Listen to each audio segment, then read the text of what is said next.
Hello everyone, I'm very glad that you listened to my story. Please give me a follow and like the video if you enjoyed it. Feel free to comment and provide feedback so I can improve the sound quality. Yes, we invite you to listen to part 4 of the series. Chapter 168 Bearsan departs for Sheelan. The plushies we would be giving Misa as a present were completed the day before we would depart for her party. Since it would act as a present, we made sure to tie a red ribbon on each of them.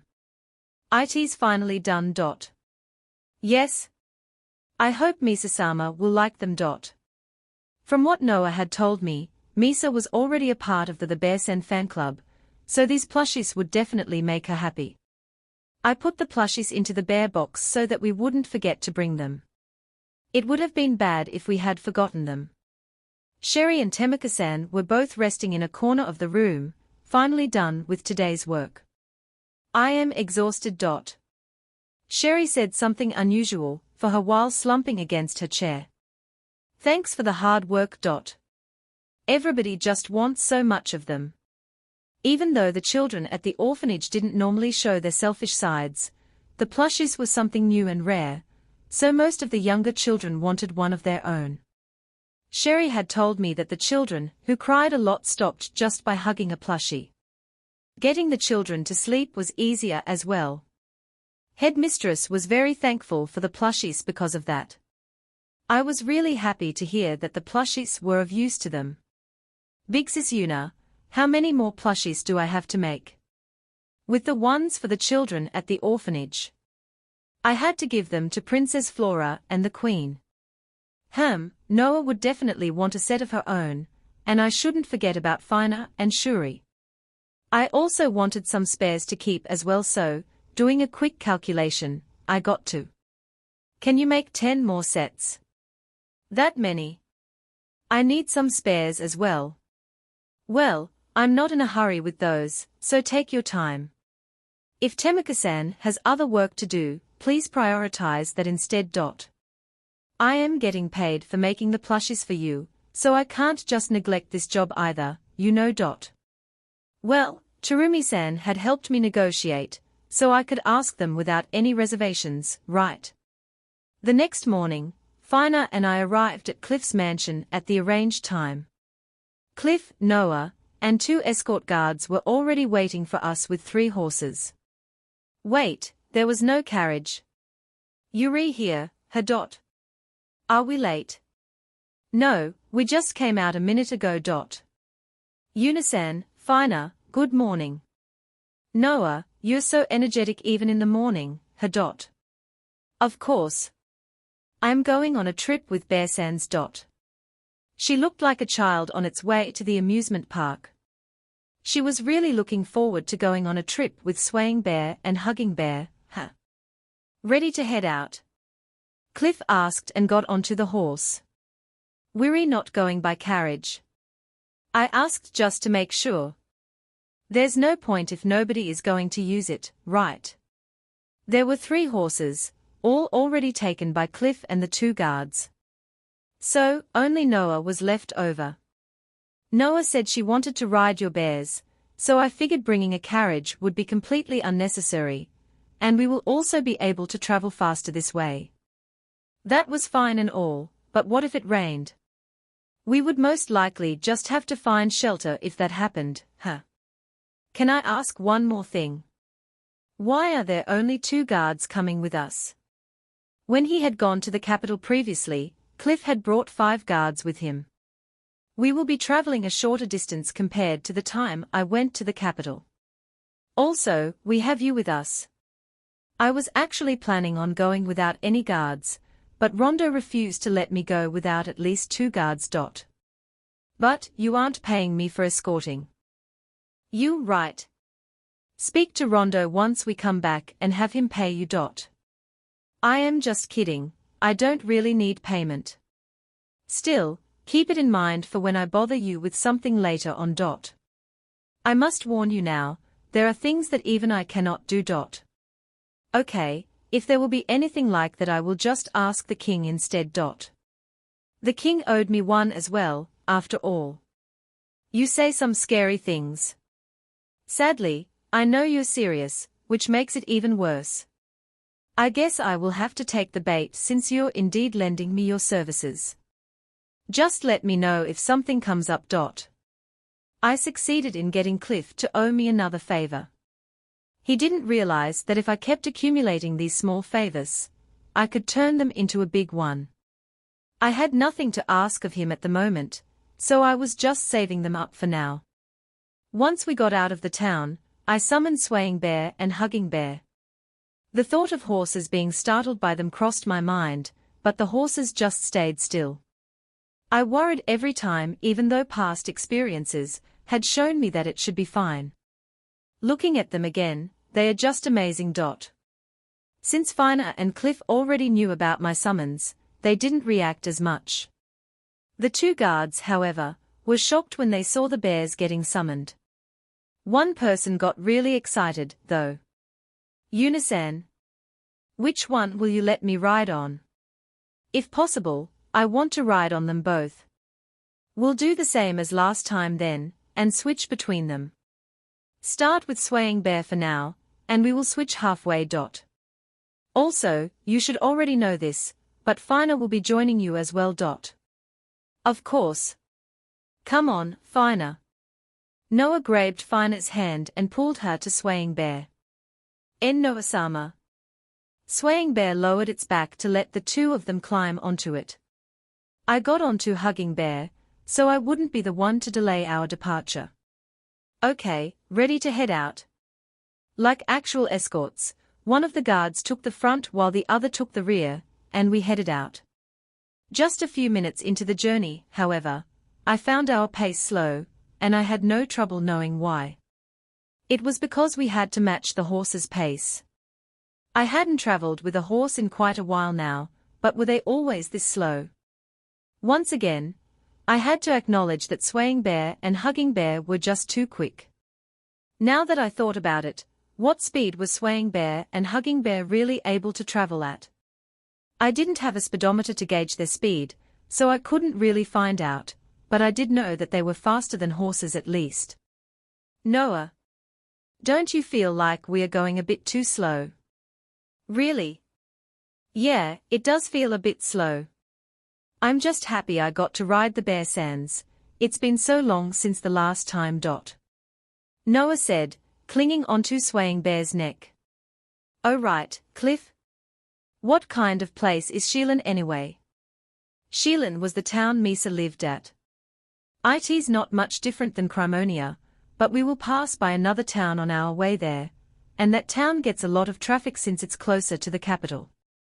Well, thanks to you, there are more people coming in from Marira, so Crimonia gets more traffic these days as well. Well, from what I saw, we were heading in a direction a bit west from the capital. That must have been how we had met Grandsan before on our way to the capital. We moved towards Shielan at a steady pace, stopping from time to time to let the horses rest. We switched bears during these stops, of course. They would sulk for sure if I didn't treat them equally. Soon, the sun was already setting, and the guard in front turned back to speak to Cliff. Cliff-sama, I think this will be a good place to stop for the day. Yuri right. Let's set up camp. For tonight here, then. Cliff told everyone after speaking with the guard. I thought it was still a bit early, but it was as good a time as any. The horses didn't have unlimited stamina, unlike Swaying Bear and Hugging Bear. They had to rest, so they could travel tomorrow. Father, we are camping here. We were on the main road with a dense forest on the left ahead of us. Yes. Monsters might come out from that forest ahead if we camp there. Since we didn't go by carriage, we traveled quite a distance, so we don't really have to force ourselves to keep going today. Cliff explained to her while getting off his horse and tying its reins to a nearby tree. The guards did the same with their horses, of course. I also got everyone off Swaying Bear and Hugging Bear to let them relax a bit. They weren't speed maniacs, at least I didn't think so, but having to slow down their normal speed stressed them out a bit. They had wanted to speed up countless times on our journey. This this probably meant that I wasn't really suited for escorting. Well, even if I ever got asked to escort someone, I would most likely refuse since it sounded boring. Yuna, you can bring out your house, right? My house? Oh, the bear house, you mean? Yes. You don't have worry about bringing it out in front of these two guards, their lips are sealed. The bear house, I did want to sleep in a soft bed and take a bath. At the very least, I would like my daughter to stay with you. I'll be fine, father. I'll sleep together with the bear sans. It seemed like Noah was getting used to the fact that she could be together with bear sans. Well, the guards had seen the bear house before when I had taken care of the 10,000 monsters, so I had no real reason to hide it. Okay. Some people might pass by this area, though. Could we go to that spot there, with the 3 trees? I pointed out the spot a bit away from the road. After getting Cliff's permission, I moved to that spot and took out the bear house there, making sure to use the trees as coverage. When it got dark, nobody should be able to see it. Cliff and the guards also tied their horse reins to the trees. Well, I knew you could store big things like the black viper in your item bag, but it's still surprising to see a house brought out like that. I would have been happy with camping outside. Noah murmured while gazing at the bear house with a sad expression. Don't worry, Noah. I will keep swaying bear and hugging bear out to protect us, so you can still sleep together with them. Big sis Yuna, I want to sleep with them as well. Fina interjected happily. Then, how about all 3 of us sleep with them? I said and turned swaying bear and hugging bear into their cub forms, then approached the door to the house. Well then, we will keep a lookout. The guards said and started to feed the horses. I knew that they have their job as guards, but it felt a bit awkward having the 2 of them sleep outside while we stayed inside the house. These 2 will know if any monsters or people come near, so you don't need to keep a lookout, you know. I said, pointing at the bears by my feet. The guards looked at the bears before looking at each other. The 2 of them looked at Cliff in the end. Yuna, are you sure? Just as they say, they are here to watch the surroundings. There is no need for that at night. Instead, they should just work hard during the day. Traveling all day got boring, so the guards might fall asleep tomorrow if they stayed up tonight. Okay then, you 2 can rest for the night. The guards both bowed to thank me. Unidono, thank you very much. After that, I led everybody into the bear house to spend the night. Chapter 169, Bear Sans spends the night in her bear house. Sorry for intruding. Although Fina and Noah had been inside the bear house countless times before, they still entered it like any other house. The last time I came in here was when I heard that unbelievable story at the capital. Oh right, Cliff had been inside the bear house before too. Cliff's 2 guards followed him in. Father, you have been in this house before. Yes. Just once though, and only for a couple of minutes. While Cliff explained to Noah, I noticed that the 2 guards had just stopped dead in their tracks, as if they weren't sure what they should do. Okay, I will prepare a meal, so take a seat wherever you like. I already brought along some food, though. Everyone is worn out from the journey, so I will prepare something warm to eat. I will help you, Big Sis Yuna. Fina and Noah both offered to help me. I had planned on making something that didn't require their help, though. Still, I decided to let them help me so that I would not hurt their feelings. All right then, I will accept your kindness. You 2 can take a rest as well. Will that really be okay? One of the guards asked while looking around the room nervously. It was safer than camping outside, so I couldn't understand why they were so nervous. Still, if they just kept standing there with their huge bodies, they would get in the way of my cooking. If you keep standing there, you will be in my way, so please sit down. I told them bluntly. Do as she says. The guards looked at each other again before finally sitting down. Now that they were seated, I headed into the kitchen. Could you two help me set the table? After giving some more instructions to Fina and Noah, I took out some of Moansan's bread and Anzu's vegetable soup from the bear box. I thanked the bear box for keeping the bread fresh and the soup warm, before evenly distributing the food into the bowls Fina and Noah brought me. Okay, can you take these to the table? I handed the dishes to Fina and Noah, who didn't waste any time in taking everything to the table while I prepared some drinks. Would this be enough? I prepared seconds and then returned to the dining room. Yuna, I really appreciate this. Don't mind it. Now then, I know you're all hungry, so hurry up and eat. They didn't waste any time and started eating. Moansan's bread was delicious as always, and Anzu's soup was great as well. I felt like having rice tomorrow, so I considered making some. In that case, some meat would go very well with it, but did I have any meat dishes stocked? If not, I would just have to make one. I never thought that I would be able to have a meal like this while traveling. Cliff said while I was figuring out tomorrow's menu. Yuna-san, this is delicious. Noah said while eating happily. There's more, so let me know if you want seconds, okay? Okay. Can I have some more soup, then? As I poured some more soup into Noah's bowl, one of the guards looked at me. Yunadono, if I may, I would like some more of this delicious bread. I would like some more as well, please. The two guards asked timidly. Moansan's bread was delicious indeed. I gave the guards some more bread. Big sis Yuna, can I have some more soup too? Sure thing. Fina, you should eat more, or you won't grow up to be as big as me, okay? When I said that, the atmosphere in the room changed. Like, it got quiet. It felt strange, as if everybody was wanting to say something, but didn't know if they really should. Had I said something weird? That atmosphere lasted until Fina finally responded. Why yeah. I will eat a lot and grow up to be big like you, big sis Yuna. Here's more bread for you, then. I gave her some more soup and bread. Thank you, bye big sis Yuna. Does anyone else want seconds? Yes, I will have some.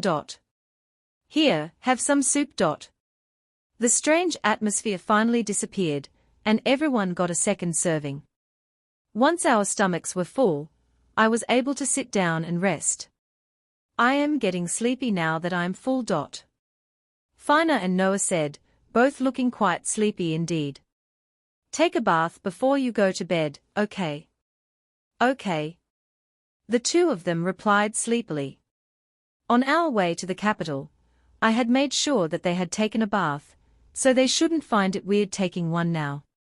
However, there were still some people here who found it strange. There's a bath here. Cliff asked me. This is a house, so isn't it normal to have a bath? Well, that's true, but this is still different, right? Cliff asked and looked around to see if anybody else agreed with him. Father, any house would have a bath. Noah disagreed with him. Fina also nodded in agreement to her statement. The two guards didn't look convinced, though. Besides, you can't clean yourself and relax after a day's journey if you don't take a bath. Anyway, you three will go after we girls are done. We're taking one too. Of course you are. I can't have you guys getting into my beds all sweaty. Who did they think was going to have to wash and dry their bed sheets? A bed. This place is next to the main road with nothing around, right? Yes, but being able to have a delicious meal, take a bath, and even sleep in a bed. Cliff was completely amazed hearing that he could sleep in a bed while the two guards just whispered amongst themselves. Well then, I'm going to wash the dishes, so the two of you can take a bath first. Ayuna-san, aren't you going to join us? I have to take care of the dishes first. There was no way I could take a bath knowing there were dirty dishes laying around. Unidono, can you please leave the dishes to us? We don't feel right not doing anything. The guards asked me.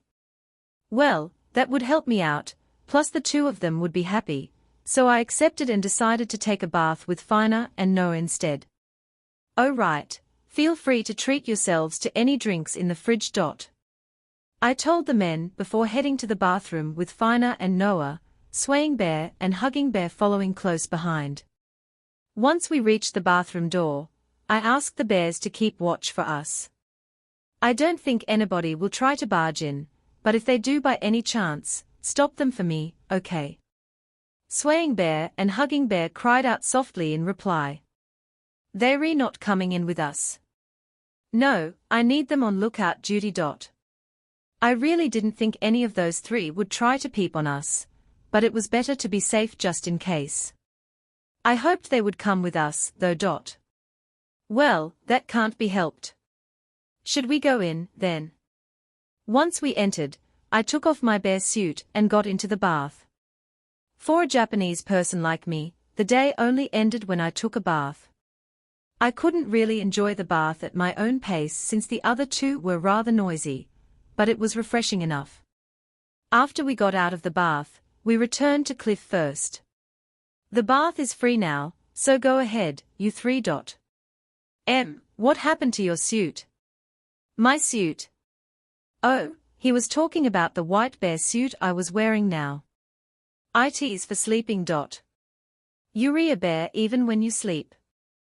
Unisan, the white bear outfit is cute as well. Your pajamas are cute too, Noah. Yours too, of course, Fina. As we complimented each other, Cliff just watched us with a stunned expression. What the heck is going on? We are in the middle of a trip, right? We are still next to the main road, right? Father, what are you saying? Did you turn senile? Already? Of course not. I was just thinking if any of this is supposed to be normal. That just made it sound like we weren't acting normally. Oh right, Cliff, can we talk about the room assignments before you guys take a bath? If there's a bath, there must be bedrooms as well, Why was he stating something so obvious? There are 3 bedrooms upstairs. The first room is mine, and I will sleep there together with Fina and Noah. You guys can use the other 2 rooms. Will that really be all right? Yeah, you can take a room for yourself or share it with the guards, you 3 decide on that. Okay. We really appreciate this. Cliff-sama, we would be okay sleeping here, though. The guards pointed at the room we had just eaten in. You will get in the way if you sleep there. I have bedrooms, so use those to sleep. I shut them up with a single line. Well then, we are going to sleep, so turn off the lights after you're done taking your bath, okay? Okay. We will gratefully accept your hospitality, then. Cliff replied before heading to the bath. We also headed to my room, with Fina and Noah following behind me, carrying Swaying Bear and Hugging Bear respectively. The bed in my room was bigger than the ones in the other rooms so that I could sleep with Swaying Bear and Hugging Bear at my sides even if they weren't in their cub forms. Still, with Fina and Noah, the bed might feel a bit cramped. Big Sis Yuna, are you sure there is enough space for the 5 of us? Yeah, we will manage. I put the nearby table and chair into the bear box, then took out another bed of the same size, and put it right next to mine, making a double-sized bed. There is no problem now, right? How wide? Noah collapsed onto the bed while still holding Hugging Bear, and Fina did the same soon after with Swaying Bear. We have to wake up early tomorrow, so go to sleep straight away, okay? Okay. Hugging Bear-chan, let's sleep together. Noah said and continued to embrace Hugging Bear. Fina crawled under the blanket, bringing Swaying Bear with her. I hoped that the bears would be fine sleeping this way. Well, Fina and Noah weren't hugging them too tightly, so Swaying Bear and Hugging Bear shouldn't feel uncomfortable. Okay, I'm turning off the lights now. Okay. Good night, Big Sis Una. Good night, Unisan. Good night, you too. It didn't take long for them to fall asleep, with me following soon after. Chapter 170 Bearsan's Journey to Shilin, Day 2. The next morning, I managed to get up without being woken up by anyone, probably because we had gone to sleep early. I rubbed my eyes and looked out the window, seeing only a faint light before the sunrise. I let out a yawn and stretched. Only then did I notice that Fina was up as well, holding Swaying Bear between her legs. Note, Raw used. It looks something like this. The picture doesn't link to anything. Morning. You up early. We just woke up. Right, Swaying Bear. Fina didn't seem sleepy, though, so maybe she actually woke up earlier than me. On the other hand, the other girl of Fina's age was still sleeping soundly. Even though she was sleeping, she kept embracing Hugging Bear. Her long and beautiful golden hair was even covering Hugging Bear's face. Hugging Bear appeared to have no problem with it, but I still moved the hair off its face just in case. Hugging Bear, which was obediently letting Noah embrace it with its eyes closed, opened them when I petted its head. Let her sleep a little longer, okay? You, Hugging Bear, Swaying Bear. Noah talked in her sleep and pulled Hugging Bear closer to her. After patting her head as well, I climbed out of the bed. Well then, Fina, I will go prepare breakfast. I will help you. No need for that. Instead, could you wake up Noah for me in a few minutes? I said as I changed into the black bear and headed down to the first floor. Huh? Someone was already there. Cliff was sitting on a chair all by himself. I looked around and didn't see the two guards. Una? Yes. It's because I didn't sleep that well. Oh, did the bedding make you uncomfortable? I even put on a brand new bed sheet. Could it be that you can't sleep unless you're in a high-quality bed?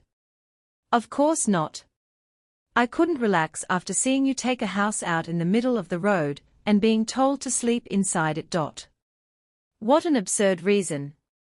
Cliff, you're the one who told me to take it out. I did, but that's for my daughter's sake. I had no idea it would hit me this hard, though.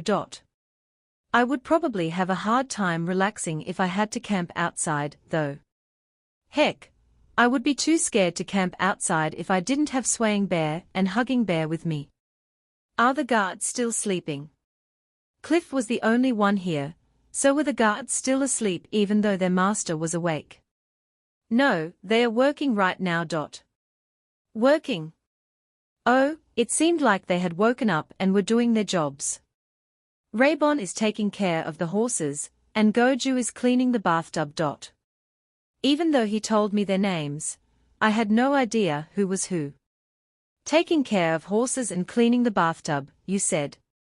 Yes, Goju is cleaning the bath to thank you for yesterday's meal and being allowed to use your bath. So, you didn't tell him to do it? No, he asked me on his own. I hope it isn't a bother. Of course not, it saves me the trouble of doing it myself. As soon as I responded, one of the guards entered the room. Who was this one? He came from the bathroom, so. Cliff-sama, I have finished cleaning the bathtub. Unidono, I would like to thank you for yesterday. The bath and the bed were very nice. Unlike Cliff, this guard seemed to have slept well. That's good to hear. Cliff didn't find them as appealing. I didn't say that. I just couldn't relax, that's all. How was that different from what I had just said? Anyway, thanks for cleaning the bathtub. Oh no, we would like to thank you, instead, for letting us use it. He straightened his back as he thanked me, and for a second, I thought he was going to salute me. By the way, where's Noah? You all slept together, right? She's still sleeping. I'll let her sleep until I prepare breakfast. Should I go wake her up, then? I already asked Fina to do it. Well then, I'm off to prepare breakfast now, so you can just wait here, Cliff. Cliff-sama, I will go help Raybon first. I went to the kitchen and prepared a simple breakfast. Just as I started placing everything on the table, Fina and Noah came down from upstairs with the bears in their arms. Yunasan, father, good morning. Noah greeted us. Morning. Good morning, Noah. Fina, breakfast is ready, so can you go outside and call the guards? Fina said and headed outside while I used the time to finish setting up the table. Fina returned with the guards right on time, and we all sat down to eat, Fina and Noah setting the bears aside, of course. Cliff, how much further to Shilin? I asked since I had no idea how far away Shilin was. My bear map didn't show places I hadn't gone to yet. If I opened it, the unknown areas were just black voids. If Shilin was still far away, I would take a nap on top of some high-quality fur for sure. We traveled quite a distance yesterday. Since we could already see the forest, we might be able to reach it tonight if we push our horses a bit. Still, it will trouble Old Man Grand's family if we arrive at night, so we should take it slow and camp out once more. Cliff, you're being considerate of the other side. Huh? Of course. Even though we are friends, we would cause them trouble if we arrived in the middle of the night. We have no reason to hurry, either. We just have to make it in time for Grand's birthday party. Okay, it was settled, then. Since we would only get there tomorrow, I would take a nap on top of Swaying Bear or Hugging Bear. Once we finished breakfast, I put away the bear house, and we resumed our journey to Shilin. We carried on peacefully, making sure to let the horses take frequent breaks. Every time someone passed by, they looked at Swaying Bear and Hugging Bear in shock, but not much else happened. It was so peaceful that my detection magic didn't even detect any monsters. We ate lunch, but after a while, I got hungry again, so I had some potato chips on top of Swaying Bear. Noah and Fina looked like they wanted some as well, so I shared it with them as well. I would feel bad for Hugging Bear if they sprinkled it with crumbs, so I asked them to eat carefully. Just in case, I looked down at Swaying Bear's back and saw a lot of crumbs. I brushed them away carefully so that it wouldn't notice, but Swaying Bear turned its head back to look at me as if asking what was wrong. "It's nothing." I said, trying to fool it. Eating chips made me thirsty, so I took out some fruit juice, but since the cup kept shaking, I realized it would be impossible to drink it. I should probably get some canteens. Cliff had some kind of a leather water skin, which he could drink from even while riding on a horse. I never had to drink something while riding, so the thought of needing a canteen hadn't even crossed my mind. Oh, Fina and Noah both had one as well. As expected of people who lived in this world, they were always prepared. As we were steadily advancing towards Shilin, the guard in front told us to stop. I looked to see why and saw a stopped carriage in front of us. "Father, that carriage is stopped there." "Yeah, it is." "Why did it stop, though?" "I am not sure. Maybe it broke down, but there's the other thing as well." "The other thing?" "Cliff-sama, I will take a look, so please wait here." "Be careful." The guard nodded and rode towards the carriage. "Cliff, why did you tell him to be careful?" "Just taking precautions, that's all. There have been cases of thieves luring in unsuspecting people, who think there was an accident, and attacking them when they get close enough. Such things happened in another world as well, I should probably be more careful, too, because even though I could easily handle a surprise attack from things like thieves, I could still end up getting others involved. Anyway, when the guard reached the carriage, a man came out from behind it. A woman and a child followed him soon after. They talked for a while, then the guard returned to us. Cliff-sama. The wheel of the carriage is stuck in the furrow, and they can't get the carriage to move. It had nothing to do with thieves, it seemed. If we help them, could we get it out? We won't know unless we try. All right, we should at least take a look, then. We all headed over to the carriage. As we got closer, I noticed that the woman was holding a baby and the child next to her was a girl, around Princess Flora's age. They were just a regular family, no matter how I looked at it. Why, if it isn't Cliff-sama? We apologize for taking up the road. The man and woman both bowed. The little girl grabbed onto her mother's clothes as she looked at me. When I waved at her, she hid behind her mother. I wasn't that scary. You know who I am? Yes, we live in Crimonia and have seen you before, Cliff-sama. Well, if I heard right, one of your wheels is stuck in a furrow, right? Yes? Due to this bad luck, the carriage is completely stuck. We are sorry for causing you trouble. I hope there is enough room for you to pass by on the other side of the road. Raybon. Goju. Cliff called out to his guards. The two of them got off their horses and headed to the wheel that was stuck in the furrow. I don't know if we will be able to help, but we will try at least. Oh no, to have you lend us help. Do you have a better idea? Well, no, but with 4 men here, I think we can make it work out somehow.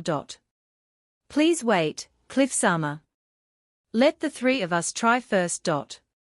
One of the guards proposed, not wanting Cliff, a noble, to dirty his hands with such work. Well, that made sense. I had never seen a noble lift a carriage, not even in manga or novels. Thank you for helping us. The husband said with another bow, and then, together with the guards, tried to lift the carriage. The carriage didn't even budge, however. Could it be that this was my turn to shine? Wait, if I lifted something that even 3 grown men couldn't, wouldn't that be kind of weird?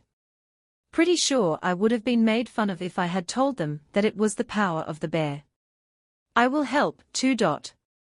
No, we can't have you helping us, Cliff-sama. The man tried to refuse his help. Well, it was common sense that a noble shouldn't be lifting carriages. Don't worry about it. You're citizens of my town. It's my job to help you. The man couldn't refuse Cliff after such a kind gesture. Letting Cliff try seemed intriguing, but it was about time for me to step in. I felt bad for the family, after all. Why don't you let me try? You? Yep. I nodded and recited the spell for earth magic, making the furrow rise. Naturally, the wheel rose along with it. I had filled in the furrow, too, so it was like killing 2 birds with 1 stone. With this, other passing carriages wouldn't get stuck in it, either.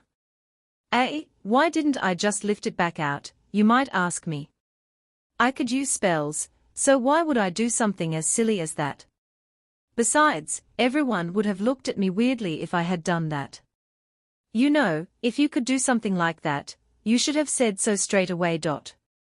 I wanted to let you act like the kind feudal lord you are, so you could show off your good points. I am a normal person, unlike you. No, he wasn't. He was a noble. Thank you very much. The little girl hiding behind her mother also thanked me. She had been staring at me the entire time. I am not scary, you know. Yeah, I know. My daughter is a fan of yours. A fan? When she saw you in town, she kept saying Bear-san happily. She hid behind her mother the entire time, so I figured she must have been scared of me. Why are you here, though? You don't seem like merchants to me. My mother lives in Shilin. We went to visit her to show her our newborn son. We were on our way back to Crimonia when this happened. The man said while gently patting the baby's head. I see. I hope that he grows up to be a healthy boy. I know that raising children is difficult, so keep it up. Yes, thank you for your concern. Well then, we will continue on our way. Be careful on your way back, okay? Of course. Again, thank you for helping us. You really saved us. The one who saved you is this bear here. It was nothing, so don't worry about it. You do have your children with you, so make sure to travel safely. Yes, we will. After exchanging farewells and seeing that their carriage was moving properly, we resumed our journey to Shilin. It seems like I will be able to post a chapter every 3 days now. Chapter 171 Bearsan reaches the Farrengram residence. The day after we helped out the family with their carriage, we finally spotted Shilin in the distance, just before lunchtime. Its gates seemed similar to those of Crimonia. Cliff, wait a moment. I called out to Cliff and stopped Hugging Bear. There will be panic if we approach the town with Swaying Bear and Hugging Bear. Would you mind if I unsummoned them here? It was my first time coming to this town, so I didn't want to do anything that would make me stand out. Yuri, right. You may unsummon them here. Cliff said while nodding towards Swaying Bear and Hugging Bear. I have to part with the bears. Noah protested and clung onto Swaying Bear's head. Meanwhile, Fina obediently climbed off of Swaying Bear. I am just unsummoning them for a while. I would feel bad for them if the villagers were afraid of them. Just make them into baby bears, then. Even if she summoned them in their cub forms, we would still have to put them in a cage while we are in town. Cliff helped me convince her. Noah, do you want the bears to go into a cage? Noah shook her head. Besides, you'll be together again when we head back home. Noah said and obediently climbed down from Swaying Bear. Swaying Bear, Hugging Bear. Thank you for letting us ride you. Please take care of us on our way back as well. Noah patted them one last time before saying goodbye. I then unsummoned the bears and started walking towards the town. It was already close, so we shouldn't have any problems getting there on foot. Noah and Fina both followed me without complaining. It didn't take long for us to reach the town gate, where I went through the usual ordeal of inquiring looks and bear whispers. Even though I was used to this happening in every new town I entered, it still felt uncomfortable, so I pulled down my hood to cover my face. Your identification cards, please. A guard at the gate asked us. As soon as he saw Cliff's card, though, his facial expression changed. Yuri, free to enter. As expected, once the guard realized Cliff was a noble, his attitude changed drastically.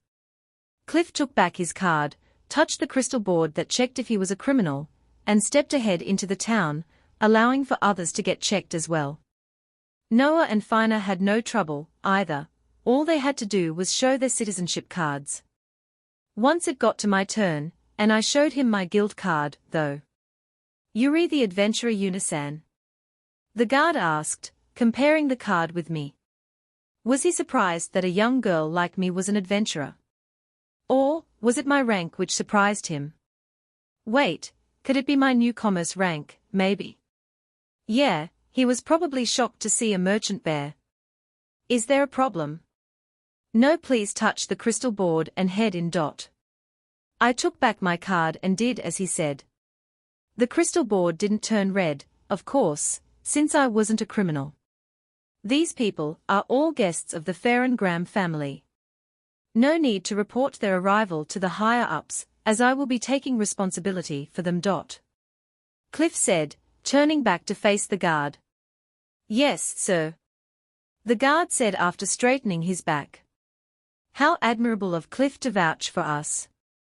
Anyway, we were able to head to Grandsan's residence without any additional trouble. A few minutes later, however. They are staring at us. Yep, they are. Why are they looking at us, though? Well, Everyone is staring at us, so.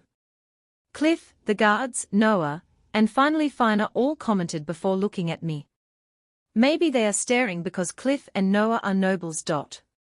With the guards escorting them, the two of them stood out for sure. If I saw nobles walking out and about, I would look at them and wonder what was going on as well. No, they are all looking at you. You're wearing a bear suit, after all. Cliff said exasperatedly, finally remembering what must have been the reason. Why didn't you say so in the beginning, then? I had just forgotten how out of place and weird your suit is. You corrupted me before I knew it. Yuna-san's suit is not weird but cute. People are looking at her because they think she looks cute. Noah didn't seem to be lying when she said that. Thank you for always having my back, Noah. Well, I was used to people staring at me, and I just wouldn't be able to live in this world worry-free without my suit. If you really don't like standing out so much, we can split up, you know.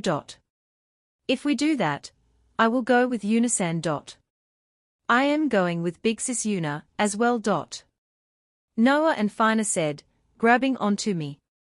What nice children they were. We can't do that. It would be too dangerous with just the three of you. Instead, we should hurry along and get to Old Man Graham's place as quickly as we can. We couldn't really hurry, though, since we couldn't ride Swaying Bear and Hugging Bear here, so our only option was to walk. Cliff wanted to bring Noah up onto his horse, but I will walk together with Yuna-san. She rejected him, leaving him slightly hurt.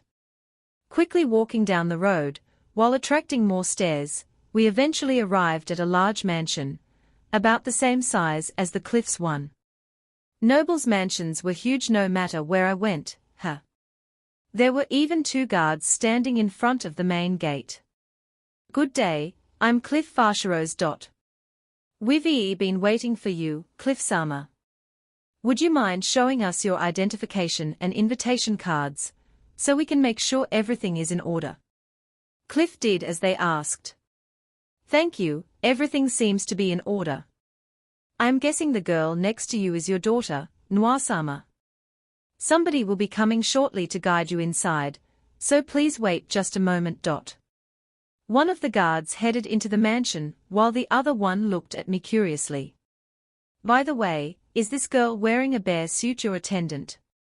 Rather than being suspicious of how I was dressed, it felt like he was troubled by how he should interact with me.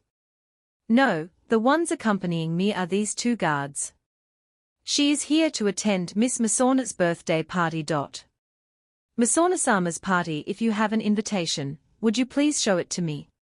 Fina and I both handed over our invitations. The guard quickly scanned them over and then completely changed his attitude. Please excuse my rudeness. He said, straightening his back. It seemed that as long as one had an invitation, they were treated as guests, no matter if they were a commoner, an adventurer, or a bear. Soon after, a maid came out of the mansion. Cliff-sama, sorry to keep you waiting. The maid said and gave Cliff a polite bow. She looked to be about 20 years old and had brown hair.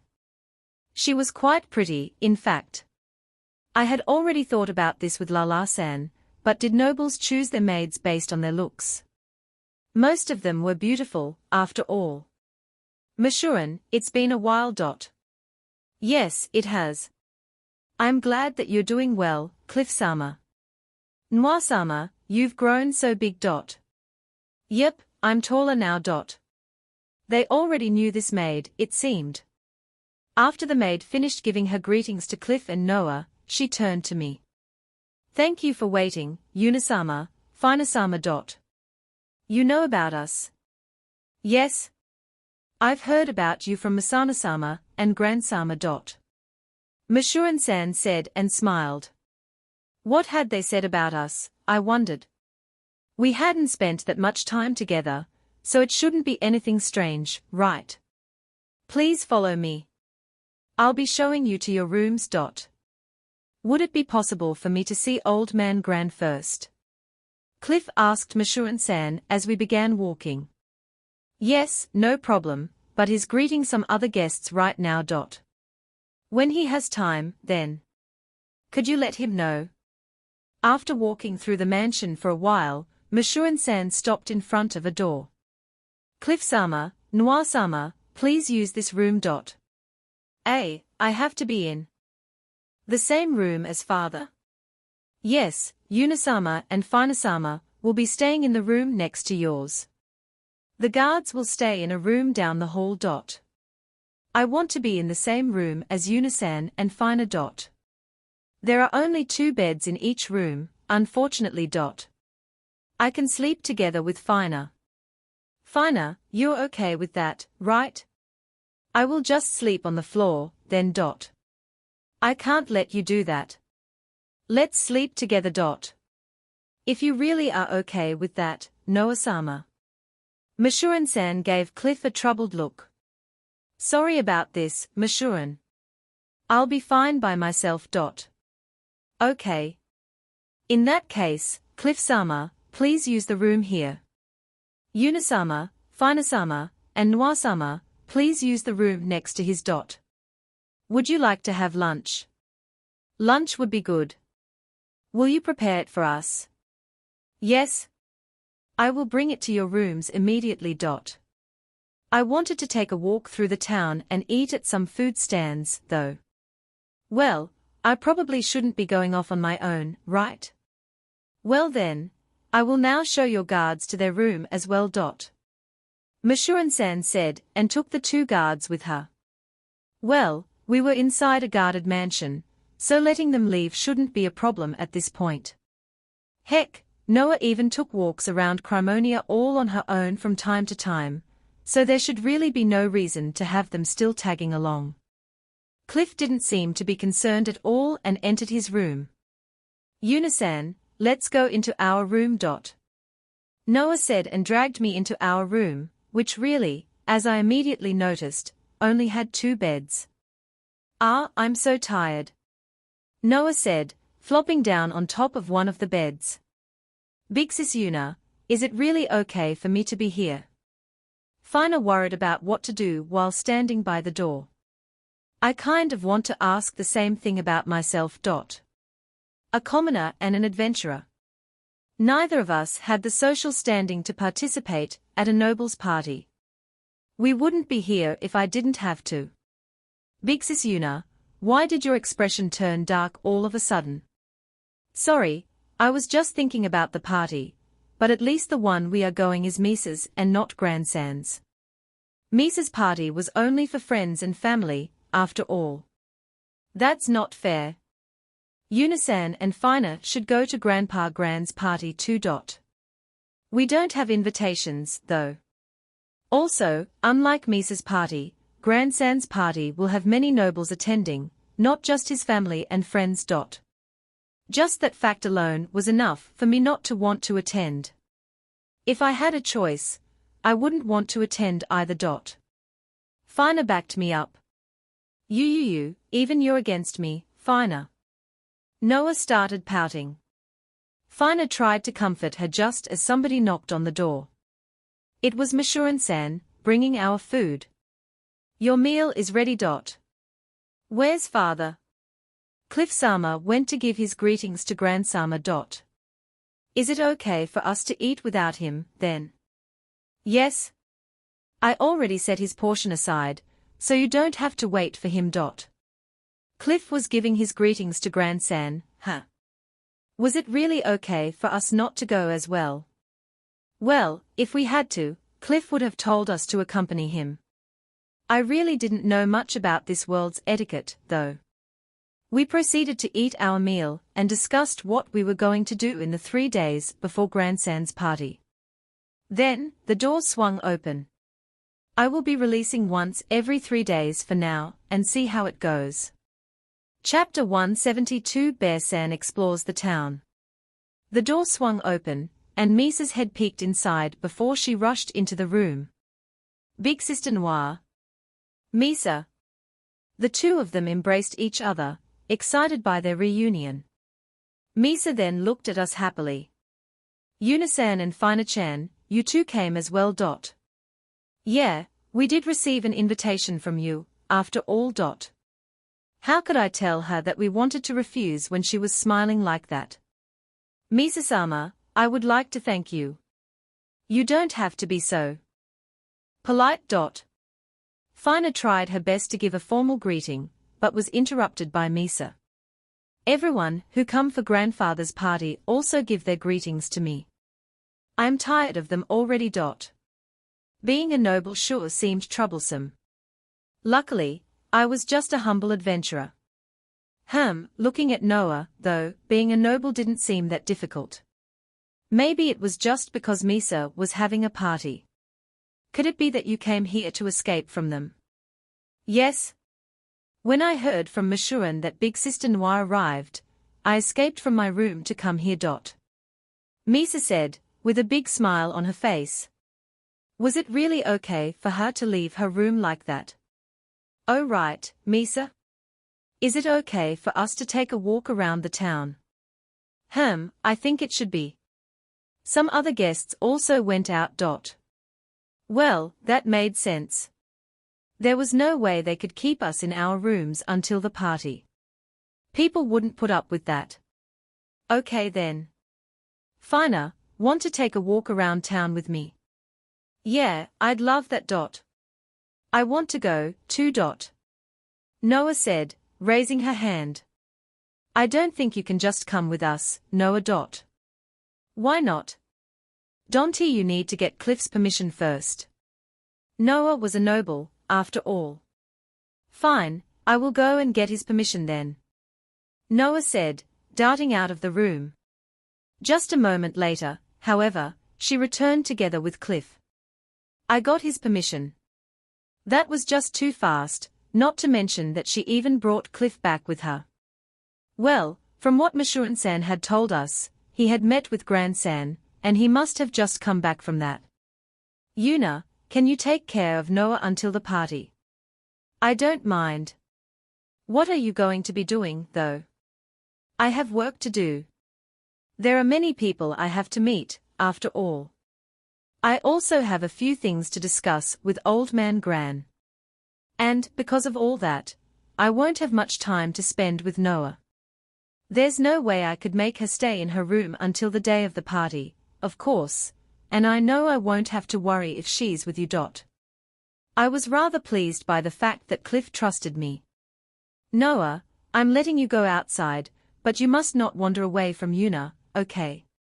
If you run off and she won't be able to protect you, I won't let you go outside again. Thank you very much, Father. I will make sure to stay close to Yuna-san. Even if I have to cling onto her, I won't leave her side. She said and grabbed onto me. I pulled her off of me, then turned to Misa. Okay, we are going to take a walk around town, so could you please tell Grand-san we said hi? I asked her to deliver the message for us, so we could head out immediately. I want to go, too. I would feel bad for her if she couldn't come with us, but, just like Noah, we couldn't take her without getting permission first. If we were to take her along, she needed permission from either Grand-san or her parents. Her parents? They weren't dead or anything, right? If my memory wasn't failing me, they should be alive. When we had met Misa on our way to the capital, she had mentioned something about her parents going there ahead of her. I don't mind taking you with us if you get permission from your parents first. I would be troubled if they thought I kidnapped her, after all. I saw no problem in adding another person or two to our sightseeing group. Besides, Noah and Misa weren't the types to wander off on me. I trusted Fina the most, of course, as I knew she wouldn't do anything that would cause me worry. Yes, as long as they allow you to go. Okay. I will go ask father and mother, then. Misa said and darted for the door, just like Noah had. Just as she opened it, though. Grandpa. What's this? So, this is where you've been, Misa? Grand-san walked into the room. Cliff, you're here as well, her. I am really sorry for leaving so suddenly. Cliff said and bowed apologetically. Now, no need to be so formal here. Why did you come here, though, old man Gran? I heard that Una, who had taken quite good care of me back on our way to the capital, just arrived. I figured that I would come and greet her. If anything, hadn't he taken care of me by guiding me through the capital, sorting out the bandit problem, and even helping me purchase a plot of land at the capital? It's been a while, right? Young bear lady, finer. Ah, yes. I'm finer. Suddenly hearing her name being mentioned by Grandsan, Fina acted suspiciously. Also, my name wasn't Young Bear Lady. Thank you for coming for my granddaughter's party. I came because I myself wanted to see Misa as well. I appreciate it. He proceeded to thank me for saving them from the orcs again, and then, Grandpa, can I go for a walk in town with Unisan and the others? They said they wouldn't let me go with them if I didn't get permission.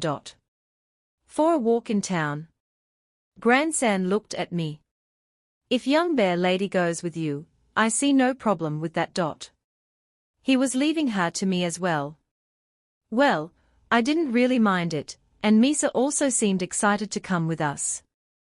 After finishing our greetings, the girls and I set out to sightsee the town. Unisan, where are we going? I don't really know this town, so I planned on just walking around. Does anybody have a place they want to go? Any place is fine. Wherever you want to go, big sis Una. I just want to get out of the house. Nobody had a specific place in mind, huh? Okay, then we'll just wander around a bit. But, stay close to me, okay? They all obediently agreed. As we wandered around, many people stared at us. A normal girl wearing a bear suit and 3 beautiful young girls. We were an eye-catching group, indeed. Wait, all I could hear was bear, bear, and bear. It seemed like the girls wouldn't start catching attention till they were a bit older, huh? Pondering when exactly that would be, I turned to the 3 of them. We had eaten lunch not long before going out, but wandering the town might have made them hungry. Yes, I do. I wouldn't mind it. They all approved, so I asked Misa where we could find some food stalls. According to her, just like in Crimonia, quite a few of them were lined up at the plaza. Food stalls were the quickest way of finding local specialties. I honestly wanted to check out other shops as well, but that might get boring for the girls, so food stalls would have to do. Just as we were about to reach the plaza, we crossed paths with a few girls and boys dressed in beautiful clothing. They all seemed to be older than Fina, but younger than me. Next to them stood a guard-like person, wearing a black mantle. This didn't mean much coming from me, but it was a suspicious-looking figure. Judging by how the boys and girls were dressed, they should be nobles, right? When they noticed us, they smirked and looked at me. No, wait, they were looking at Misa. When she saw them looking at her, she hid behind me. Was there something wrong? Well, just by looking at them, I could tell that these children had bad attitudes. Their guard had an evil look as well. Still smirking, the group walked over to us. Chapter 173 Bear-san hears about Sheelan. I wasn't sure if Misa knew these kids, but judging by the fact that she hid behind me. Noticing Misa's behavior, Fina and Noah also grabbed onto my suit. At this rate, I wouldn't be able to move if something were to happen. Don't worry, I'll protect you no matter what happens. That's why, just in case if something does happen, please let go of my suit for now. They all obediently let go of it. Things would have definitely gotten messy if I had tried to move around while they were grabbing onto me. And here I thought I just saw some weirdly dressed person, but you were standing right next to them, Miss Anna. Are you taking this weird bear out for a walk? One of the boys said, making the others laugh. Crap, it had been a while since I wanted to hit someone so badly. There would be trouble if I hit a noble, though. It would be okay if I was the only one who got into trouble, but grandson might end up being blamed for it as well. Also, Fina, Noah, and Misa were all here. I couldn't let them get hurt because of me. Still laughing, the kids came right up to us, making Misa, who was still hiding behind me, even more frightened. Was she being bullied? If she was frightened, I had to protect her. Can you please not come any closer? What do you think you're doing? I am the guard of these children. What's this, Miss Anna? You have a bear as your guard. The boy and his lackeys laughed again. This mood was getting quite sickening. I guess a bear is pretty strong, right? The boy said and laughed even harder. I didn't care that he was laughing at me, but him frightening Misa was pissing me off. She was literally shaking behind me. I noticed that Noah and Fina were holding her hands to support her. What good children they were. Anyway, it would be best to get out of here quickly. If you have no business with us, then we'll be heading off. Wait. I'm talking to Miss Anna right now. Miss Anna, I will be going to Old Man Grand's party, you know. Why don't you thank me? Tell me, thank you very much for attending his party. If he was going to Grandson's party, then he was a noble for sure. Grandson must have it rough if he had to invite such an uneducated brat like him. If you would like, I could even come to your birthday party. You don't have to come. What's with that attitude? I'm telling you that I will come. Misa repeats herself, making the boy angry. Are you sure you should be saying that? Your family might end up being ruined, you know. You should try to get on my good side, you know. Then, even if your family gets ruined, I might consider hiring you as my maid. The boy laughed again, while Misa just looked down in silence. I didn't know what the situation was between them, but this kid was annoying, and Misa was upset. I had to get her out of here as quickly as possible. Everyone, let's go. I ignored the boy and tried to leave. Wait. I'm not done talking yet. The boy walked over and tried to grab Misa's arm, but I stood in front of him to prevent him from doing so. What are you doing? Move. You're just a guard wearing a weird outfit, so don't get in my way. I am getting in your way because I'm a guard. I will not allow any further insults from you. We glared at each other. You think you can get away with defying me in this town? Don't act like you're a big shot just because you're some weirdly dressed guard from the Farron Graham family. Look, this is what a real guard should look like. The boy pointed at the man in the black mantle. He did look quite strong, especially because of those evil-looking eyes of his. You aren't fooling me. How could a girl wearing such a stupid outfit be a real guard? Miss Anna, if you end up at my place, I'll even consider lending you one of my guards.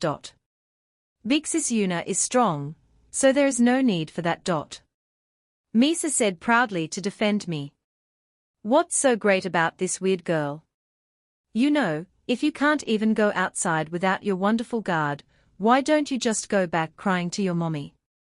Mommy. I can't even go outside without my guard. I mocked the boy to get back at him. The boy immediately got angry at my provocation. Wow, his boiling point was pretty low. Nobody must have ever made fun of him till now, huh? The boy tried to punch me in his anger, but I stopped his fist with the bare hand. Damn it, let go. The boy tried to pull away, but to no avail. Will you let us pass? I asked in a more serious tone. Shut up. Blood? When the boy called out, the man in the black mantle quickly moved forward to attack. He was faster than I had expected, so I had to let the boy's hand go to evade him. The boy lost his balance and fell onto his back, making the girls behind me laugh. It must have looked funny to his lackeys, too, since they also burst out laughing. It's not my fault. If you have a complaint, tell him. He suddenly tried to strike me. Also, didn't you order him to attack me yourself?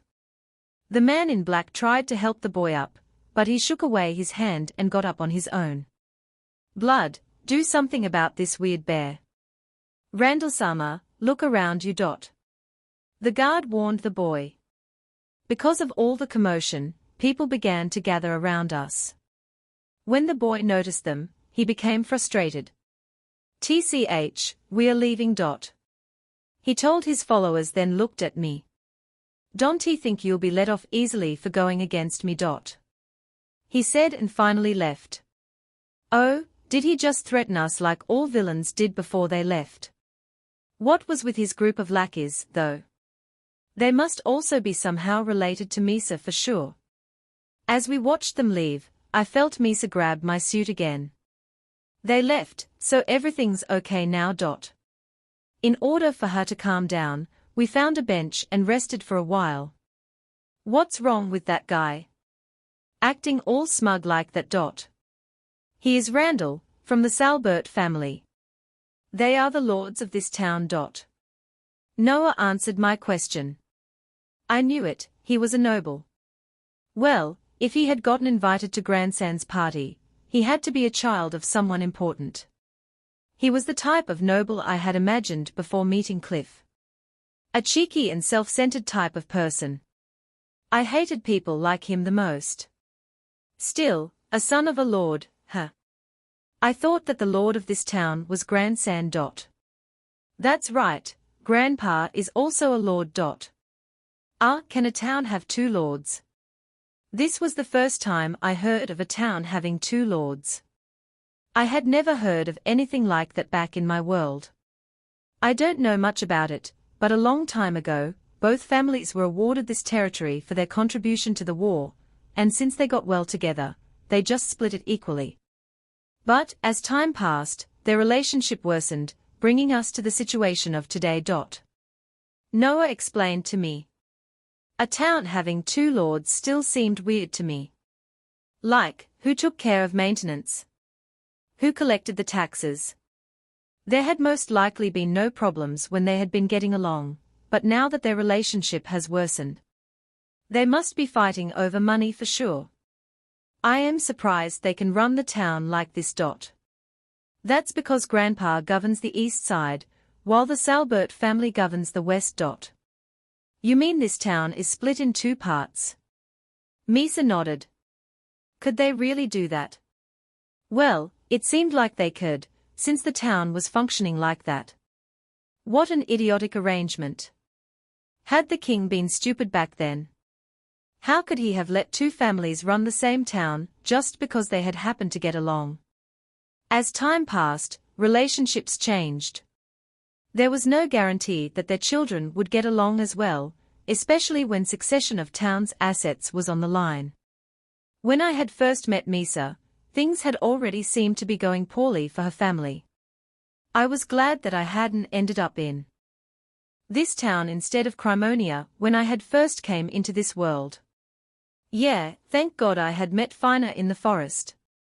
If I had just walked in a different direction, I might have ended up here. Big sis Una.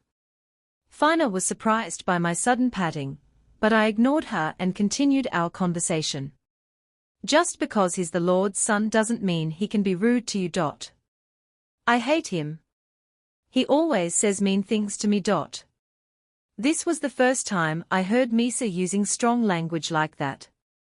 Well, he was cocky enough to demand appreciation for him attending a party. The problem probably laid with how his parents had educated him. I shivered, knowing that such nobles existed. He attacks you like this every time. Yes, and it's gotten worse lately. As soon as he sees me, he starts insulting father, mother, and grandpa. When he had noticed Misa earlier, he had indeed had the look of a bully noticing his target. I could tell that he had a bad personality just by looking at his face. And a guy like that has been invited to Grandsan's party. Yes, because he's still the son of this town's lord. Grandpa didn't like the fact he had to invite him, either. Relationships between nobles were just so difficult, having to invite people they didn't want coming. This wasn't limited just to the noble society, was it? When you wanted to hang out with your friends, there were times when you had to invite people you didn't want to. I had never had this problem, of course. The same was true in the workplace, judging from what I had seen in dramas and movies. Even though it was important to socialize, it was just so troublesome, having to invite people you didn't like, just to keep your connections. Were the children with him nobles as well?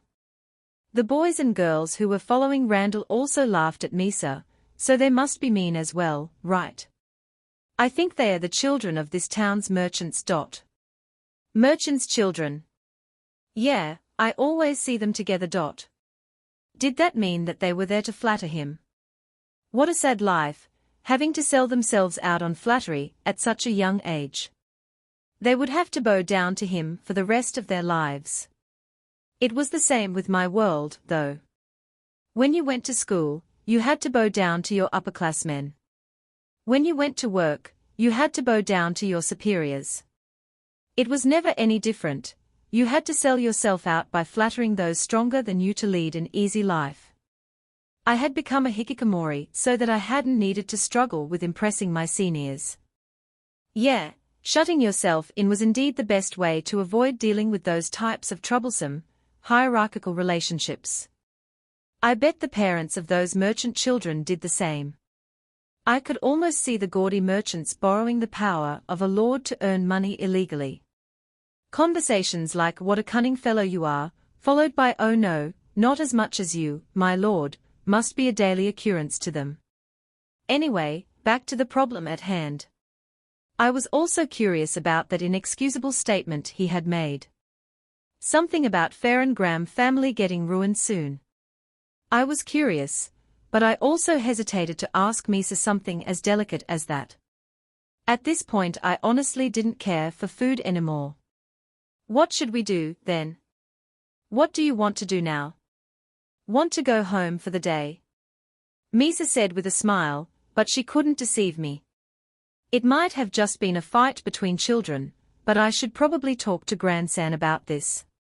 Dealing with nobles should be left to nobles, after all. If it had been a monster, I would have taken care of it myself, but this. Still, if we headed back now, Misa would feel responsible for it and blame herself for ruining a fun sightseeing. Okay, let's go wander around some more before heading home, then. Great. The three of them replied happily.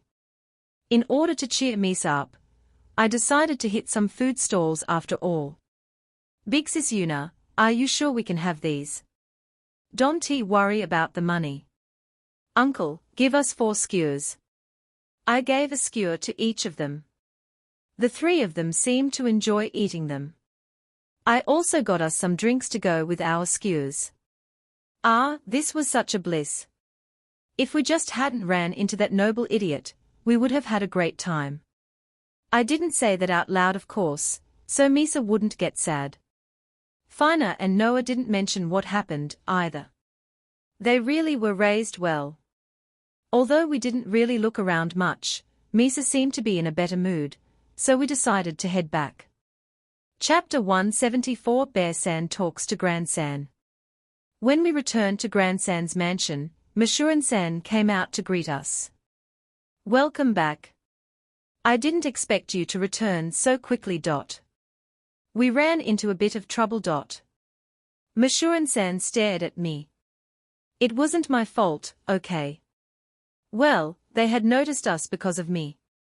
We ran into an annoying brat called Randall, from the Salbert family. We came back early because of him. We had wanted to stroll around for a while longer, but none of us had been in the mood after that encounter. Masurin-san's smile disappeared when I mentioned Randall.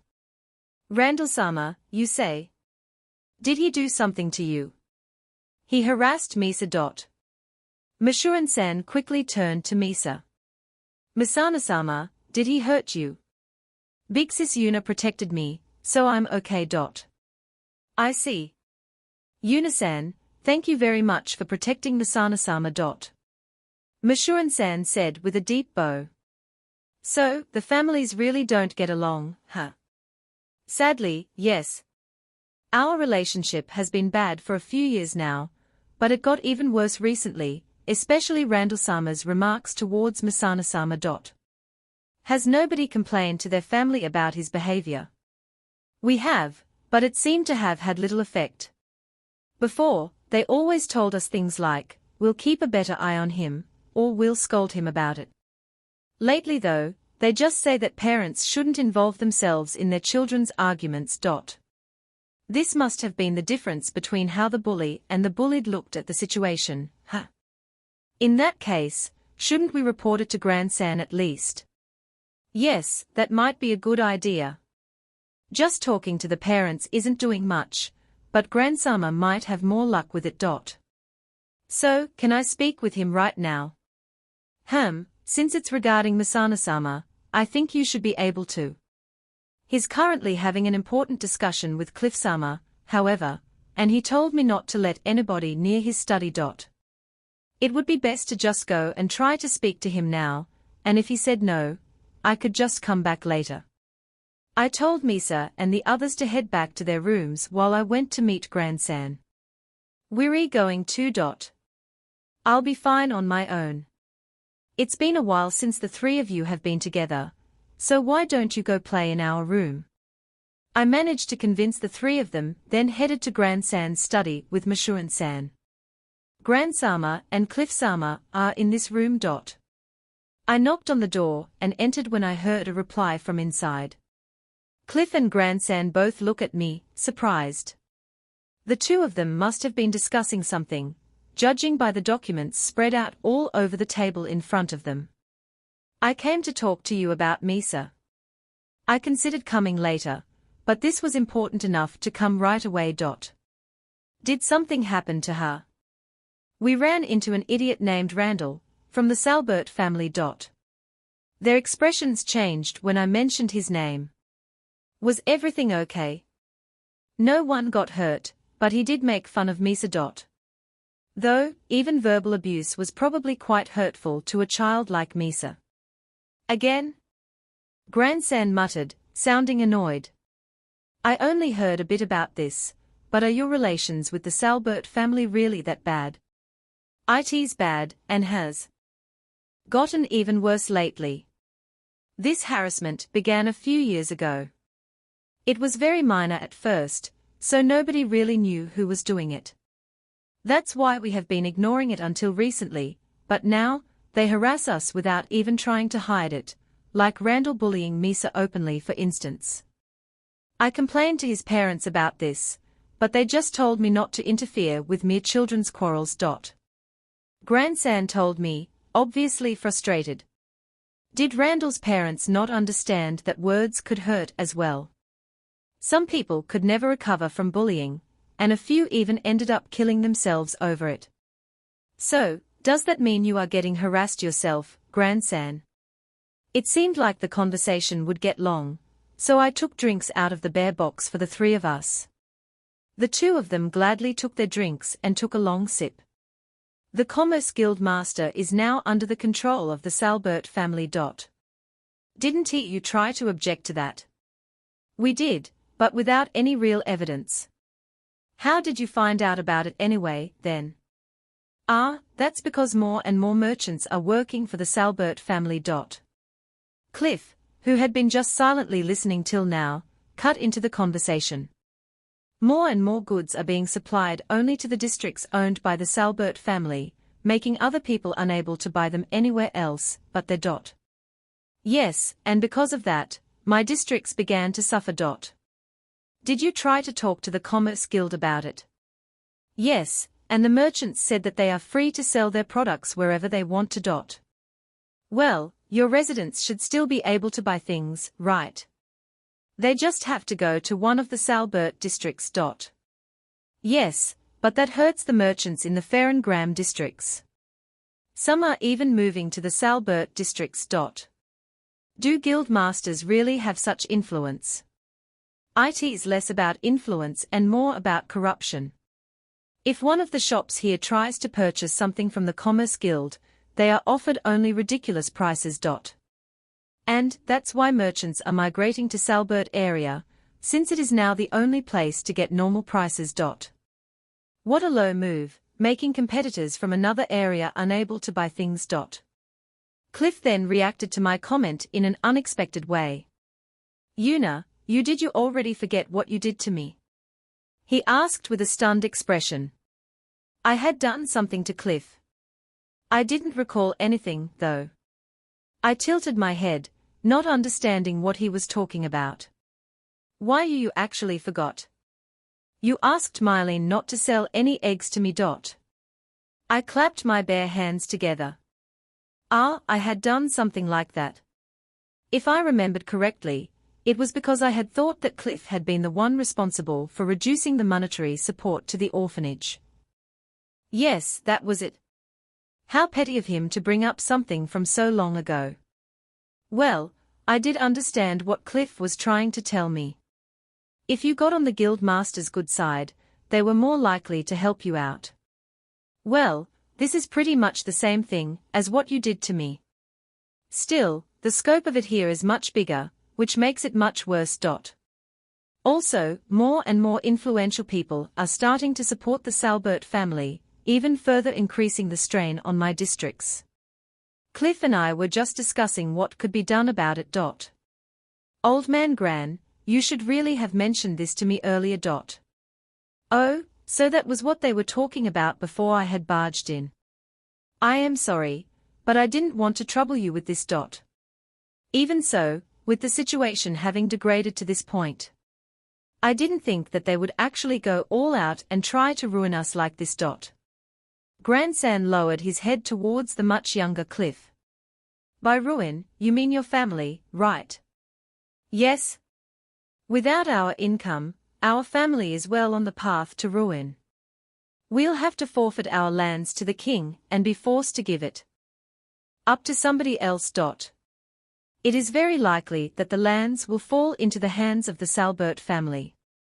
Just by looking at the reports on their revenue, you can see that they are doing an excellent job as lords of their area. Obviously, since their income was going up, the Salbert family looked good on paper. Tax records didn't show what kind of illegal things they did to increase it, after all. Anyway, we are trying to find a countermeasure against this. We are sending in some goods from Crimonia, but being on the bad side of the Commerce Guild is a real problem. That's why I've invited many important merchants and wealthy people to my party. We cannot let the Salbert family's plan go through. We cannot let his son inherit everything that is to this town. We have to oppose them by winning some of the merchants over, or we are done for. Yes? The guild master won't stay put if he learns of our plan. So that was the purpose of this grand party. There was more to this than just the argument between Misa and Randall. From Randall's perspective, Misa's family was an opponent who they could steal the territory from. His way of speaking implied that he thought his family had already won. He had even said that he would make Misa his maid. If Misa ended up being kicked onto the streets, I would take care of her. There was no way I would let that idiot have her. Of course, the best way to do that was to make sure that Grandson's family won this fight against them. From what I had heard, it seemed that Grandson was losing in numbers, though. Would Cliff lending his assistance be enough to turn the tables? Maybe. Well, if my assistance was necessary, I would make sure to help in any way I could. Not much I could do in this situation, however. At the very least, I should be able to help out if it comes to an all-out fight, but persuading merchants wasn't really my thing. The most I could do right now was protect Misa. Our conversation ended, and just as I was about to get up, there was suddenly a lot of noise coming from the hallway, and Meshuran-san barged into the room without knocking. Chapter 175 Bear-san does Cliff another favor. I've got bad news, Grandsama. Meshuran-san said after rushing into the room with a pale face. What happened?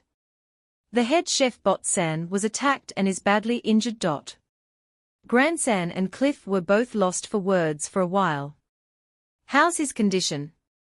Will he be okay? His wounds are currently being treated. Where is he? Take me to him. Grandsan left the room with Masuran-san, leaving Cliff and me behind. It has come to that, huh? Cliff murmured to himself.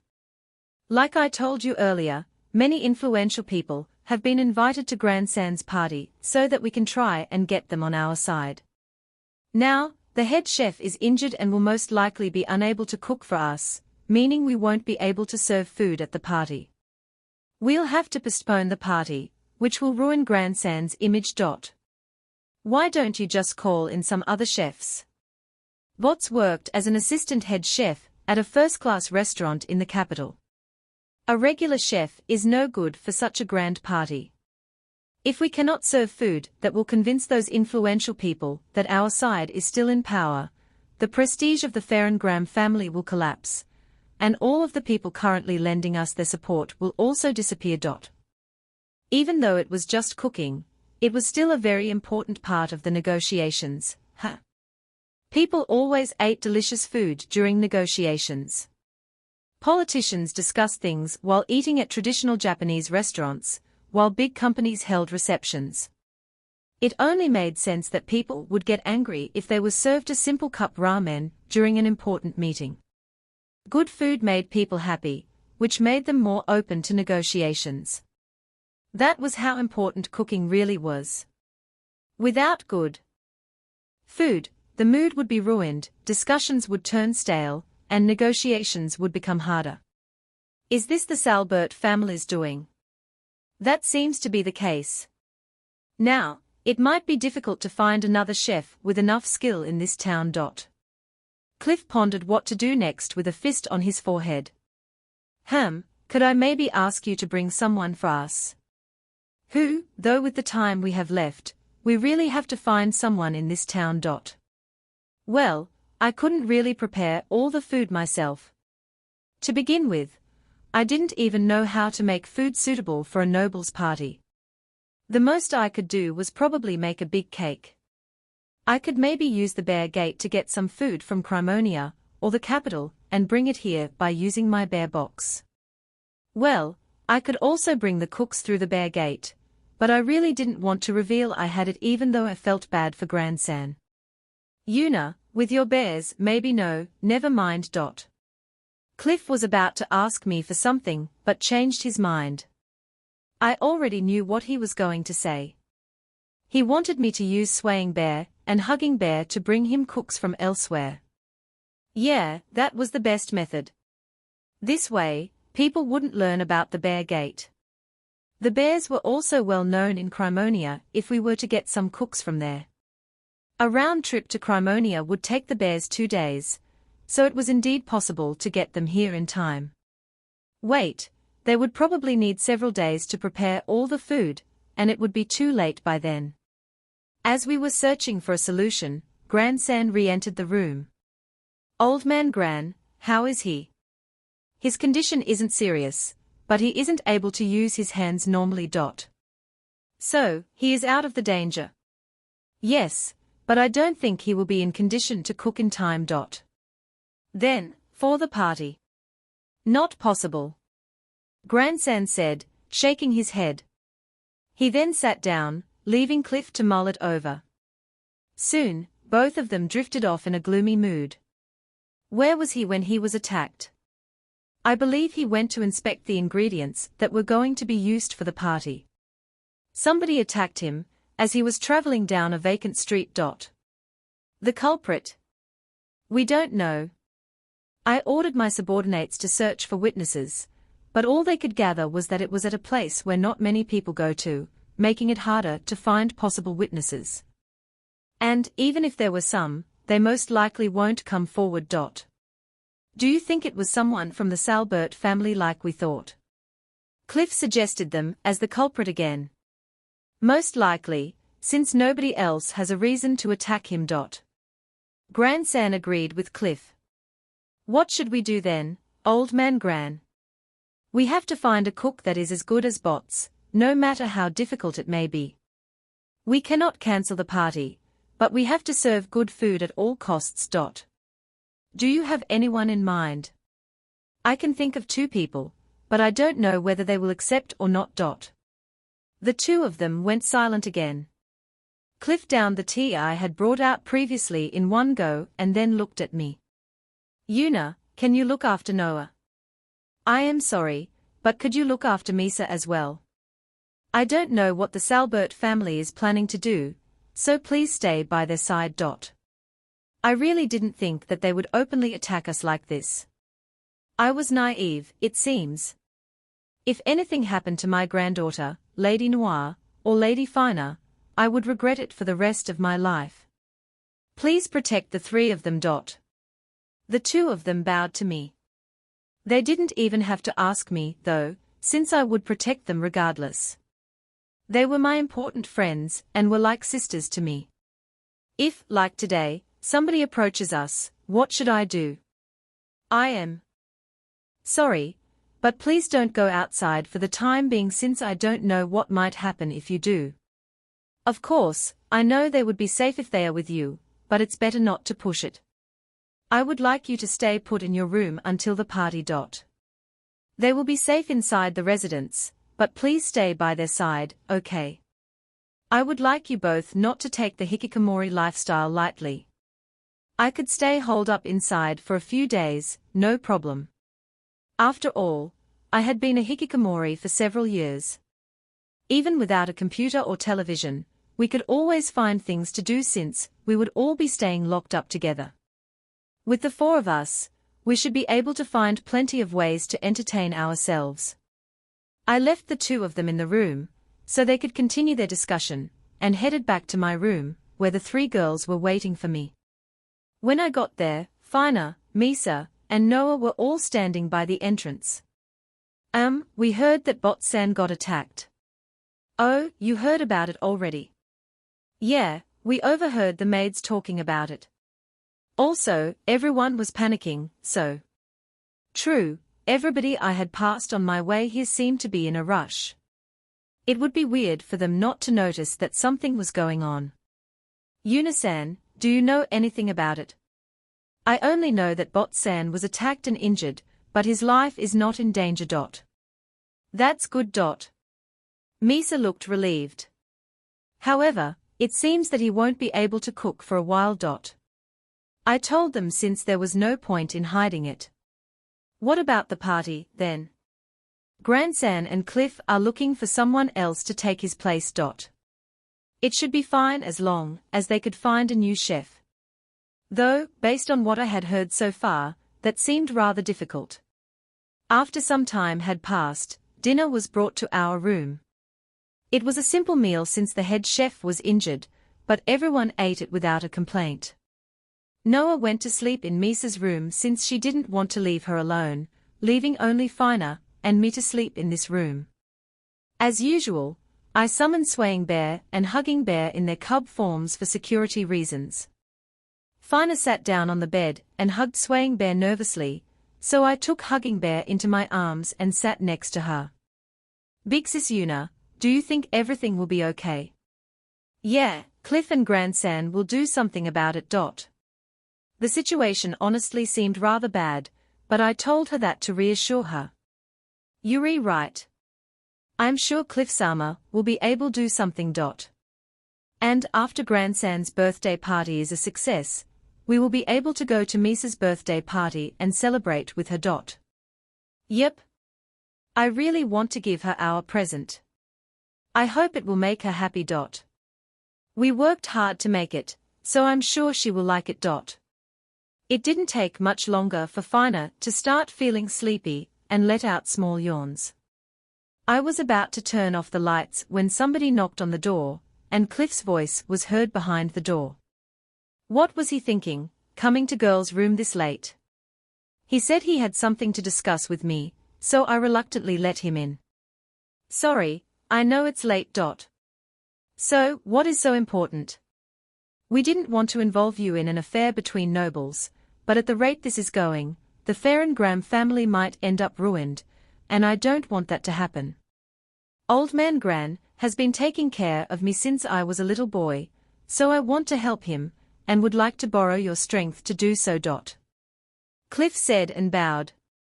A noble like Cliff was lowering his head towards me. The chefs they had tried to get must have been no good, huh? That's fine, but what do you want me to do? First, the party must succeed without fail. We need a chef who will be able to make food that can satisfy nobles and wealthy merchants. That was an absurd request. Cliff, do you understand what you're saying? Of course I do. I know what I'm saying is unreasonable. It's just that there's no person in this town who can make such lavish foods. Some had been threatened, some were bribed, while the others simply refused. There's nobody left here, so the only thing we can do now is to bring someone from another town. A horse won't be fast enough for this, however. We need your bears. I looked at Hugging Bear, which was still within my arms. It seemed like it really was our only choice at this point. I recalled the sad expression Misa had made when we had encountered Randall. Her birthday party was coming up, and I wanted her to enjoy it. Okay, I get it. I just need to bring a cook here. So, you accept my request? I just don't want Misa to be sad, that's all. Thank you. I have an invitation for a Crimonia chef here. This? I'll take it just in case. I might not need it, though. I have an acquaintance who is a good chef. I answered while taking the letter. That's a secret. However, I believe him to be a top-notch chef, so you don't have to worry. I just don't know if he'll accept or not, so I will keep the invitation in case he refuses. Okay then, I'll head out now. Yuri heading out now. It's best if I go as quickly as I can, right? So, could you just give a simple explanation to Noah and the others for me? Okay, I'll let them know. Also, I think they will be safe inside the residence, but please take care of the 3 girls until I return. I'll have someone accompany them, so please don't worry. Anyway, I have to change, so could you leave? Also, I will pick a good time to leave, so you don't have to worry about it. Yeah, that would be great. All right then, please take care of this for me. Cliff seemed to believe me and left the room. Big Sis Yuna, are you leaving now? Fina had been listening in on our whole conversation. I'm not going. Fina looked at me, surprised. I mean, I have the bear gate, and if I go now, it will still be in the middle of the night. So, it makes more sense for me to leave early in the morning instead. I had told Cliff I would be leaving now only to make him think that I was going to leave in the middle of the night with one of my bears. Yet, in reality, I would just head out by using the bear gate in the morning. I see. You're right, but is that really okay? Fina asked, tilting her head. It's fine. Come on, it's getting late, so I'll turn off the lights now. I made Fina lie down before collapsing onto the bed myself. Oh right, swaying bear, hugging bear. Wake me up early tomorrow, okay? They cried softly in response. Now then, how should I persuade Zelif-san tomorrow? Well, both Eleonora-san and the king owed me a favor, so it should work out, right? I could always figure out the details later. I embraced Hugging Bear beside me and fell asleep in no time. Chapter 176 Bear-san goes to the capital to fetch Zelif-san. I was sleeping nicely until something soft began tapping my face. As I opened my eyes, I saw Hugging Bear's paw in front of me. Oh right, I had to leave first thing in the morning today. I looked out the window and saw it was still dark. I thanked Hugging Bear and petted its head before getting out of bed. Doing so, I woke up Fina, who sat up immediately. Oh, did I wake you up? I'm sorry, Fina. You can sleep in a bit more. No, I wanted to see you off, so I asked Swaying Bear to wake me up too. I was pleasantly surprised by her response. I thanked her and changed into my usual black bear suit. Well then, I'm leaving now. If something happens, call me using your bear phone, and I will return as quickly as I can. Otherwise, please wait for me here without going outside since that could be dangerous. I felt a bit anxious knowing I wouldn't be around for a while. Well, as long as they stayed inside the mansion, they should be fine. Taking some precautions, like the bear phone, wasn't a bad idea, though. Okay. I'll call you if anything happens. Big sis Yuna, you have to be careful as well, okay? I patted Fina's head, unsummoned swaying bear and hugging bear, and headed out onto the balcony. Stopping just long enough for Fina to send me off, I jumped onto the roof. This place should do, right? The center of the roof was a good blind spot, so I set up the bear gate there. I laid it down against the roof, so nobody would be able to see it. Checking one last time, I opened the door below me, and transferred to the bear house at the capital. As soon as I passed through, though, I fell down due to the direction my body was facing. It felt like jumping down a hole on the other side, but since I exited through a normal door here, I ended up buckling down. It didn't hurt at all, but it was still rather embarrassing. I was glad nobody saw me. I had breakfast at my bear house, then headed to the castle when the sun hit the sky. It was still early morning when I reached the guards at the castle gate. Hello. Can I head inside? Yes, feel free to enter. Just as I was about to head inside, another guard ran over to me. The guard told me, I am not here for Princess Flora today, but rather want to see His Majesty and Eleonora-san. Would that be okay? Oh? Please wait a moment, anyway.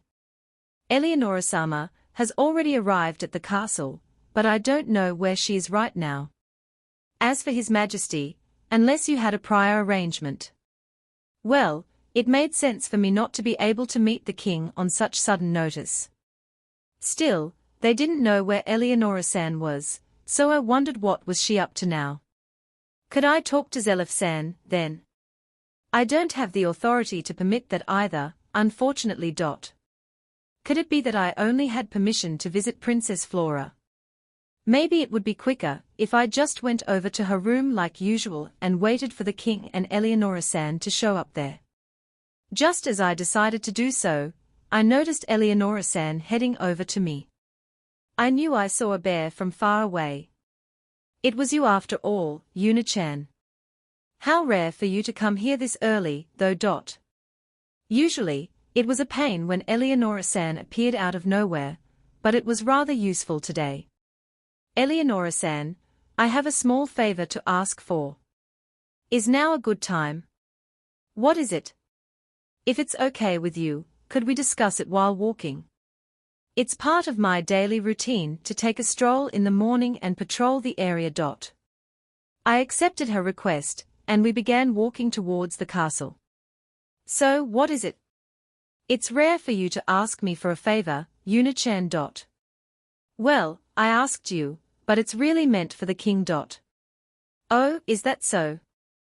Do you think I could borrow head chef Zelif-san for a few days? Zelif? May I ask why? I proceeded to explain about the situation at Shilin. Oh, Cliff did mention something about this in a letter to me. The Salbert family, huh? I haven't heard many good rumors about them. So, there really were bad rumors about them. Sorry, but I can't give you permission to borrow Zelif without consulting His Majesty first. Well, he was the head chef of the royal family, so that made sense.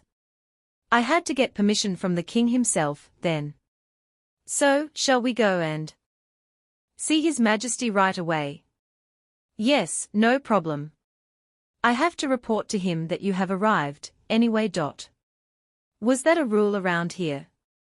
That everyone had to report me coming here to him? Well, I was okay with it now, as long as I could meet him. Following Eleonora-san, we headed deeper into the castle. As we passed by various people, they all bowed and greeted us.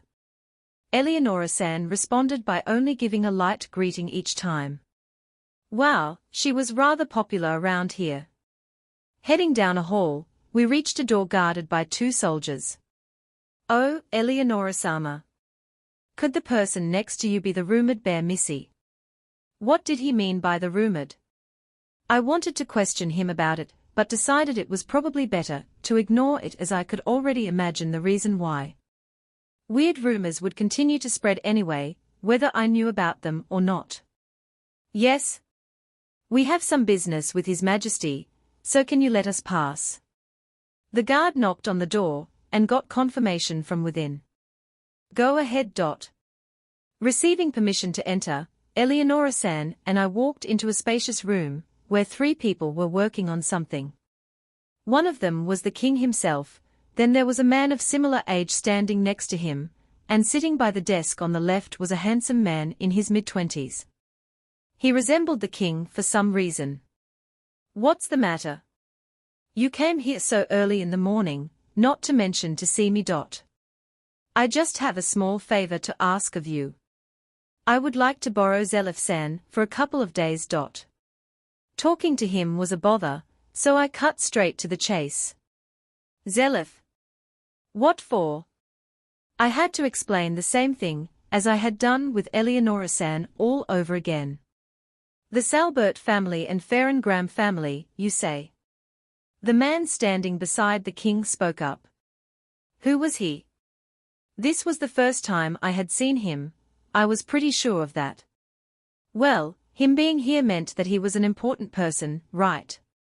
Splitting that territory grandfather really did something quite unnecessary. The king said, sounding annoyed, and leaned against his chair. Well, it can't be helped now. It must have been the best option, given the situation at the time. Still, it turned into the situation we have today because of that. What a bother. I wondered if he had also said that to the previous king, who had decided to split the territory into 2. Still, I agreed with how he felt. If that king hadn't split it, we wouldn't have had this problem now. Did you already know what's happening there right now? I have a basic understanding of it, based on the reports I have received. If I'm not wrong, the Salbert family is responsible for some nasty harassment, but that is about it, as most of the small details don't reach the capital. The Salbert family's revenue has gone up lately while the Farengram family's has plummeted. Although the Farengram family has been submitting their reports, they did not record anything specific in regards to the reason as to why that is happening. Well, to put it simply, the reports had made it seem as if the Farengram family was failing to attract as many customers, while the Salbert family was doing their best to procure as many as they could. That, in return, had raised question as to what the Farengram family was even doing. Turf wars between noble families happen everywhere. Although it is cruel to say this, the Farengram family is powerless against them. It seemed that way to me as well. Could Gran have played it out better?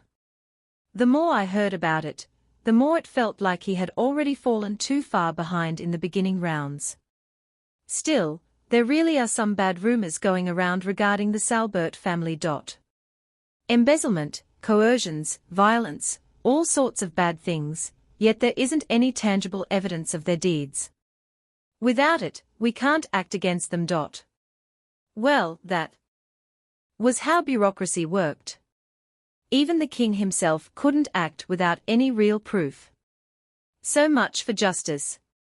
There's also a rumor that the Salbert family is affiliated with the Barnard Company. The handsome blonde man, who had stayed quiet till now, cut in. He definitely looked similar to a certain someone. The king noticed me staring and realized why. That reminds me, Yuna, is this your first time meeting Elnat? Elnat? I had never heard that name before. When I tilted my head, the handsome man laughed. To think that there is somebody who often comes in and out of the castle, but does not know who I am. I am the legitimate child of King Furot, Elnat. It's a pleasure to meet you, Yunasan, the bear. Ah, he resembled the king, or better he was the prince. I've heard about you from father, mother, and Flora. Not to mention that, every time you come to the castle, father pushes all of his work onto me. His smile was scary for some reason. Was it my fault?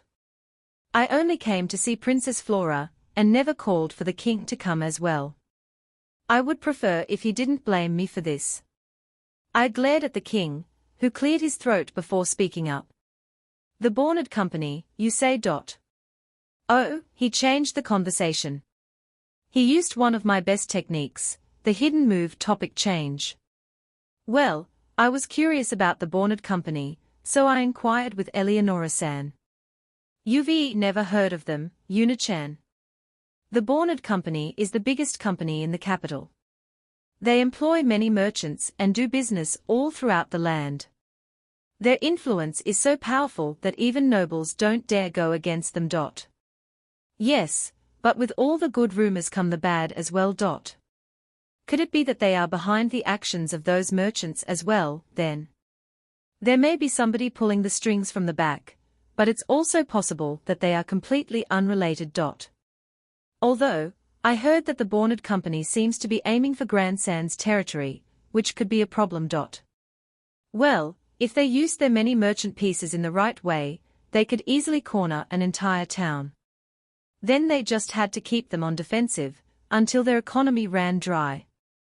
Did this world have an underground world of some sort as well? Well, if the Borned Company and the Salbert family were indeed related, then it would most likely be difficult for Grandsan to get those merchants and influential people he was hoping for to his side. The party wouldn't be able to change the outcome at this point, as it had already been decided. Still, if the party failed as well, the ruin of Farengram family would come even sooner.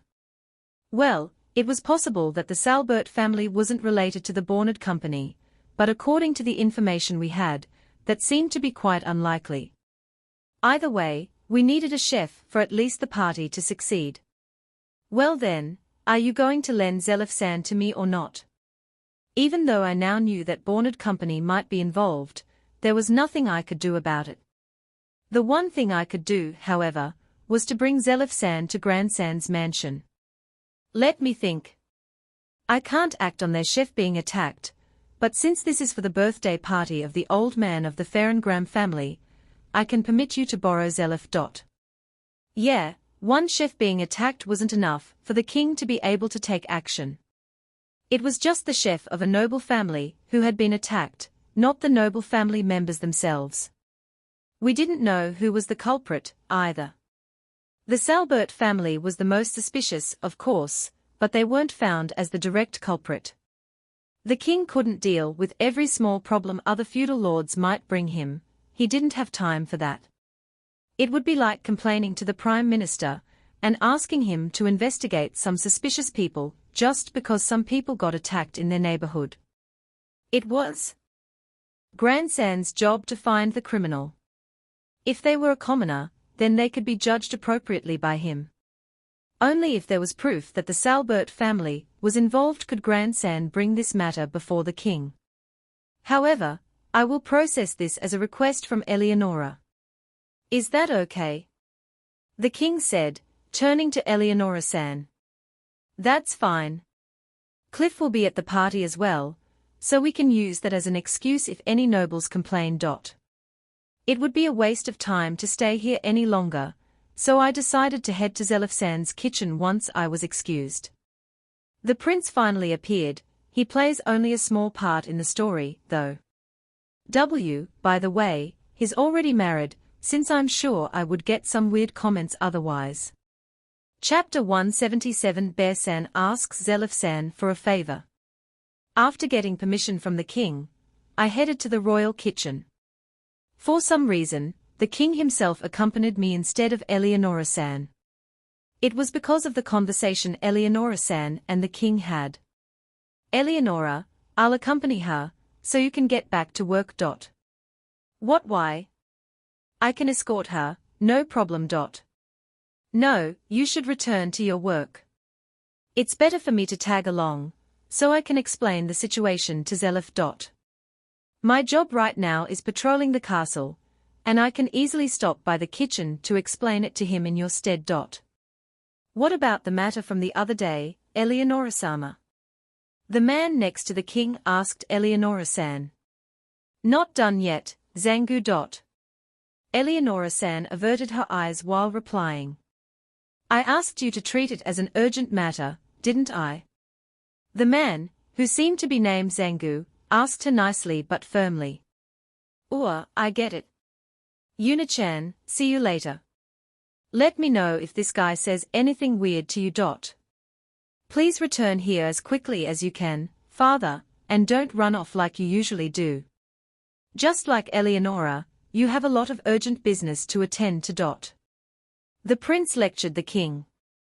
Don't worry, I will come straight back. Also, don't make it sound like I skip work all the time. You skip work every time this bear comes here. The prince said, looking at me. Why was he looking at me, though? It wasn't my fault that the king decided to skip work.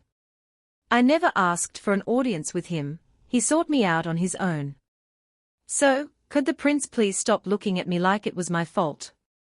Well, this time around it was my fault, but as for all of the other cases, I had nothing to do with it. For some reason, I felt like the prince hated me. I didn't recall ever doing anything that would make him hate me, though. He shouldn't blame me because the king passed his work on to him, right? If he really wanted the king to do his job, he should just tie him to his chair. That way, the king would have to do his work and not pass it on to the prince. The king also wouldn't be able to bother me anymore, so it was like killing two birds with one stone. I should suggest this to him when I had the opportunity to meet with him in private. I had no problem with him hating me, but it could be a problem if he decided to cause me trouble because of it. Not to mention that he was Princess Flora's older brother, so I should leave a good impression, or he might try to interfere with my meetings with her. Anyway, Eleonora-san unwillingly went off to work while the king and I headed to the royal kitchen, where we were met with several chefs in the middle of their cooking. You sure have a lot of cooks. They have to prepare meals for everybody working at the castle, and that's a lot of food. I noticed that all of the chefs were now looking at us. Well, the king himself just visited their kitchen, so it only made sense for them to look at him in surprise. I teased the bear. What is the bear doing here? Is she the bear? Yes, she's the rumored bear. Wow, I can't believe that she really is a bear. What, is this your first time seeing her? She's younger than me. Not to mention, she's small. Why does she wear that costume, though? Dude, she can hear you. The head chef will scold you if you make her mad. I had heard what all of them had said, so it was a bit late to warn them now. Wait, instead of the king, were all of their gazes directed at me? Wasn't that weird? Normally, if the most important person in the country arrived at your workplace, wouldn't you notice them first? Oi, somebody should go talk to the bear. You go. They all started shoving each other.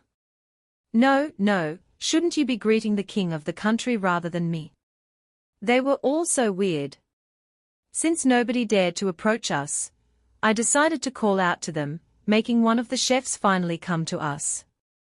Your Majesty, Unidono, what brings the two of you here today? The first one to speak to us was Zelif-san, of course. Not to mention that he actually knew how he should greet us. First the king and then me. As expected of the royal head chef. Could it be that you brought over a new recipe today? Zelif-san asked me, his eyes glowing like that of an excited child. No, I came here to ask you for a favor, Zelif-san. You want to ask me for a favor? Zelif, I want you to accompany Yuna to Shilin. Zelif-san was surprised by the king's sudden request. Shilin? Why would we be going there? The Fair and Graham family is hosting a party. Their chef got injured, however, and he cannot prepare the required meals. That's why Una came here to ask for your help. Unidono did. Zelif-san looked at me, so I spoke up. Can I ask this of you? You were the only one I could think of asking, since you're the only person I know who can make food suitable for noble parties. If His Majesty gives his permission, then of course, I will help. Would it be okay for me to be away for a while, Your Majesty? Zelif-san turned back to the king. Both you and I owe Una a favor, so make sure you complete her request properly. Of course, Your Majesty. Unidono, I will come with you to Shilin to prepare the food for the party. Thank you, Zelif-san. No need to thank me. You always show me new delicious recipes, so all I'm doing is returning the favor. It would bother the other chefs if we continued our conversation here, so we decided to head to Zelif-san's personal kitchen. Before we left, Zelif-san gave a whole lot of instructions to someone who appeared to be the assistant head chef. So, what kind of party will this be? How many people will be attending? What sorts of guests are coming? When is the party? I explained it to him the best I could. Will we even make it in time? We will ride my summoned beasts. You will let me ride on your bears? Well, there's no way we are getting back on time if we go by horseback. With my bears, it shouldn't take more than 2 days, I think. I wasn't sure how much time exactly would it take since I hadn't tested it yet, but we should make it in time. I see. Still, we don't have much time. Will I have time to buy all the ingredients? I don't know if Shilin will have all the ingredients you want, so how about we buy some here at the capital before heading out? Based on the conversation we had had in Shilin, they most likely wouldn't be able to procure all the ingredients needed for a noble party, especially with the Salbert family obstructing us. Yeah, it would be best to buy everything we could at the capital before we left. I don't think we have any time to waste. Your Majesty, may I get permission to take ingredients from the castle instead? Yeah, I don't mind, but make sure to report how much you will be taking. Oh, I will pay you for the ingredients. I will have grandson repay me later. There was no such thing as a free lunch, after all. It's okay, you don't have to worry about paying us. No, I have to take care of the payment properly. Well, the one paying in the end would be grandson, though. All right then, I'll give you the bill later. Your Majesty, may I also get permission to borrow another item bag? With this amount, even my item bag won't be able to hold all of the required ingredients. That's okay, I can just put it all into my item bag. Yep, it's really huge. Okay, let's head straight to the pantry to collect the ingredients, then. People will get mad at me if I don't return soon, so I leave everything to you, Zelif. Okay, I will take care of it, Your Majesty. Splitting ways with the king, Zelif and I headed to the pantry on our own. It was right next to the kitchen, most likely because it was convenient to have it nearby. I immediately noticed it was refrigerated when we entered. I would like to pack these into boxes before storing them in your item bag. Is that okay? Yeah, sure. Also, take as much as you need. The party mustn't run out of food. Zelif quickly began stuffing boxes with ingredients and passing them to me. Unidono, I would like to thank you. What for? I had no idea what he could be thanking me for. Heck, if anything, I should be the one thanking him for doing this for me. I have been more or less stuck at the castle since the day I became the royal head chef, so I'm quite happy about this trip. It's not like I dislike my current position in the castle. I like doing it and am delighted to have earned His Majesty's trust. Also, because of my current position, I was able to meet you and got to taste your delicious recipes. I'm very grateful for it. I am glad to hear that you don't think of me as a bother. I could never think of you that way. I'm very excited for the shop we will be opening, even though I've gotten busier because of it. Opening it will be a valuable experience. Oh right, how is that going by the way? Eleonora-sama is managing most of it at the moment, so I'm not sure. I am training some chefs for it already, though. The only problem I have right now is deciding the menu. Well, thinking of what recipes to serve is fun in its own way as well. I was glad to hear that he was enjoying the experience. Still, it looked like I was bothering him during a busy time even though he didn't show it. I would have to thank him by thinking of a new recipe to bring him. Yep, a new recipe should be a good way to thank him. Chapter 178 Bear-san departs for Shilin with Zelif-san. I continued to put away all the ingredients Zelif-san was passing to me into the bear box. The amount of the ingredients he gave me was huge, but it was better to take everything we could, rather than having him panic because we didn't bring enough. Anyway, the bear box didn't get any heavier no matter how much I put inside. Mind if we also drop by the wine cellar? Serving wine at a noble party is a big necessity. Wine, huh? I didn't know much about noble parties, but from what I had read in manga and novels, it did seem that wine was always present. I could clearly imagine nobles drinking wine from fancy glasses. Once we collected all the required ingredients from the storeroom, we headed down into the wine cellar, where Zelif-san pointed out which wine I should put into the bear box. I didn't drink alcohol, so I couldn't tell if it was of good quality or not. Just by looking at it. Well, I couldn't tell the difference even if I drank it. Do we have everything now? I asked as I put away the last bottle. I just need to grab some seasoning from my kitchen, and we are all set to go. We returned to his kitchen, where I had to pack away all kinds of seasoning. Maybe he had something I would like to use myself. I should probably ask him to show me his collection the next time I came here. Unidono, I have everything I need now. Okay, I want to head back as quickly as possible, so are you okay with leaving now? I knew we would make it in time, but I still wanted to hurry back because I was worried about the girls. Yes, I don't mind if we leave right away. You didn't forget anything, right? We won't be able to come back to grab something you forgot. I should have everything I need. Oh, actually, please wait just a moment. Zelif-san trotted back into the kitchen. I almost forgot my kitchen knife. I would be fine with using the knives from their kitchen, but a familiar knife is still the best, after all.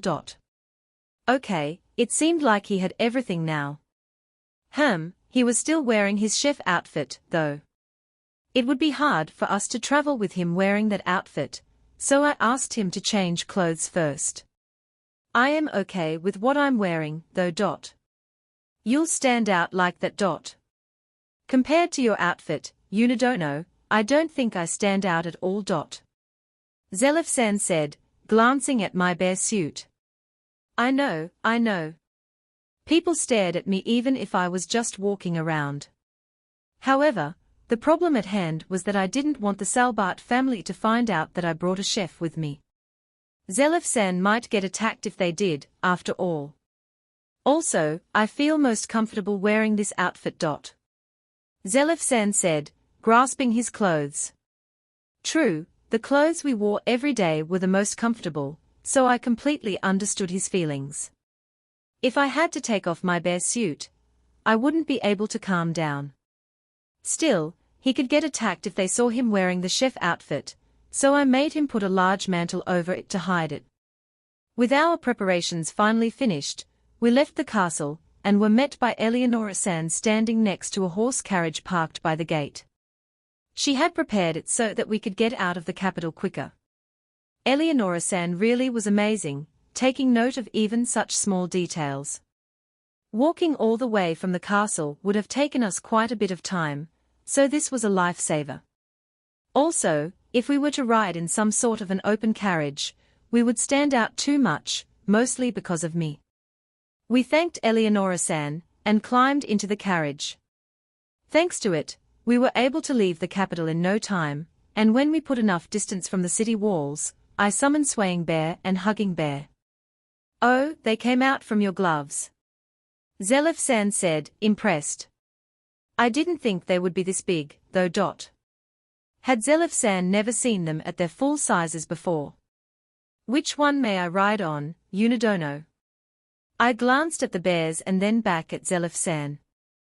Zelef-san, you aren't afraid of them at all, I've already seen how docile they are as cubs, and Princess Flora always talks about how much she loves to play with them. There is no reason for me to be afraid of them. I see. Most people find them daunting in their adult form, though. They do seem a bit frightening, but their expressions are still the same, so I'm not scared of them at all. I was happy to hear that he thought of them this way.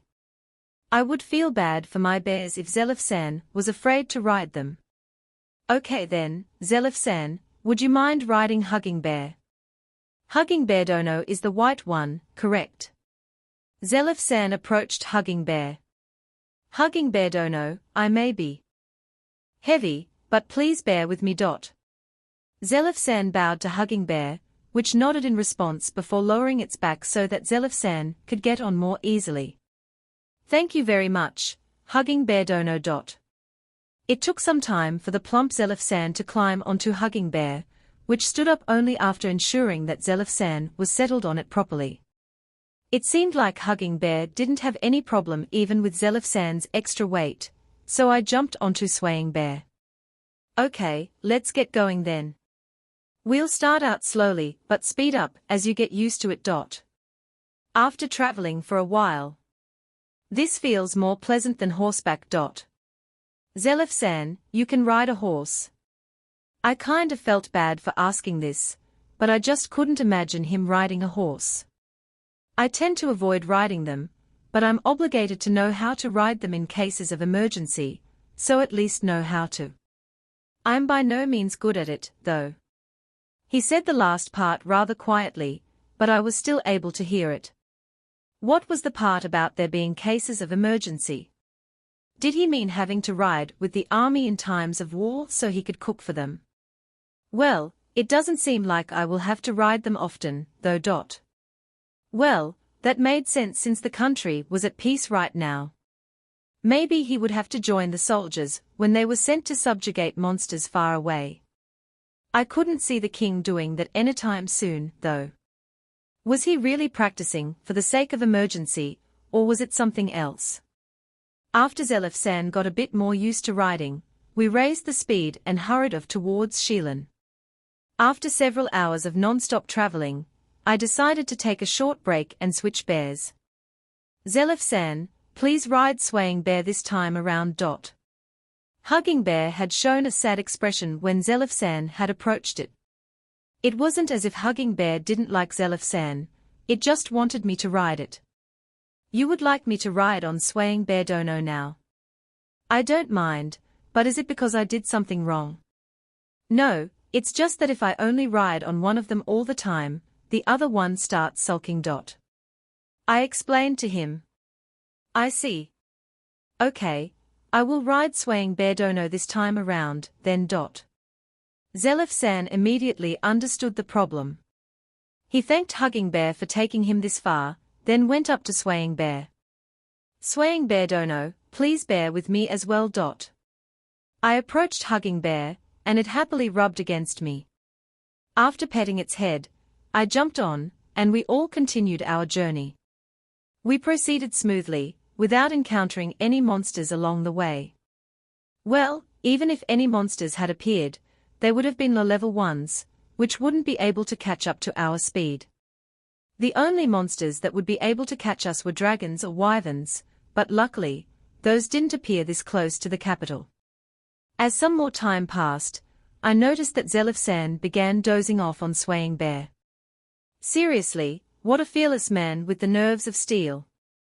Well, it was fine since it was impossible to fall off my bears, but that would be way too dangerous to do on horseback. Several hours later, the sun started to set, and the sky darkened. We could ride through the night with my bears, but we should be able to make it in time even if we camped it out. The party was in 2 days, and if all went well, we should arrive at noon tomorrow, with more than enough time for Zelifsan to make all the preparations. I called out to Zelifsan and told him that we would be camping for the night. When we stopped, he crawled off Swaying Bear and petted him as thanks. "Thank you very much, Swaying Bear Dono. Swaying Bear cried softly in response. I took out some firewood and started a fire before making 2 chairs for us to sit on comfortably. I decided to hold back and not bring out the bear house this time around. Okay. Now for some dinner. In that case, let me. Zelifsan tried to offer to cook for us, but there was no need for that. I took out some of Moinsan's bread and Anzu's soup. Oh, it seems my skills aren't needed this time around. Don't worry, you will have a lot of cooking to do once we reach Shilan. I will do my best to exceed all of your expectations. Zelifsan said and then happily started to eat the soup and bread I offered him. Unidono, did you make this? No, both the soup and the bread are sold at shops in Crimonia. They are both very delicious. I love them. I will tell the people who made it that the head chef of the royal palace complimented their food.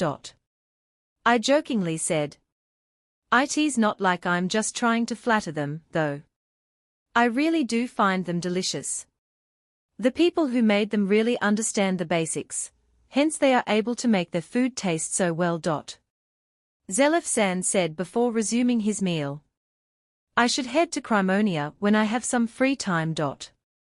It's not my place to say this, but you're welcome to come anytime.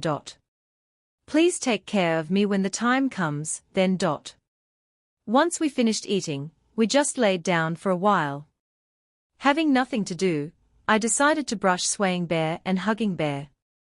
Swaying Bear Dono and Hugging Bear Dono are really quick. What's more, they were comfortable and were able to keep this pace even with me on them. Zelifsan laughed and rubbed his bulging stomach. Zelifsan, aren't you like this because you eat too much? I had heard that chefs often got fat because they did a lot of taste tests. It hurts to hear that from you. You know it's my duty to taste the dishes that my subordinates make. It's the only way I can properly critique them. I see. You're training them well, instead of just having them learn by watching you do the cooking. Some chefs indeed have their subordinates learn that way, but I believe it's too naive to think that they will learn well like that. My subordinates are also all skilled chefs working at the royal castle, so most of them can easily learn recipes by just seeing them once. It made sense for them to be that skilled if they had been hired to work in the royal kitchen. Unidono, where did you learn how to cook? That was hard to answer. It wasn't like somebody had taught me.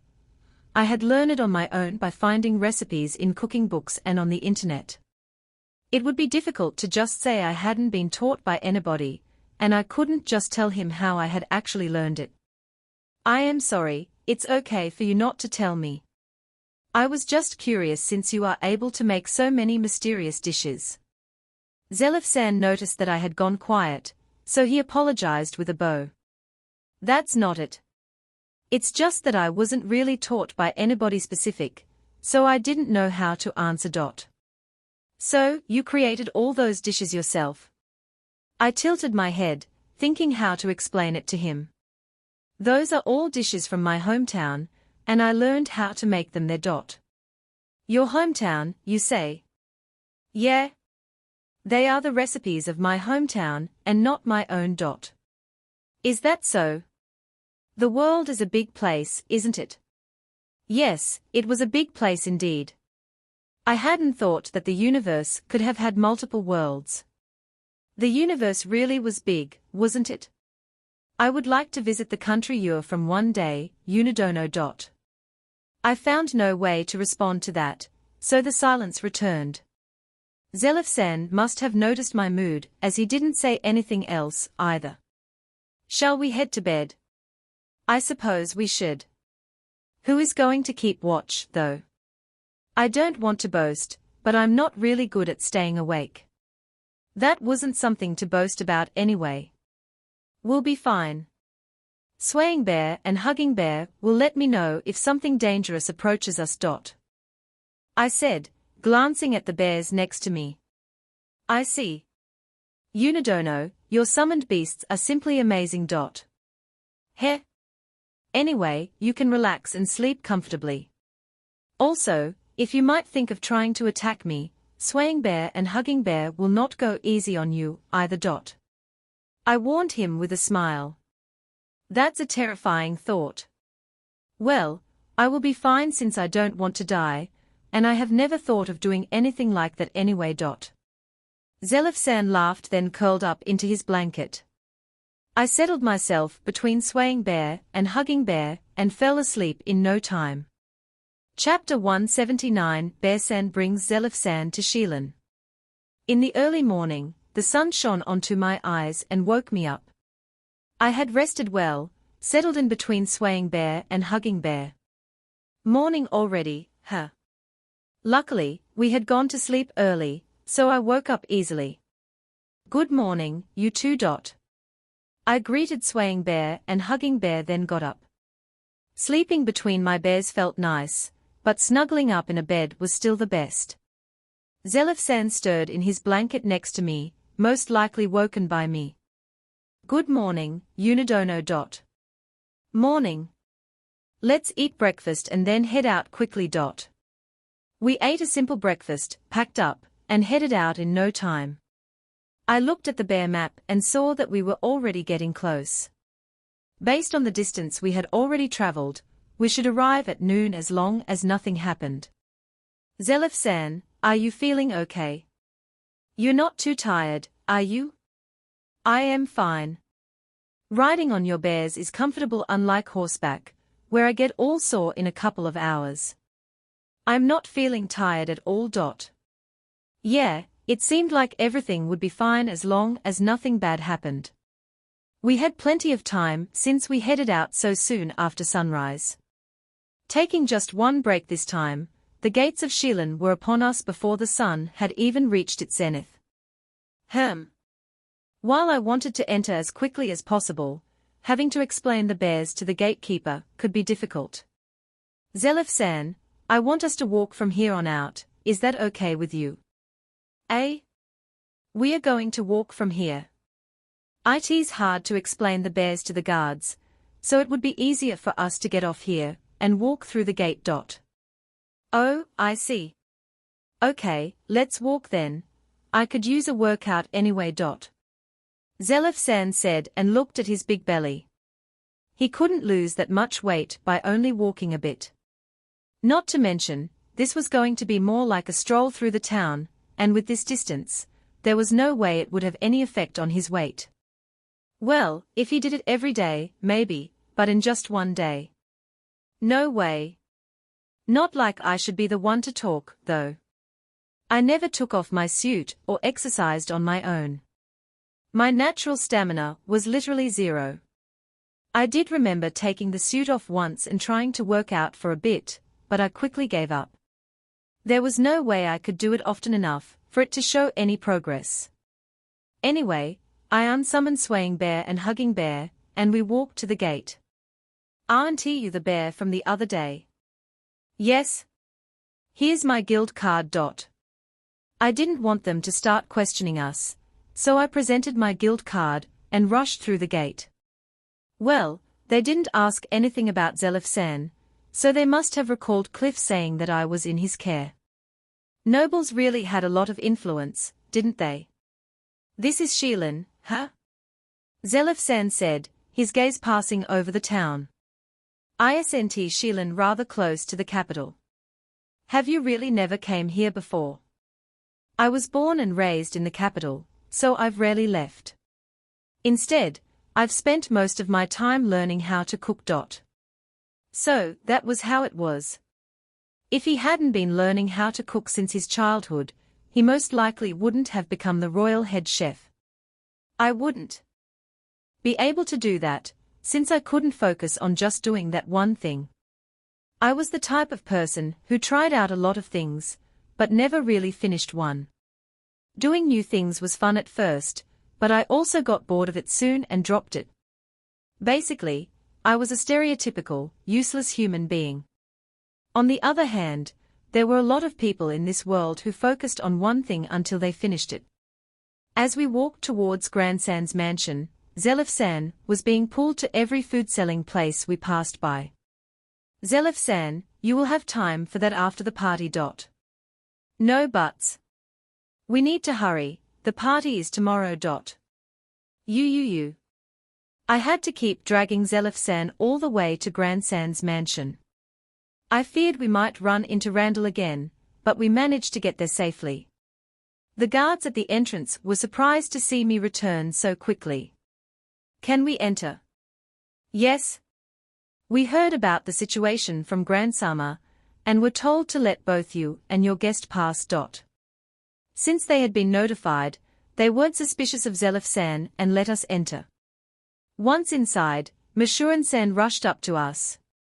Yuna-sama. I am back.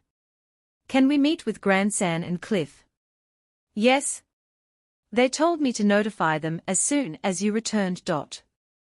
Zelif-san, are you tired? I'll be fine, no need to worry about me. Okay then. Masurin-san, please take us to them. We followed Masurin-san to Grandsan's study. Grandsama. Yuna-sama has returned. Masurin-san said before entering. I followed her soon after, leaving only Zelif-san outside. Grandsan, Cliff, did anything happen while I was away? I said, stepping through the door. With a quick glance around the room, I noticed someone else who I didn't recognize was inside. Yuna? Yuri back? Yeah, I just got back. Who is this? I wasn't sure if I could talk about Zelif-san in front of them. This is my son, Leonardo. He might be timid, but he is my son nonetheless. Father, saying that I'm timid is a bit anyway. I heard that my daughter and father are both indebted to you. Bear-san. You can call me Yuna. Yes, that's right. I'm sorry. My daughter and father always talk about a bear. When I saw that you really are wearing a bear costume, I ended up calling you a bear as well. Unlike Grandsan, Leonardo had a thin stature, and seemed to have a rather timid personality. I almost doubted the fact that he was an actual noble. So, Yuna, did you bring us a chef? Cliff asked me, recalling the reason I even left in the first place. Did that mean it was okay to introduce Zelif-san in front of Grandsan's son? Yep, he's here. As soon as I said that, Zelif-san walked into the room. At Yunadono's request, I have come to prepare the food for your party, Grandono. My name is Zelif. Zelif-san said with a small bow. Zelif, please excuse me. Due to my age, I am having trouble remembering things, but have we met before, Zelif Dono?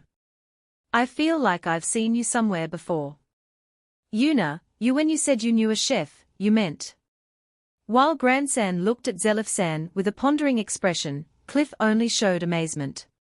Leonardo-san, on the other hand, wasn't able to say anything and just stood there with his mouth open. Cliff, have you met Zelif Dono before? Old man Gran, you're still too young to forget things. You know him as well. Even Leo noticed. We've met already. I vaguely remember seeing him before, but I cannot recall when. Zelif Dono, I apologize for not recognizing you. Grandsan apologized. Well, at least Cliff and Leonardo-san had recognized Zelif-san. Oh no, please don't worry about it. This is most likely the first time we have met face to face. I am currently working as the royal head chef.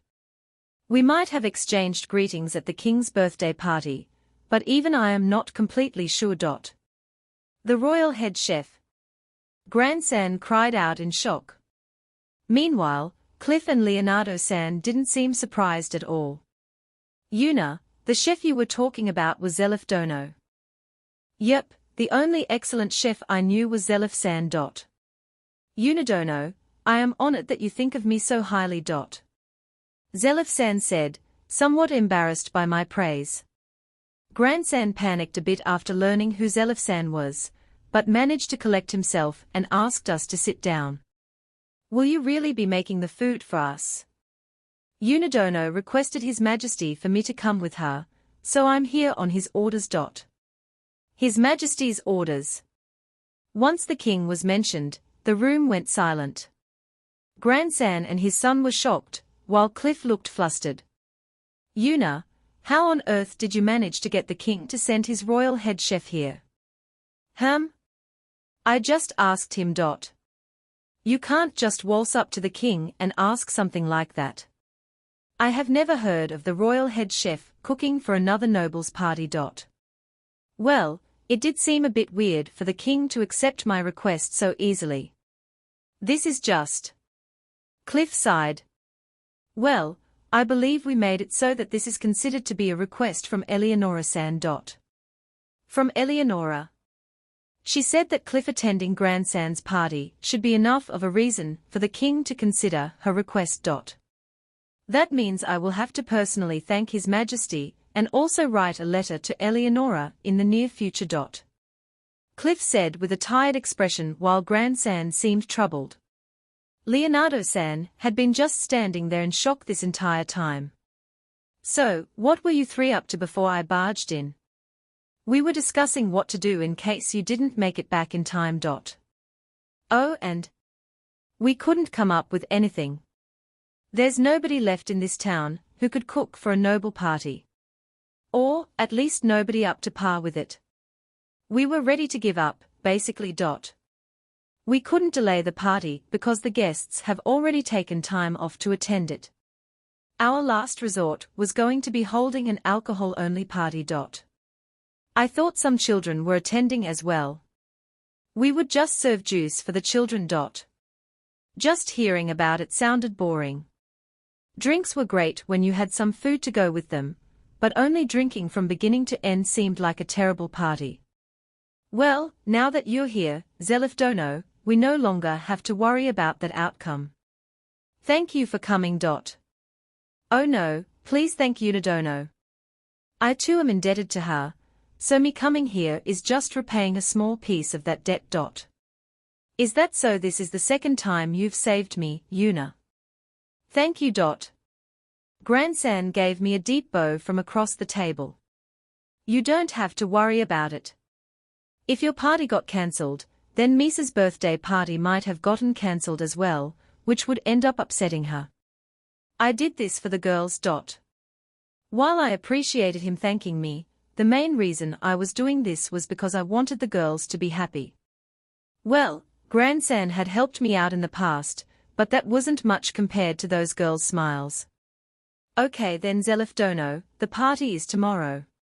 Will you have enough time to prepare everything? I have already gathered all the necessary ingredients from the capital. If I manage to do all the basic preparations today, we should make it in time for the party. That's great to hear. We are counting on you, Zelif Dono. Once Zelif San mentioned the ingredients, I recalled the deal I had made. Oh right. About those ingredients, the king will send me a bill, which I will forward to you when I get it. A bill from His Majesty. Yep, so please take care of it when I send it to you. I will have to go and thank His Majesty in person. I mustn't forget to set an appointment with him. No, old man Gran, you shouldn't do that. Don't forget His Majesty did this on Eleonora's request. I should go and thank Miss Eleonora, then. They made this into a troublesome noble conversation.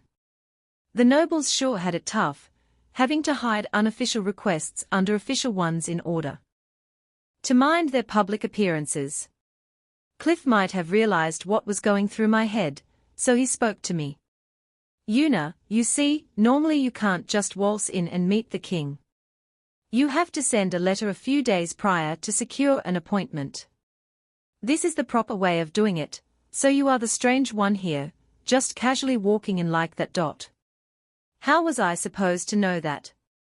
When I visited Princess Flora, the king always showed up without me making any prior appointments.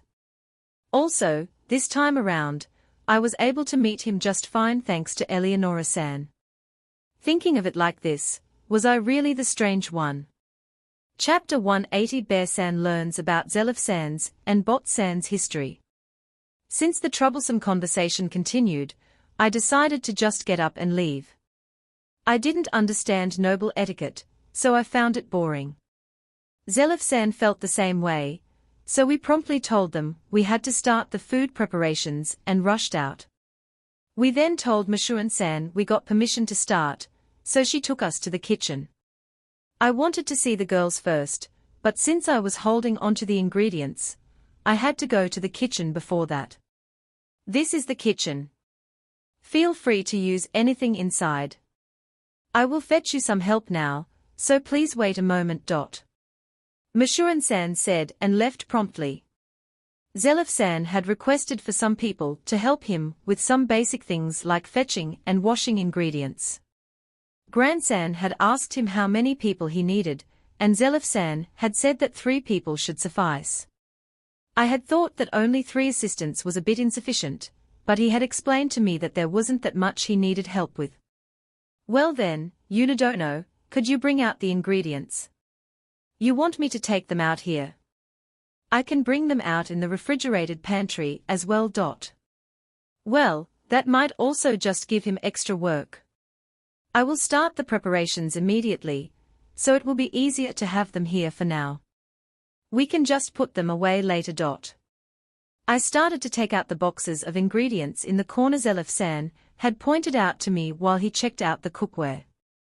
There would be about 50 people attending the party, mostly neighboring nobles, merchants, and other influential people. That was a lot of food to prepare, especially considering that the guests had high standards. Just as I finished taking out all of the ingredients, the hallway in front of the kitchen got noisy. Bot-san, you have to rest. Move. Grand-sama asked me to do this. I can't just go back on my promise.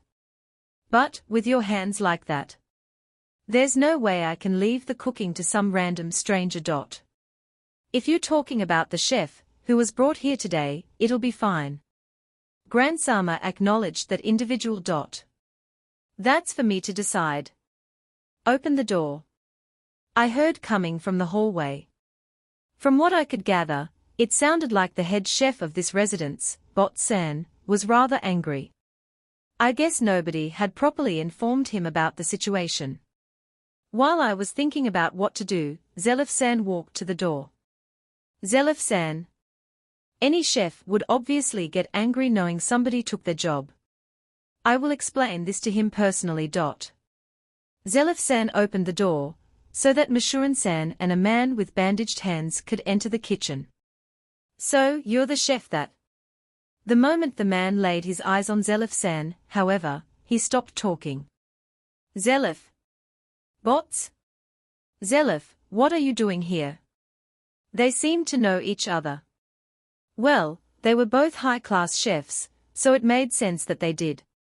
Even more, Zelif-san was the royal head chef, so I was sure many people had at least heard of him. Well, this time around, Zelif-san also seemed to know this man.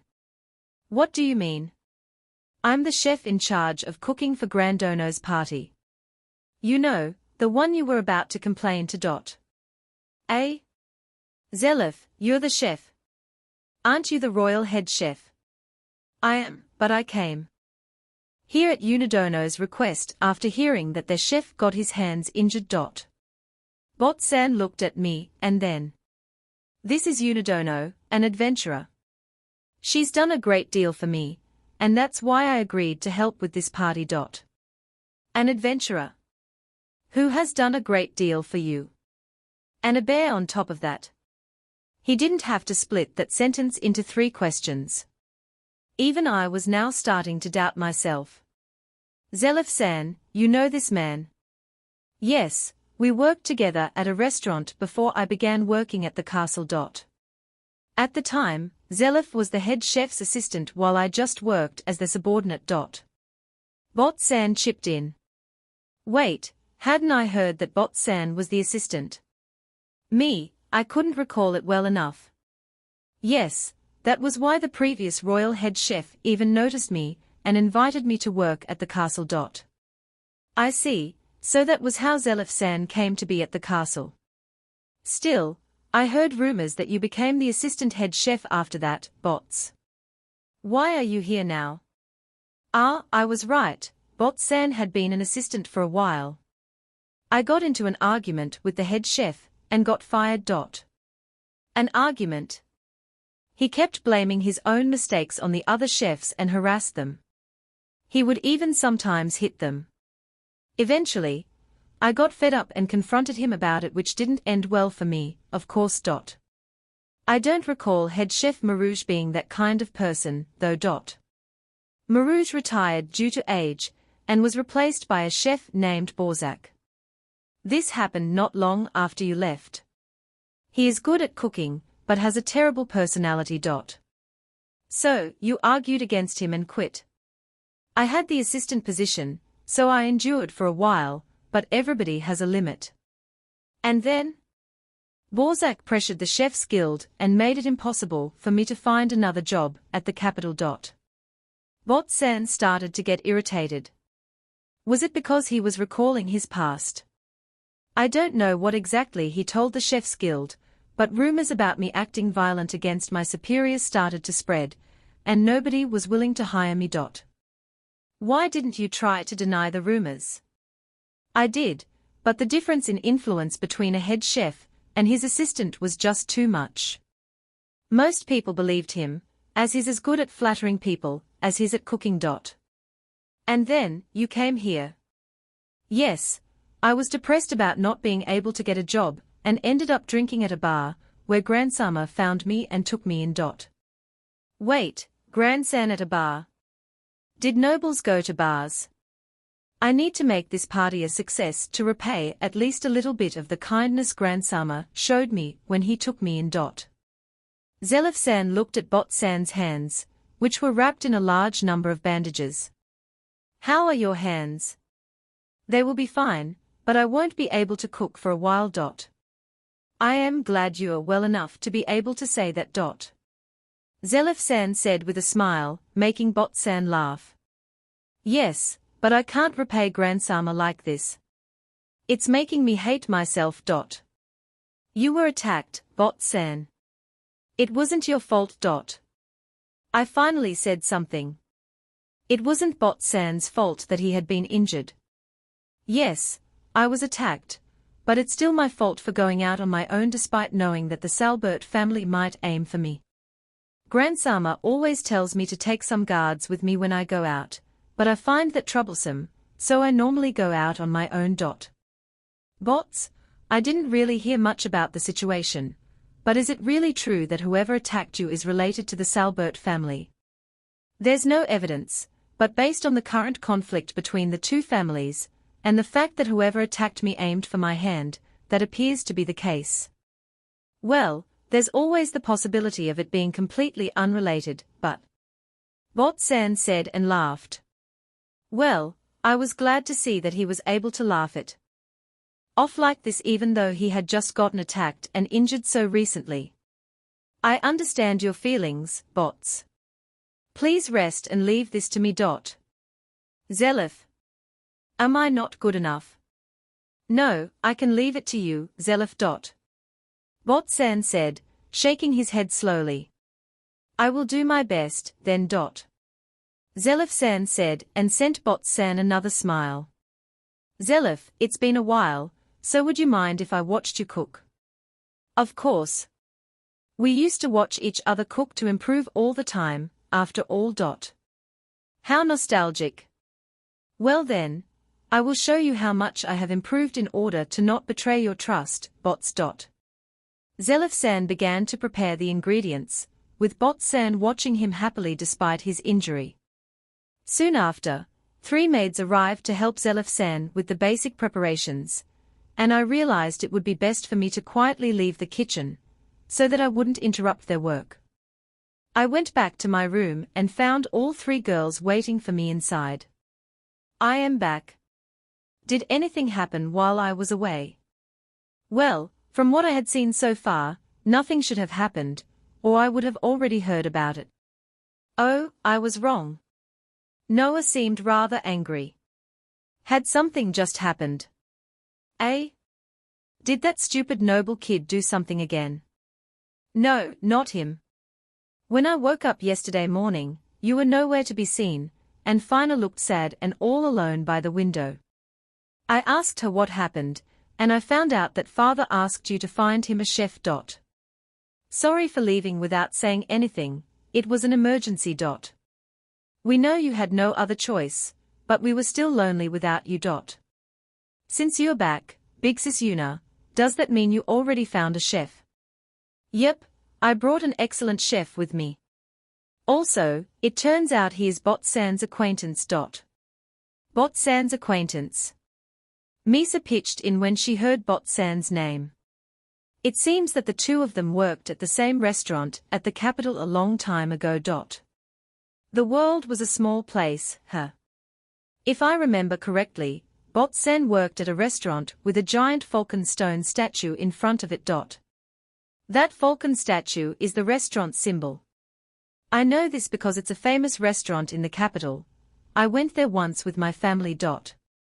Misa and Noah then proceeded to explain that it was a high-class restaurant, where you had to make a reservation to eat there. So, Zelif-san and Bot-san had worked at a famous restaurant, huh? No wonder they were both able to cook so well. Should I try going to this restaurant sometime? The head chef had a bad personality, but that wasn't enough to stop me from tasting good food. The only thing I worried about was if they would let me dine in a such high-class restaurant wearing a costume. They might just send me away at the entrance. Yeah, maybe it would be better not to go there. No reason for me to get my feelings hurt over some food. So, what were you 3 up to while I was gone? Nothing, really. Noah answered while the other 2 just nodded. With Bot-san getting injured and you going off to look for a chef, father forbid us from going out by ourselves since it's dangerous to do so. That's why we had nothing interesting to do, and just stayed inside this room. I am sorry that you had to stay locked up inside. Yeah, it would indeed be dangerous for them to leave the mansion even though we weren't sure if the person who attacked Bot-san really was from the Salbert family. There was no way I could force the girls to stay in the room any longer, so. How about we all make some pudding, then? Pudding. Pudding. We're going to make pudding. The girls all seemed to be excited. Since I had prepared some for the king's birthday party, there should be no problem if I brought it out for Grandsan's party as well. I thought serving some at Grandsan's party could be a good idea. What do you girls think? Yes, let's make it. I want to try making it as well. The girls happily followed me to the kitchen. Chapter 181 Bear-san makes pudding with the girls. The girls and I walked into the kitchen, where Zelif-san was in the middle of giving instructions to the maids while also doing some preparations himself. The boxes of ingredients I had taken out earlier were already all scattered around. Well, that most likely couldn't be helped, as they had to open them to see what was inside. Bot-san was sitting on a chair very close to Zelif-san, watching him intently. He seemed to be doing quite fine, not counting his injured hands. He had seemed full of energy when he had been talking to Zelif-san earlier, even though his livelihood had just so recently been targeted. Please place that box into the refrigerated pantry. I will need that box today, so bring it closer. Zelif-san was so focused on his preparations that I was unable to find a good time to ask if we could borrow some space in the kitchen. As we stood there wondering how to approach him, Bot-san noticed us. Misana-sama. The bear.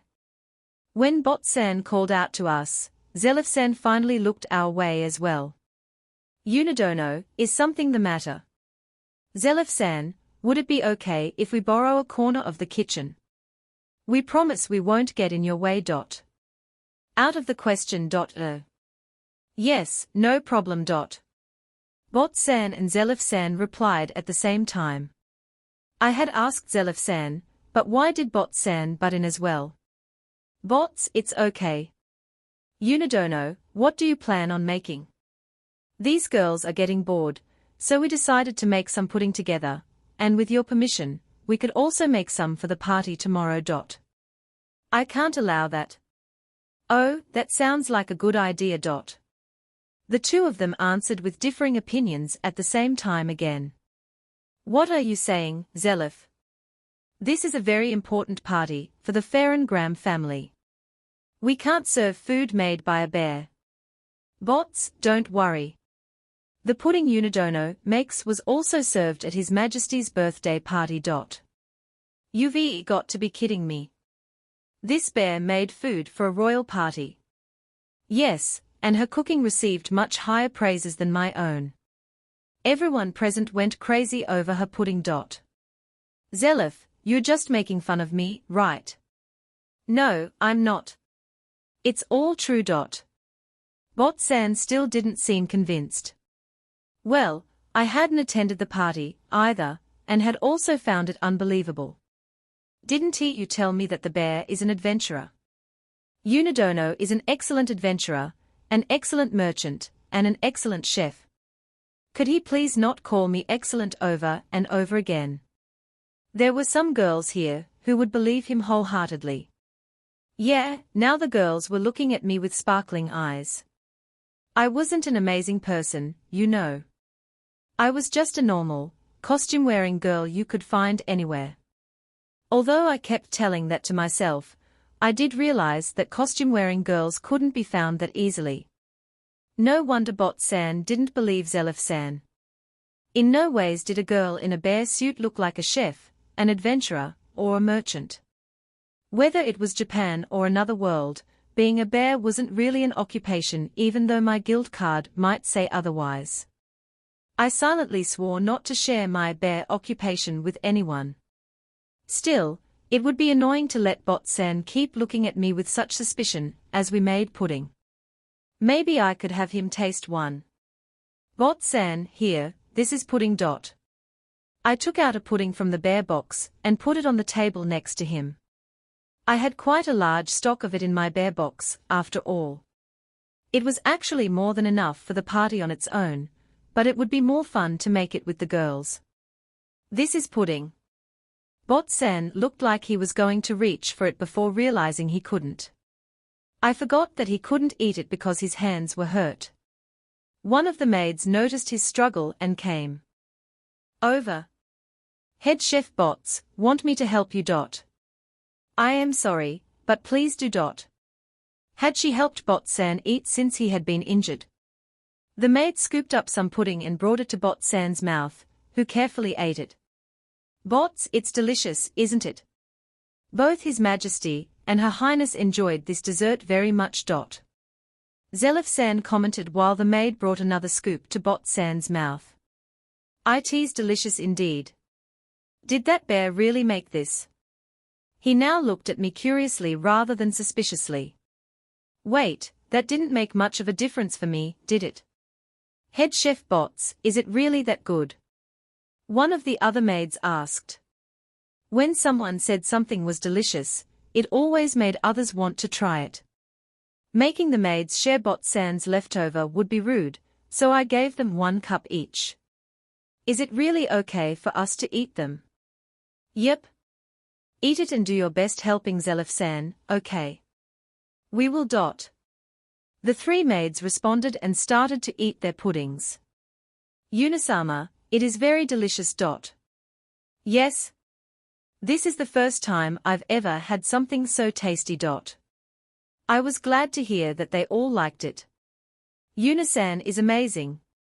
She can make many other delicious things too, not just pudding.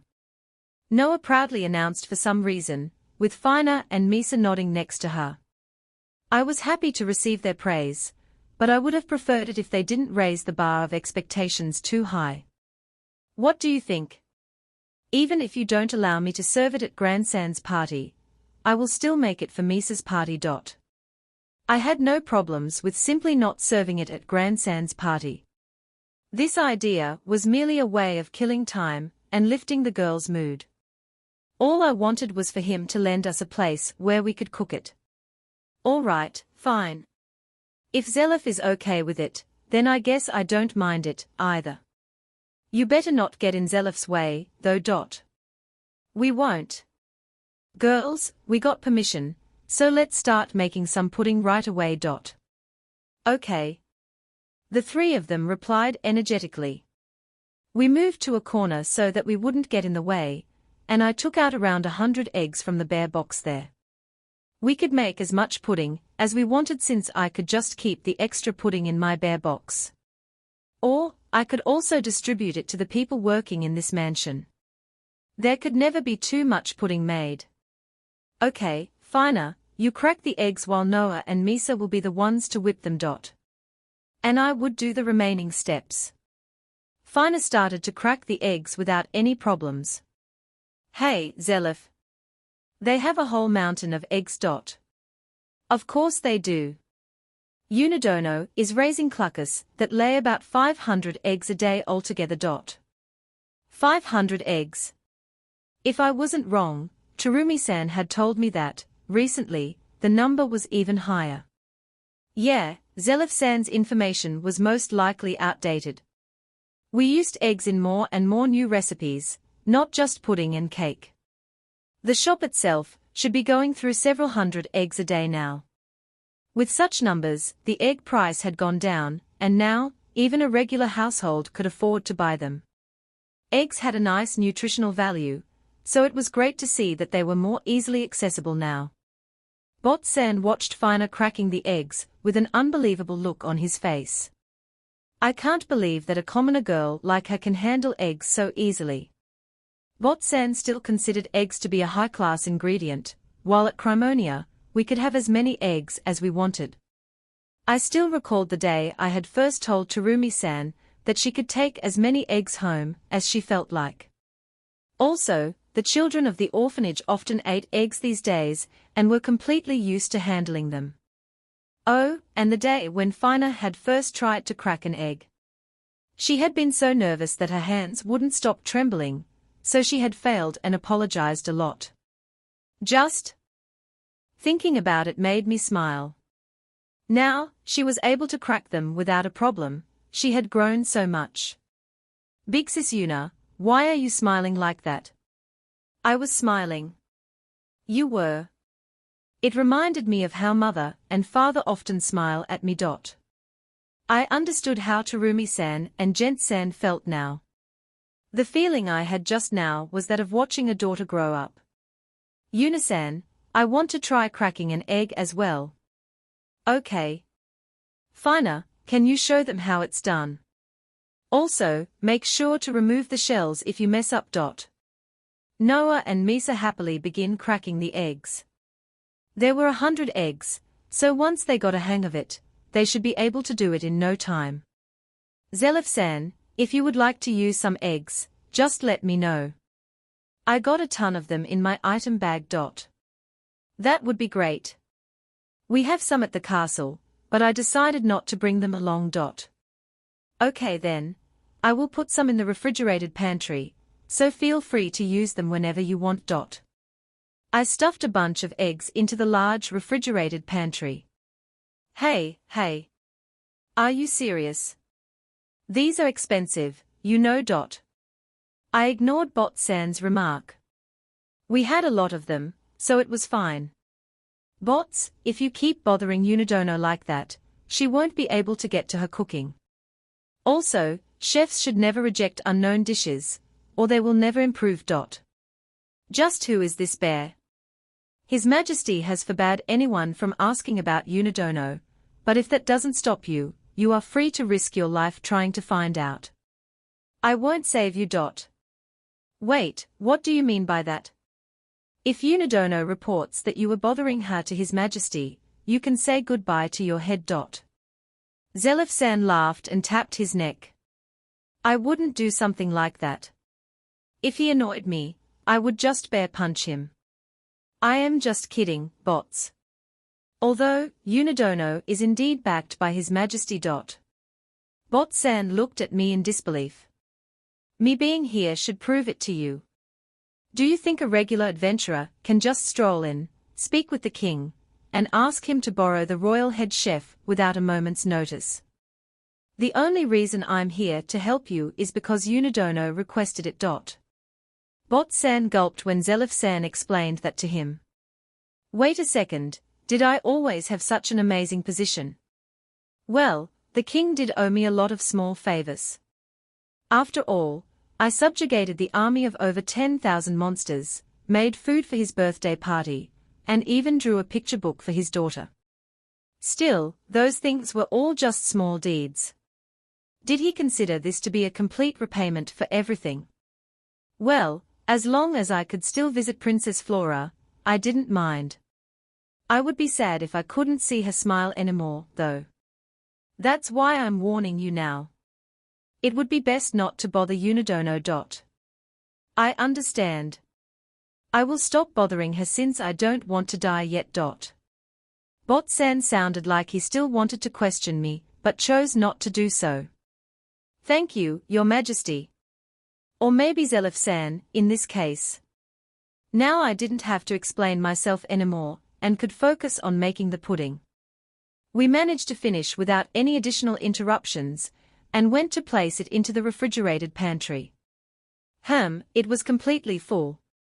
Since I had no other choice, I took out the bear-shaped fridge from my bear box, and we put the pudding inside there. Unisan, are we done? Yep, they'll be ready by tomorrow morning. I am looking forward to it. Remember, these ones are for Grandsan's party. Finer, we will eat them too, of course, even though we won't go to his birthday party. Unisan, are you really not going to attend? Nah. I only came here because you invited me to your party, Misa. How about you, Finer? Finer shook her head when Noah asked her. Finer had already had a hard time deciding whether to go to Misa's party, so of course she wouldn't want to go to a party with a bunch of nobles and rich people. Even if she attended, she wouldn't have any fun, as it would also stress her out so badly that she would get a stomachache. Still, if Fina somehow ended up going, I would have to go with her. Therefore, I mustn't let Fina attend. Noah and Misa looked disappointed but decided not to push the matter. That night, after everybody went to sleep, a bear stealthily climbed up to the roof of the mansion. It was me. I had to remove the bear transfer gate. The party will finally start in the next chapter. Chapter 182 Cliff attends the party, Cliff's perspective. Since Yuna doesn't attend the party, this chapter will be written from Cliff's perspective. Thanks to Yuna, we were able to secure a chef for the party. Not to mention, she brought us the royal head chef himself. Just what was this bear thinking? I could understand if it was just a regular chef working at the castle, but bringing the most influential chef there. That would be impossible for any normal person. She had departed 3 days ago, in the middle of the night. I didn't know how fast her summoned bears could go, but even she shouldn't have been able to waltz into the castle right after arriving to the capital, right? Even though Yuna said that Eleonora had helped her get an audience with the king, I couldn't imagine her being let in that easily. She had been able to meet His Majesty without even a moment's notice, and got permission to borrow his head chef on the spot. She had even gotten all the necessary ingredients from the castle. How effective could she be? Just what had she done to make His Majesty let her get away with something like that? This was all way too baffling. I must ask Eleonora for the details later. While the bear had brought some great news, she also brought along some trouble. I should be thanking her, but with the trouble she brought, I couldn't do it genuinely.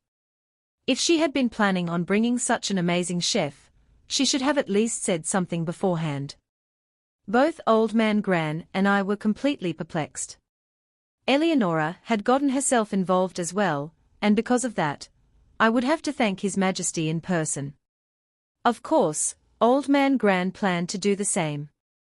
The more I thought about the aftermath of Yuna bringing us the royal head chef, the more my head hurt. Still, Yuna had indeed brought over the best chef we could possibly get. Right now, I should be thinking about how we could make the most out of this. The outcome of this feud would be determined by how many people we could bring onto our side during this party. Old Man Gran and Leonardo had tried to make some prior arrangements with several merchants, but that had not gone favorably. Just looking at the situation in the town, they had been able to deduce that we were on the losing side. Still, during the last 10 years, Old Man Gran had helped a lot of people. We had to bring those people in first and show them that we hadn't been beaten yet. We also needed to get as many people of neutral standing as we could. On the day of the party, I headed to the assembly hall early and waited until it was time to let the guests in. Today, the spotlight would be on Old Man Gran, and I had to do my best for this party to succeed. Once the guests started to enter, I moved to a spot from where I could see the entire hall. The guests, who were mostly the town's nobles and merchant, slowly poured into the hall. As I watched these influential people enter one by one, a man with a toad-like face caught my eye. It was Gerardo Salbert, the enemy of Old Man Gran. Next to Gerardo was his son, Randall, who had picked a fight with the girls. Just hearing about what he had done to them made me want to hit him. It was just Gerardo and his son, as his wife had passed away several years ago, or at least that was what I had heard. Immediately after they entered, several people approached Gerardo. They were most likely the merchants who were siding with him. They bowed to him, trying to sell him their flattery. Well, I wasn't afraid of idiots who openly showed that they were on the enemy side. The ones we had to be careful of were those who pretended to be on our side, only to backstab us later on. They could leak the information to Gerardo, while also making us think we were stronger than we actually were. Because of that, we had to be suspicious of everyone. I prayed that we wouldn't get approached by anybody with plans like those. As time went by, people approached Old Man Gran one by one to give him their wishes. This was just out of politeness for being invited to the party. The real fight would begin after this. Eventually, Gerardo himself approached Old Man Gran. "I wish you a happy 50th birthday. Gerardo congratulated him with a wry smile. I was amazed that Old Man Gran had not noticed he had been dealing with a person like that all this time. I couldn't tell if Old Man Gran was just too kind or simply had no danger sense. "Thank you for coming all this way. We have plenty of good food prepared, so I hope you enjoy your time here. I look forward to the food. I heard it was made by an assistant head chef from a famous restaurant at the capital. I saw Old Man Gran grasping his hands tightly when Gerardo mentioned that. I understood his feelings, but he wasn't in any position to argue right now. There was still no evidence that Gerardo had been responsible for the attack on bots. We hadn't been able to find any witnesses, because it had been in an area where not many people passed by. So, no matter how suspicious they were, we couldn't accuse them. We could only endure their abuse. Old Man Gran must be frustrated, though. When it was about time for the party to officially begin, Old Man Gran and his son, Leonardo, started whispering to each other. I got concerned, so I approached them and asked. There are several people who didn't show up, all of whom were siding with me. They promised to attend, didn't they? Is this Gerardo's doing? We've got no proof. We also don't have time to investigate it. It was possible that they had been threatened, or even bribed. We had no evidence, though. We only knew that several people on Old Man Gran's side didn't show up.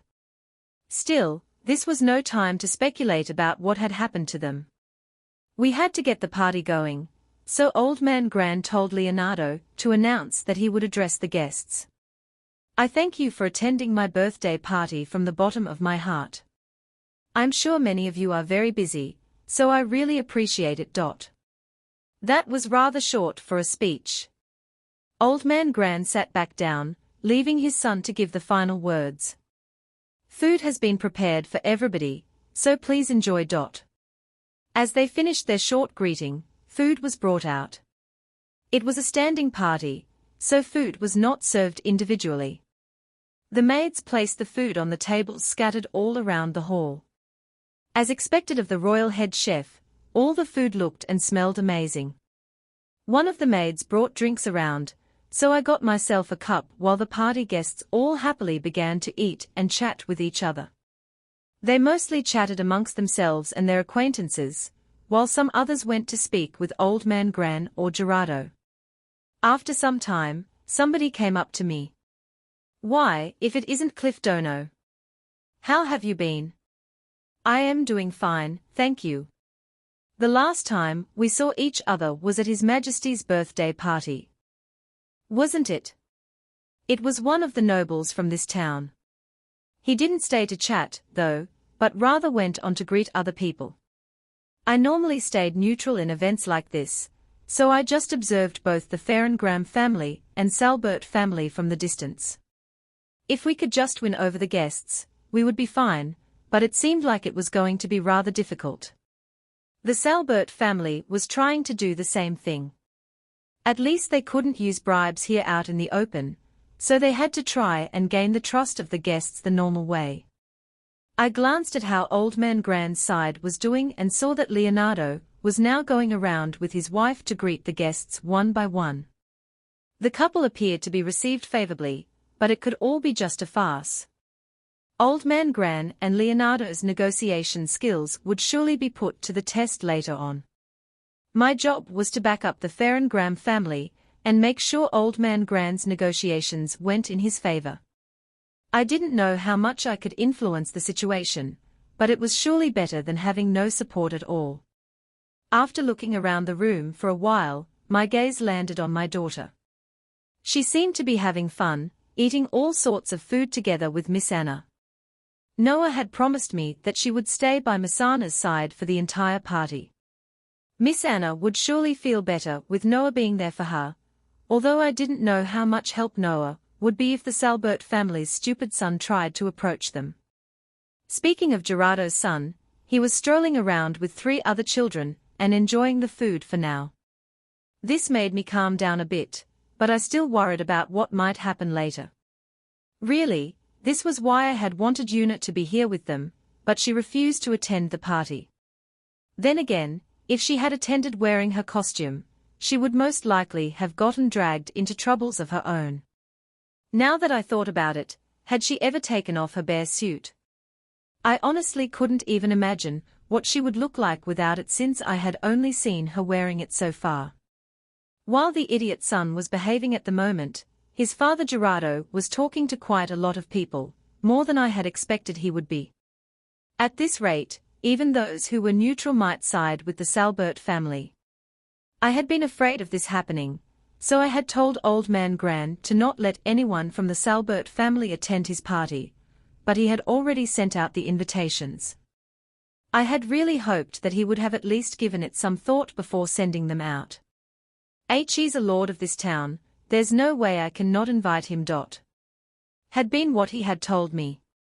All he had to do was make up some reason not to invite him, though. There were many ways to do that, like saying that the party was for close friends and relatives only. I had to invite you and all the town's nobles, so that means I couldn't use that reason not to invite the Salbert family. I understood his reasoning, but it still didn't convince me that there wasn't another way not to invite them.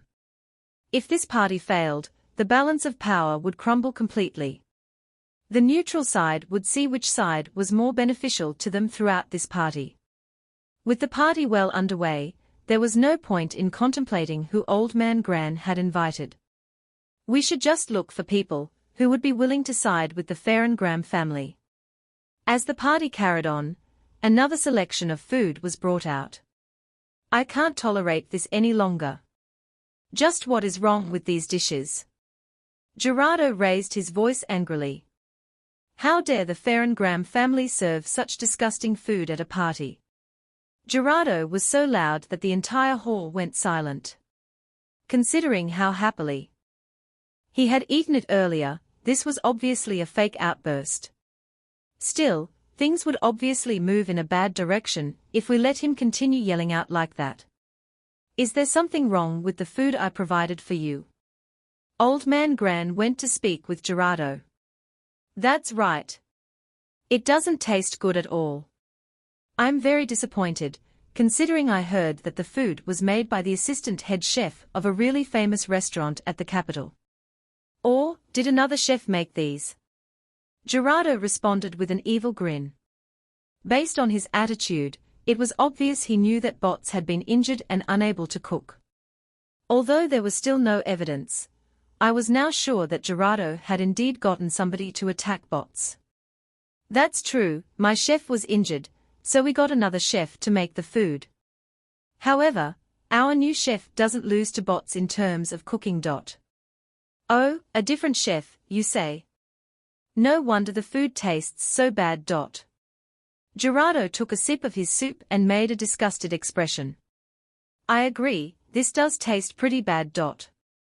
Yes, this must have been made by some second, or even third-rate chef based on how it's seasoned. Some other people began complaining about the food as well, following Gerardo's lead. All of them had been happily eating the food just a moment ago. I wanted to shout at them, but I didn't want things to go the way Yuna had imagined it, so I kept my anger in check. Yes, this was just how Yuna had predicted it before the party. Either Gerardo or some his people would put trash or bugs into the food or simply claim it was disgusting. Either way, she had known they would have complained about it. I had never heard of such pettiness happening at a noble's party. I had never seen this sort of thing happen. Calling perfectly good food disgusting that would just get the one who complained odd looks. I could understand Gerardo finding some other thing wrong with the party, but this food was prepared by the royal head chef. I had been certain that even Gerardo wouldn't dare criticize such good food. Still, just in case, I had kept an eye on them to make sure they didn't try to put trash or bugs into the food. If they had tried doing that, I could have gotten some good evidence. Well, if there was only one piece of garbage, it would be difficult to prove that they had put in there on purpose. I figured that they wouldn't take that route anyway, since there was no way a noble like Gerardo would be willing to carry around trash or bugs with them while their guards and servants couldn't attend the party. When I had explained that to Yuna, she had said, "They will try to insult the food itself, then." I had asked her where on earth had she learned about such things, and she had told me she had read about them in stories.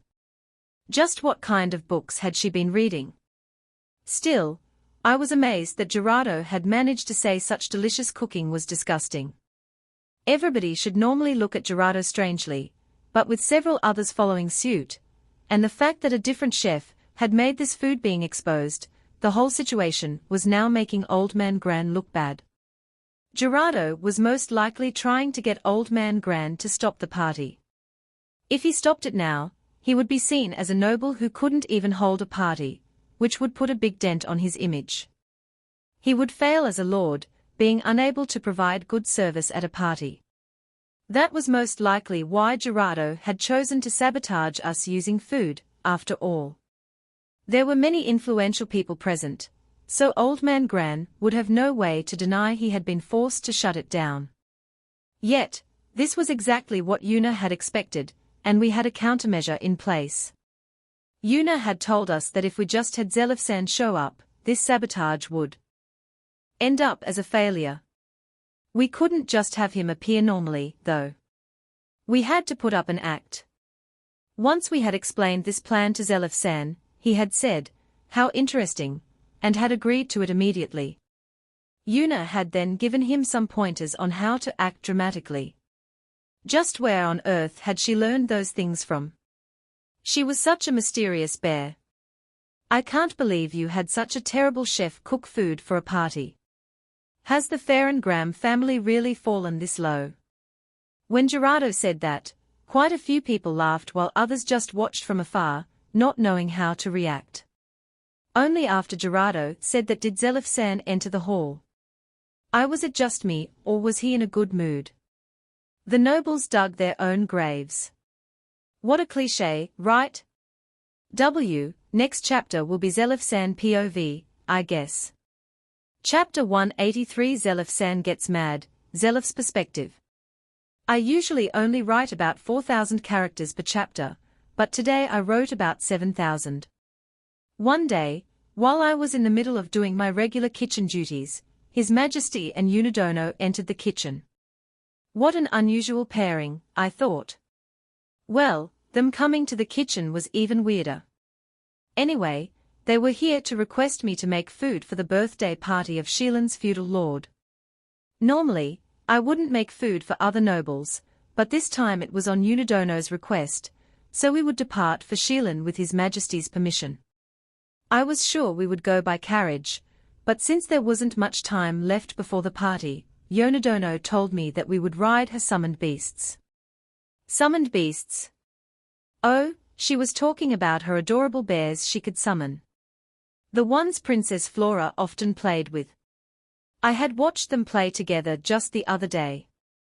I had never seen the bears in their adult forms, but from what I heard, they were big enough for people to easily ride them. Knowing I would have to ride them was kind of scary, but I also looked forward to it at the same time. We quickly packed up all the necessary ingredients and departed immediately. Once outside of the capital, Unidono summoned her bears from her bear-shaped gloves. Wow, they were quite big. Big enough for people to ride on them, indeed. They had the same gentle expressions as when they played with Princess Flora, so I knew there was nothing to be afraid of. Unidono asked which one I wanted to ride first, and I decided on the white one. If I remembered correctly, the black bear was swaying Bear Dono, and the white bear was hugging Bear Dono. I approached hugging Bear Dono, which cried softly, and lowered its back for me to get on. What a smart bear. Even though I was on the heavier side, hugging Bear Dono stood up without a problem once I was on it. Unidono's bears were simply amazing. We headed off, and I immediately noticed how quick the bears were. They were even increasing their speed as we went, but, holding on to hugging Bear Dono, I somehow knew that I couldn't fall off. This was the power of summoned beasts, huh? After we traveled for a while, we took a break and switched bears. I asked Unidono why we had to switch, and she explained that hugging Bear Dono would start to sulk if she only rode swaying Bear Dono all the way. Of course they would prefer having their master ride them rather than an old man like myself. Not arguing with her explanation, I rode the next part of the journey on top of swaying Bear Dono. We set camp in the evening and arrived at Shielan at noon of the next day. That was way too quick, considering we had departed just shy of noon the previous day. As expected of Unidono's summoned beasts, we met with the star of the party, Grandono, and quickly asked to borrow the kitchen, as I had to begin the food preparations immediately since the party was right around the corner. I was in the middle of setting up in the kitchen when the residence's chef made a commotion in front of the door. He sounded angry about something. I had heard that he was injured, but he seemed to be doing quite fine. I opened the door to speak with him, and immediately recognized the person in front of me. It was Bots, a chef who had worked at the same restaurant as me before I had become the royal head chef. Even though I hadn't seen him in a long time, I would never have guessed that Bots was working as a chef here. We didn't really have time to reminiscence about the past, however, so I quickly explained him why I was here. Bots then briefly summarized how he ended up here himself. Luckily, His Majesty had given me permission to take some time off from my duties, so we should be able to have long chat after the party was behind us. But right now, I had to get back to my food preparations. Just as I was about midway done for the day, Unidono entered the kitchen and told me she wanted to make some pudding, and I naturally allowed her to do so. Bots, however, got mad at her. Well, he didn't know Unidono, so I couldn't blame him. The first time I had heard of Unidono had been when I had been told that I hadn't needed to cook for Princess Flora, because Unidono had already prepared food for her. I had gotten quite mad that time myself. What a nostalgic memory. When I finished all the basic preparations, I decided to report back to Grandono. Unidono had also just finished making the pudding, so we went to see Grandono together. We entered his study and found him and Cliff Dono in the middle of discussing the party. Zelif Dono, thank you very much for your hard work. Because of you, I can now hold my party at ease. Oh no, you should thank Unidono for that. I only came here because Unidono requested it. Eh? You don't have to thank me. So, did you already decide on a plan for tomorrow? Yes, we've been debating on who should we approach first. Not that. I meant a countermeasure against the Salbert family. Aren't they going to try and do something at the party? We won't be able to stop them from getting people on their side. Many people are already siding with the Salbert family, so we will have to give up on those. That still isn't what I meant. Do you think they'll try to do something else? They already attacked our chef. What more can they do? Like, won't they try putting bugs into the food? Maybe even some trash. Or, perhaps they'll simply try to complain about it. There's no way they'll do something like that. Normally, when you are harassing someone, isn't this exactly what you would do? Unidono said something outrageous. Putting trash into the food or simply complaining about it was very poor and cruel behavior towards the chef. Even though the families were in the middle of a feud, I didn't think they would go that far. If they are aware that the chef has changed, then won't they say that the food tastes bad? Based on what Grandsan said, didn't all the chefs you asked turn you down? Yes, but will they say stuff like that even after eating Zelif Dono's cooking? He is the royal head chef, after all. They don't know that the new chef is Zelif San, though. Unidono continued to explain that for the people who did harass someone, this was something very basic, but I had never heard of someone putting garbage or bugs into food. Still, Grandono and Cliff Dono both agreed that it was indeed possible, after Unidono explained it in detail.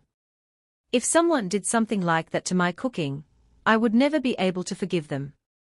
If they decide to just say that the food tastes bad, then we will have you do some acting for us, Zelif San. Unidono then proceeded to explain her plan. Her plan sounded nice and all, but I couldn't quarrel with a noble. Yes, I had my position as royal head chef, but I wasn't a noble myself. I also didn't want to boast about the fact I had the backing of the royal family. I was a chef, not a noble. I explained that to Unidono, but she surprised me with another crazy response. You have to get mad when somebody makes fun of your cooking. It's insulting to the people who enjoy your food. If your food tasted bad, then we couldn't do anything about their complaints, but you have your position because your skills were recognized, right? I don't really get how this works, but wouldn't it be really rude towards the king, the queen, and Princess Flora, who enjoy your food on a daily basis, if you let someone make fun of your cooking? Unidono lectured me. She was right. Making fun of my cooking, which the king himself had praised, was the same as making fun of the king's tastes. The previous head chef and my subordinates all also acknowledged my cooking. Letting the Salbert family insult my cooking would be disrespectful to everyone who liked the food I made. Yes, Unidono was right. Things were different now. However, did nobles who would put bugs into food or claim that delicious food was disgusting really exist? I had made food for other nobles before, but I had never had anything like that happen.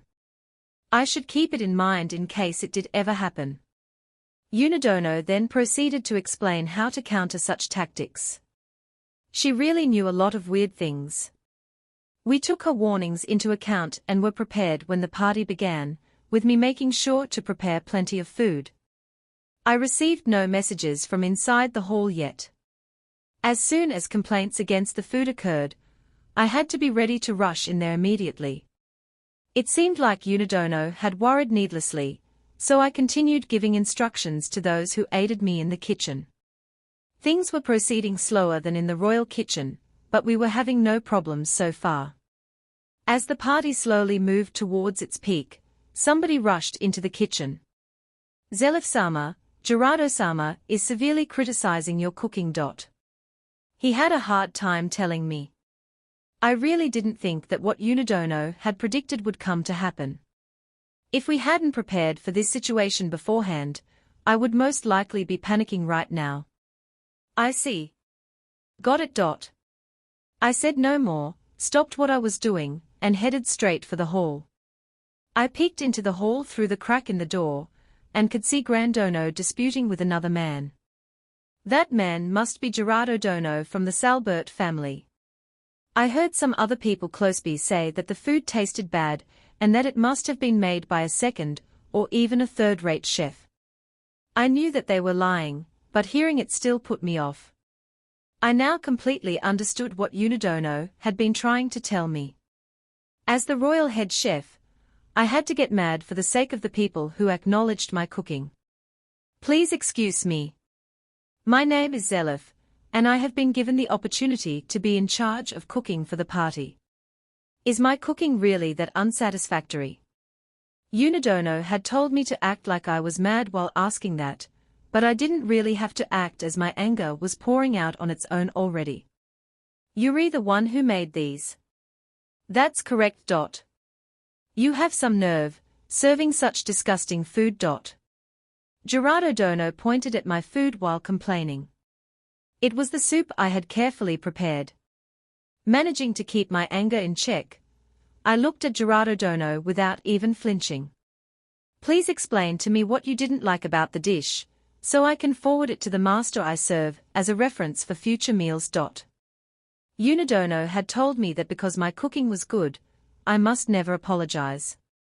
If Unidono hadn't warned me, I would have most likely apologized immediately. All of it is bad. Your master doesn't know any better. How can your master be satisfied with this cooking? The Farengram family has hit rock bottom, for them to leave their cooking to a chef like you. I see. I will relay that message to my master, His Majesty. His Majesty. Gerardo Dono was shocked by my words, and everybody around us started panicking. No wonder he looked so familiar. He is the royal head chef. It seemed like some people here had recognized me. Well, I often came out of the kitchen to greet the guests after the meal, so they might recognize me from one of the king's banquets. The royal head chef. Yes. My name is Zelif, and I cook for the royal family. Now, could you please tell me what you found bad about my cooking? I must not serve bad food to His Majesty, who always tells me that my food is delicious. I didn't feel comfortable using the king's authority like this, but if I backed down now, I would be insulting the tastes of entire royal family. So, what part of it did you think was third-rate? It will be very helpful if you told me. I asked the men surrounding Gerardo Dono. Oh, no. Weren't you gentlemen surprised, exclaiming that the food tasted bad? If you could explain in more detail, that would be great. I must not serve low-grade dishes to His Majesty.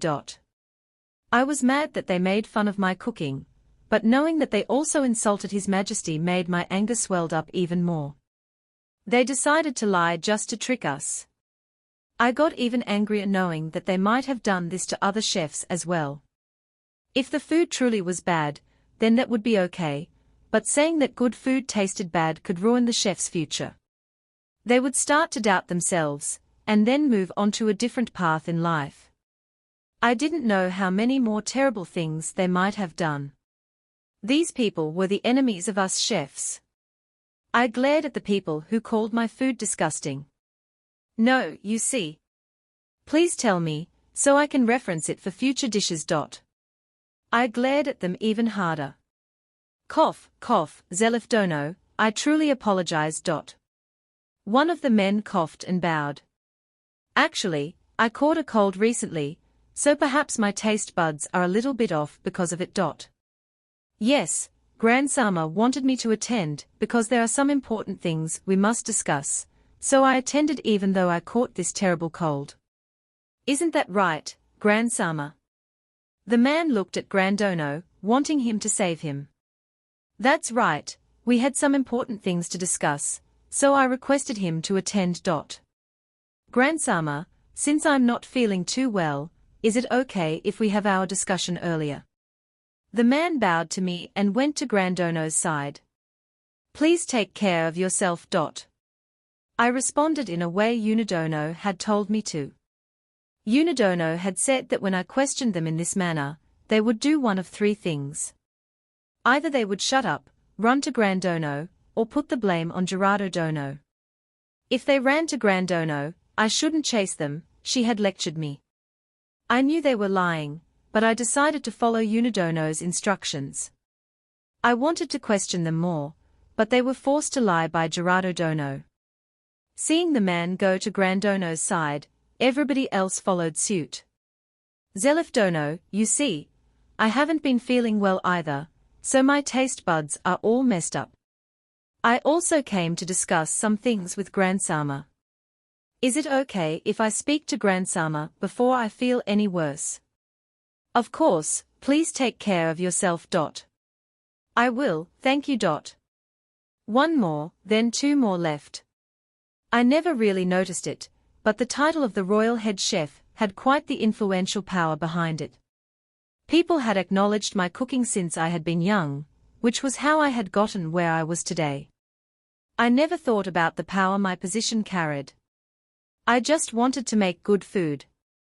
By no means I thought I had greater influence than nobles. Still, I just could not forgive those who disrespected the people who supported me. The royal family and others who ate my cooking all enjoyed it. Unidono, who was an exceptional chef herself, believed in me. That was why I would never forgive those who lied about my cooking.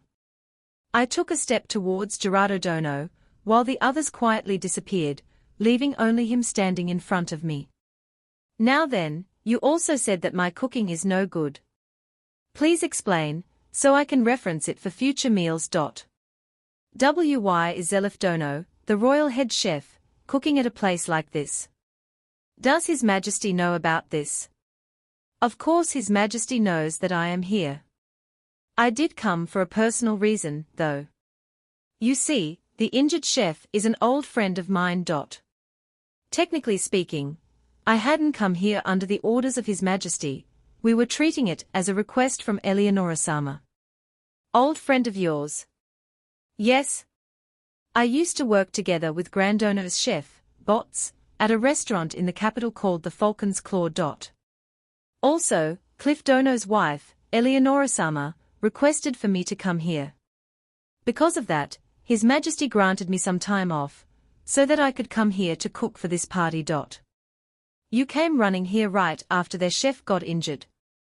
That's impossible, time-wise. Please excuse my rudeness, but were you aware that the chef Bots was injured, Gerardo?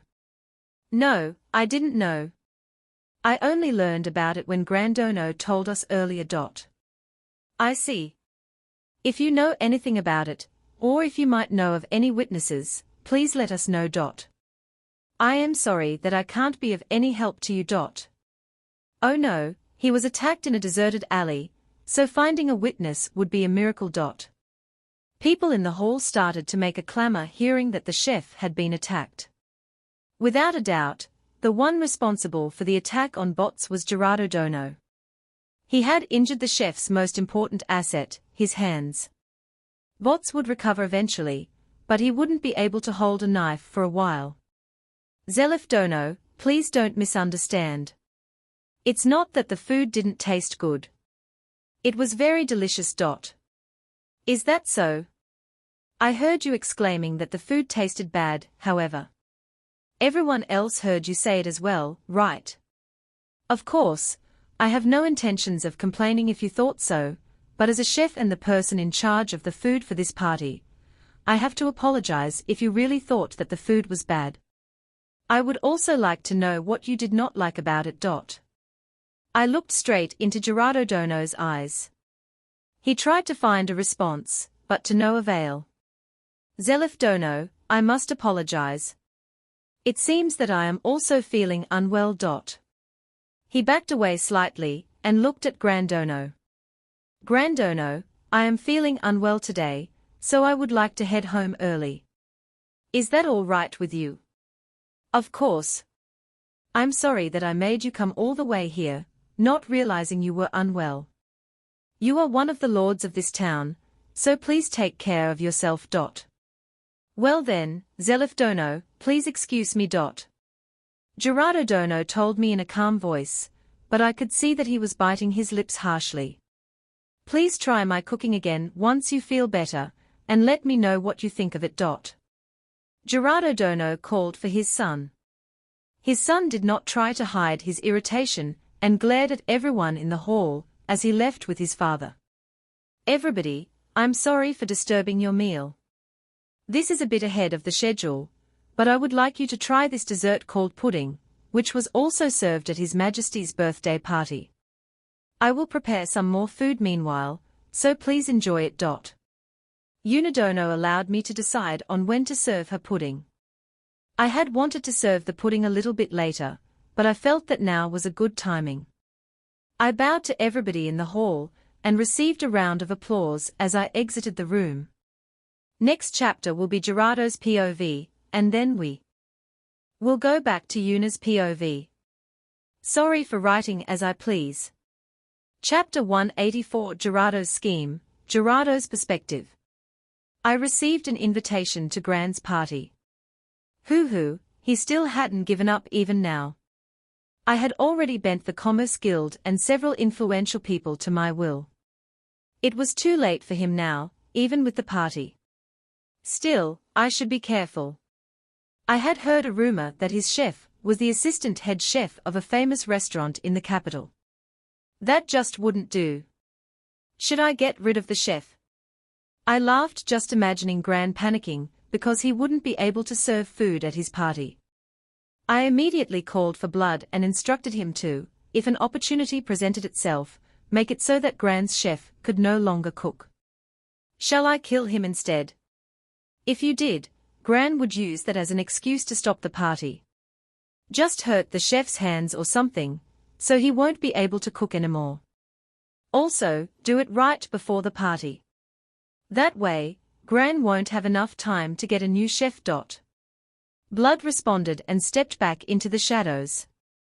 He was a C-rank adventurer I had found fighting with a fellow adventurer at the capital. Even though his opponent had kept apologizing and begging for forgiveness, Blood had kept hitting him. When I had looked into it, I had found out that Blood was quite the troublemaker.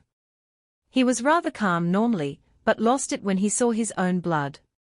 He went into a fit of rage, and nobody could stop him. Even though he was strong, nobody wanted to party with him because of that. I wanted his skills, so I had invited Blood to work for me. He had agreed immediately. When I had asked him why he had accepted without taking any time to think, he had told me he was sick of being an adventurer, and was willing to work for me only until he was bored of it. Blood was very useful, and followed all my instructions perfectly. His personality was a bit of problem, but his skills were invaluable to me. Just recently, I had asked him to attack some merchants who didn't listen to me, and he had done it without anybody noticing him.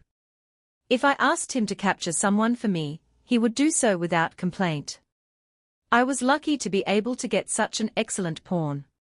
When I had no further use for him, I could just get rid of him. Even though he was better than most people, there were still plenty of ways for me to kill him.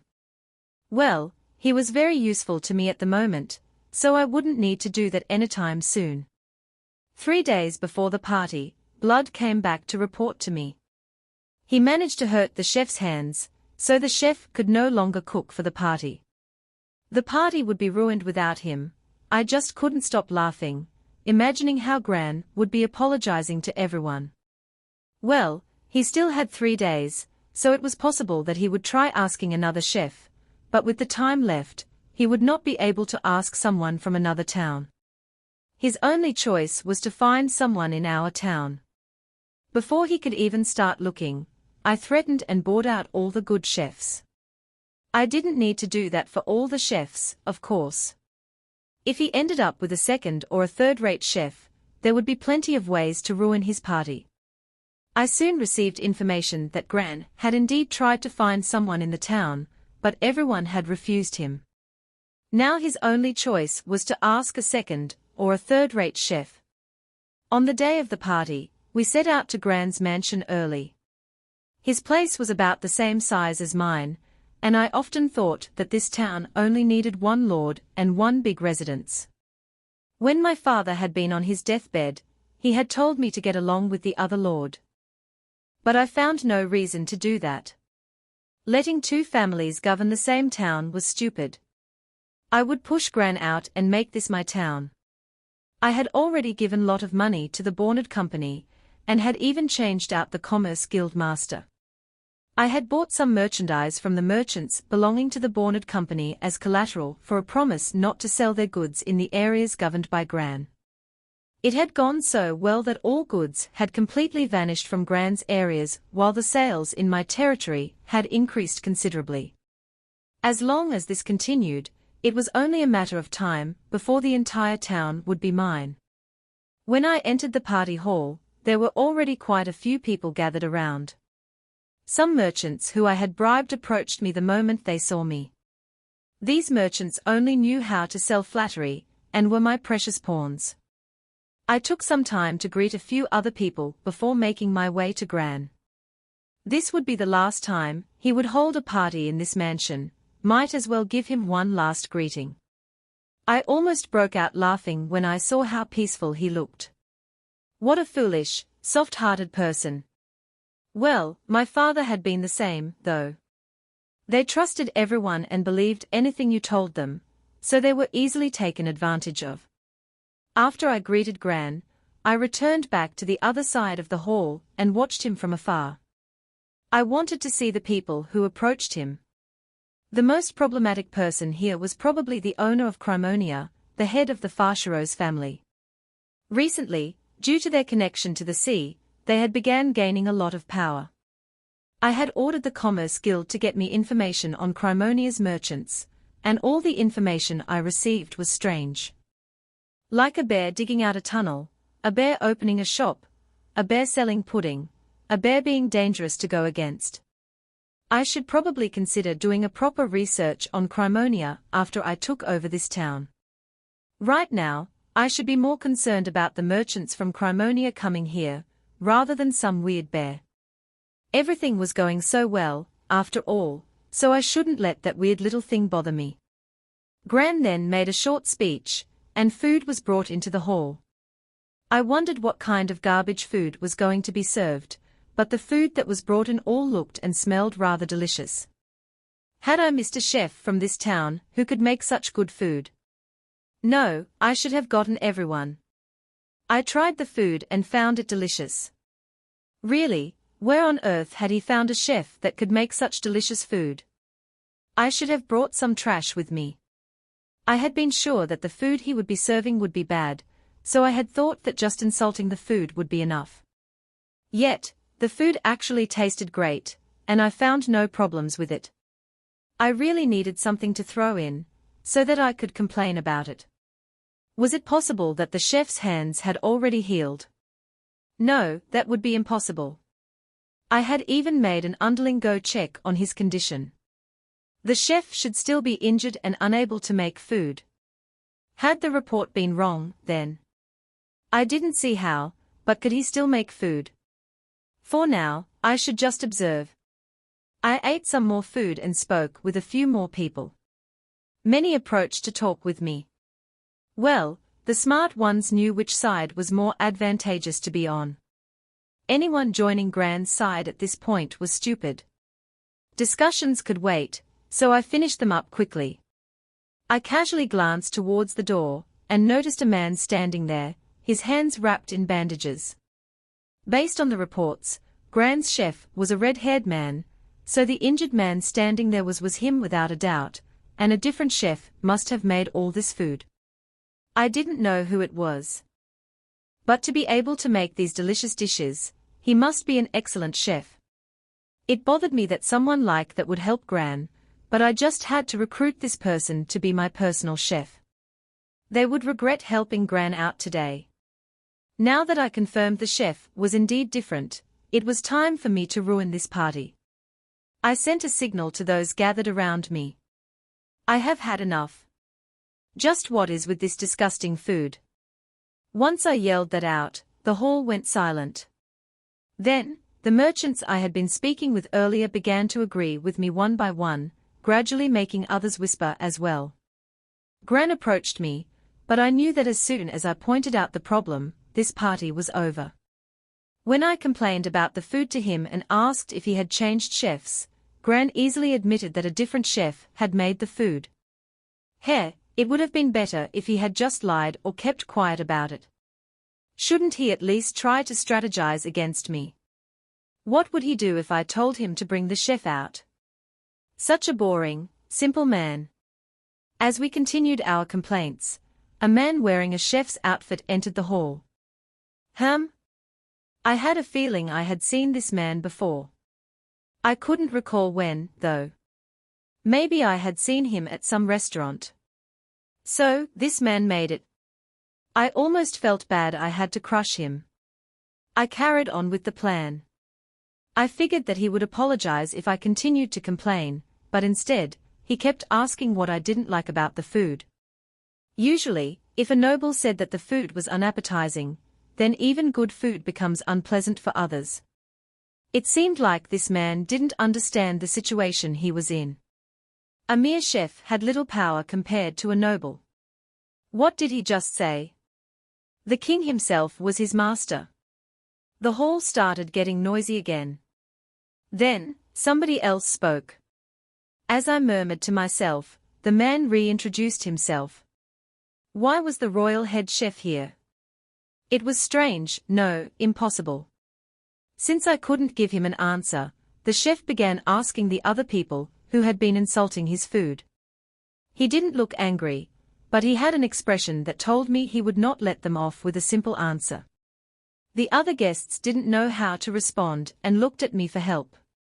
I didn't know what to do, either, and wanted to ask them that question myself. After I ignored their glances for a while, one of them started to cough. He then proceeded to claim to have a cold and ran to Gran. He betrayed me, but I couldn't say anything at this point. Once one of them ran, the other guests also followed with the same excuse. Shit, why was this happening? It would be bad if the king knew about this. How much could he possibly know of the situation in my town? Okay, maybe he was not here under the king's orders then. While that was a relief, it was still a fact that I had called the royal head chef's cooking disgusting. He continued his explanation, and it turned out that Eleonora from the Farcheros family was involved. So, this was all Crimonia's fault. It was still strange that he was here, though. Sheelan was quite the distance from the capital. There was no way he could have made it here in time, even if he had set off the moment he had received the report of Gran's chef getting injured. Zelef heard me murmuring to myself. Shit, this wasn't good. They suspected me for sure. The hall got even noisier when Zelef said that. Since I had revealed that I knew about the chef attack earlier, some guests must be suspecting me too. Shit, everything was falling apart because the royal head chef decided to show up. This entire situation was so vexing. My plan had been ruined by a single chef. Shit, even saying it was delicious couldn't get me out anymore. He even cornered me loud enough that everybody heard him. I should have investigated more beforehand. How had he come here so quickly all the way from the capital? No matter how I looked at it, it seemed impossible. I couldn't think of any other excuse to cover this up. I couldn't tell him that it was delicious, and I couldn't tell him that it was bad. I would be insulting the food the king and his family ate if I dared to call it disgusting. So, The only thing I could do was act the same way as those men who ran to Gran. It was regrettable, but I had to pull back. I apologized to Gran, grabbed my son, and started to leave. Nobody followed us. I bit my lips so hard that my mouth began to bleed. Father. My son looked at me, but I was too preoccupied to pay attention to him. Weary going home. Father. Silence. I made my son shut up. Why had the royal head chef come here? Why? Once I returned home, I went straight to my study and began shouting all the things I couldn't say earlier. Don't mess with me. The royal head chef. How did someone like him end up being here? Also, those merchants. They were all over me earlier. How could they just run to Gran like that?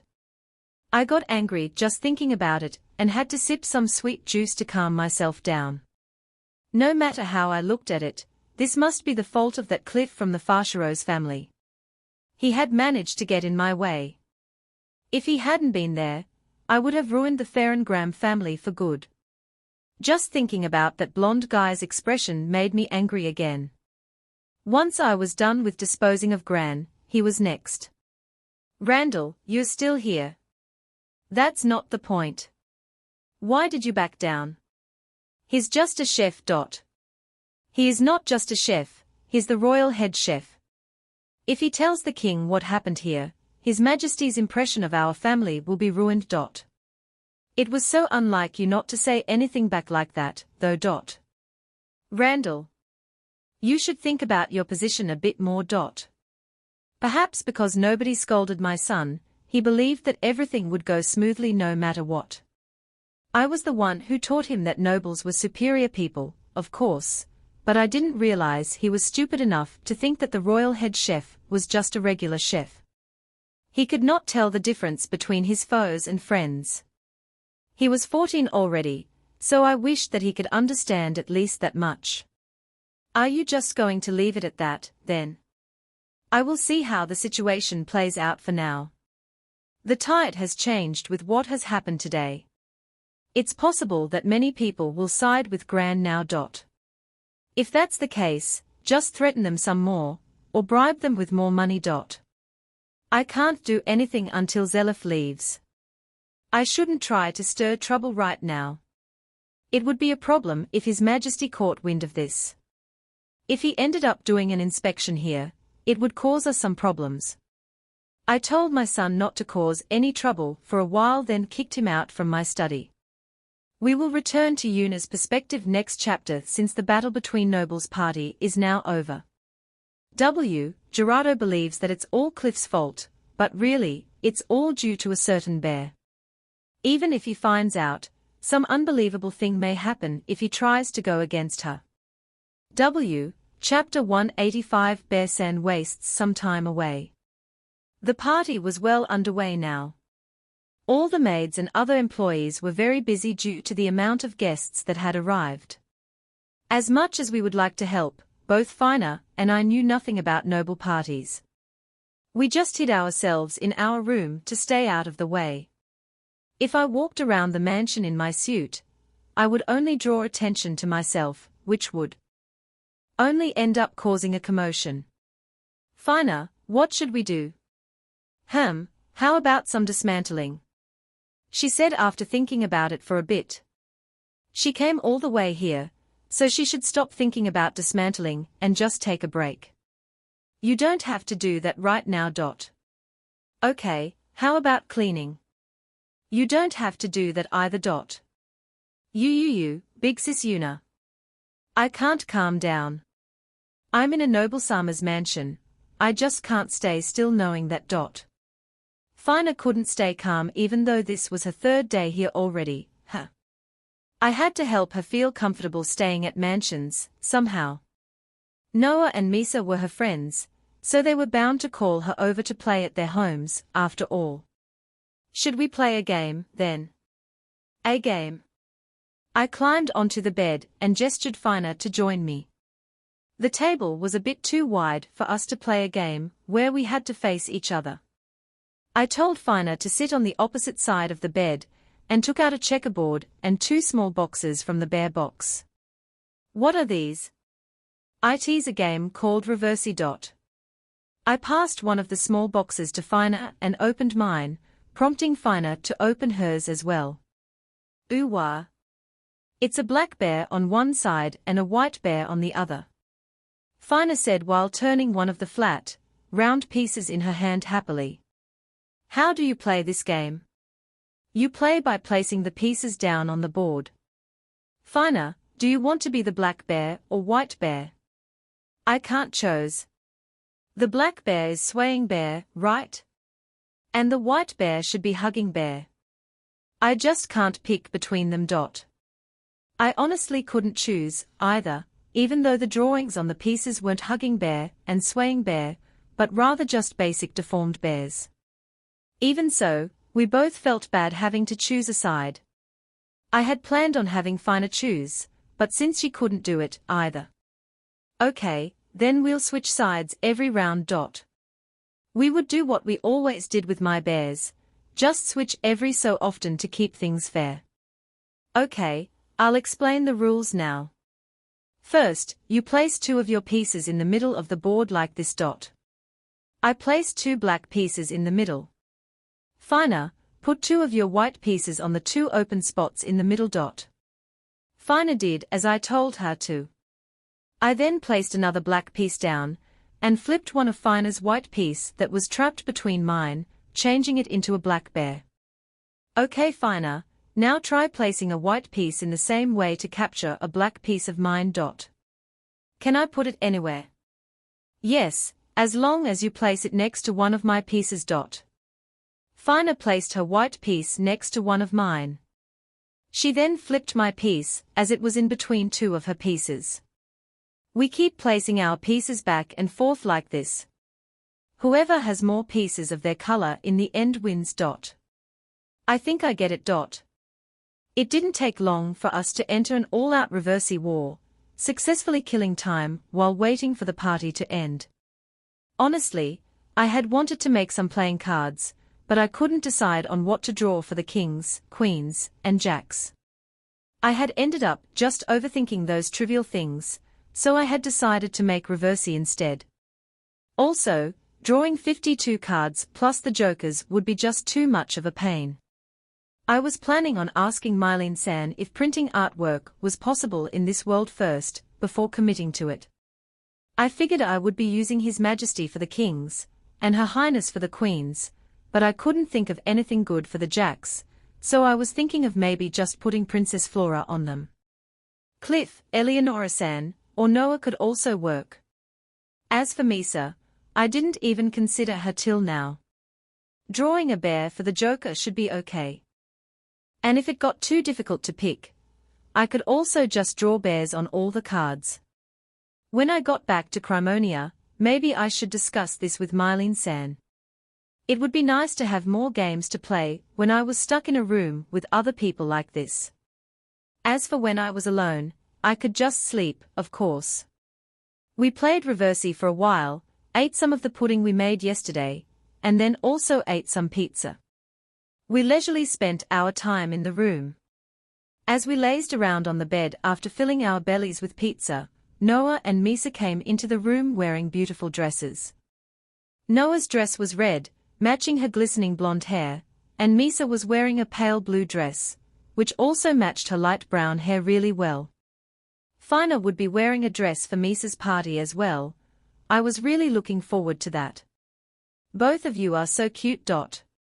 Did the party go smoothly? Based on their smiles, it seemed like it had ended peacefully. I figured that the opposing nobles would try to harass them, but maybe I was wrong. Yes, it went great. Zelef-san was really cool. Noah and Misa then told us about the party. It turned out that some nobles had indeed tried to complain about the food. Well, at least they hadn't put trash into it. The more I heard about those nobles, the more they sounded like the typical stupid nobles I had read about in stories. How dared they eat Zelef-san's food and then claim it tasted bad? Even though they didn't know who made the food, most people wouldn't just say something tasted bad when it tasted that good. However, situations could change depending on the speaker. Some people trusted another person's judgment over their own. If the other person claimed the food was third-rate, they would believe them. It was the same whether you were in school or working. If you ate something and thought it was good, but your upperclassman or a superior said it was disgusting, and those around you also agreed with them, then you were sure to doubt your own tastes. You might even end up thinking it didn't taste good yourself. Even if you still thought it tasted good, you couldn't go up against a group of people who agreed with your superior. In this case, the nobles who had made the claims were quite influential, so going against their opinions would have been difficult. To fight against them, we had needed somebody who had equal or greater influence than them. Grandson would have been of no help, and we didn't know how much influence Cliff had in this town. So, Zelifsan had been the best choice to go against the nobles. Thanks to Zelifsan, Randall and his father left the hall. I was so happy to see them leave. The two girls happily told us. Randall, oh, he was the shitty brat who had tried to fight us the other day. With someone like him at the party, of course the girls wouldn't have been able to enjoy themselves. Hearing about what his father had done, his spoiled attitude now made more sense.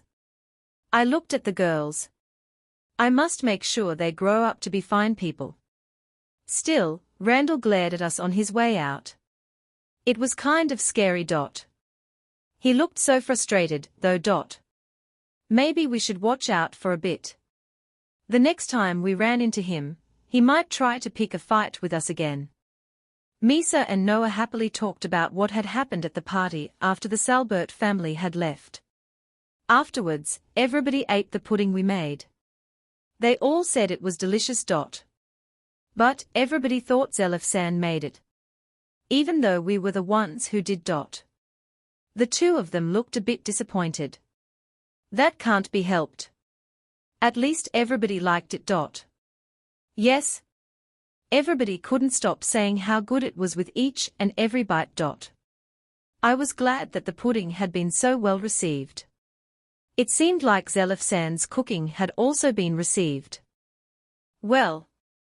Even though I really hadn't wanted to attend the party, I still wanted to taste Zelifsan's cooking when I got the chance. Would he be willing to cook something for me if I asked? I wish Unisan and Fina were there. Both Fina and I showed a bitter smile when Noah said that. We definitely didn't want to go to a party full of nobles and influential people. Everybody would stare at us, and we would most likely end up not eating anything because of that. Also, we didn't know anything about proper etiquette of noble parties, and I surely wouldn't be allowed to attend the party wearing my bear suit, right? As we continued chatting, I realized something. I hadn't heard of what Zelifsan planned to do now. Would he be returning to the capital straight away? It would be a bit of a problem if he left before Misa's birthday party. Should I ask him to stay? I went to the kitchen to look for him, but I only found some maids in the middle of cleaning. He was nowhere to be seen. I decided to ask the maids, and they told me that he had apparently been summoned by Grandsan. Why did Grandsan want to see him? What should I do? Should I go to Grandsan's study to check if Zelifsan is there? Unisan, what are you doing here? Mashuran-san. I turned around and was met by Mashuran-san carrying the plates that had been used at the party. I have something I want to ask Zelifsan. I heard Grandsan ask to speak with him. Once the party was over, Grandsama requested to speak with Zelifsama. I think they are in Grandsama's study. Since I now knew where Zelifsan was, I headed straight over to Grandsan's study. I knocked on the door and entered after receiving permission to do so. Young bear lady, what's the matter? Zelifsan and Grandsan were inside the room while Cliff was nowhere to be seen. I wanted to ask Zelifsan about what he plans to do now that the party is over. What I plan to do? Yep, I had to know if you were planning on leaving immediately. If possible, I want you to wait until Misa's birthday party is over. Is Masanadono also having a party? It's in 3 days. Would it be too much to ask you to delay returning to the capital until then?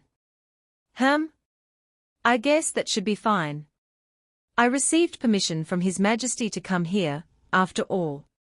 I also want to have a long talk with Bots, so we can catch up. If that's the case, shall I make the food for Masanadono's party as well? Could you? It wasn't me, but Grandsan who popped the question. Yes, of course. Bots can't make food for a while, right? Please think of it as my present to her. Grandsan thanked him with a bow. Oh, now I could eat Zelifsan's food.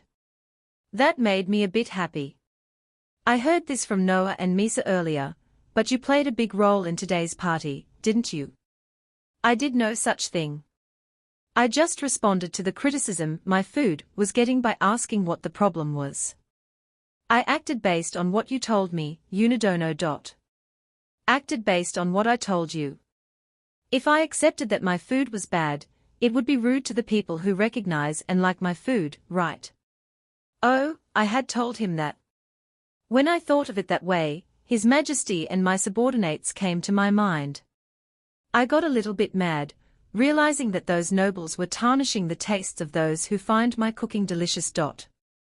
Zelifsan was expressing his thanks to me, but hadn't he just done the obvious thing? Still, by stating that the king liked his food, he had surely put himself out there. If Zelifsan were to fail and served something of poor taste, it would be the same as betraying the trust of those who believed in his cooking. Also, it was possible that if the head chef's cooking was found to be bad, his subordinates' cooking might be labeled as bad, too. He had put himself under a lot of pressure. Well, Zelifsan would never serve his failures to his guests, so this was all just a needless worry. Since I now figured out what Zelifsan wanted to do, I returned to my room. The girls were playing reversi, which I had left out for them. Noah and Misa should have at least changed out of their dresses before playing, though. Chapter 186. Bearsan is shocked when she finds out about udon. The next day, Grandsan and Cliff came to thank me while we were in the middle of breakfast. Noah and Grandsan explained how Zelifsan had helped save the party yesterday. Many merchants and influential people had agreed to listen to Grandsan, but they were mainly talking about Zelifsan.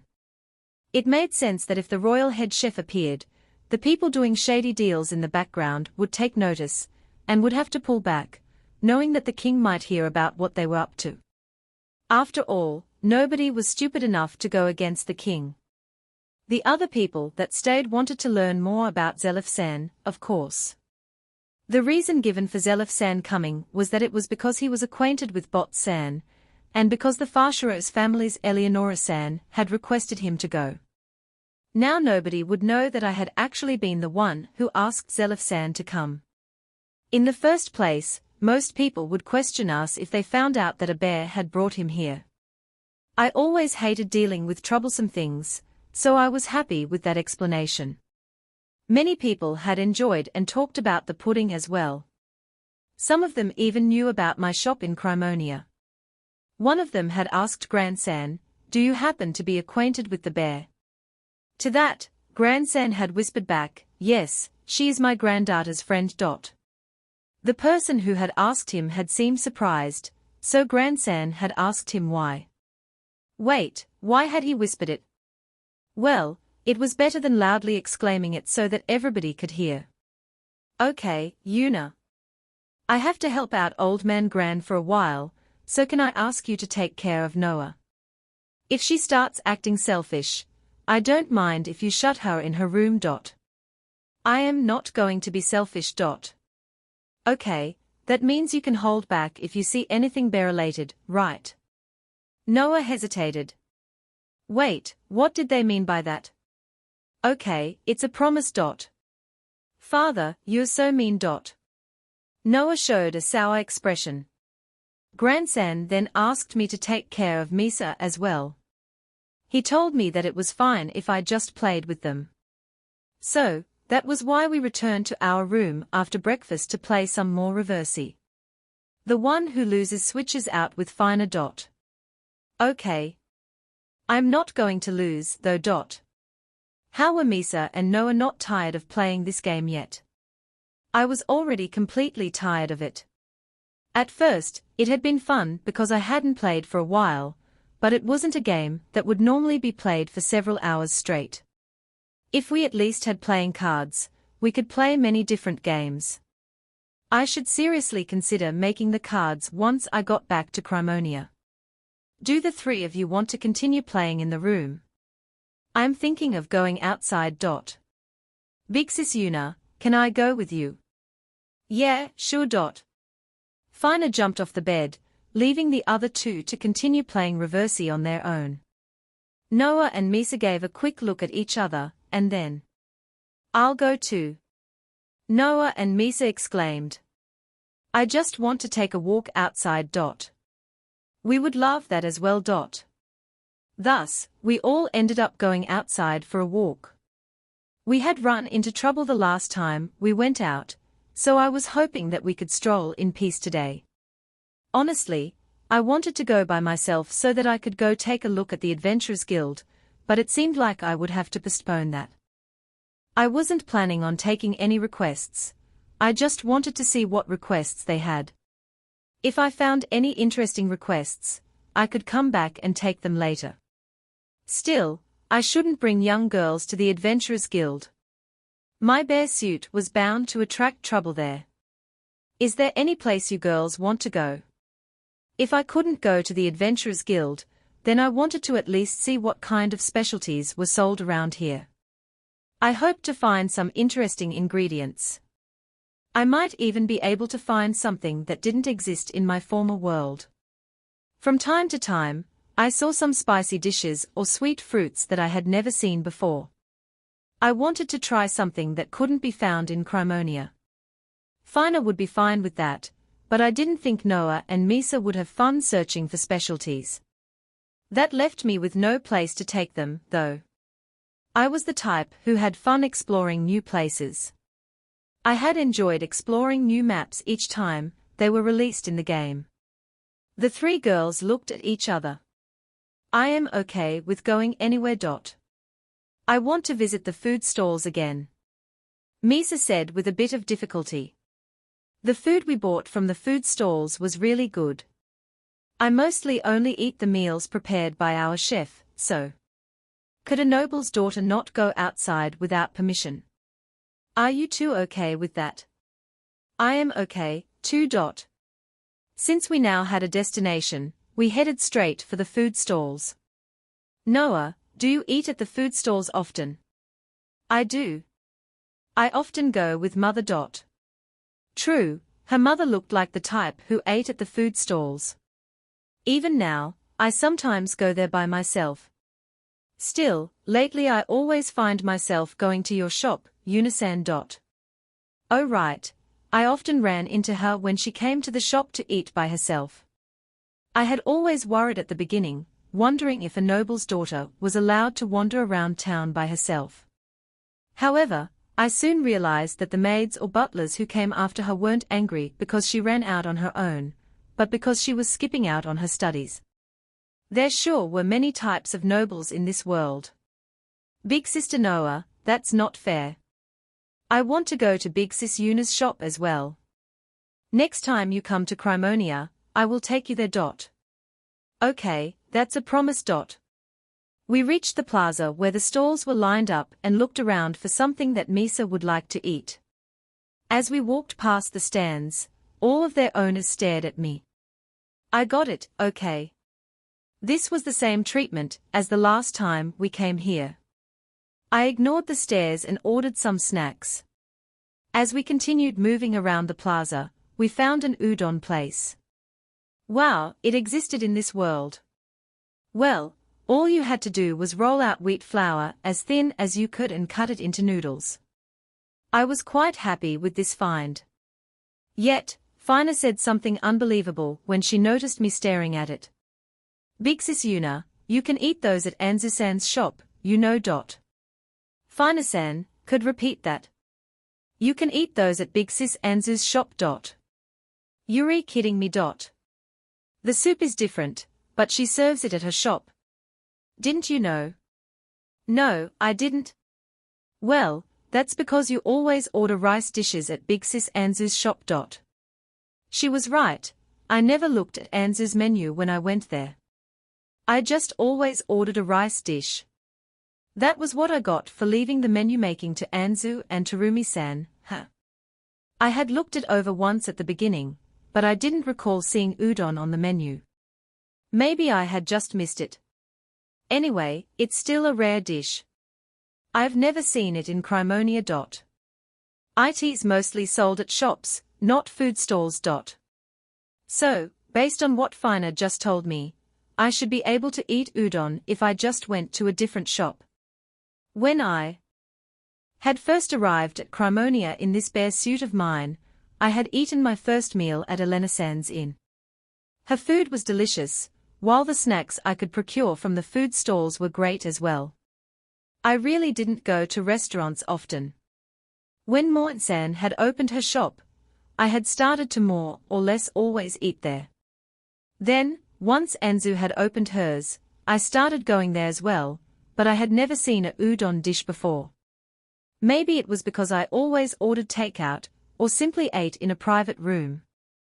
So, it had been a while since I had last tried a noodle dish. This udon was quite good, but the broth was a little lacking. Anzu most likely used soup made with seafood as stock, so hers should be better. I wanted to go home soon. After we finished the udon, we were quite full, so we took a break on a bench. Then, two familiar-looking people showed up. They really here. They are indeed. If I remembered correctly, they were grandson's bodyguards. Marina and the magician with the huge boobs whose name I couldn't recall. They had introduced themselves to me just once, and I had never seen them again after that, so it was a miracle that I even recalled Marina's name. Yeah, it wasn't my fault for not paying attention when they had told me their names. Marina, L. Misa greeted them. Oh right. Her name was L. I silently thanked Misa for greeting them as such. Misana-sama, it's been a while. The two of them returned the greeting. You two knew that I came to this town. Yeah. When we were at the Adventurers Guild, we heard that there was a girl dressed as a bear in town. Yep, everybody said your outfit is cute. Although some people did also make fun of it. Elle tried to make it sound good, but Marina shot it down to the ground. Well, that's how we knew it was you, Yuna. By the way, why are you together with Misana-sama? I was invited to Misa's birthday party. Misa's birthday party. Marina looked at Misa. Yes, I'm turning 10 in 3 days. My congratulations. Are you going to be attending too? No, please allow us to decline. Violent adventurers like us aren't suited for noble birthday parties. When they put it that way, where did that leave me and the commoner Fina? I wouldn't mind you two coming, though. Please don't mind us.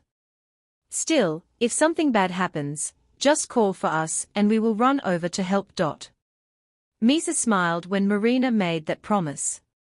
Marina, where are you headed? Let's see, I was thinking of going to a field just outside of the town.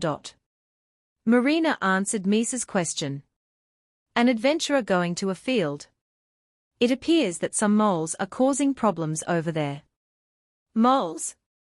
Like, the moles that dug underground, right? Marina further explained that the moles ate the crops, so she was going to exterminate them. Did moles always eat crops? They do.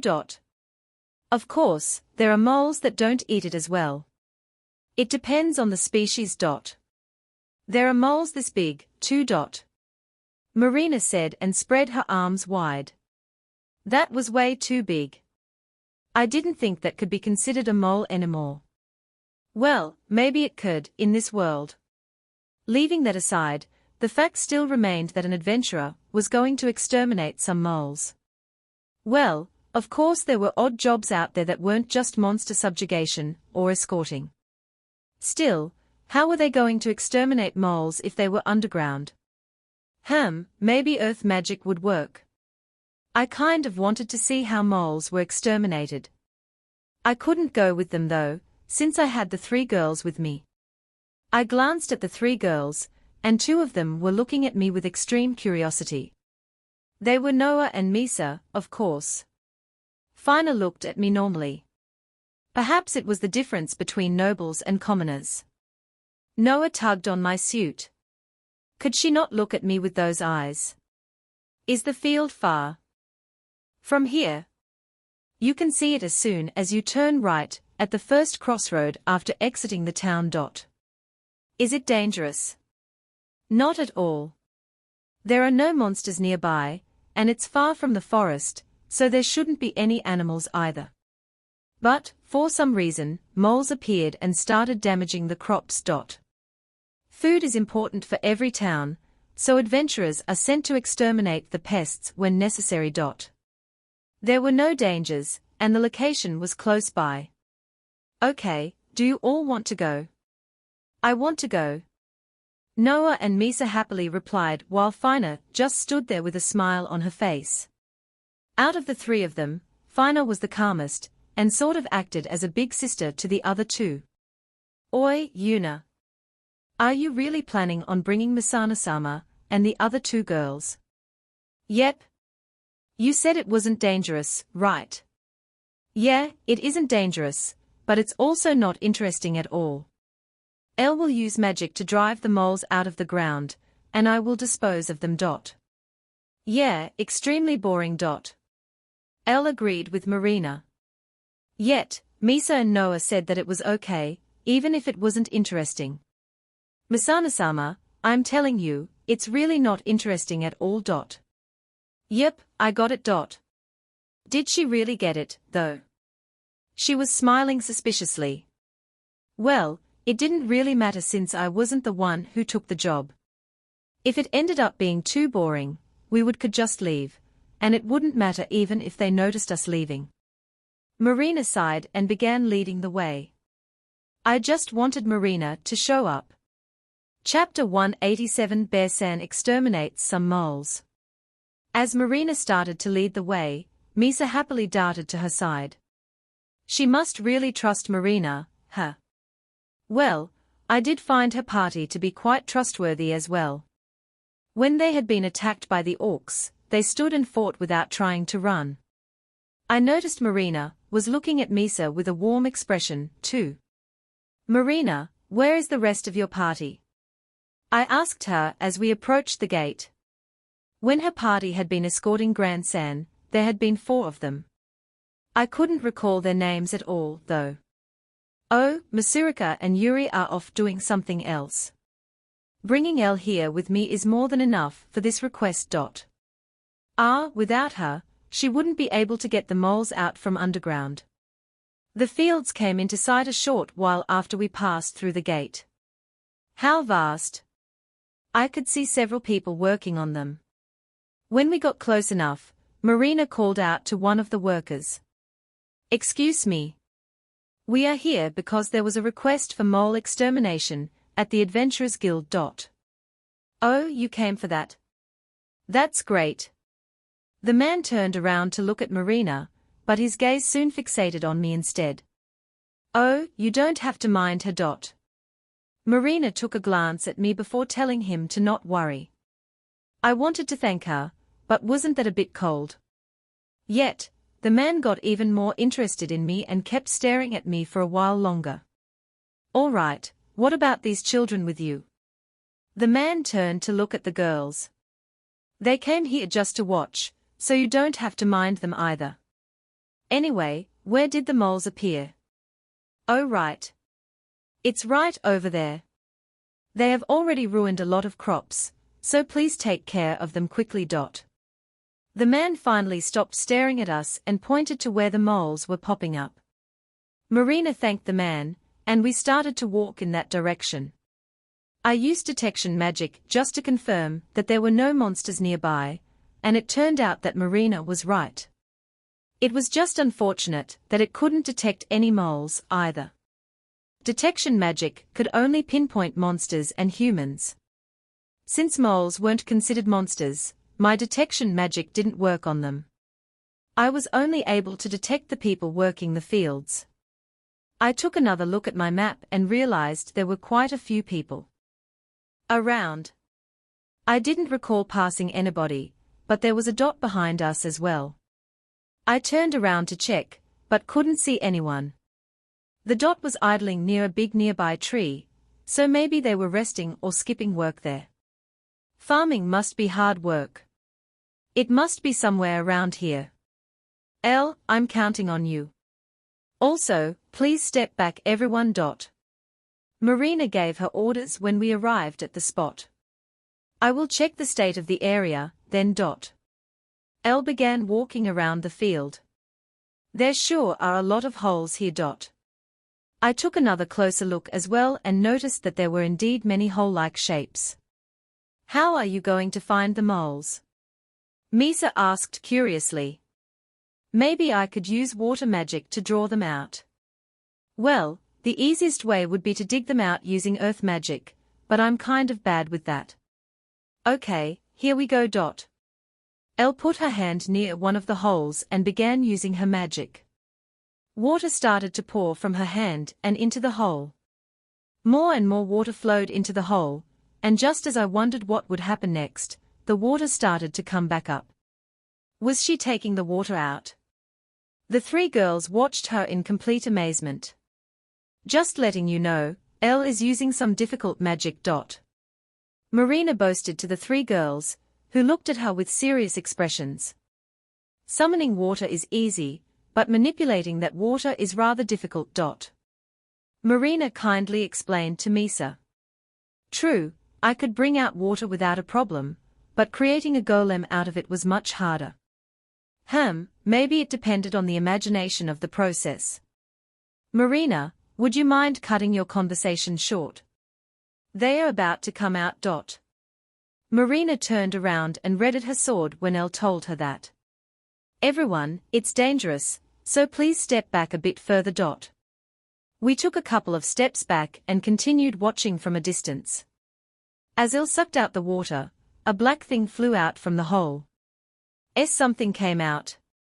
It was a mole, but it was larger than the ones I had seen on TV. Marina thrusted her sword into the mole that was sucked out from the ground, killing it instantly. Two more moles flew out, which Marina dealt with just as swiftly as the first one. Only 3, her. That's good enough. Let's go to the next hole. Elle walked over to another hole. Misana-sama, it's really not interesting at all, right? Misa tilted her head. Elle's magic is amazing, though. Thank you for your compliment, Misana-sama. It's not really that great at all. But, Marina said that your magic is amazing. It's hard to use, but it's still only considered middle-level magic. If I don't touch the water directly, I can't control it at all. More advanced magic users can move the water without having to touch it. Didn't that mean that I was doing some amazing stuff, considering I could make water golems move from afar? Could you please think of me as a slightly amazing magician instead? Elle smiled at Misa. She had to bend forward slightly to meet Misa's eyes, and that emphasized her huge breasts.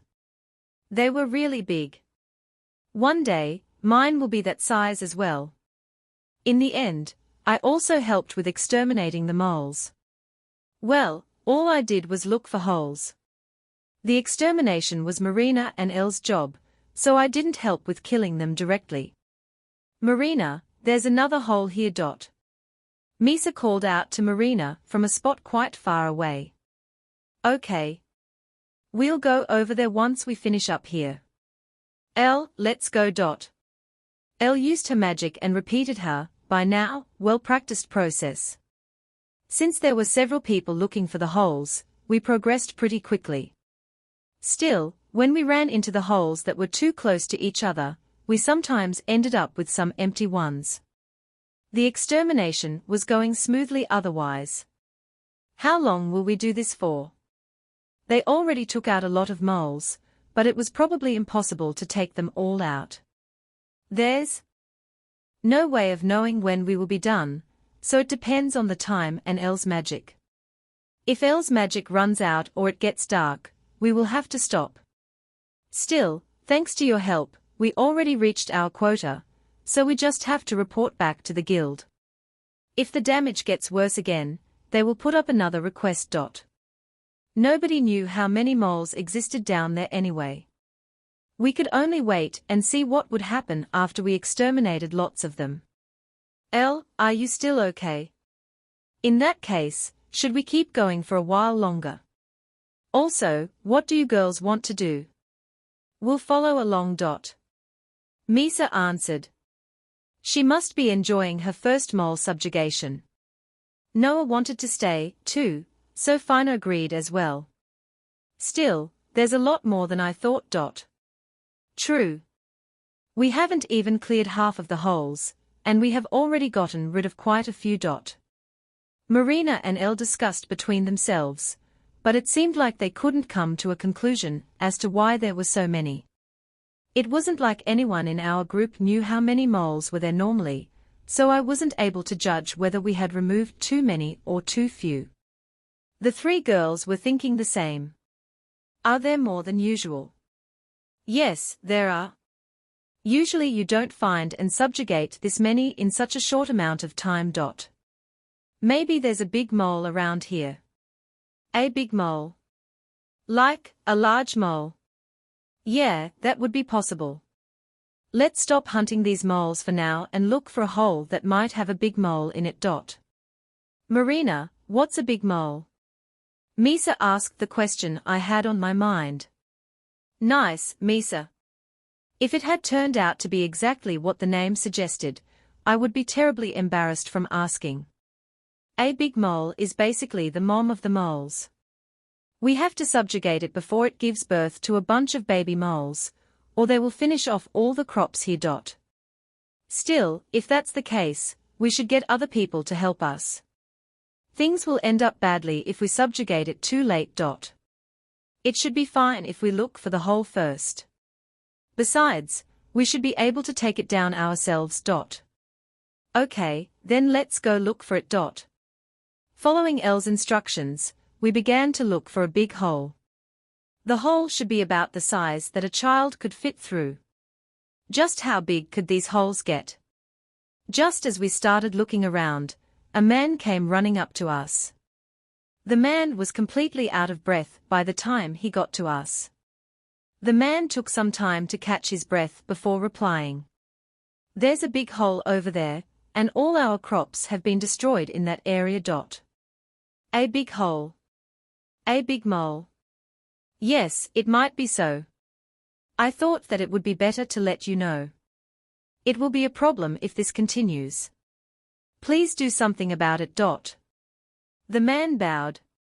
It seemed like the hole with a big mole inside had appeared.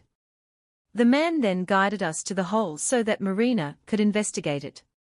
When we got there, I noticed that the hole was indeed big enough for a child to fit through.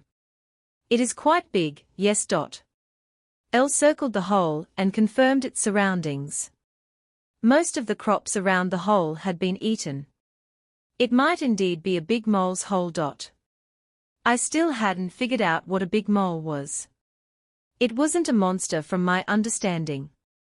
I used my detection magic, but still detected no monsters. The only thing that it reacted to here were humans. Oh, the guy who skipped out on work was still under the tree. Do the honors, Elle. Elle chanted the same magic as before and poured water into the hole. When she reversed the flow, however, nothing came out. Is it not inside? I don't know, maybe not. Elle looked around the barren field. It should still be around. Maybe it's so big that my magic isn't strong enough to pull it out. Elle had sucked all the water out, but we didn't sense any moles coming out. I hadn't planned on helping out, but it would become a problem if any more crops got ruined. Want me to do it? You want to do it, Yuna? If you can, could you? I don't think my magic is enough. I know you're really good at earth magic, but you can use water magic as well. Yeah, I can. I used water magic just like Elle had, making water pour out of my bare hands' mouths into the big hole. That's a lot of water. That's more than double the amount of mine. Through the water magic, I could tell what was going on underneath. I could feel that the water was touching something. There's something big down there. You can tell? Somewhat, yeah. I started to suck up the water, just like how Elle had. Yep, I could definitely feel something huge about to come out. Marina, take care of whatever comes out. Yeah, leave it to me. Marina readied her sword. It would come out any time now. The thing that came out was a mole. A big mole. Marina yelled out. It wasn't that big, though. It was about the size of a wolf, but well, that was definitely not the size of a regular mole. Marina. Don't let it get away. Got it? Marina thrusted her sword into the big mole once it came out. Her sword went right through its body, executing it with a single hit. The big mole's body then fell lifelessly to the ground. I didn't know there were moles this big. I could understand Fina being fine looking at the dead mole, but it was weird to me that Misa and Noah seemed to be unfazed as well. When I had first come to this world, I had been disturbed by the sight of a wolf's corpse. The children of this world sure were strong. Yuna, thank you for helping us. Yes, thank you so much. My magic just wasn't strong enough for it. The two of them thanked me. The farmers would be troubled if the moles kept eating their crops, right? The crops they raised with love. I couldn't leave the farmers to fend on their own, knowing that they were suffering. Back in my world, I would hear news about crops the farmers put a lot of effort into getting destroyed by a typhoon or some other natural disaster. I might even eat food made from the crops here one day, so it was something I had to protect. I planned to write up until their return to the mansion, but I just couldn't get to it. Chapter 188 Bearsen returns to the mansion after subjugating the moles.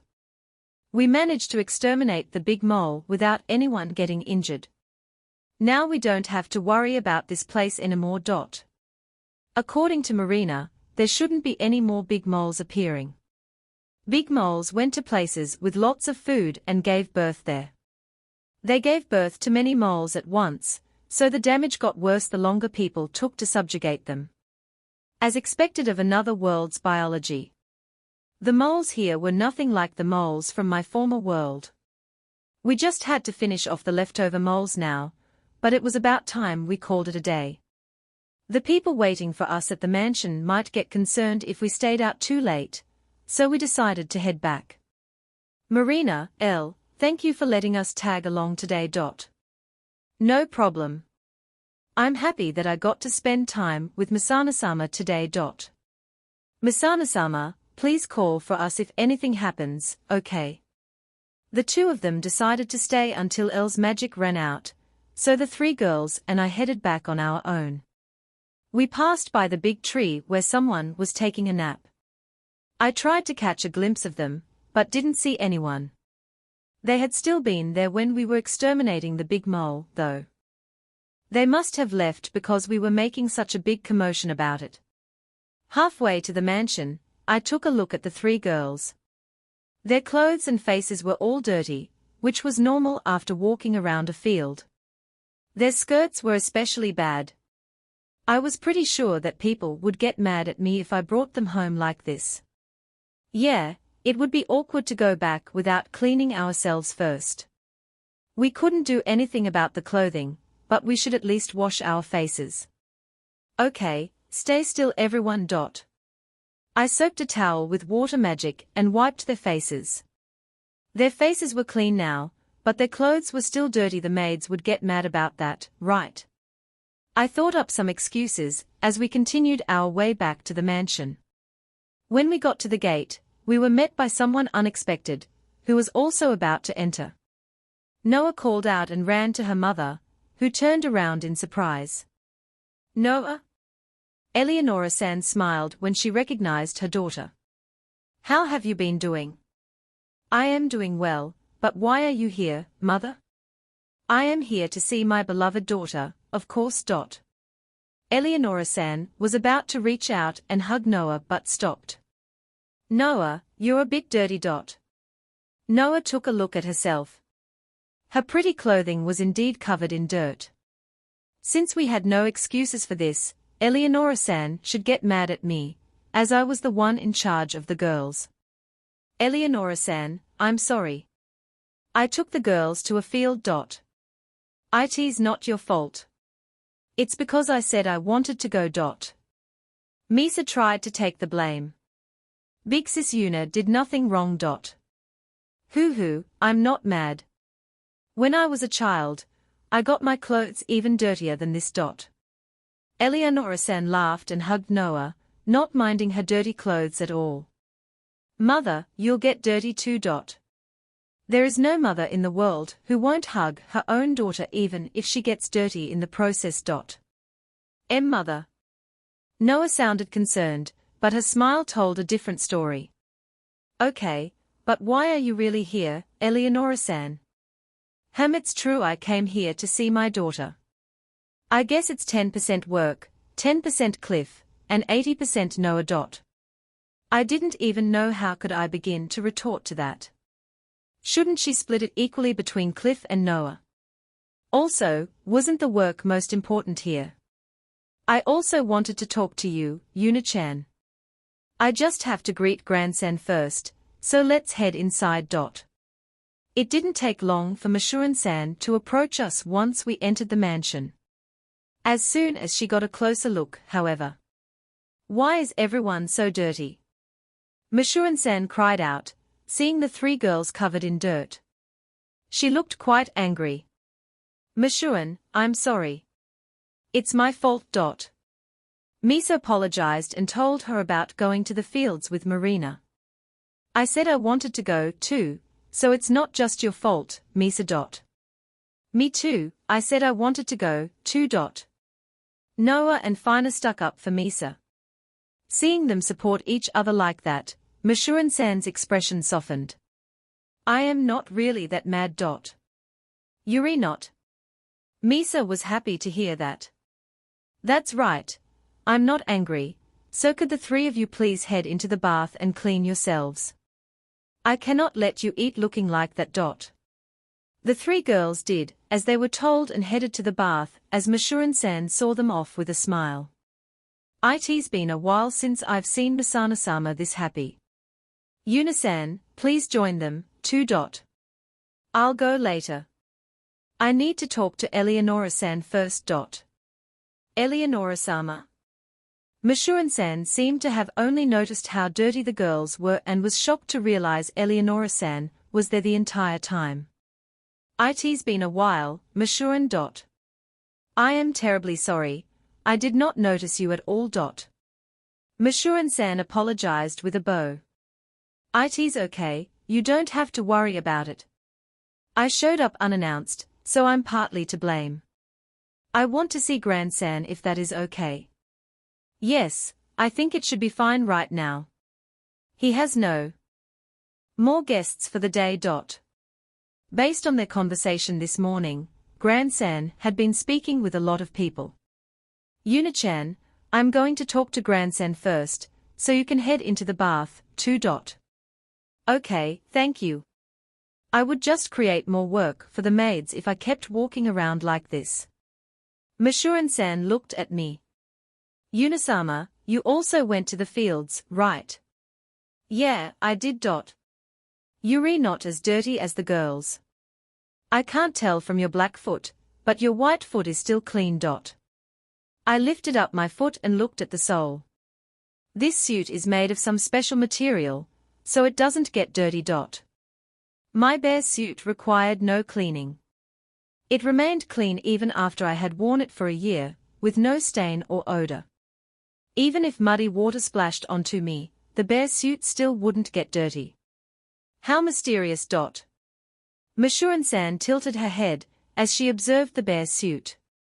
Yuna-chan, take your time in the bath. I'm sure you're tired from having to look after the girls all day long. I didn't think I could relax if I took a bath with them, though. Well, maybe it would be fine since Noah and Misa were well-educated nobles, and they wouldn't play around in the bath. The bare bath was a different story.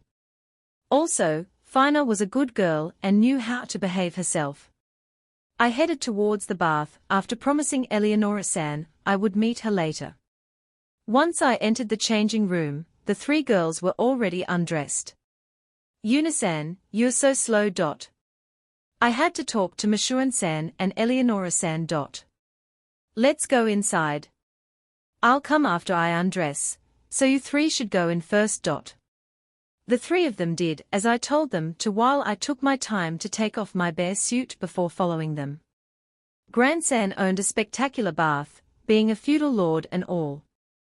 It was so big that all four of us could get in with plenty of space to spare.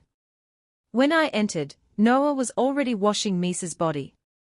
Fina, come over here. I'll wash yours. I am okay, I can wash myself. Let me do it for you anyway. I got Fina to sit down in front of me and washed her back and hair, then proceeded to wash myself as well. The girls tried to help, but I politely refused their help and told them to get in the bathtub ahead of me. Noah complained, but I ignored her. After we all spent some quality time soaking in the tub, we got out together and used my hair dryer to dry our hair. I didn't want to have them catching a cold, after all. We headed to the bedroom, where the girls resumed their game of reversey, and I just watched them from the side, taking a long-earned rest. After a while, Eleonora-san entered the room. Wow, you're all nice and clean now. Maybe I'll borrow the bath as well. Eleonora-san patted her daughter's head before speaking to me. Yuna-chan, I want to thank you. Cliff and Gran-san told me what happened. Things would have turned out badly if you hadn't brought Zelif-san here. True, I did bring him here, but Zelif-san was the one who did his best to make the party succeed. I know, they told me how he got mad at Gerardo for criticizing his food. I wish I could have been here to witness that. She said in a disappointed tone. Speaking of which, I would have loved to see that stupid noble brat's disappointment, as he left the party as well. Oh right, about Zelif, I'll be taking him back to the capital with me, so you don't have to worry about taking him back yourself. You will? Yes, but in exchange, please take care of Cliff and Noah, okay? I was glad that I didn't have to take a detour to the capital before going home. It would have been a pain. Great, but did you come here by yourself, Eleonora-san? I have a few subordinates accompanying me, but they are staying at an inn until we leave. That made sense. As amazing as Eleonora-san was, there was no way she would come all the way here by herself. Honestly, I would have come here by myself, but His Majesty was being nosy and kept telling me to bring others with me, so I had no choice. She was a noble, after all. Nobles had to have escorts with traveling. Mother, will you stay with us? I can stay for a bit, but I still have my job to take care of. Your job? That's right, it's an order from our mean king. I would love to ditch this job and stay with you, though. Eleonora-san apologized. Oh right, she had mentioned that she had come here for work, even though it was just 10%. Will you be able to finish it quickly? I think it will take the most of the day, but I should have time to spend with you in the evening. Yuna-chan, please take care of Noah during the afternoon, okay? By the way, what is this job of yours? If you can't tell me, I won't pry any further, of course. I didn't want to get involved in anything messy, after all. Still, If the girls were to somehow got involved instead, maybe it wouldn't be bad to hear her out. It's just an inspection of this town.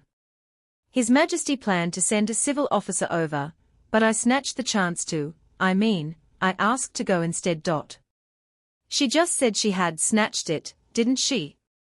I am surprised His Majesty allowed that. I had to beg him, more or less. I told him that I wanted to see my daughter and my husband. Let me see my daughter, oh, and my husband. I just kept chanting that to His Majesty until he agreed. Your Majesty, she must have been really annoying, huh? So, what exactly are you inspecting? Not much. I will just go around town and collect information. I will hear what Grandson and Cliff have to say before I decide on where to go, of course. Oh, and I also plan to attend Masana's party since I'm here. That was a lot of freedom for an inspection. I guess I won't start a full-scale inspection until after the party. I'll have to look around town, and make sure to visit the Adventurers Guild and the Commerce Guild. I also need to see the Salbert family. Then, Eleonora-san noticed the reversi board and joined in until Mashuan-san called us for dinner. With Eleonora-san's arrival, the net around the Salbert family is slowly closing in. Chapter 189 Bear-san wears a dress. The day of the party came. I was cornered, with no way to escape. Never in my wildest dreams did I think it would come to this. I had been betrayed by the ones I trusted most. No longer would I be able to believe in anyone. With my mind reeling from the shock of the betrayal, I was unable to find a way out. The traitors closed in on me. There was no time to think. Okay, Yuna-san. We've prepared a dress for you, so let's get you all dressed up. If it had been Mylene-san or Eleonora-san, I would have ran off even if I had to shake them, but it was Misa's 10th birthday today, and the one approaching me with a beautiful dress in her hands was a 10-year-old girl. Noah, let's talk first. We just have to talk this out. The Bear-san outfit matches you greatly, but since it's Misa's party today, you should wear a dress. Noah took another step toward me, with a black and white dress in her hands. Apparently, Fina and Noah picked out the dress together. They said they picked it because the colors matched swaying bear and hugging bear. It certainly was a beautiful dress, I couldn't deny that. If I was back in my former world, and I had to choose between wearing a bear suit and a beautiful dress, I would, without a doubt, choose the dress. I was a girl, after all. Although just slightly, I wanted to try wearing that beautiful dress. Though, I wasn't sure if I had the courage to take off my bear suit at this point. A normal girl would be happy to wear such a pretty dress. If only I was normal. Fina, why didn't you say anything? Well, even if she had warned me in advance, I wouldn't have known how to respond. It would have given me some time to think about it at least, though. Because you had left me and had gone home by yourself, Big Sis Yuna. She was talking about the time I had ditched her at Noah's place when Noah had dragged her off to make her try on dresses. Also, Noah-sama had told me to keep it a secret since she wanted to surprise you on the day of the party. She was sure it would make you happy. It was true, any normal girl would be happy to receive such a surprise. They didn't know how many times they would get the chance to wear a dress in their life, and I was sure they would happy to hear that they got the opportunity to wear such a pretty dress. However, I was so used to wearing my bear suit at this point that I would be embarrassed if I were to suddenly wear a pretty dress. Yuna-san, won't you wear it for our sakes?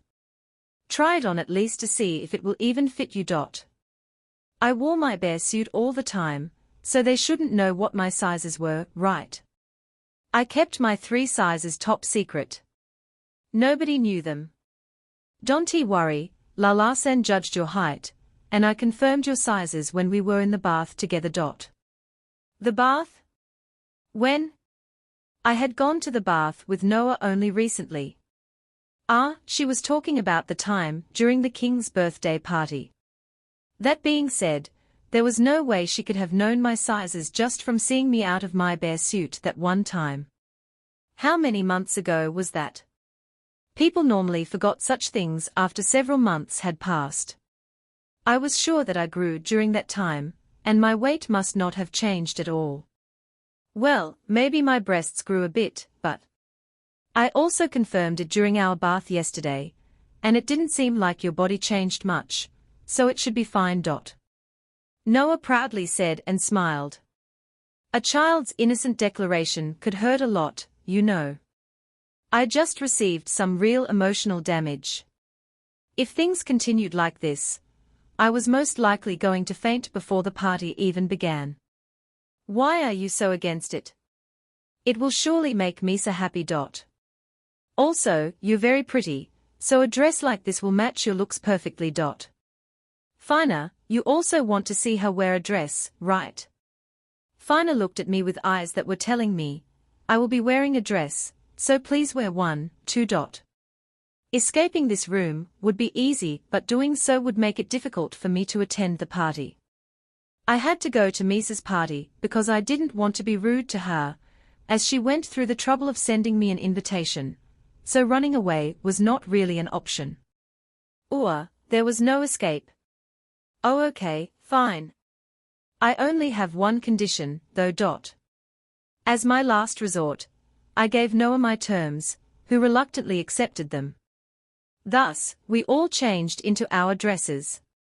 Just like the other day, I again thought how cute Noah and Misa looked in their dresses, but when I looked at Fina, I realized she didn't lose to them in terms of cuteness. Noah wore a red dress, Misa wore blue, and Fina wore light green. While Noah and Misa were used to wearing dresses and walked around confidently, Fina was trying to make herself look smaller due to embarrassment. This is embarrassing. I was the one who should be embarrassed. I was wearing a black and white dress, the sizes of which matched me perfectly. How could they have figured out my sizes just by looking at me? Not to mention, it fitting perfectly meant that I hadn't grown at all. Yuna-san, it matches you so well. You look very pretty. Noah complimented me, but I still felt awkward. Even in my former world, I had never worn a dress. How many girls my age had worn a party dress anyway? I was pretty sure there probably weren't any. I looked at the mirror and got even more embarrassed. Maybe it was because I saw myself wearing something I wasn't used to. I honestly didn't think that the dress fit me at all. Yuna-san, your long, black hair is pretty, so it really goes well with the white and black dress. Noah's golden hair seemed much more beautiful to me, though. Honestly, even though Noah complimented me, I wondered what other people would think of me. It was difficult to judge myself. Big sis Yuna is pretty, but I don't think such a pretty dress suits me. Fina was even harsher on herself than I. Well, I thought that Fina was more suited for wearing dresses, so I decided to try to make Fina feel better about herself. Fina, unlike me, you're cute, so it suits you just fine. No, you're the cute one, big sis Yuna. Now both of us were even more embarrassed. We should just stop trying to compliment each other for now. Both of you look good, so don't worry. I bet mother and father will be surprised, too. Right, other people would see me wearing this, as well. Sorry, Misa, but I really wanted to go home right now, and Fina looked like she was thinking the same thing. I gave up, returned to where I left my bear suit, and put on the bear shoes and the bear gloves. Yuna-san, you're really putting those on. That was the condition I had made for wearing the dress. I had agreed to put on the dress as long as I could wear my bear shoes and bear gloves. And this was how I ended up wearing a black and white dress, accompanied by my bear shoes and bear gloves. I was too afraid to look myself in the mirror now. I knew, without even looking, that I must look weird. Ever since I had come to this world, I had worn my bear suit 24/7. I depended on it too much, which was why I was reluctant to completely part from it. Even with only the gloves and shoes on, I still couldn't stay calm. This was how some players played the game. They wielded a really strong weapon while wearing paper-thin armor. Those players always got demolished while doing quests. I completely felt like one of them right now. I still couldn't understand why those players liked to use that kind of build, even though they just died from taking one hit. Must be the difference between games and reality. I gently patted my strongest piece of equipment, the bear costume, before transferring it into the bear box. Once everyone was ready, we headed to the party hall. It was a different hall from the one where Grandsan's party had been held. That was because there were less attendants since the party was for friends and family only. It was mainly just Misa's family, the Fashiro's family, and the people who worked for Grandsan. By the time we entered the hall, quite a few people had already gathered inside, including Cliff and Eleonora-san. "Oh my, Yuna-chan. You're wearing a really cute outfit today. Yes, and it was all thanks to her daughter. Still, what's with your hands and feet?" Cliff was shocked when he noticed I was also wearing my bear gloves and bear shoes. I knew it looked weird, he didn't have to point it out. "Father, you feel the same way, huh?" Yuna-san said that she would only wear the dress if she is allowed to keep her bear-san hands and feet. "She's so pretty in the dress, too, it's such a waste. They could say whatever they wanted, but I wasn't taking them off. I couldn't use magic if I didn't have the bear gloves equipped, and I couldn't jump around quickly without the bear shoes on my feet. The bear suit would protect me from any surprise attacks, but, as long as that didn't happen, the bear shoes and bear gloves were enough to deal with pretty much everything, and that was why I couldn't bear part from them. On the side note, I couldn't run at all without the bear shoes. I had never ran since elementary school, so I was pretty sure that if I didn't wear the bear shoes, the girls would completely leave me behind in a race. I thought that the children at the orphanage were amazing, being able to chase the cluckers all day long. Anyway, it feels really odd not seeing you in your bear suit. I felt the same way. I just couldn't stay calm without it. Still, the dress suits you very well. I'm sure that once the boys get a look at you, marriage proposals will come flying your way. No, they wouldn't. Also, I didn't want to receive them, either. Forget about me. You should compliment your daughter instead. Of course, Noah and Fina-chan are cute, but seeing you wear a dress is more shocking. I sighed and looked for a place to sit, but I wasn't sure where I could go. I had never been to a noble's party, so I didn't know if there were any seating arrangements. As I was in the middle of worrying about it, Masurin-san approached me. "Yuna-sama and Fina-sama, please take your seats over there. Okay, so there was a seating arrangement. Oh, now that I looked more closely, it was arranged so the families were sitting together. First came the Fashiro's family, then there was the Ferengram family, and next to them were Fina and I. Then, just a little further away, came all the people who worked at the mansion. Fina and I took our seats and waited for the party to officially begin. Dresses felt quite chilly to wear. My bear suit was able to adjust my body temperature, so I never had to worry about it.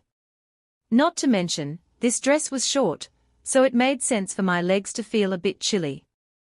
I missed my bear suit already, even though I had just taken it off. After some time had passed, Grandsan, Misa's parents, and Misa herself entered the room. Grandsan took a look around the room, and his gaze stopped on me. "Oh, it's Yuna. I almost didn't recognize you. He should have recognized me sooner. I wasn't even covering myself with my bear hoodie. Big sis Yuna, you're so pretty. I thanked Misa for her genuine compliment. Children's honest opinions always made me happy. Now that everybody was seated, the party began. Finally, after 740,000 characters, we got Yuna to take off her costume and put on a dress. I wanted her to wear something different before we get to the rumored swimsuit event, which brings us to this chapter. Oh, the swimsuit event. It won't come for a while longer. Chapter 190. Bearsan brings out the birthday cake. When the party began, Zelifsan's cooking was brought out. Wow, so this was the food made by the royal head chef. I had eaten some of his regular dishes before, but I had never had the chance to try his party food. All sorts of delicious-looking foods were lined up on the table. The food was arranged beautifully. It was colorful and pleasing to both the eyes and nose. It was definitely not just a regular lunch set. Once all the food was set down, we were told to help ourselves, so everybody engrossed themselves with eating. I didn't know what the proper etiquette was, but I assumed I could just eat normally. When I looked at Fina beside me, I saw that she also looked troubled and was looking at me. She shouldn't look at me. I had no idea how to properly eat at a noble's party, either. All we could do was watch how other people ate and mimic them. Should we just eat like Noah? I offered an option. We were both sitting diagonally across from Noah, who was enjoying her food using a fork and a spoon. Looking at her eat, it became obvious to me that nobody should complain as long as we didn't eat like total slobs. Also, they would most likely tell us what we were doing wrong, and we could just fix it then. Good manners or not, I wanted to taste Zelifsan's cooking now that I finally had the chance to, so I should eat carefully anyway. To start with, I drank some of the delicious-looking soup. It was different from the soup made by Anzu, but it was just as delicious. I should ask Zelifsan to teach me how to make party food sometime.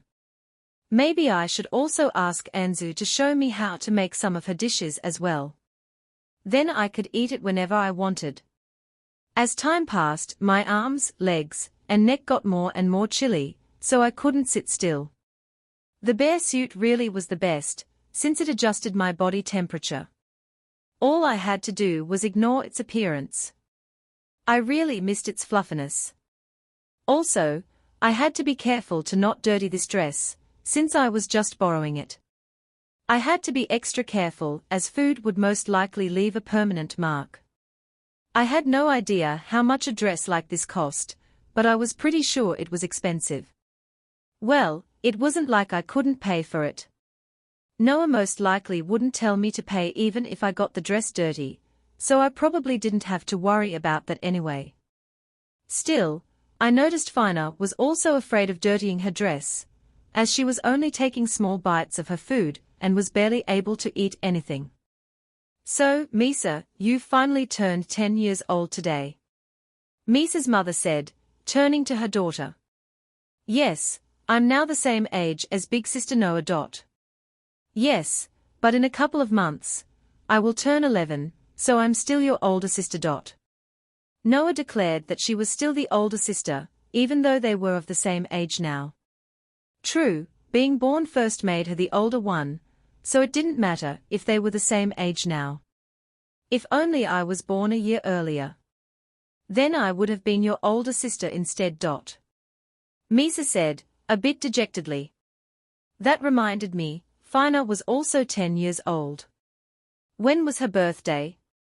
Thinking about the environment Fina grew up in, she probably never got to celebrate her birthday. Maybe I should discuss throwing a surprise party for her with Terumi-san. When I first came into this world, Fina had been the one who had helped me the most. Yeah, that seemed like a good idea. I really should keep it in mind. Zelif-san and Bot-san were also attending the party. The maids who had brought out the food sat down nearby and joined in on the feast, while Bot-san held a critique session with Zelif-san. They were discussing things like the seasoning, whether the taste was strong or light, if other ingredients could be substituted into this dish, and so on. Bot-san's hands had healed enough that he could now somewhat use a spoon and fork again. However, every time he raised one to his mouth, he lightly flinched in pain. Even so, he seemed to be having fun discussing the food with Zelif-san. It didn't seem like he could hold and use a kitchen knife yet, though. Cooking demanded a lot of precise movements, after all. Noah was having fun talking with Eleonora-san, who she hadn't seen in a while, and Cliff, who had been busy lately as well. I heard Noah ask about Shia, who was at the capital, and the conversation quickly turned from what Shia had been doing lately, to what I had been like when I acted as her guard. Why had the conversation turned to me? Normally, wouldn't they talk about themselves, since they hadn't met for a long time? After some more time passed, Noah handed Misa her present. As I began to wonder what it was, Misa unveiled a ribbon. That was a cute present for a 10-year-old. I was glad her present was appropriate for her age. The way I looked at the two noble girls would have probably changed if she had received something expensive, like gemstones or dresses. I had thought that it was likely to happen since they were nobles, but seeing Noah's present made me realize my worry had been for nothing. As I started planning the timing to give Noah my present, I noticed Fina looking at me, like she wanted to ask me if something was wrong. Our presents to her were the cake and 2 plushies. We were now at the midpoint of the party, with most of the food already gone. Maybe it was time to bring out the cake soon. Misa, can I have a minute? Fina and I have a present for you, too. A present. It's a dessert, and we would be happy if you ate it. From the bear box, I took out the 2-layer cake Fina and I had made, and placed it right in front of Misa. Misa seemed very curious, as she had never seen cake before. The cake was beautifully lined with strawberries, and Fina had even written happy birthday, with strawberry cream in the middle. What a beautiful dessert. Misa's mother commented on the cake. Yes, it almost seems like a waste to eat this. Wait, how do we even eat it? It's a large 2-layered cake, meaning it would be hard for one person to eat the entire thing, so I told Misa to split it up and share it with everyone. We are cutting it. You can't eat it unless you cut it and split it up. You, but that will ruin the words you wrote on top. Fina got embarrassed when Misa said that. We will be happy as long as you don't forget the writing and taste the cake. Okay, I'll remember it.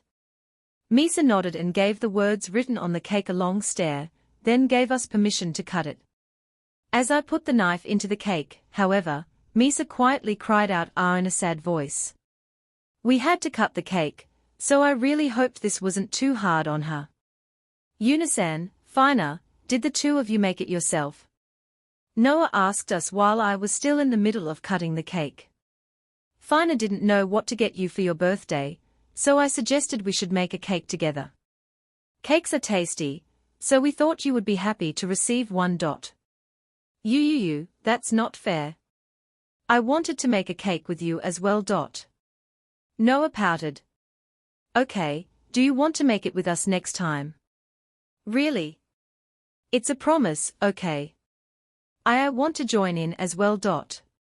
Okay, how about we all make a cake together, like when we made the pudding? Yes, of course. In exchange, I will have the two of you keep the recipe a secret. Just as we made that promise, I finished cutting the 2-layered cake into 8 slices, perfectly splitting the writing as well. The slices went to Misa, Misa's parents, Gran-san, Eleonora-san, Cliff, Noah, and Fina. I didn't want any, so I didn't cut a slice for myself. Fina looked at me like she wanted to ask if I was really okay with that, so.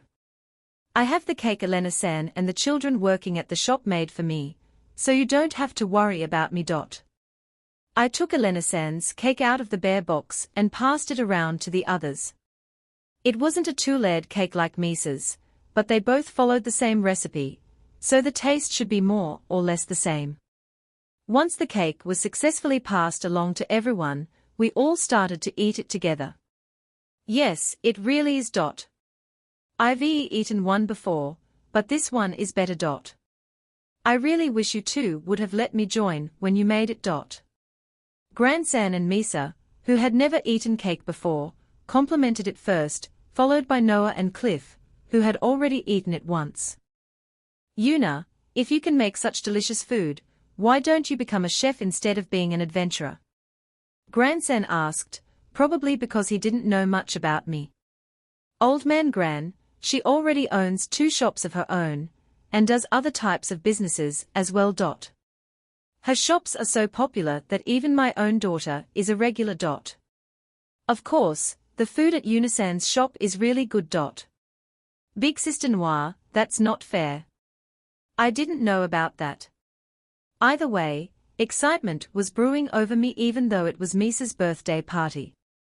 Noah proudly boasted about how delicious the food at my shop was while Misa enviously listened to her stories. She kept saying, "That's not fair." But continued listening anyway. I looked over to Zelif-san and saw Bot-san and Mashuran-san were in shock after tasting the cake. This is delicious. I already thought about this after tasting her pudding, but just who is this young lady? She is an adventurer, but also a chef I respect very much. Zelif-san answered Bot-san's question. I wished he would stop telling people how much he respected me. If the fact that the royal head chef respected me spread, it would surely be troublesome for me. Also, I wasn't a chef. I just don't understand how something like this can be made. Bot-san said as he scooped up some cream with his spoon and ate it. I learned how to make it from Unidono, but I can't teach you. I felt like Zelif-san was giving off a sense of superiority there. Bot-san looked a bit upset by Zelif-san's attitude and turned to me instead, but I ignored him. I couldn't teach him how to make it, after all.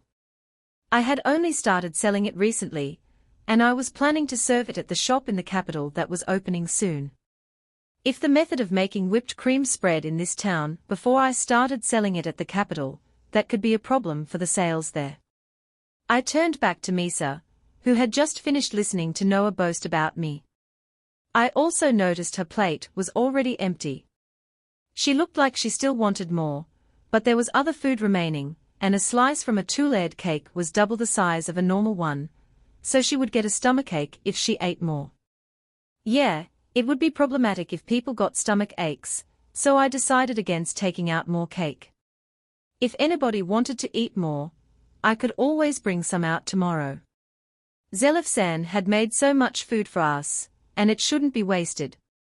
It was really good. Thank you, Big Sis Yuna, Fina-chan. We put a lot of effort into it, so hearing you say that makes me happy. Fina also looked quite happy when she heard Misa's compliment. Now, we just had to give her the bear plushies. Author note: I'm sorry for cutting off a chapter in the middle of the party. I wanted to write until she gave the plushie, but I couldn't do it, so the chapter is a bit shorter this time. Chapter 191 Bear-san presents the bear plushies. Since everybody had finished their cakes, it was time to hand over the plushies. Still, unlike the cake, there was a possibility that Misa wouldn't like them. Even if she did, she might act all grown up and say something like, "A plushie. I'm too old for things like that." It was a bit late to consider this now, but 10 was a delicate age. Although there were people who liked plushies even after becoming adults, there were also some children who didn't like them even while young. Misa, can I ask you something? Do you like plushies? Plushies? Yes, I like them. I take good care of the dog plushie my mother bought for me. As soon as she said she liked them, Fina and I felt a sense of relief. Okay, there's one more present we would like to give you. You have more. I took out the plushies from the bear box and handed the swaying bear plushie to Fina while holding onto the hugging bear plushie myself. This way, it would look like we were both giving Misa a plushie. As soon as I took out the plushies, however, somebody else chimed in. What are those? Those plushies. Noah cried out. They re plushies of swaying bear and hugging bear. Noah jumped out of her seat and approached us, her gaze locked onto the hugging bear plushie in my arms. They re so cute. They look just like the real thing. Yuna-san, please give them to me. I can't do that. They are Misa's presents. Oh, no, can't I have one of them at least? Noah looked back and forth between the plushies. No. It's not right to split them up, and they are both meant for Misa. I would feel bad for separating Swaying Bear and Hugging Bear even if it was only their plushies we were talking about here. Why is it not my birthday today? How could I even respond to something like that? If she wanted to complain, she should go to her parents. Noah fell to her knees, looking depressed. I really want the Swaying Bear and Hugging Bear plushies. Noah looked really sad. Do you want them that badly? Yes, I really, really want them. She lifted up her face and appealed to me. Okay, how about I make another set for you later? Ah, really? Noah got energetic again. Yes, so please hold yourself back for today. Well, I wasn't the one making them, Sherry was. Besides, I already knew Noah would want them, so I had already asked Sherry to make a set for her. How many sets would she have ready by the time we returned to Crimonia? Well, I knew Noah would want them, but I hadn't thought she would react to them so strongly. Okay. I'm sorry for being selfish. However, it's a promise, right? Noah apologized obediently while also reinforcing our promise. Fina and I then finally approached Misa, with Noah watching us jealously. I had promised her that I would give her a set of her own, so could she stop looking at us like that? You can go first. I said and gestured Fina to give her plushie first. Misa-sama, happy birthday. Even though it was just a little bit, I helped make these. Fina presented the Swaying Bear plushie, and Misa happily took it in her arms. Thank you very much. They are so cute. Can I really have them? Of course, they are your birthday present, after all. I'm glad you like them. I am glad that you accepted them without getting embarrassed. I was worried that you were going to say that you only liked plushies when you were younger. We wouldn't have given them to you if that was the case. I could have gotten them, then. Noah pitched in disappointedly. Well then, please accept the Hugging Bear plushie as well. I would feel bad if we were to split them up, so I would be happy if you took care of both of them well. I said and presented her with the Hugging Bear plushie. As I already said, it would be unfair to the real Swaying Bear and Hugging Bear if one was picked over the other. Even with her small body, Misa managed to hug both plushies tightly while Noah continued to stare at her jealously. She couldn't hold it back even for this one day, I will take care of them well. Thank you very much. Misa said and gave off the brightest smile I had seen from her all day long. Misa, you received such cute plushies. How nice. Yes, they are really nice. Misa's mother smiled at her daughter. Oh, but now that I got these Bear-san plushies, I can't ask you for the favor I wanted you to do for me. Misa suddenly said, her hands still occupied with holding the plushies. What did you want to ask me to do? You see, I wanted to see Swaying Bear-chan and Hugging Bear-chan again. I was going to ask you to bring them out. You were just going to ask me that. Why didn't you say so earlier? I summoned Swaying Bear and Hugging Bear in their cub form. What is this? Swaying Bear-chan and Hugging Bear-chan are small like the plushies. We made the plushies match their size. Swaying Bear and Hugging Bear approached Misa, who scooped them up into a hug while still holding onto the plushies, so she was embracing 4 bears at once. Misa, that's unfair. Noah couldn't hold back any longer and joined the hugging circle, meaning that the bears were now all sandwiched between Misa and Noah. Soon after, the two of them began playing with the bears together. Misa's mother looked at them with a smile, then turned to Fina and me. Yuna-san, Fina-san, thank you very much for all you did today. It's been a while since I saw my daughter this happy. Misa has been looking forward to seeing you two again ever since she sent out your invitations. I was glad that we came to the party, too. I just hadn't expected to be stuck in a dress. Please stay good friends with my daughter. We replied. Yuna-chan, I'm happy you're making the plushies for my daughter as well, but are there none being made for Princess Flora? Eleonora-san asked me while watching Noah play with the bears. They aren't done yet, but are in the making. Hoo-hoo, that's good.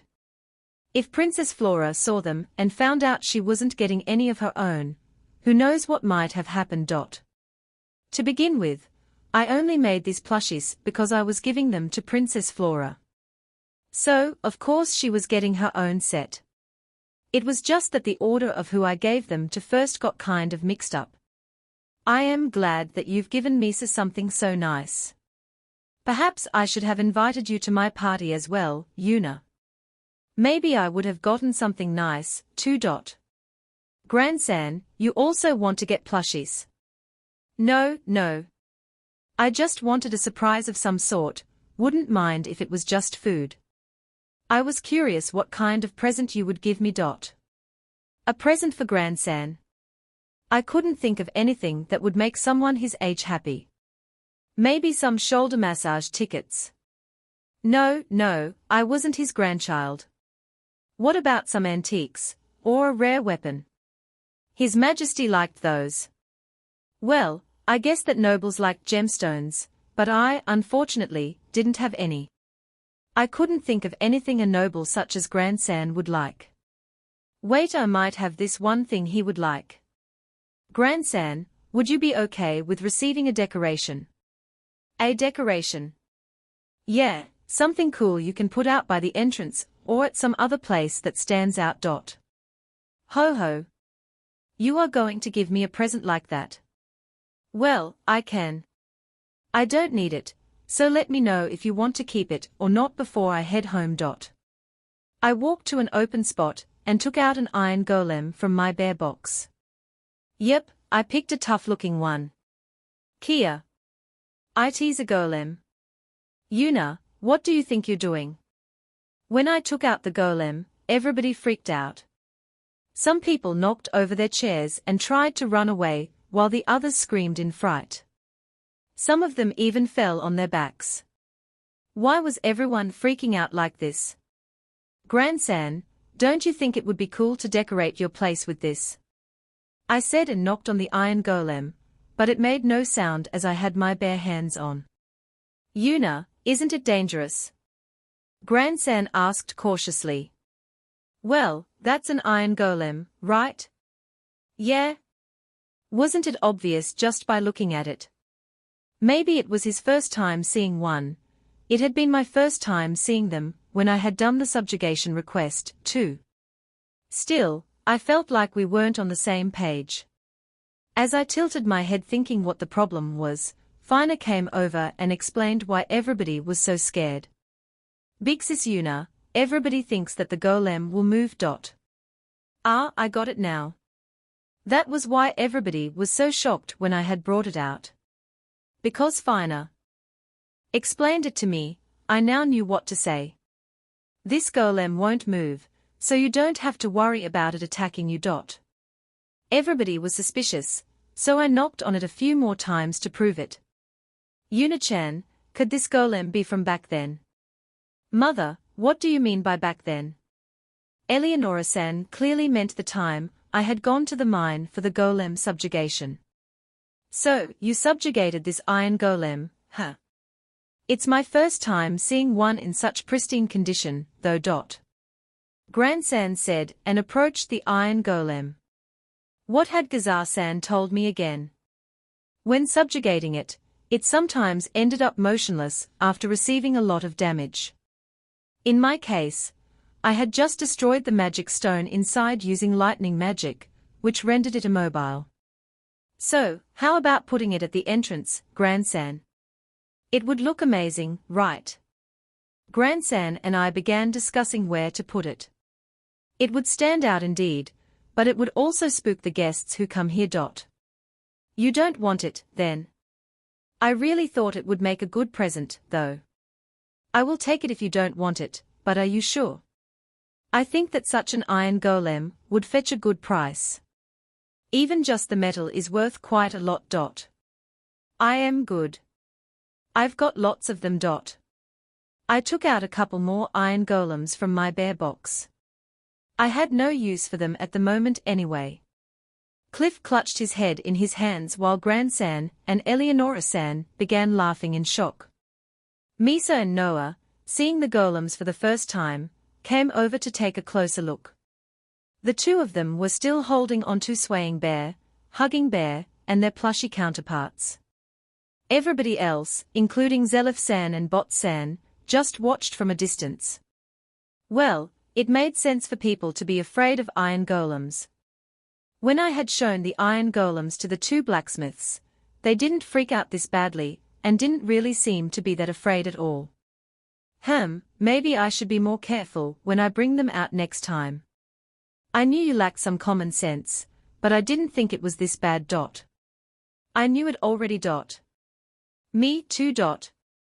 Gran-san acknowledged my lack of common sense while Cliff and Eleonora-san agreed with him.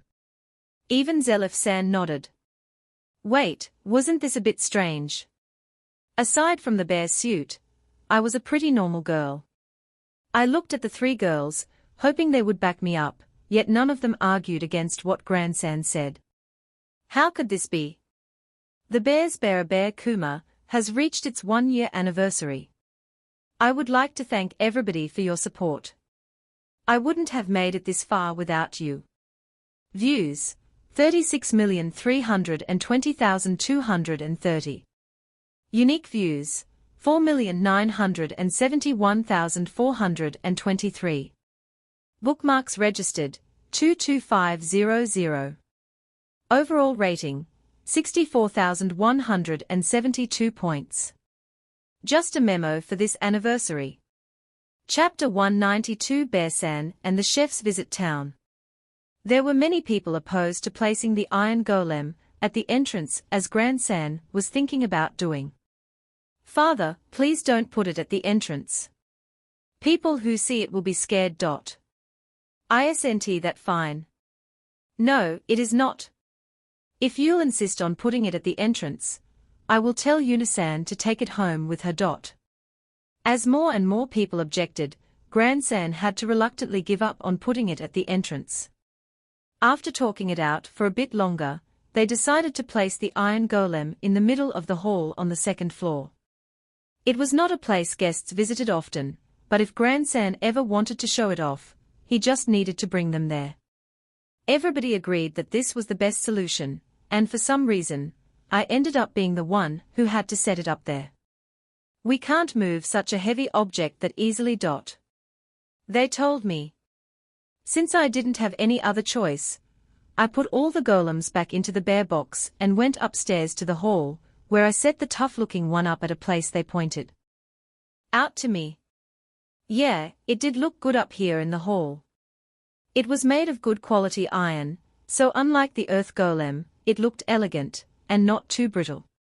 It made me want to line up a silver golem and gold golem next to it. There was also the fake mithril golem I had, so maybe I could put it next to them as well. Oh, but if we were only decorating, maybe just coating the surface of iron golems would be enough, too. Now that the party was over, and the golem had securely been set up, I returned to my room, where I quickly took off the dress and put my bear suit back on. I definitely couldn't stay calm without my bear suit on. Knowing that I now thought this way made me a bit concerned, especially since I used to be so embarrassed to walk around in it. Perhaps the bear suit was cursed after all, seeing how I missed wearing it so much. Well, usually cursed equipment couldn't be removed. Instead, the bear suit spoiled me and made me completely dependent on it. Now that I had changed back into the bear suit, I went to find Noah to ask her what I should do with the dress. I wanted to wash it first before returning it, but I didn't know how to wash dresses. I didn't think they had laundromats in this world, but I honestly wouldn't know of one even if they did, since I never had to wash my bear suit. When I told Noah I was returning the dress to her, she replied in an unexpected way. Yuna-san, you can keep the dress. There was no way I could accept an expensive dress just like that. I can't take it. No, it's a trade. I will trade you that dress for the bear-san plushies. I want the full set, okay? Oh, she intended for it to be a trade. Since she already did her side of the trade, that meant I had no other choice but to really bring her a set of the bear plushies. I didn't mind giving them to her, but how many chances would I get to wear this dress again? I will let Fina keep her dress as well, so I hope I can get my hands on those plushies soon. Fina tried her best to refuse, but Noah wouldn't budge at all. Even if I take the dress, I won't have any opportunities to wear it again. Fina, you went to Misa's party, but you aren't planning on coming to mine. Well, that's... You will come, right? Then, please wear the dress to my party. If it won't fit you anymore, just let me know, and I will get it fixed. Fina lost all chances of getting out of it, so she accepted the dress reluctantly. Did that mean I had to attend Noah's party as well? The next day, Cliff and Eleonora-san came to our room early in the morning. To put it simply, they wanted to talk about the plans going forward. Cliff planned on staying for 3 more days and told us to do what we want till then. Eleonora-san also planned to wrap up her task quickly, so she could accompany us. If Noah is leaving in 3 days, then I guess I should also finish things up by then. Eleonora-san, could you please do your job properly? In the end, it was decided that we would all be leaving in 3 days' time. Well then, I'm heading out now. Stay safe. The girls saw me as I headed out alone. Today, I would be doing my own thing without the girls tagging along. Misa had promised to show Fina and Noah her garden flower bed. She had invited me to come and see it too, but I had declined so that I could go and check out the specialities of this town. At the mansion entrance, I ran into Zelif-san and Bot-san. Unidono, are you heading out? Yes, I am. And you too? We are going out as well. Bots is going to show me around town. Are you going out alone today, young bear lady? Misa is showing the other 2 girls her garden flower bed, so I decided to go out and look around town on my own. Why don't we walk together then, Unidono? Oi, Zelif. You plan on walking around with a young girl dressed like a bear. I was aware that I was a bear, but he didn't have to point it out. It had been a while since somebody reacted to me like that. Still, why are you always dressed like this? Your outfit yesterday made you look more normal, even though I can't really say the same for your personality. I think you should be able to tell seeing what I could do yesterday. My bear suit comes with many useful gadgets, like the bear gloves, which are an item bag and a home to my bears. I gave him a vague explanation. True, you did bring out a massive iron golem yesterday. You were also able to store all of the ingredients needed for the party by yourself. Bots, didn't you want to do something to thank Unidono? Why don't you show her around as well? Do something to thank me. Was there something I did that Bot-san was supposed to be thankful for? Fine, I get it. Where does the young bear lady want to go? Oh, I want to taste the town's specialties, and if there's time, I also want to check out your Adventurers Guild. Now that you mention it, are you really an adventurer? Zelif told me you are, but I still find it hard to believe. You being a chef makes more sense to me. Well, with my bear suit, I hardly looked like an adventurer. Whatever. It doesn't really matter. After checking out the specialties, I will also take you to the Adventurers Guild. There was no reason for him to refuse, especially since the Adventurers Guild was close to the market area. If they didn't feel like accompanying me there, we could just split up at the marketplace. Zelif-san, Bot-san, and I. This very unusual group headed out towards the town center. Young bear lady, I want to thank you for bringing Zelif here in our time of need. Thanks to you, the Salbert family had no other choice but to flee. Bot-san thanked me again. So, that was what Zelif-san was talking about when he mentioned that Bot-san wanted to thank me. I hadn't been there to see what happened at the party in person, but based on what everybody had told me, the Salbert family had been quite unbelievable. By the way, Unidono, where did you learn to cook? Zelif told me that you know how to make many delicious dishes that can compare to pudding and whipped cream. Bots, you promised me not to ask Unidono about that. I did, but as a chef, I'm still very curious about it. I understand how you feel, but a promise is a promise. Zelif, she showed you some of those recipes, didn't she? Yes, Unidono taught me many delicious recipes. For some reason, Zelif-san almost sounded like he was boasting. If Bot-san had asked me why I had taught him, I would tell him it was all for Princess Flora's sake. I wanted her to be able to eat whatever she wanted, whenever she wanted, so I had taught Zelif-san how to make some of the things she liked. However, Bot-san didn't seem to know about it and was quite upset with this treatment. As we walked towards the town center, he continued to ask me about the pudding and cake I had made. Yuri opening a shop in the capital. Yes. Not many people there know about Unidono's cooking, so we will be opening a shop that will serve her recipes at the capital. The shop will be supervised by me since everybody working there will be taught her precious recipes. Now that I think about it, Bots, why don't you come work at the shop as well? I am sorry, but I still owe a lot to Grandsama. I can't leave until I have repaid his favor. Despite what he looked like, Bot-san was actually quite a level-headed fellow. Do you want me to teach you? You would? I don't really mind, but you must promise me something. Promise what? You cannot reveal the recipes to anybody. I wouldn't mind if you wanted to open up a shop yourself, but please wait a while before doing that.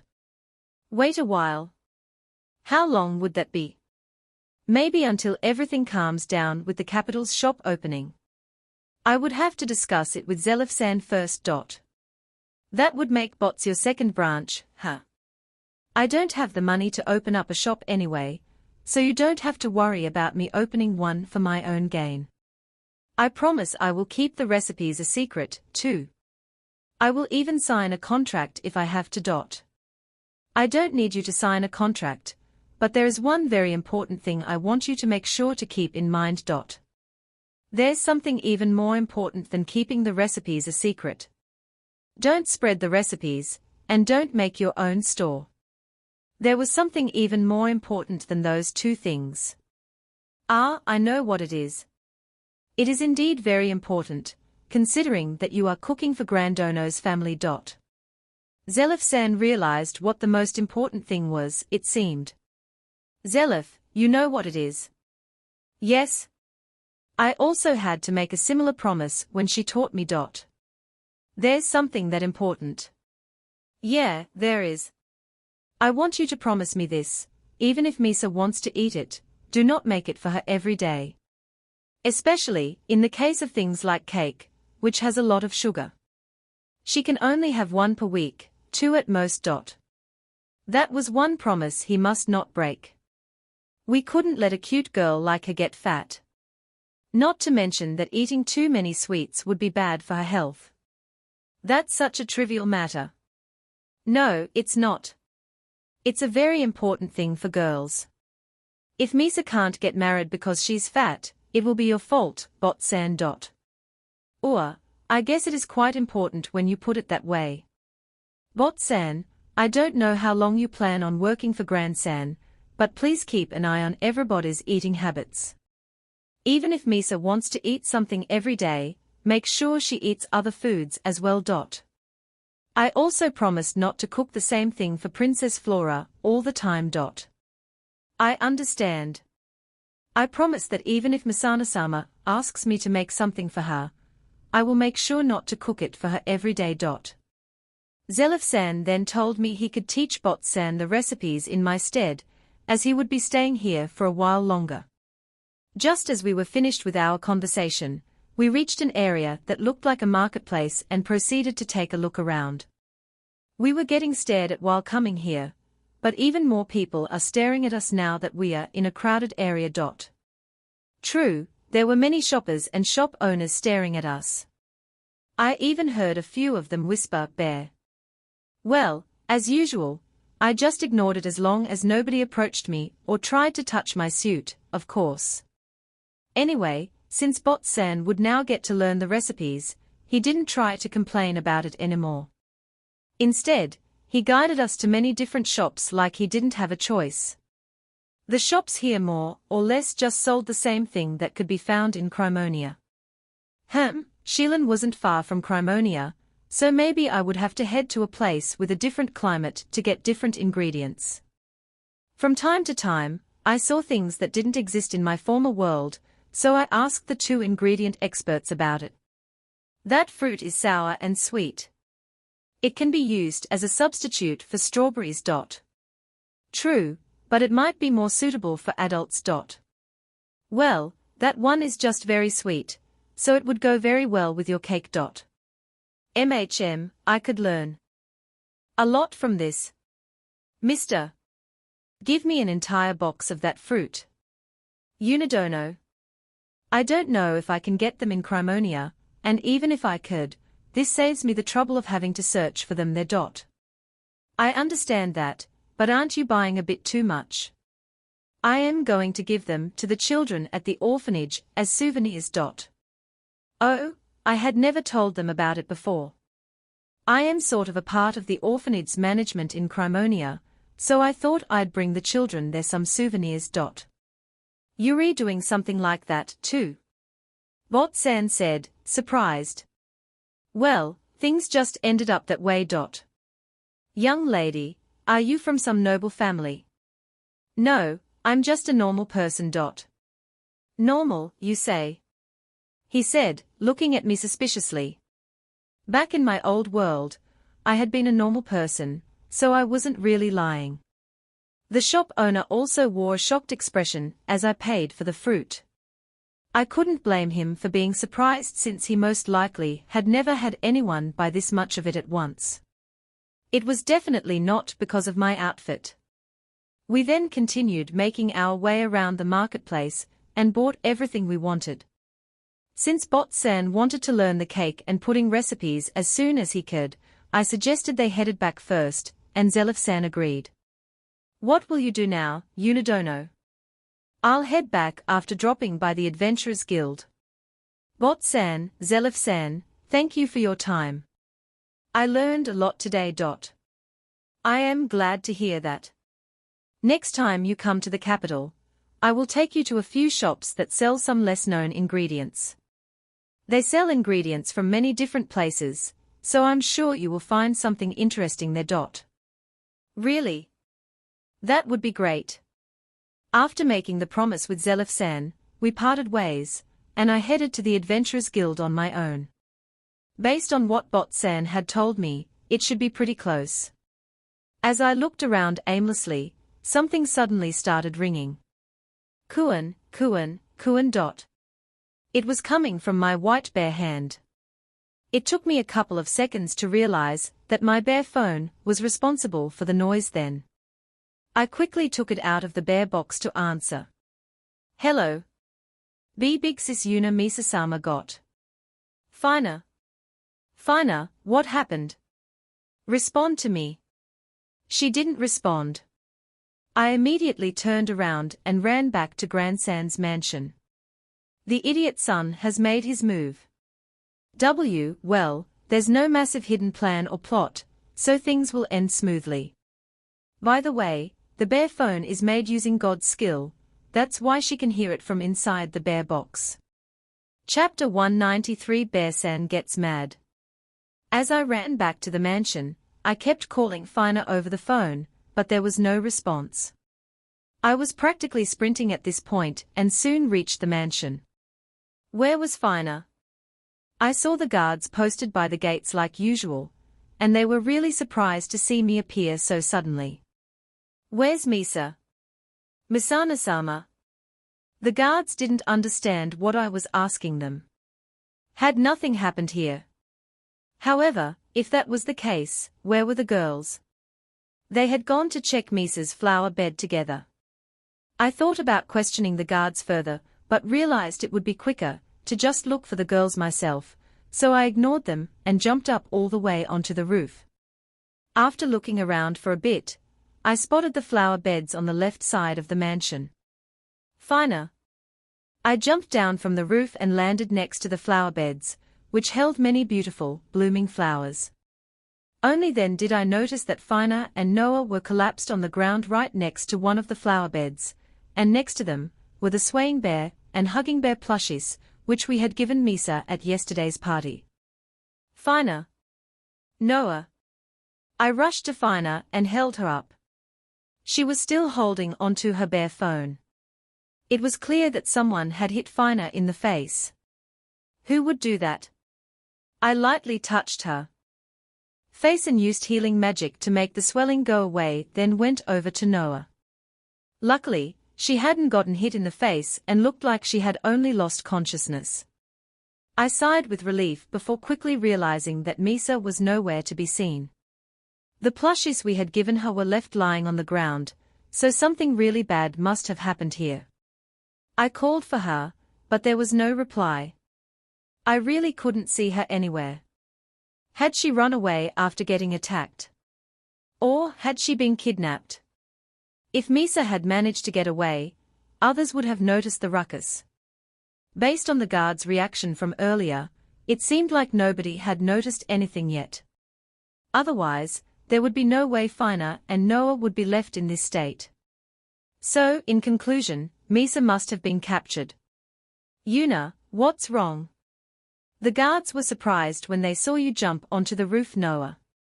Cliff finally arrived to the scene and shouted out when he noticed Noah collapsed on the ground. Following right behind him were the guards and Mishourin-san. What happened here? I don't know. Something bad, I presume, as Fina got hit in the face. Cliff took Noah out of my arms, so I went back to Fina, who still hadn't regained consciousness. Just what on earth had happened here? Was Misa's life in danger? Yuna-sama. What happened here? Somebody attacked them. Mishourin-san, please report this to Grand-san and get people to start searching for Misa. She may still be within the mansion grounds. I knew it was most likely pointless, but I asked her to search anyway, since I had just a bit of hope that she still might be here. Noticing that Grand-san was already on his way over due to all the commotion we were causing, Mishourin-san quickly ordered the guards to look for Misa before approaching him. Just a moment later, Fina opened her eyes. Big sis Yuna. Misa-sama was. Fina kept saying Misa's name as she tightly grasped onto my bare suit. Calm down. Take a deep breath and explain what happened slowly. Misa-sama brought us here to show us her flower bed. Then, as we were admiring the flowers, a man in a black mask suddenly appeared. He grabbed Misa-sama and dashed away. We tried to stop him by grabbing onto his clothes, but to no avail. Fina said while rubbing her face. She must have gotten hit then. Big sis Yuna, please save Misa-sama. Mishourin-san, take care of Fina for me. I gently patted Fina's head and stood up slowly. I was about to explode in anger. I had already reached my boiling point just from seeing Fina's injured face. After hearing that Misa was taken away, I could stay still no longer. I couldn't let this go unpunished. Yuna, what are you planning on doing? I picked up the plushies before answering him. What am I planning on doing? I am going to rescue Misa, obviously. I don't know who the culprit is, but he took Misa while also hitting Fina and Noah in the process. Do you really need to ask any further? Was he stupid? Why would he even ask me such a dumb question? Crap, I was letting the blood get to my head. It was all because of Cliff's stupid question. I then passed the plushies to Fina. You say you will save her, but do you even know where she is? Grandson said while grabbing my shoulder tightly. I quietly took his hand off and lifted up my arms. Swaying bear. Hugging bear. I summoned the two of them. The people around me made a ruckus when I summoned them in their adult forms, but I didn't really care. Do you two know where Misa was taken to? The two of them sniffed the surrounding area, and cried out Kuan in response. I jumped onto Swaying Bear. Yuna, wait. What? Grandson called out to me even though time was of the essence. Please save Misa. I nodded, leapt over the fence, and rode off towards the town. Soon, we reached a populated road, but I didn't care about the people freaking out when they saw us. I didn't know who had done this, but they wouldn't escape my wrath. In no time, the bears brought me to a mansion about the same size as Grandson's. Idiot son Randall's perspective. We came home early from the party. Thanks to the chef who had suddenly appeared, all of our plans had fallen apart. I was pissed. What had happened back there? Even father had pulled back so easily. That wasn't like him at all. He normally never gave up, but rather tricked his opponent into submitting. With a chef like that, he should have made him apologize instead. Why hadn't he been his usual self? When people refused to listen to his orders, he just had to force them to obey him. Father had always done things that way. Bribery, threats, and violence. There were plenty of ways to force someone to do your bidding. Father even kidnapped some children and kept them in the basement. All so that their parents wouldn't attend that shitty Gramps party. Yeah, since the parents hadn't refused the invitation just from being threatened, so father had just resorted to abducting their children. Then, I just had to do the same thing.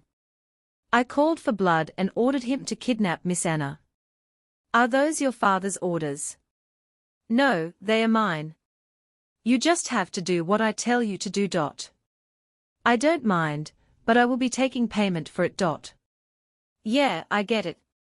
I'll pay you, don't worry. Make sure you capture her discreetly, though. We can't have them knowing that it was me, or it could get problematic. In order to abduct Miss Anna directly, Blood had to take some time. Based on his report, Miss Anna had gone to help out with a mole extermination, but since there had been adventurers around, he couldn't just capture her then. How carefree of her to go mole hunting. Well, she wouldn't get to enjoy herself for much longer, would she? I told Blood to capture her the moment he got a good chance to, but a few more days passed with nothing happening.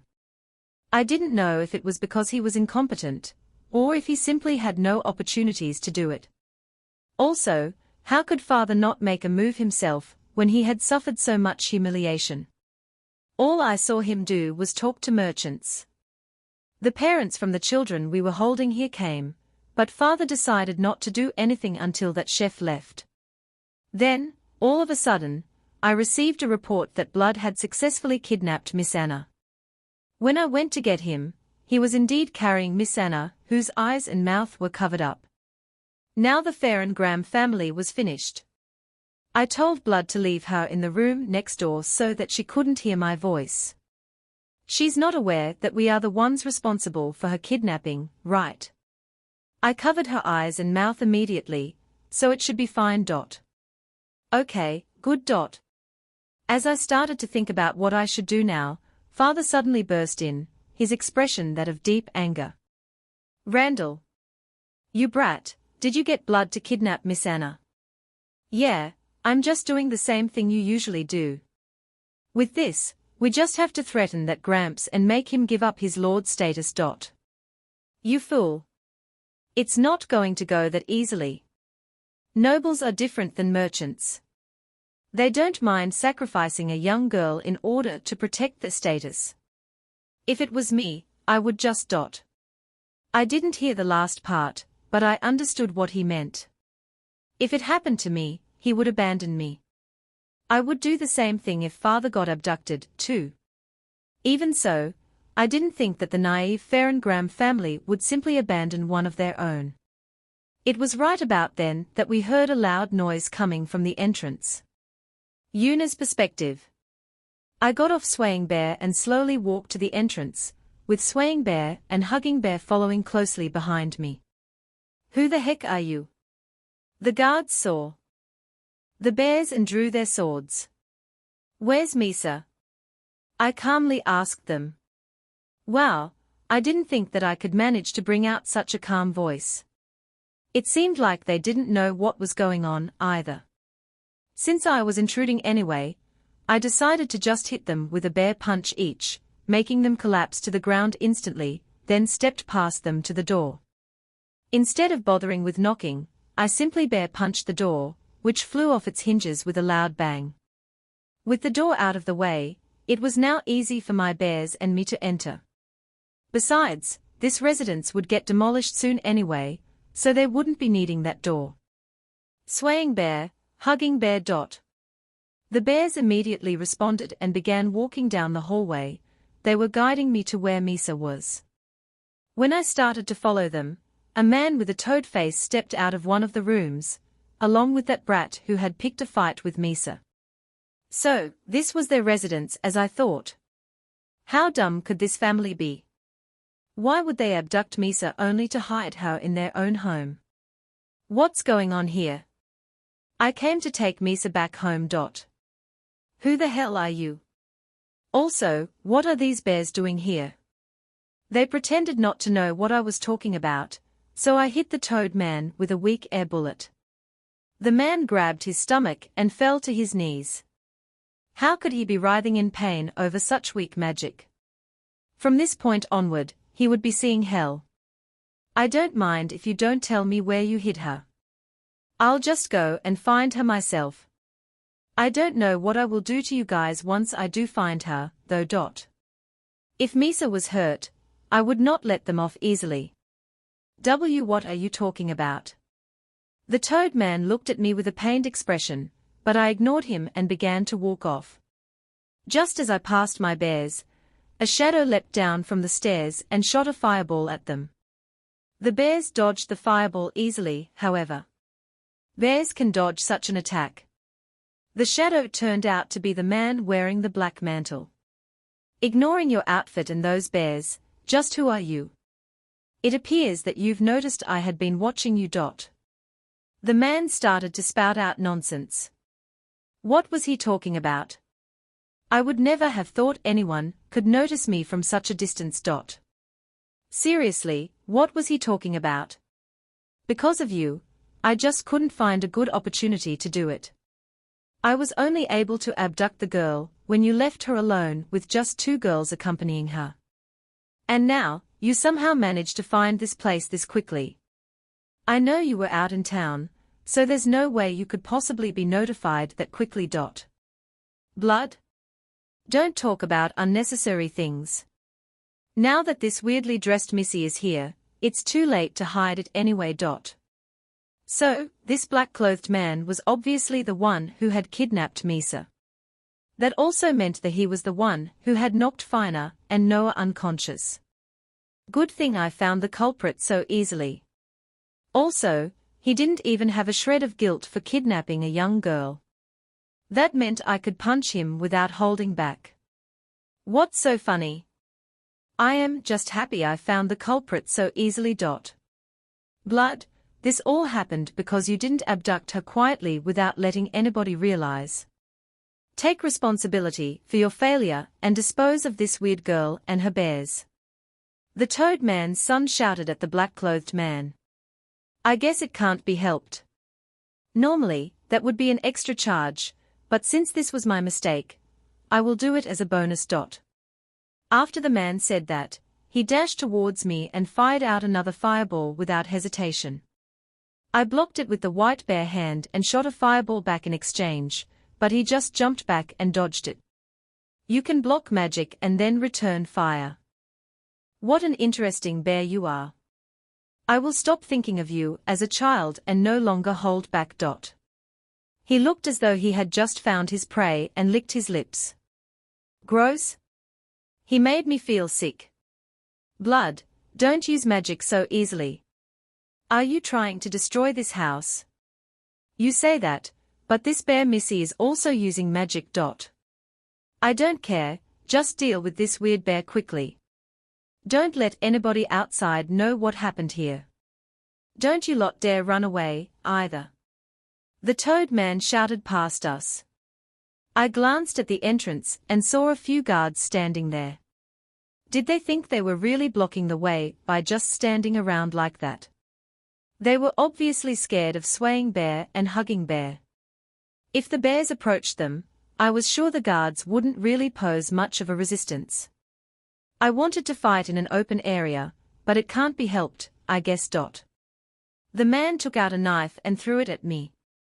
However, I was able to see the opponent's movements thanks to my bear suit. His arm movements. The knife's trajectory. I could see it all. I dodged the knife and launched a bear punch at his face, but he managed to dodge it. No way. He smiled at me. Since I was able to see my opponent's movements, I could also see their facial expressions well. His smile only amplified my anger. Now, I didn't feel like only hitting him once. The man brandished another knife, but he was too slow. I grabbed the knife with my white bare hand, making his expression turn to that of surprise. He then put more power into the knife, trying to push it through, but he couldn't even move it an inch. It was time for me to strike back, so I put some power into my black bare hand and threw a bear punch at him, but only hit air. He managed to dodge it again. The man had let go of his knife and put some distance between us. He also shot fire magic at me as a parting gift, but I used water magic to counter it. My magic won, of course. The water quickly ate up the flames, so I decided to send it after him. Sadly, he only got wet and took no real damage. Just who are you? Not only could you stop my knife, but I also lost to you in terms of strength even though you are just a child. And now, you're telling me I'm losing in terms of magic as well. I am not really using my full power, though. Yeah, it's very narrow here. If we went all out, we would destroy the mansion. Still, I'm frustrated that I'm losing despite attacking first. Isn't it because you only fight those weaker than you? You're only fighting me now because you thought I was weak, didn't you? Of course not. I had thought you had some plans of your own, which is why I had only acted when you hadn't been around. Hearing that made me remember why I was so angry. Before I defeat you, let me ask you something. Why did you attack the two girls who were with Misa? For someone like you, there's no reason to attack two harmless girls. Ah, those two girls. They were very brave. I was going to grab the girl and run, but those two suddenly grabbed onto my arm, so I had to get a bit rough with them, as they clung onto me for their dear life. It's okay. I shouldn't have asked. It really was stupid of me to ask him that. It just got me more pissed off. Still, I could imagine how bravely Fina and Noah had acted. They had tried really hard to save their friend. I was glad they hadn't just abandoned her. I didn't want them to ever face danger like this again, though. I would take down everybody here and bring Misa home. I would take Misa back to those two girls. It was the only thing I could do to repay them for their bravery. I put some more power into the black bear hand. It would be easy to take them down from range with magic, but I wouldn't be satisfied with just that. I would make sure to hit them in the face for Fina and Noah's sake. I would return the favor 100-fold. I picked up the knife from earlier and threw it at the man while also kicking off the ground at the same time. The knife flew very quickly, but the man dodged it without much of a problem. However, I was already at the spot he dodged to.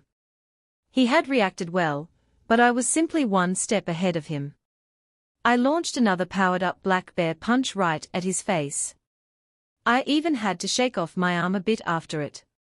The man hit the ground hard, and I followed up with a couple more bear punches while he was down. He didn't get up after I finished.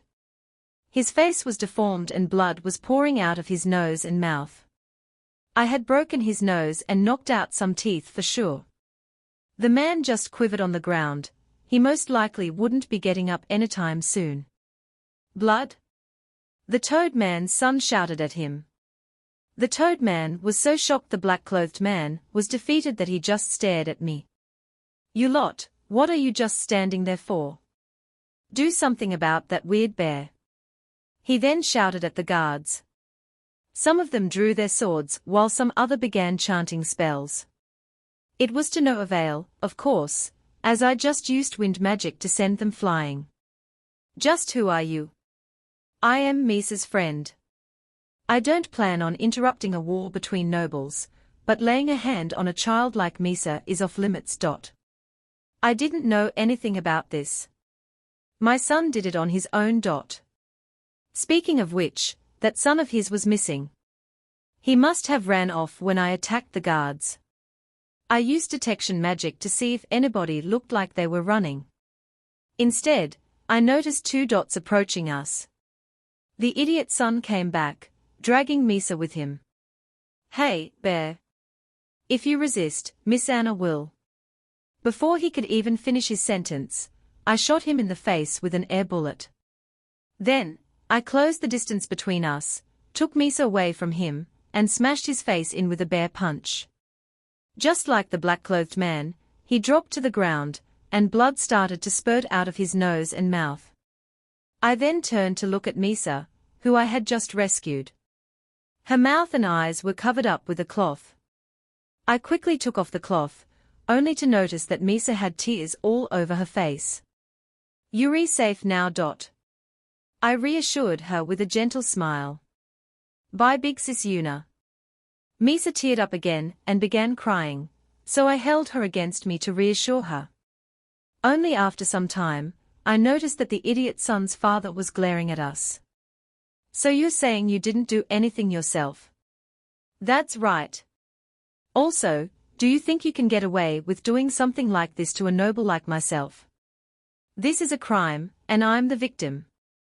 Ah, I see. It only made sense that an idiot son would have some idiotic parents as well. Nothing that came out of his mouth had even a sense of an apology. Maybe I should just hit him too, so he shuts up. Just as I lost my patience and decided to punch him. Yuna-chan, wait. Eleonora-san appeared by the entrance. This got really long. Still, now we are finally finished with this dumb noble family. Also, I managed to finish it off with just one chapter. Blood realized that Yuna was not an ordinary person, but he couldn't see her true power. Now we will just have to have Eleonora-san and the others take care of this mess. Chapter 194 Bear-san explains everything to Eleonora-san. The serious tone ended with last chapter. As I swung my arm back to take my anger out on the Toad Man, Eleonora-san appeared at the entrance. Just because she told me to wait didn't mean I was going to stop. I sunk a bear punch into the Toad Man's stomach. I was too late. No, she made it in time. Because she had suddenly cried out to me, I only used half the usual strength. As proof, the Toad Man didn't fly off after getting hit. His internal organs didn't burst out, either.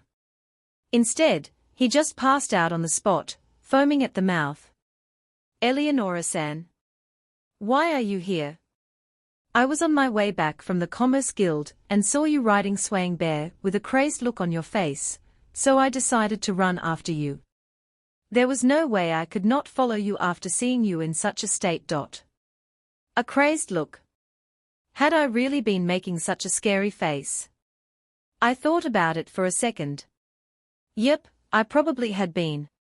The girls had just gotten attacked, so it would have been more strange for me not to look mad. Please don't make the elderly run so much, okay? She wasn't out of breath or anything, though. Also, what did she mean by elderly? She looked like she was in her mid-20s. At the very least, she didn't look like she was 33 years old. Just about then, 3 more people came up to the entrance, completely out of breath.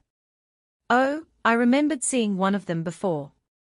It was Ranzelsan, the man who had helped us get rid of the thieves at the capital. I had never seen the other 2 before, though. Maybe they were knights like Ranzelsan. Still, these 3 knights were completely out of breath while Eleonora-san was fine. Really, just who was Eleonora-san? Okay, Yuna-chan. Can you please explain the situation to me? Eleonora-san asked me while looking around. The door had been blown off, a part of the wall had crumbled, and there were 2 people with faces covered in blood lying on the ground.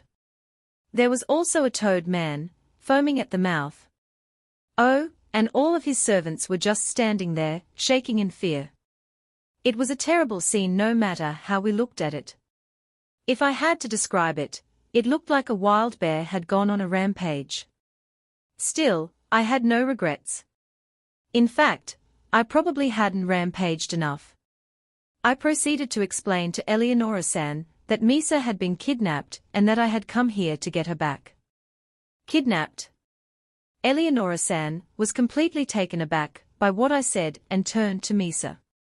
That's right, that person over there kidnapped me, and Big Sis Yuna came here to my rescue. Misa said and pointed at the black-clothed man, who was collapsed on the ground. I then began to explain the situation, starting from what had happened at Grandsan's mansion. I included what had happened to Fina and Noah, of course. Are the 2 of them okay? I think so. They both lost consciousness, but other than that, they were okay. Eleonora-san glared at the toad man, who was also on the floor. I couldn't blame her. Any mother would have been mad to hear that their beloved daughter had been injured. So, Yuna-chan, you got mad and went on a rampage then. I suppose that would be true. Eleonora-san was lost in thought for a bit, then turned to the guards and servants. My name is Eleonora Fasharos. Under His Majesty's orders, I am putting Gerardo Salbert under arrest. We will be questioning all of you concerning this event. If you speak the truth, I promise you that your punishments will be reduced. The guards and servants looked at each other. Is that possible? As long as none of you did any inhumane things, I will see to it. When she said that, half of the guards looked down while the other half seemed relieved. The servants appeared to be conflicted as well. Also, running away will just make your crime worse. If you intend to follow our orders, take out your guild and citizenship cards. Eleonora-san ordered them to give her their identification cards. Without their cards, they couldn't leave this town, so it was almost like they were stripped of their citizenships for the time being. They could always get a new card reissued, of course, but not if they were marked as criminals. The guards and servants all obediently handed over their identification cards to Ranzel-san.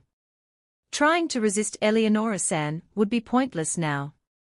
Ranzel, Vors, question every person in this residence, but do it gently. Also, even though I think it's unlikely, make sure that these 3 on the floor don't try to escape. The 2 of them quickly ran up to the 3 unconscious people and tied them up. Michelle, go to the Farron Graham family and request for Cliff and Grandsan to come here. Make sure they bring their guards with them as well, of course. The man named Michelle quickly left the residence. Eleonora-san, is what I did considered a crime? I asked her just in case. I had attacked a noble family after all. I honestly didn't know what happened to people who attacked noble families in this world. You don't have to worry about it, Yuna-chan. You saved a noble's daughter. I will explain what happened here to the king, and I'm sure he will understand. It seemed like I had nothing to worry about. Also, I should probably tell you that Misa wasn't the only one abducted. A merchant came to me and told her that their children also taken. It happened when I was at the Commerce Guild today. I actually spotted you just as I was in the middle of discussing the situation with them. Where are those children then? It's possible that they are being held at a different place. Still, that was close. If I had unleashed my wrath fully, I could have destroyed this place and buried the children with it. Good thing Eleonora-san came here and stopped me from doing so. I really wouldn't want to hear about dead bodies of abducted children being found afterwards. Well, I was planning on asking Gerardo where he kept the children, but the Toad Man was currently passed out on the floor and still foaming at his mouth. Yep, she couldn't really interrogate him with the way he was. Wait, wouldn't toads wake up after getting splashed by water? Well, we didn't really need to wake him up though. I could just use detection magic, or have my bears sniff the children out. We could find them as long as they were in this building. As I was about to decide on how to go about it, Ranzel-san came back after putting the 3 unconscious people in a nice pile and also making sure the servants were gathered far enough away from them. Yuna-san, it's been a while. Yes, Ranzel-san, it has. I'm surprised to see you've accompanied Eleonora-san. I was slightly rattled by it as well. As I was practicing at the castle's training grounds, Eleonora-sama suddenly approached me and said we were leaving, so I had to pack up my things. Before I knew it, we were on our way to Sheilan. He answered with a smile. I could totally see that happening with Eleonora-san involved. Ranzel, does Gerardo look like he will wake up anytime soon? No, he doesn't. He is completely out cold, while I could say that the other 2 are quite close to a critical condition. It will be a problem if we let them die, so please give them some first aid treatment. We do need to talk to Gerardo, however, so we should wake him up. Water sprayed out from Eleonora-san's hand and hit the Toad Man's face. So, Eleonora-san could use magic, huh? Well, since her daughter Shia could use it, I had figured Eleonora-san would be able to use it as well. What? The Toad Man burst to consciousness. Yep, using water against toads worked best. Why am I tied up? He yelled when he noticed his predicament and started to struggle. Gerardo, it's been a while. You're Eleonora. Why are you here? I came to do an inspection of Sheilan on His Majesty's orders. We've heard some dark rumors about this town recently. We had no idea they would lead to the Lord's granddaughter being kidnapped, however. Well, I know nothing about that. My son kidnapped her on his own. So, I didn't do anything. The Toad Man glanced at his son next to him while still claiming innocence. If you're going to arrest someone, take him. Also, I'm cutting off all ties with him. He is my son no longer, he is just a stranger now. A parent is responsible for the actions of their children. He kidnapped a noble's daughter, and even injured my own daughter in the process. Do you seriously think that you're going to get away with that excuse? Eleonora-san's words were heavy with rage. You can say what you want, but I had nothing to do with this, so hurry up and untie me. You can't treat a noble like this. How noisy. Maybe I should hit him again to silence him. Still, Eleonora-san was holding back even though she must want to hit him as well, so I had to hold back, too. It's embarrassing to see someone like you call himself a noble, so can you please stop it? If Yuna-chan thinks I'm just like you since we are both nobles, I would be so embarrassed that I wouldn't be able to live anymore. Besides, even if your son was the one who kidnapped Misa, didn't you kidnap a lot of merchants' children as well? What? I don't know what you're talking about. If you're going to play dumb, that's fine. I honestly don't care if you end up like the 2 next to you. Did that mean I could hit him now? Or was she saying she would hit him? Well, even if they are here, that means I'm just taking care of them. I've got their parents to sign a contract as well, so it isn't like I kidnapped them. That was a crazy excuse. Didn't you threaten the merchants to sign the contract after you kidnapped their children? You've got no evidence to back that up.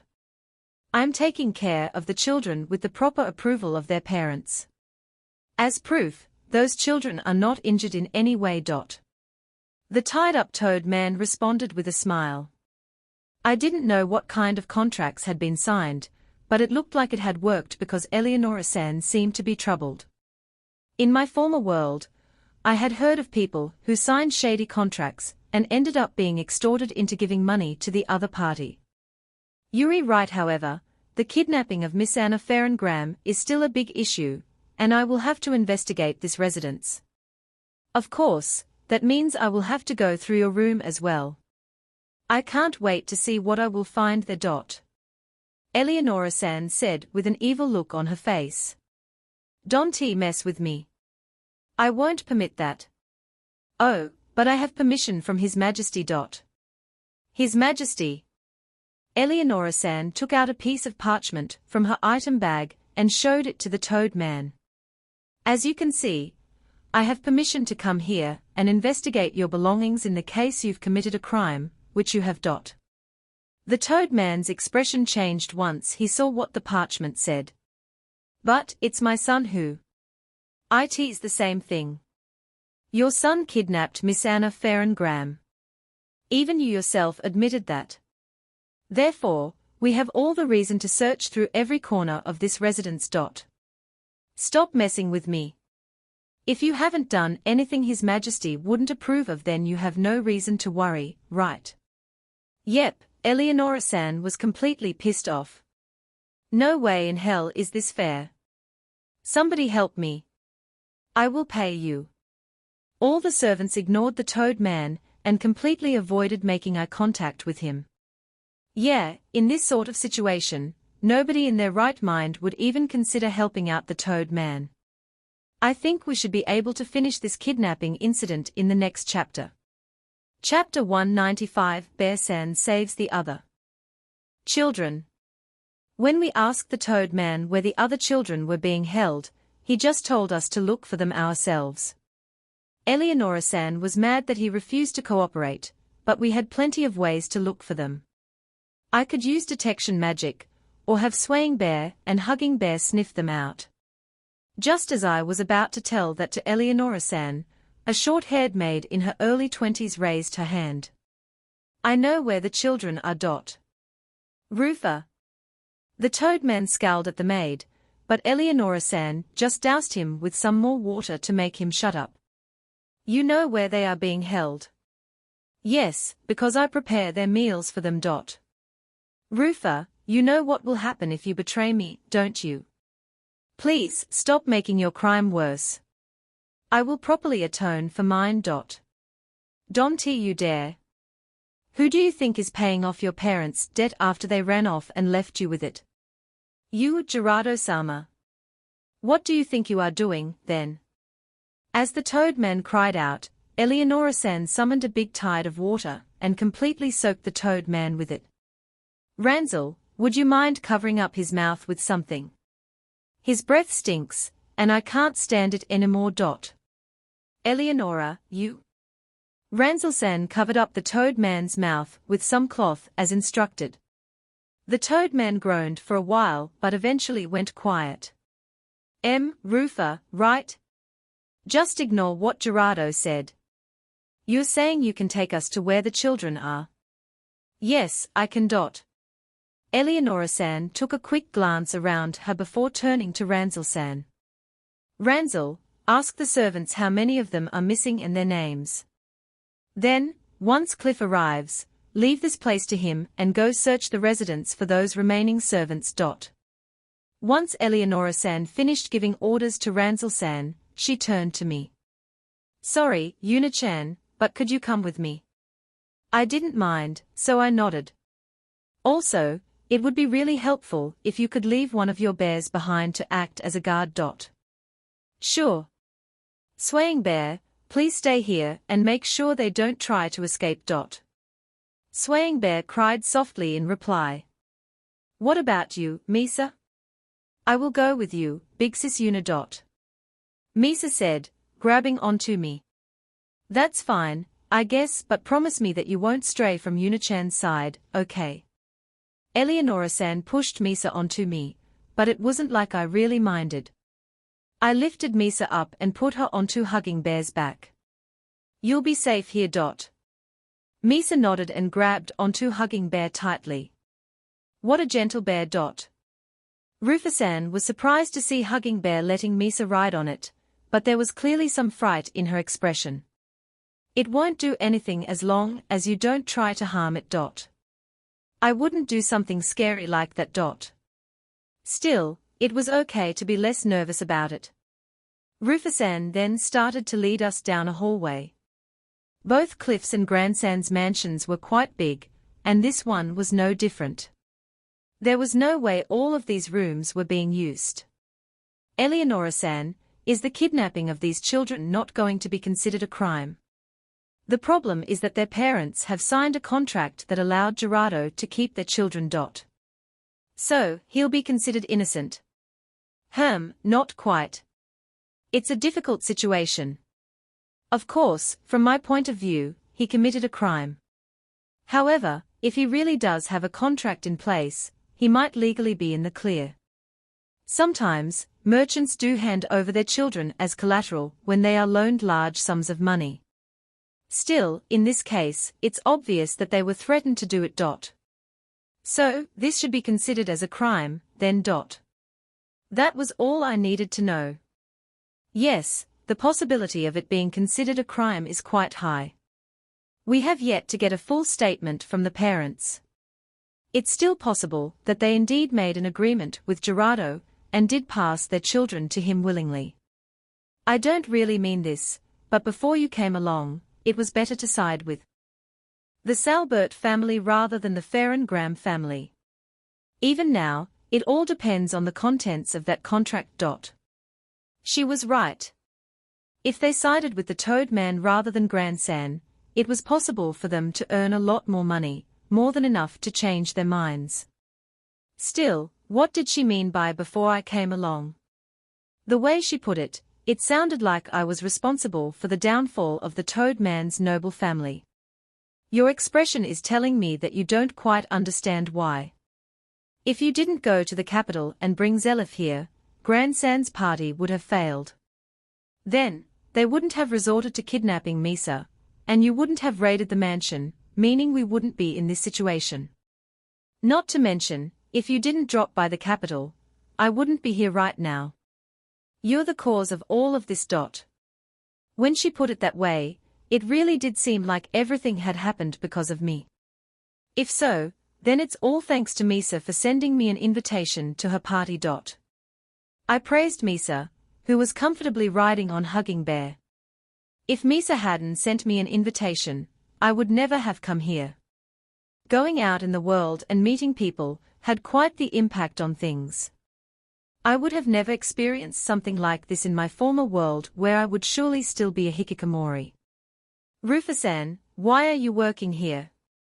Rufus-san seemed like an upright person, so I found it weird that she would work for someone like the Toad Man. My father left me with a big debt, and I'm trying to work it off. A big debt? Yes. My father was a merchant and needed money to run his trade.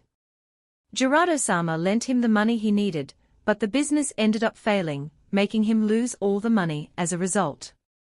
To prevent my father from running away, Gerardo-sama took away my citizenship card and made me his hostage. My father worked as hard as he could, but it was not an amount that could easily be repaid. Then, one day, my father went to buy some things from another town and never returned. So, I had to start working for Gerardo myself in order to pay off the debt my father had left me with. What she just told us was inexcusable. Eleonora-san, couldn't she just have the card reissued? Well, if this was a normal case of where the card was lost or stolen, she would just have to pay a fee and get it reissued. However, Her card was taken by a lord of the town, so things aren't that simple. Eleonora-san said with a slightly surprised expression. I think you should already know this, Yuna-chan, but you need a citizenship card or guild card to go in or out of a town. If you get your card taken away by the authorities, you will be unable to leave the town you're in. So, getting the card reissued is not an option for her because of her debt. Yes. Gerardo most likely made it so that she cannot get it reissued to make her unable to flee the town without repaying it. It couldn't be helped. My father borrowed money he couldn't return and then ran away, so there's no way Gerardo-sama would just let me go. Still, that's not. My father was just a terrible businessman. Rufus-san answered bluntly, making everyone go quiet. All we could hear were the footsteps of Eleonora-san and Rufus-san. My bare shoes made no sound, of course. I couldn't hear Hugging Bear's footsteps, either. Were its feet as soft as mine? We headed into what appeared to be a secret garden area where Rufus-san took us to a building that looked like a small storage shed. From inside this shed, there are stairs that lead underground. The children are down there. Rufus-san used a key to open the door, and led us into a small room.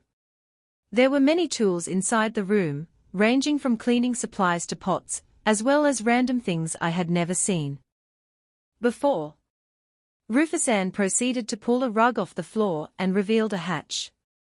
She then opened the hatch, revealing stairs that led underground. The room is underground to prevent sounds from leaking out. Since there was enough space for even Hugging Bear to pass through, we all went down together. Is this a dungeon? Yes. I myself have been held down here when my father was still in town. There was a hallway at the bottom of the stairs, with about 5 doors on each side. Rufus-san finally stopped at one of the doors. This is the room. She unlocked the door, and opened it wide so we could see inside. There were 3 children, 2 boys and 1 girl. They all looked like they were in the early years of elementary school. Rufus-san, the eldest of the group, the girl, spoke up. Everyone, someone is here to take you away, so you can come out now. We can leave. Is nobody going to hit us when we try to leave? Yes, you don't have to worry about that anymore. Eleonora-san and I both flinched at what the children said. That toad man had told us that the children hadn't been harmed in any way. My name is Eleonora. Your father asked me to bring all of you back home. You don't have to worry about getting hurt anymore. Eleonora-san kindly explained the situation to them.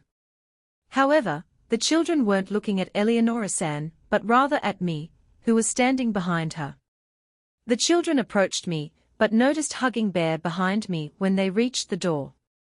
They fell on their butts in shock, but the girl didn't waste any time and stood in front to protect the boys. Only then did they notice Misa on top of Hugging Bear. There's a girl on top of the bear. It's not scary. Hugging Bear is really nice. Misa tried to reassure the children and hugged Hugging Bear. This bear will not harm you, so you can feel at ease around it. Thanks to Misa and Rufus-san, the 3 of them calmed down a bit. Okay, you 3.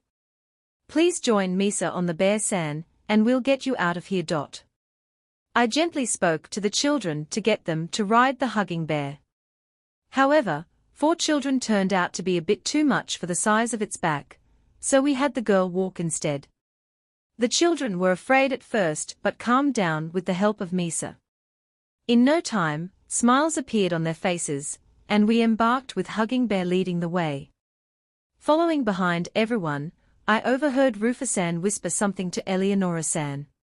Please check the other rooms afterwards. I believe the keys should be in Gerardo-sama's room, so please search there first. However, please, don't bring the children with you as you search. Okay, we should be able to finish up with the next chapter. We'll just leave everything to Eleonora-san, Cliff and Gran-san. Chapter 196 Bearsan returns to Grandsan's mansion. We need a horse carriage, so go and prepare one. When we brought the children back above ground and to the entrance of the mansion, we saw Cliff giving orders. You finally came back, Dot. Cliff came over once he noticed us. He looked a bit fatigued. I helped the two boys off of Hugging Bear and asked Misa to watch over them. Cliff, you're here. Dot. Yes, I arrived not too long ago. Dot. Cliff answered Eleonora-san, then moved his gaze to Misa and eventually to me. Yuna, thank you for saving Miss Anna. This will be a great relief to the Farengram family. Dot. How is Noah doing? Fina had woken up before I ran off while Noah hadn't yet regained consciousness. She's fine. She woke up right after you took off. Dot. Thank God, Noah was fine, too.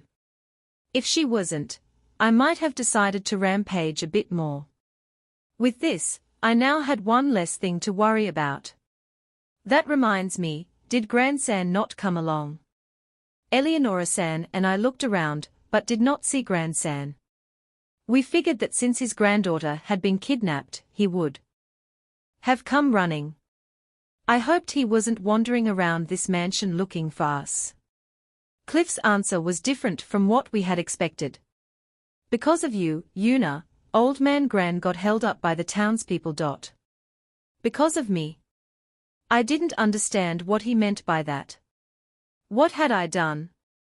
Also, why would Grandsan be held up by the townspeople because of something I had done? Yuna, it's because you ran through the town on top of your bear. You've startled everyone you passed by and ended up causing quite a commotion. When Old Man Gran showed up on the streets, the people all barraged him with the news of a bear appearing in town. Some even asked him to put out a request for the soldiers or adventurers to deal with it. So, that's why Old Man Gran was forced to stay behind and try to calm them down. Dot. Yes, seeing Yuna-chan ride a bear with that crazed look on her face would surely scare people. Dot. Eleonora-san immediately understood the situation. Had I really caused such a big commotion? Did that mean I couldn't walk around town anymore? I was in a pinch, then. As I started to get depressed, Swaying Bear came over and tried to console me. Actually, it felt like Swaying Bear was trying to apologize to me instead. It's not really your fault. Dot. I said and gently patted its head. That's right. Swaying Bear-chan and Hugging Bear-chan aren't scary at all. Dot. Misa said and hugged Hugging Bear. Anyway, Old Man Gran won't be joining us for a while. Dot. It wasn't really our fault. It was the Toad Man's family who had decided to kidnap Misa. If they hadn't done that, I wouldn't have had to run through town on top of Swaying Bear. Yes, we weren't at fault at all. Still, with this I most likely wouldn't be able to take a walk through Shilin for a while. By the way, Cliff, how much have you learned by now? I ran into Michelle along the way, and then heard about the whole situation from Ranzel. Well, mainly about how Yuna went on a rampage and safely rescued Misa.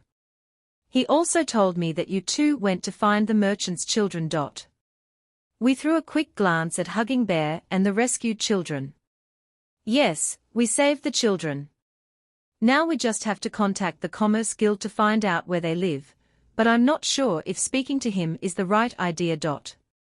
Rumors had it that the Toad Man and the Commerce Guild Master were connected. Okay, then we should take them to Old Man Gran's mansion for now and wait for some merchants to visit him. We should be able to get in contact with their family through them. Dot. Yuri right. We'll take them to Grandsan's mansion first. Dot. I have already ordered for a horse carriage to be prepared for us, it should arrive soon. Dot. It seemed like the carriage we would be using belonged to the Toad Man's family. Well, that was indeed quicker than returning to Grandsan's mansion to prepare one. Smart. Dot. I've prepared everything. I've got the guards on lookout, the surrounding area has already been checked, and the carriage should arrive any moment now. Oh, and Ranzel wanted to search for the other servants in the residence, so I gave him a couple of people to speed up the process. Did you contact anyone at Grandsan's mansion about Misa's rescue? When I ran into Michel earlier, he was already heading there to let them know. We wanted to inform them as quickly as possible. As expected of a lord like Cliff, he sure knew how to get things done quickly. Anyway, I think it's best to send Misa and the other children back straight away with Grandsan being held up. There were a few things I wanted to ask him, as well. It's very unfortunate that he couldn't come, because people freaked out over some bears. Eleonora-san said, glancing at me for just a second. Like I had already told her, it wasn't my fault. It had been an emergency. If they hadn't kidnapped Misa, this bear scare wouldn't have happened. It was all the Toad family's fault for kidnapping her. Okay. I did manage to take some of his guards with me, so we should just try to do what we can. Yeah. Once we've gathered all the servants, we can question them one by one. We also have to investigate all the rooms. It will take us a while, so we should get to it. You can leave the questioning to me.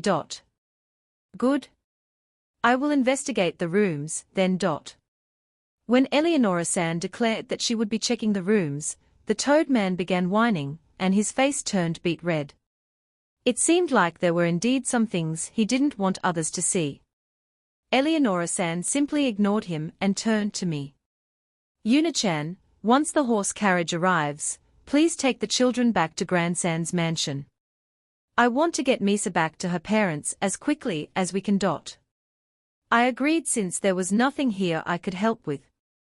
It didn't take long for the carriage to show up, and I made sure all the children were aboard it safely before climbing on myself. I climbed on because Cliff asked me to. If people see your bears again, they will most likely freak out, so could you please put your bears away and ride the carriage as well? Was how he reasoned it. He was right, of course. If I kept riding the bears through the town, Grandsan would never be let go. With my bears safely back in my gloves, we returned to Grandsan's mansion on a carriage. The moment we arrived, Misa's mother came out of the house, crying. When Misa saw her mother crying, she began to cry as well and ran to her, while her father, Leonardo-san, just looked at the two of them for a while with a happy expression on his face before coming over to me. Yuna-san, I thank you from the bottom of my heart for rescuing our daughter. If it wasn't for you, I am glad I made it before anything bad happened to her. I cannot thank you enough. I was a bit surprised when I saw you walk in wearing that bear suit of yours, but father told me that if anyone, you should be able to bring Misa back safe and sound. Thank you so much for saving our daughter. Misa's mother lowered her head while embracing Misa. It's fine, really. Oh right, I have a message from Eleonora-san. She wants you to contact the parents of these children. And these children are? They were also kidnapped and are the children of some merchants who were blackmailed through them. I thought Grandsan or Leonardo-san would know who they were. Okay, I think I understand. I will try to get in contact with their parents right away. Leonardo-san went over to the children and asked them their names. Since I had successfully brought Misa and the children back, I entered the mansion and headed to the room I shared with Fina and Noah. I opened the door gently in case they were asleep, but immediately heard Noah's voice from inside. I am already better. That won't do. Please rest properly. Otherwise, Cliff-sama will scold me. But Yuna-san came back, didn't she? That's right, but I've been told to make sure that the two of you rest. Noah-sama, please be like Fina-sama and rest obediently. Noah and Masurin-san were arguing by the bedside when I walked in. Noah, you seem to be doing well. The two girls both jumped off the bed and ran to me. Noah-sama. Fina-sama. Masurin-san shouted at Noah and Fina from behind. Are you two okay? Don't you need to rest? We're okay. That's right, we are already better. They replied energetically. Setting that aside, Yuna-san, where's Misa? She's fine. I saved her, and she isn't hurt at all. I actually hadn't checked her for any wounds, but I was sure she was fine, or she would have said something by now. You two don't have to worry about her anymore. The two of them had most likely been very worried about Misa. They looked really relieved after I told them. She was safe and sound. With perfect timing, Misa then entered the room and showed them that she was completely fine herself. Big Sister Noah, Fina-chan, sorry for making you worry. Thank you for trying to save me. Of course I would try to save you. I'm the elder sister, after all. Misa-sama, you're our friend, so of course we would do our best to help you. The girls chatted for a couple more minutes, then Misa left the room. She decided to stay with her mother today to make her feel better. For dinner, Zelif-san cooked us some really delicious food. Sadly, neither Cliff, Eleonora-san, nor Gran-san were back yet to taste it. The following morning, we met Gran-san when we went to the dining hall to have breakfast, while Cliff and Eleonora-san were still nowhere to be seen. Gran-san took the opportunity to quickly express his gratitude towards me for yesterday. I am glad you're all safe. Was all he said. We were all glad that Misa was safe, so that was more than enough for me. Grandfather Gran, where are my father and mother? Noah asked. We had stopped by Cliff's room on our way to the dining hall, but there was no reply when we knocked, so we thought they might be already in the middle of breakfast. They're still working. So, the two of them hadn't come back since yesterday. Instead, they had sent back Gran-san since he was already old, despite his objections. I can stay up for a night or two, no problem. He had tried to reason with them, but Misa's parents hadn't budged. Oh, now that I have returned, there's something I must ask of you, Yuna. Ask of me? Yuna, I'm sorry, but could you please not walk around town in your bear suit for a while? He said out of the blue. How about we have Swaying Bear and Hugging Bear do some street performing to calm the townspeople down in the next chapter? What do you guys think? Anyway, because Eleonora-san and Yuna both call Gran-san and Cliff the same way, there were some passages where it got difficult to figure out who was talking. I might change how Eleonora-san addresses Gran-san in the future. Gran, Old Man Gran, Gran-sama, Gramps Gran, Earl Gran, Elder Gran. None of them match her. The way you address someone is very important, so I don't want to just randomly pick something. Well, a skilled writer should be able to write dialogue in a way that it's easy to distinguish who is talking even with the addressing problem. Chapter 197 Bear-san, and how it has been decided that she will do a performance with the bears. He was basically telling me not to walk outside anymore. I wouldn't feel safe going outside without my bear suit on. Nobody will know it's you if you just wear a different outfit. That wasn't the problem. My life would be in danger if I left my bear suit at home. There was no guarantee that someone wouldn't try to pick a fight with me on the streets. I also wouldn't be able to protect the girls without it. If something bad happened, I would just be a sitting duck. I knew that there was no point in arguing, though, as Gran-san had no idea why I had to wear my bear suit all the time. There was nothing I could do. I really didn't want to trouble Gran-san more since he was busy dealing with the Toad Man's family. Okay, I'll just stay holed up in my room until it's time to return to Crimonia, then. Yuna-san, you plan on staying in your room until you leave. He shouldn't underestimate a hikikomori.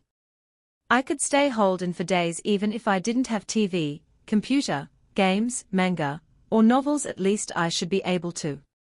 Well, maybe that was impossible. Wait, if there was no entertainment, I could just nap to pass the time. Yeah, I should be able to do that. There are only 2 days before we head back to Crimonia. I'll be fine staying in for that long. Still, if any of you girls want to go out, make sure you bring guards with you. Some new idiot might show up, so we shouldn't be too careless. I'll stay in the room with big sis Una. Fina said happily. She was such a nice girl. Okay, we will be able to nap together, then. We should be able to waste 2 days napping, right? I liked lazing around, so I was pretty good at rolling around on a bed doing nothing. Hikikomoris really shouldn't be underestimated. A whole week would have been tough, of course, but 2 days was quite manageable. You won't be heading back in 2 days if you plan to wait for Cliff. Grandsan's statement obliterated my napping plan. Well, it wasn't like he did it intentionally. Also, what did he mean by not heading back in 2 days? With how things are going with the Salbert family, there is no way we will be done in 2 days. Yesterday, we found out that they had done all sorts of illegal things. So much, in fact, that even us nobles can't deal with all of them overnight. I thought things would go smoothly with Cliff and Eleonora-san here, but it seemed like that wasn't the case. They sent a messenger to the capital to receive instructions from His Majesty. Until they come back, Eleonora-san and Cliff can't return to Crimonia. Which means you definitely won't be able to head back in 2 days' time. Well, they were still working. Even now it made sense for them to run into problems when dealing with a kidnapping caused by a noble. We could always head back on our own, but if I went home with how the situation was right now, another uproar might happen when people see my bears and me the next time I came to visit Misa. That would be really troublesome. Well, if I was never planning on coming back here again, I could just ignore the issue and leave straight away. As I pondered what I should do, Noah spoke up. Grandfather Gran, didn't you explain what happened to the townspeople? Shouldn't they calm down in 2 days' time, then? Of course I explained it to them. I told them that I know Yuna's bears to be docile and that they don't attack people, but I think my word won't be enough in this case. Grandsan, aren't you the lord of this town? How could the word of their lord not convince the townspeople? Think of it this way. If you saw a dragon rampaging around and then, all of a sudden, His Majesty came up and told you it was safe to go up to the dragon, would you believe him? Well, it made sense when he put it that way. People would still remain wary of dangerous beings even when their leaders told them it was safe. I myself would definitely not let anything dangerous near me without my bear suit on. Why did he use a dragon to set an example, though? In any case, this still meant that I didn't know how long I would have to stay holed up for. Did I have no other choice but to stay in for more than 2 days? Maybe I really should make those playing cards I had been considering before. That way, I could play with the girls. Unlike with a reversey board, there were plenty of games we could play with cards, meaning we could waste time easily.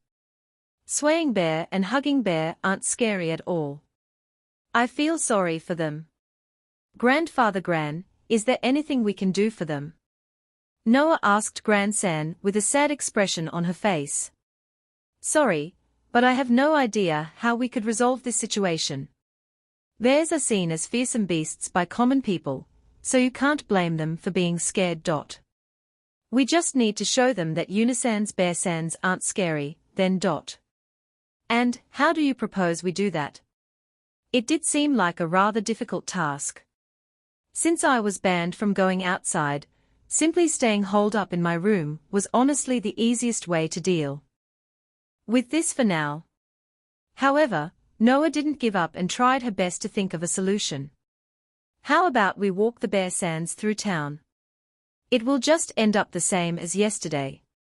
The townspeople will just run away in fear, while you might also get some adventurers running after you. Old man Gran, you just have to do something about that, then. Well, I could let the Adventurers Guild know, but I don't think that would work out all that great. Grandsan rejected the idea, so Noah returned to her brainstorming. Fina, do you have any good ideas? At this rate, we won't be able to go out with Unisan anymore. Noah asked Fina, who hadn't said anything yet. Fina thought for a bit and then made a suggestion. How about we go out and play with Swaying Bear and Hugging Bear? If we play with them, they won't look dangerous, right? That's it. We also get to play with Bear Sands that way. We would be killing two birds with one stone. Noah happily agreed with Fina's suggestion. In that case, how about putting on some sort of a performance?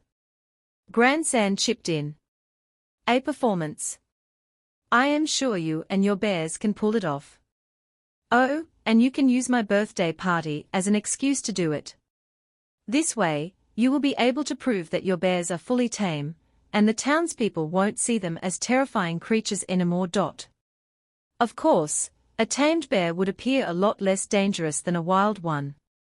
If people saw the bears playing with children, it should reassure them quite a bit. Unisan, we should do a performance, then. I will help you. Big Sis Una, I will help you, too. I didn't really want to do anything that would make me stand out. Well, it would be troublesome if the townspeople continued to be afraid of us. I wouldn't be able to visit Misa, or buy things from Sheelan. I might even be reported to the authorities if I walked around with my bears out. If Grandsan backed me up, they probably wouldn't try to arrest us. But I still didn't want people pointing their fingers at me. I was already eye-catching enough to begin with. Anyway, I would rather have people look at me warmly rather than with terrified expressions on their faces. Should we do our best together, then? Fina and Noah replied excitedly. When we returned to our room, I summoned Swaying Bear and Hugging Bear to discuss the performance with them, but was interrupted by Misa barging in. You are all being unfair. I heard about it all from Grandpa. I want in on this performance, too. If Misa joined in as well, we would have 4 people participating. What could we even do with so many people? The balance was already bad, as it was with me being the only adult. Not like I could do anything about that, though. We proceeded to discuss what each of us could do. The only performances I knew of were circus acts, while Noah and Fina did a whole ton of brainstorming, stopping only to ask Swaying Bear and Hugging Bear if they were okay with their ideas. Then, we'll have Swaying Bear Chan do that. And we'll get Hugging Bear too. Can you do this? Kuun. Okay, how about doing this then? The girls and the bears were talking to each other. It was rather surreal. Was this what it looked like to other people when I talked to my bears? A girl wearing a bear suit talking to some bears. Still, looking at the girls talk to them, I couldn't help but feel relaxed. If people saw how well the bears got along with these young girls, they would not be afraid of them anymore, right? Or wait, did I only get this feeling because I knew that the bears were docile? If the girls were playing with some other scarier bears, I would most likely tell them to get away from them. As I was lost in thought, Noah turned to me. Unisan, please give us some suggestions as. Well, we need to make sure everybody knows that Swaying Bear Chan and Hugging Bear Chan are harmless. I joined their circle and gave them my suggestions, keeping what circus acts were like in mind. We discussed the performance all the way until dinner time, when we were interrupted by Cliff, Eleonora-san, and Misa's parents. Yuri going to hold a performance? Cliff said, then bursted into laughter. Not me, the bears are. Yuri all bears, so it's the same thing. What part of us was the same? We were completely different. Eleonora-san agreed with him and laughed at me as well. This married couple was weird. Father, mother, I will be helping with the performance, too. Noah proudly informed them. Wasn't she embarrassed to say it? Thanks to my bear suit, I had gotten used to being in the center of attention. I could even walk throughout any town wearing it without getting embarrassed at all. Yeah, to me, embarrassment was now like no wait, I still got embarrassed. I still hadn't gotten over the shame. It was my last shred of maidenhood, after all. Oh my, in that case, we will have to come and watch. Noah was happy to hear that while I would honestly prefer if they didn't show up. They should be busy. Something terrible had happened and they surely didn't have the time to do things like watching our show. Aren't you too busy? We finished everything already. We just need to wait for the dispatch to come from the capital, so we can hand over Gerardo and the evidence to them. So, what did you discover about the Toad Man? He did all sorts of evil acts, enough to ruin him for good. We just need to get him to the capital now. Obviously, we don't have the rights to judge a noble ourselves, so the king himself has to do it. All we can do is hand over the evidence we obtained and tell him about the kidnappings. Then, it's up to His Majesty to pass his judgment. Well, with all the evidence we have gathered, he will most likely be stripped of his status completely. Based on the way they told me, it sounded like they had found evidence of more bad deeds than just the 2 kidnappings I was already aware of. Well, there were many manga and novels where the villain did all lot of terrible things. We had caused the downfall of the Toad Man's family, but what was going to happen to them now? Were they demoting his family to commoner status, or would they go to jail? Well, as long as they didn't bear a grudge against Misa, it didn't really matter to me. I would have to ask what the punishment would be once it was decided. By the way, when will this performance of yours take place? Now that they mentioned it, we hadn't decided the date or time yet. We would most likely be performing at the town plaza, though. We should do it soon. Then, how about 2 days from now? The townspeople should calm down a bit by then. Misa, you will be performing too, right? Misa's mother asked her. We'll go watch it as well, then. Misa's parents planned on coming too, huh? This sort of felt like parents coming to watch a school play. I glanced at Fina, her parents weren't here, so I felt bad for her. Do you want me to call Terumi-san? You don't have to. It's too embarrassing.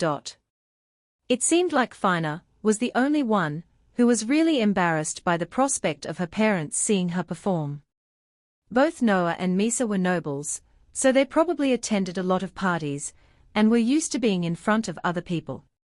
Fina, on the other hand, didn't have much experience with that. In spite of the kidnapping incident that had happened just yesterday, everybody ate dinner happily and continued to chat about the performance. I just wrote a notice for volume 2 of the book. If you're interested, I would appreciate if you took a look. Sorry for kind of dropping it into the middle of this plot, but I just really wanted to do a play. Chapter 198 Bear-san holds a play with Bear-san's event. Today was the day we would hold the play with Bear-san's event. It was named by Noah, of course, after she decided a name was absolutely necessary if we were to hold an event, and we just went with it since it didn't sound too strange. We would do it at the center of the town plaza. I had been a bit worried about hosting it at a public space, but thanks to Grandsan's permission, we were allowed to use the central area. I summoned the bears at Grandsan's mansion, and we headed out, Fina and I riding on Swaying Bear while Noah and Misa rode on Hugging Bear. As for their costumes, the girls were wearing my shop's bear-themed uniforms. Unisan, don't you have any Bear-san uniforms? Noah asked me out of the blue the day prior. A uniform? Why do you ask? If you do, let's all dress up as Bear-sans. Big Sis Noir, what's a bear uniform? Misa didn't know about my shop's uniforms, so Noah, of course, proceeded to explain her everything about my shop in full details. Such a shop exists. I want to go there too. Misa listened to Noah enviously. Still, a bear uniform, huh? Sadly, I didn't have any uniforms that would fit the girls. Fina, do you have yours with you? Fina occasionally helped out at the shop, so she had a uniform of her own. Yes, I do. I even brought 3 sets, just in case. Fina then proceeded to take the 3 sets of shop's bear uniform out of her item bag. She actually brought it with her. Not to mention, 3 sets. I had just asked her on the off chance of her having it, but why would she have 3 sets? This is the bear-san uniform. Misa held the bear uniform with her hands. Even though we called it a bear uniform, it was actually made from wolf pelts. Still, why do you have 3 sets with you? Normally, I would only have 2 sets, with one as a spare, but sometimes Shuri helps out, so I carry hers along as well. The sizes should be fine since we are all roughly the same height, and Shuri's was too big for her anyway. Yeah, the size should be fine. All 3 girls were of similar sizes, with Misa being slightly shorter than the other 2. Thanks to Fina, all 3 of them were able to wear my shop's bear uniform on the day of the event, and thus, with all 4 of us dressed as bears, we made our way towards the town plaza on top of my bears. As we walked through town, people began to gather around Swaying Bear and Hugging Bear, making us stand out even more, which just attracted additional people to join the parade. Just in case, Grandsan had sent out a public notice about the event happening, so maybe that was the reason for all this excitement. Everyone's looking at us. Well, of course people would stare if 2 bears walked through town. Not to mention, there were people wearing bear outfits riding on top of the said bears. I thought I was used to standing out by now, but apparently, being stared at still somehow bothered me. Yeah, being the center of attention was still a bit embarrassing. On the other hand, Noah and Misa were gracefully waving at the crowd. As expected of nobles, they knew how to act in public, unlike a common girl like myself. Fina, who was sitting in front of me, was also slightly embarrassed by all the attention. Now that was what I would call a normal reaction. When we arrived at the center of the town plaza, we dismounted the bears, and all the people who were following us began forming a circle around us to get ready to watch our performance. Grandsan had sent some guards to control the crowd, and as it grew larger, they quickly put up some rope so the audience would leave us enough room. The townspeople stood behind the rope, so I took some time to look around and noticed that there were several adventurers, including Marina's party, monitoring the area as well. This looks like it'll be interesting. Marina-san said to me before returning to her duty. Looking around some more, I noticed that the crowd had mixed expressions, ranging all the way from worry and fear to anticipation and excitement. Once we were ready, Grandsan stood in front of the crowd to address them. These bears caused a big scene in the town a few days ago. They came here because I had invited them to my granddaughter's birthday party. The commotion that happened was all due to me sending them out on an urgent request. As you can see, they are tame and pose no danger to people. We will show you just how docile they really are with the help of these young ladies. Grandsan bowed, then stepped away, making room for us. We had decided to start off with something simple, so it was just Fina and Swaying Bear taking the spotlight first. Hand. Fina held out her hand, and Swaying Bear immediately placed its paw on top. The crowd clamored just with that. Spin around. Swaying Bear did as she said. The ruckus grew louder, and some people even began clapping. If they were already this impressed, our show should work, right? Yeah, the crowd's reaction was heading in a good direction. When Fina and Swaying Bear were done, I used earth magic and created some small obstacles, letting Noah and Hugging Bear take the stage. Hugging Bear dashed through the obstacles with Noah on top of it. Sadly, we weren't able to prepare a net, so the classic net crawling course had to be left out. Yeah, this was a circus act, for sure. Once Hugging Bear passed all the obstacles, ending with a huge leap over a lot of them, the audience gave another round of applause, this one even louder than the one Fina and Swaying Bear had received. I also noticed that the one who clapped the loudest and longest was Eleonora-san. Was she actually a doting mother?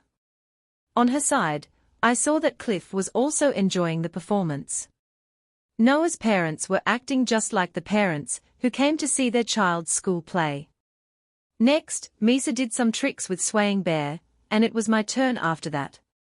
I didn't have anything fancy planned though, so I would just play catch with the bears. I used earth magic to create a ball that was roughly the size of a soccer ball, and tossed it to Swaying Bear, which caught it with its forelegs and passed it to Hugging Bear, which returned the ball to me. Even something as simple as this was impressing the crowd. Still, this wasn't all I had planned. After some time of slowly passing the ball, I signaled the bears, and they started to lob the ball higher and higher up the air to stir the crowd even further. The fear had completely disappeared from the crowd at this point, and was replaced by pure excitement. The children sitting at the front were all smiling and clapping in joy.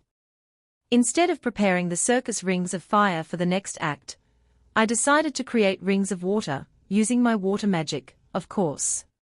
Fina and Noah climbed onto Swaying Bear and Hugging Bear respectively, and hopped through the rings one after the other. I had placed the rings all over and even lifted some up quite high, but Swaying Bear and Hugging Bear continued to jump through them effortlessly. I looked to the side for just a second and noticed Misa was watching them enviously. At first, Fina had planned on letting the other two do this act, but Noah refused, saying it wouldn't be fair to her, so they had agreed to decide it by lottery. Normally, noble girls would just have ordered the commoner Fina to give up her position. The fact that they hadn't done that meant that they must truly think of Fina as their friend. Fina and Noah held onto Swaying Bear and Hugging Bear tightly while the bears leapt through the rings and showed off their dexterity by keeping their riders from getting wet, even though I told them it was okay if they did. The bears ended the act by jumping through the highest ring and made a beautiful landing, inciting the loudest applause yet. Misa and Swaying Bear returned to the stage to have a wrestling match. It ended with Swaying Bear letting Misa win. We then performed a few more acts before finishing the official part of the show. All the performances should have been more than enough to prove that Swaying Bear and Hugging Bear were safe to be around humans, but, just to make sure, I had decided to end the event on a high note. Is there anybody who would like to try riding the bears? I asked the audience, glancing towards the children in the front. 2 young boys immediately raised their hands. Would you two like to try? The boys glanced at each other before nodding at me. The crowd grew a bit wary, but the boys approached the bears without any fear. I let them pet the bears a bit before helping them on. Once Swaying Bear and Hugging Bear were sure that the boys were securely on their backs, they started completing the obstacles course and jumping through the rings of water again. The fear disappeared from the audience once more, and they started to applaud them. Actually, the 2 boys were the ones we had rescued from the Toad Man's home the other day. We had asked them beforehand to volunteer. In other words, this was all staged, but thanks to it, the other children also started volunteering and approaching the bears. We then switched over to a simple playing event, so the bears wouldn't feel overwhelmed by having to take care of so many children at once. After giving the children enough time to play with the bears, we finally announced the end of the event. Both the children playing with the bears and the audience were disappointed, while I was kind of happy that this was over with. That reminded me, Noah had warned me about something yesterday. If we do that kind of event, there will be children who won't want to leave the bear sands. I'm sure of it. Her warning turned out to be on point, as there were some children who didn't want to leave. As a countermeasure, I quickly distributed some pudding to those children. If even one child accepted it, I was sure that the other children would notice them enjoying it, and would immediately want to have the pudding instead of continuing to play with Swaying Bear and Hugging Bear. My plan worked flawlessly, and while some children ate the pudding by themselves, others even took it to eat it with their parents. Good food makes people happy no matter which world I was in. Looking at the expressions the townspeople had now, this should be enough to forget about my recent rampage through the town, right? I would still most likely hold off from bringing Swaying Bear and Hugging Bear around town for a walk for a while, though. I didn't want to cause an uproar every time I went on a walk. Anyway, the Play with Bear San event ended with a resounding success. The birthday party arc is finally over. Next chapter, we will return to Crimonia, and I will most likely continue the story a bit more leisurely now. I haven't thought much about what to do, however, so we will just have to see what happens, I guess. Chapter 199 Bear San returns to Crimonia. After a few leisurely days, the inspector finally arrived from the capital and released Cliff from his work. Eleonora-san and Gran-san now formally took over to resolve the issue, meaning today was the day we could finally head back to Crimonia. Noah, listen to Cliff properly, okay? I will be coming home as soon as I get my next vacation. A few people had gathered to send us off, with Eleonora-san in front, making sure to say goodbye to her daughter. Okay. Mother, please tell Big Sister Shia I said hi. Eleonora-san would be departing back to the capital tomorrow, and Gran-san intended to join her, too. They were going to take the Toad Man and his son along with them, of course, as well as the black-clothed man. At the capital, they would finally be officially judged by the king. A few of the servants working for the Toad Man would also be brought along, while the rest of them would be sentenced by the town instead. Their sentences would surely vary depending on who would be making the judgment, but I was sure they would be able to distinguish between those more guilty than others. The only one I was worried about was the maid, who had been taking care of the abducted children. Eleonora-san had told me that she had cooperated and confessed everything, so I hoped she would only receive a light punishment. Either way, she seemed like a nice person to me, but sadly, I would get no say in her judgment. Eleonora-san patted her daughter's head, then turned to Fina and me. Please continue to take care of my daughter. She can be a little selfish sometimes, but she's a good girl at heart. We nodded in reply. We knew that Noah was a good girl. She had become such good friends with a commoner like Fina, after all. She did go a bit nuts over anything bear-related from time to time, but she was usually just a simple, kind child. Looking to the side, I noticed that Noah looked embarrassed, as if she wanted to tell her mother to stop. With Eleonora-san's goodbye all done, Zelif-san decided to speak up next. Unidono, I would like to thank you for all the valuable experiences I received on this trip. Sorry that it got a bit out of hand. Oh no, I'm really happy that I was able to meet up with an old friend. There is nothing you need to apologize for, Unidono. I was glad that he thought of it that way. Zelif-san had really saved us this time around, even though we had only ended up causing him a lot of trouble in return. It is unfortunate, however, that I will be unable to ride on swaying Beardono and hugging Beardono on the trip back. I would have loved to experience that again. Zelif-san looked rather glum. Zelif-san would be taking a carriage back together with Eleonora-san, which was why he was so disappointed. Since Zelif-san had taken his time to help us out, I decided I would make sure to bring him a new recipe next time I visited the castle.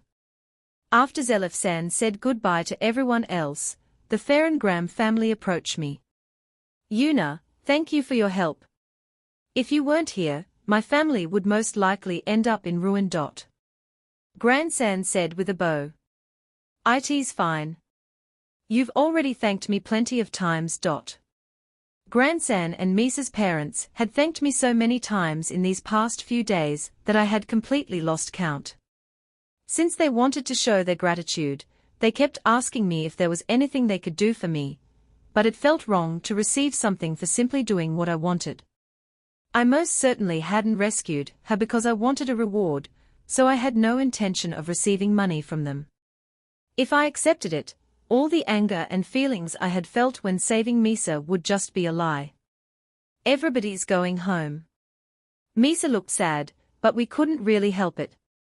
Crimonia was our home, after all. Misa then looked at her father enviously. You, father, this is unfair. I want to go, too. Misa's father, Leonardo-san, was coming to Crimonia with us because he wanted to apologize to Fina's parents for what had happened here.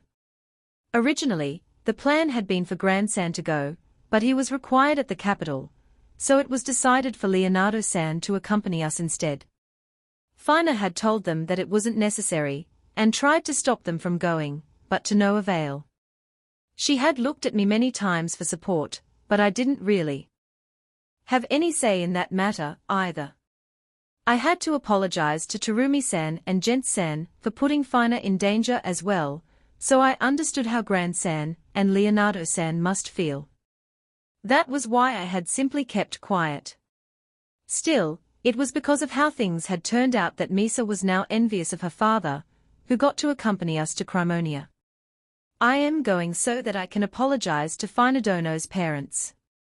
I won't be long, so be a good girl and stay at home, okay? Leonardo-san patted his daughter's head to soothe her. Misa, you can come along next time, and I will even take you to my shop. On the side note, both Misa and Noah really wanted the shop's bear uniforms, so we decided to let them keep the uniforms. What would they use the uniforms for, though? I couldn't think of any other use for them other than pajamas. Anyway, when I got back to Crimonia, I would have to order 2 new bear uniforms for Fina. Luckily, I could just ask for them as I pick up the plushies. Okay. I'll come for sure. Crimonia was not that far away from here. At the very least, it was a distance we could travel fairly quickly, so we could meet whenever we wanted. Thanks to them Play with Bear-san's event, I could now safely come back to this town without having to worry about causing another bear incident. Well, someone might still try to bother us, but that was just the usual reception I could receive at any town. Once everyone finally said their goodbyes, we departed for Crimonia. Because Leonardo-san and his guards were coming along, I decided not to use the bear house this time around. Cliff was okay with it, but Noah seemed very disappointed.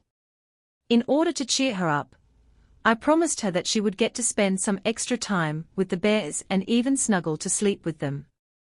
Before long, we returned to Crimonia safely. I had felt a bit homesick by this point, so it seemed like I hadn't been home in ages. When we entered town, I took a look up at the sky. It would be getting dark in a couple of hours. I wanted to head straight home to take a bath and cuddle up in a bed, but I had to take Fina home first. Oh, and I also had a lot to report to Terumi-san. We parted ways with Noah and Cliff, then headed to Fina's home together with Leonardo-san. He had planned to apologize to Fina's family the following morning, but I told him that they would most likely be busy then, so we decided to just take him there now. I didn't really lie about them being busy, but it was mostly because having to go there first thing in the morning would be a pain for me, so it ended up being a good excuse. I had to go with them, as it would be best if I explained what had happened. I was responsible for Fina on this trip, after all. Besides, regardless of when we would pay them a visit, I was sure they would be a bit freaked out having a noble show up at their door unannounced. I kind of felt bad for them, but I really wanted to get this over with, so that I could go home and relax.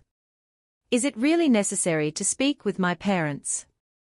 Fina tried asking again, looking really dispirited. She still hadn't given up even though Leonardo-san had already came all this way. She really didn't like the idea of having a noble like Leonardo-san visit her home, huh? Well, I kind of understood how she felt. Back in my old world, I would have felt uncomfortable if the mayor had come all the way to my house to apologize for something. Heck, anybody would feel troubled if someone of a higher social status came to their house. Not to mention that, there was a large, visible gap between the commoners and the nobles in this world. Still, since Leonardo-san was already here, Fina might as well give up. I allowed Misa's beloved friend to be put in such a dangerous situation. If I don't properly apologize, father will scold me. But, nothing really happened to me. You were put in a dangerous situation, not getting hurt doesn't change that. Fina finally gave up when we reached her home. I'll go call mother. Fina said and entered the house. We could hear her call out mother. Mother, to Terumi-san. Since Fina left the door open, we heard Terumi-san's reply. Fina, you're home. Fina, you're back. Gent-san pitched in as well. Mother, can you come out? There's somebody who wants to see you. Eventually, Fina dragged both Terumi-san and Gent-san outside. Gent-san must already be done with his job for the day since he was home, huh? Oh my, Yuna-chan. Welcome back. You're back a little later than you've originally planned, though. Is that why you wanted to see me? I am glad you're both back. We've been worried. They didn't look concerned in the slightest, though. It's not me who wanted to see you, it's this person. Leonardo-san took a step forward. Yuna-chan, who is this? He's the son of the Shielan's feudal lord. He is Misa's father. Good evening. My name is Leonardo Farrengram. Leonardo-san greeted them with a bow. Feudal lord's son. As in, a noble. Why is he here? Terumi-san and Gent-san panicked a bit, which was a normal reaction since it was unusual for nobles to visit commoners' homes. Could it be that our daughter did something rude? Terumi-san asked with dread in her voice. Yeah, it made sense for most people to think of that first if they had a noble come to their home. No, on the contrary, I have come today to apologize for the trouble we brought upon your daughter. Terumi-san looked at me like she was begging me to explain what was going on. Just as I was about to do so, Leonardo-san explained everything himself, with me simply chipping in some details from time to time. When my daughter was being kidnapped, your daughter tried to save her. Terumi-san looked at Fina. I see, that's why you came all the way from Shielan. We apologize for the trouble. Terumi-san and Gent-san were quite troubled, as they didn't know how to deal with this situation. They seemed conflicted on whether to invite us into the house and try to do something for the sake of hospitality, or simply stand here. They even looked at me a couple of times, but I didn't know what they should do either. We only had two choices, head inside or stay outside. Well, Leonardo-san had mentioned that he would head home right after apologizing. It was a strange sight to see Terumi-san worry, however. She always had this image of doing her work with steadfast confidence. Gent-san looked even more concerned than her. He looked pitiful though he was the head of the household. Once Leonardo-san was done with his apology, he handed over some goods. Even though such a thing occurred during their trip this time, I hope that you will treat my daughter kindly the next time you meet her. Leonardo-san said and bowed once again. Terumi-san and Gent-san followed suit and bowed back. Well then, I will be taking my leave now. Leonardo-san said then turned to me. Yuna-san, thank you for all your help. Leonardo-san, are you leaving tomorrow? Yes. Father will be heading to the capital, so I should get back to Shielan as quickly as possible. He bowed at Fina's parents one final time and left. He would be staying the night at Cliff's place and then depart early tomorrow morning. He seemed like he wanted to stay longer, but with Gran-san being absent from Shielan due to the kidnapping incident, Leonardo-san was forced to return early. Phew! Terumi-san sighed the moment Leonardo-san was out of sight. Now this was something. I never thought a noble from Shielan would visit our home. Mother, father, I'm sorry. Fina apologized. You have nothing to apologize for. You tried to protect your friend, right? Just try not to make us worry too much. They said and gently patted Fina's head, not getting angry at all. Thank you, Yuna-chan, for taking such good care of our daughter. I am sorry, too. I had promised I would make sure nothing happened to her. Fina, after all.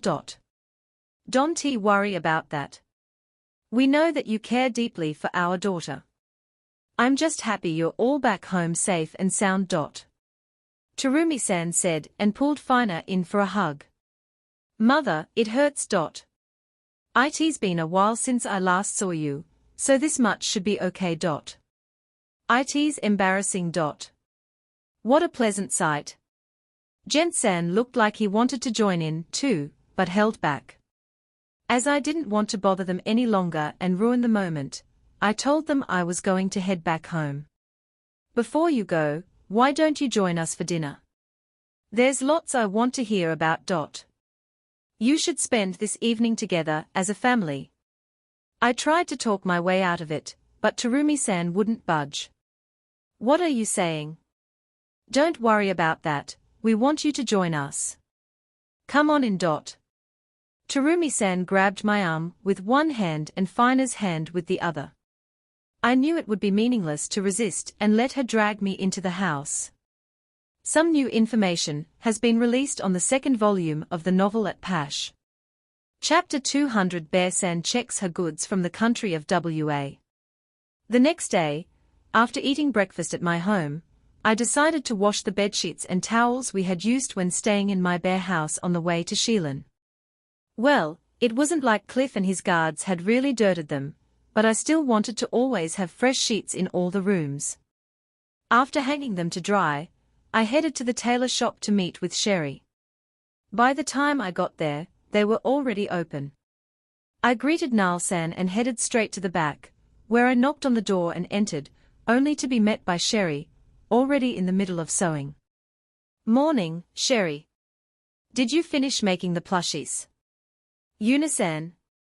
Yes, they are all done. I lined them up over their. I looked over to where she was pointing and saw the plushies neatly lined up on the shelf. There were 3 sets, where Swaying Bear and Hugging Bear were placed alternately, showing off the black and white contrast.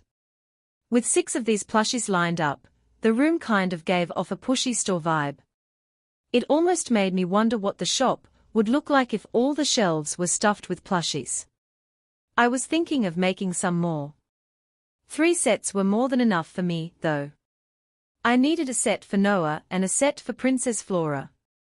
As long as I had those 2 covered, I had no pressing need for more plushies. That's enough for now. You can make more when you have free time. I then approached the shelf and took a look at the plushies. It was only then that I noticed a bunch of palm-sized Swaying Bears and Hugging Bears hidden behind. Sherry, what are these? Those. Temika-san was going to throw away the leftover fabric, but that seemed like such a waste, so I decided to use it, figuring it would be good practice to make some smaller size plushies. They are really cute. Maybe the children at the orphanage would be happy to receive these. Thank you. The children at the orphanage really liked them. Oh, it looked like she had already brought some of them to the orphanage. Given how many plushies she had made for me, it made sense for there to be a lot of leftover fabric. I had to admit that deciding to use it rather than throw it away was a great idea. Can I take these, then? How much do I have to pay you for them? I made them using the leftover fabric, so there is no need to pay me. The fabric was going to be thrown away anyway, and Temika-san told me to use it as I saw fit. Even though they were made from scraps, I could see Sherry had worked hard to make them. I wanted to at least give her something as thanks, but I couldn't think of anything right now. I would have to think about it later. I placed all the Swaying Bear and Hugging Bear plushies into the bear box and left the shop after saying goodbye, of course.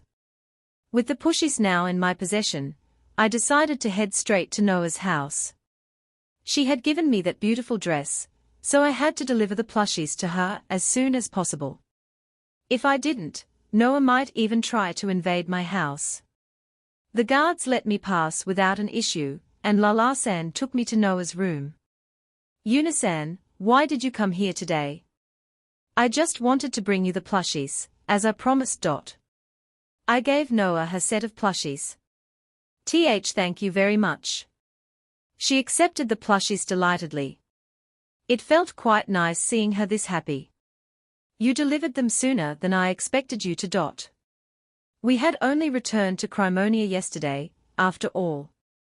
I asked for them to be made before we left. I just went to pick them up from the shop today. A shop? Did they make a lot of them? I guess you could say that. They had made a set for Misa and some for the children at the orphanage. I also figured you would want a set of your own, so I ordered it in advance. Now, I just had to give a set to Princess Flora, and if Fina and Shuri wanted them too, I had an extra set for them to share. Really? But that means Misa and I are not the only ones with the Bear-san plushies. She sounded a bit disappointed there. Well, rare things had more value no matter what world we were in. Wait, you just said you asked a shop to make it, right? Does that mean I can get more of them? Her expression brightened suddenly. Why would you want to order more? I just gave you a set. I said, gesturing at Noah's plushies that were now sitting on top of her table. What are you talking about? Obviously I need extras. She looked at me like I had said something weird. Why would anyone need more than just one set of the same plushies? I could understand if there were different versions of them, but there was no point in buying multiples of the same kind. As I told her to just give it up, Noah puffed out her cheeks in anger in response, but that only made her look more cute than angry. By the way, did Leonardo-san go back home already? Yes, he left early in the morning. Well, he had said he would leave as quickly as he could, but leaving so early in the morning. I had wanted to treat him to some food if he stayed a bit longer, but well, he had told me I should save it for when he came back with Misa. I had no intention of intruding on Cliff's hospitality either, so I informed Noah I would be leaving. Yuri going home already? Noah tried to stop me, but I told her that I had somewhere else to go today. After successfully managing to escape from Noah, I set my goal to Anzu's shop. Yesterday, when I had been eating dinner with Fina's family, Terumi-san had notified me that a large quantity of packages from Marira had arrived for me at Anzu's shop. There was no way I could postpone going there. Several times now, I had heard that a ship from the country of harmony and peace had docked in Marira, but apparently, it had never carried anything other than the regular goods, like rice and soy sauce. Marira's Commerce Guild Master, Jeromo-san, had made an order for several special goods from the country of harmony and peace for me, so I hoped that those goods were finally here. I practically ran to Anzu's shop where I was met by the closed sign. Oh right, they were closed today. I completely forgot about that. No wonder I hadn't met anybody else on my way here. People otherwise always flocked here. What should I do? I could go to the dorm and get Anzu to open up the shop for me. I thought that would be troublesome, but on the other hand, maybe it was better to do it today, when she was off work, so I didn't bother her while she was busy in the kitchen. I headed to the dorm, and as I was passing the orphanage, I spotted Anzu and Eris-san exiting it. It didn't take long for Anzu to notice me, and she quickly rushed up to me. She really didn't need to be in a hurry. Yuna-san, you're back. I came back yesterday. Anzu, are you heading out? That's right. Since today is my day off, I thought I'd take a walk with Eris. Yuna-san, are you here for the orphanage? I tilted my head at her words. No, actually, I was wondering if you could open up your shop for me. The shop? Yesterday, Terumi-san told me that some packages from Marira had arrived for me. Anzu immediately realized what I was talking about. Oh yes, I do. There were some goods that had to be refrigerated, so I decided to hold onto them until you returned. Since I didn't want to bother her too much, I decided to ask her for the keys, so that she wouldn't need to come with me. I will bring the keys to the dorm when I am done. The two of you have somewhere to go, right? No, We were just planning on taking a walk around town, and don't really have any errands to run. Eris-san nodded in agreement. It's good that you're taking walks. You're holed up in your shop when you work, so going outside and taking a breath of fresh air is a nice change of pace. If they knew about the lifestyle I had in my former world, they would laugh at what I just said. It wasn't convincing to hear something like that from a hikikomori.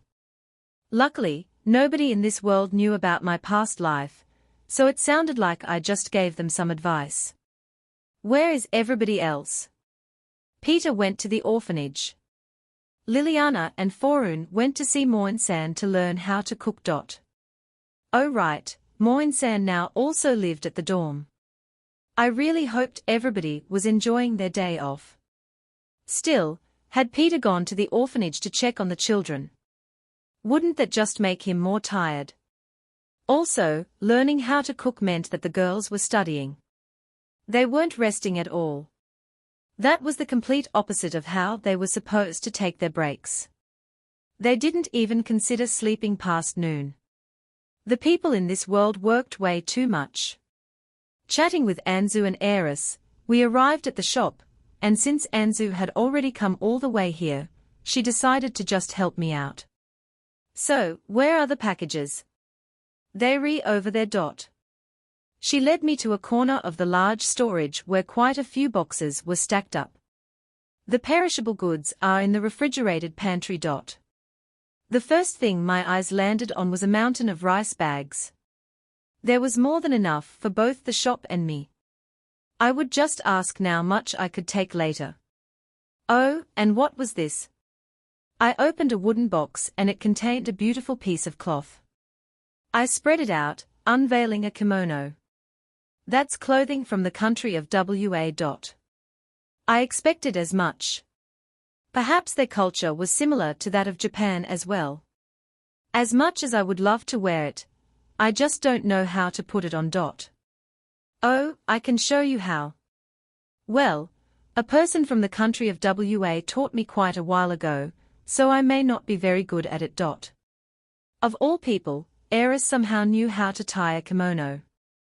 Well, this was most likely my only opportunity to learn how to do it, so I made her promise to teach me when she had free time. Even though I was Japanese, I had never worn a kimono before. I would have never thought the first time I would wear it would be in another world. I took another look at the box and found a few yukatas and some kanzashis. Were they trying to tell me I should wear these too? Well, they could be nice if there was a chance to see some fireworks. Could I maybe watch some if I went to the country of WA? Well, this world had magic, so there was a chance that they might not have gunpowder. Could I maybe make fireworks with magic, then? I might be able to do it by shooting fire magic into the sky and then have the flames scatter. Wait, what about lightning magic? I should probably try it out sometime. TLC note: a kanzashi is an ornate hairpin. Okay, time to check the other goodies. A katana. Wow, it really was a real katana. It looked so cool.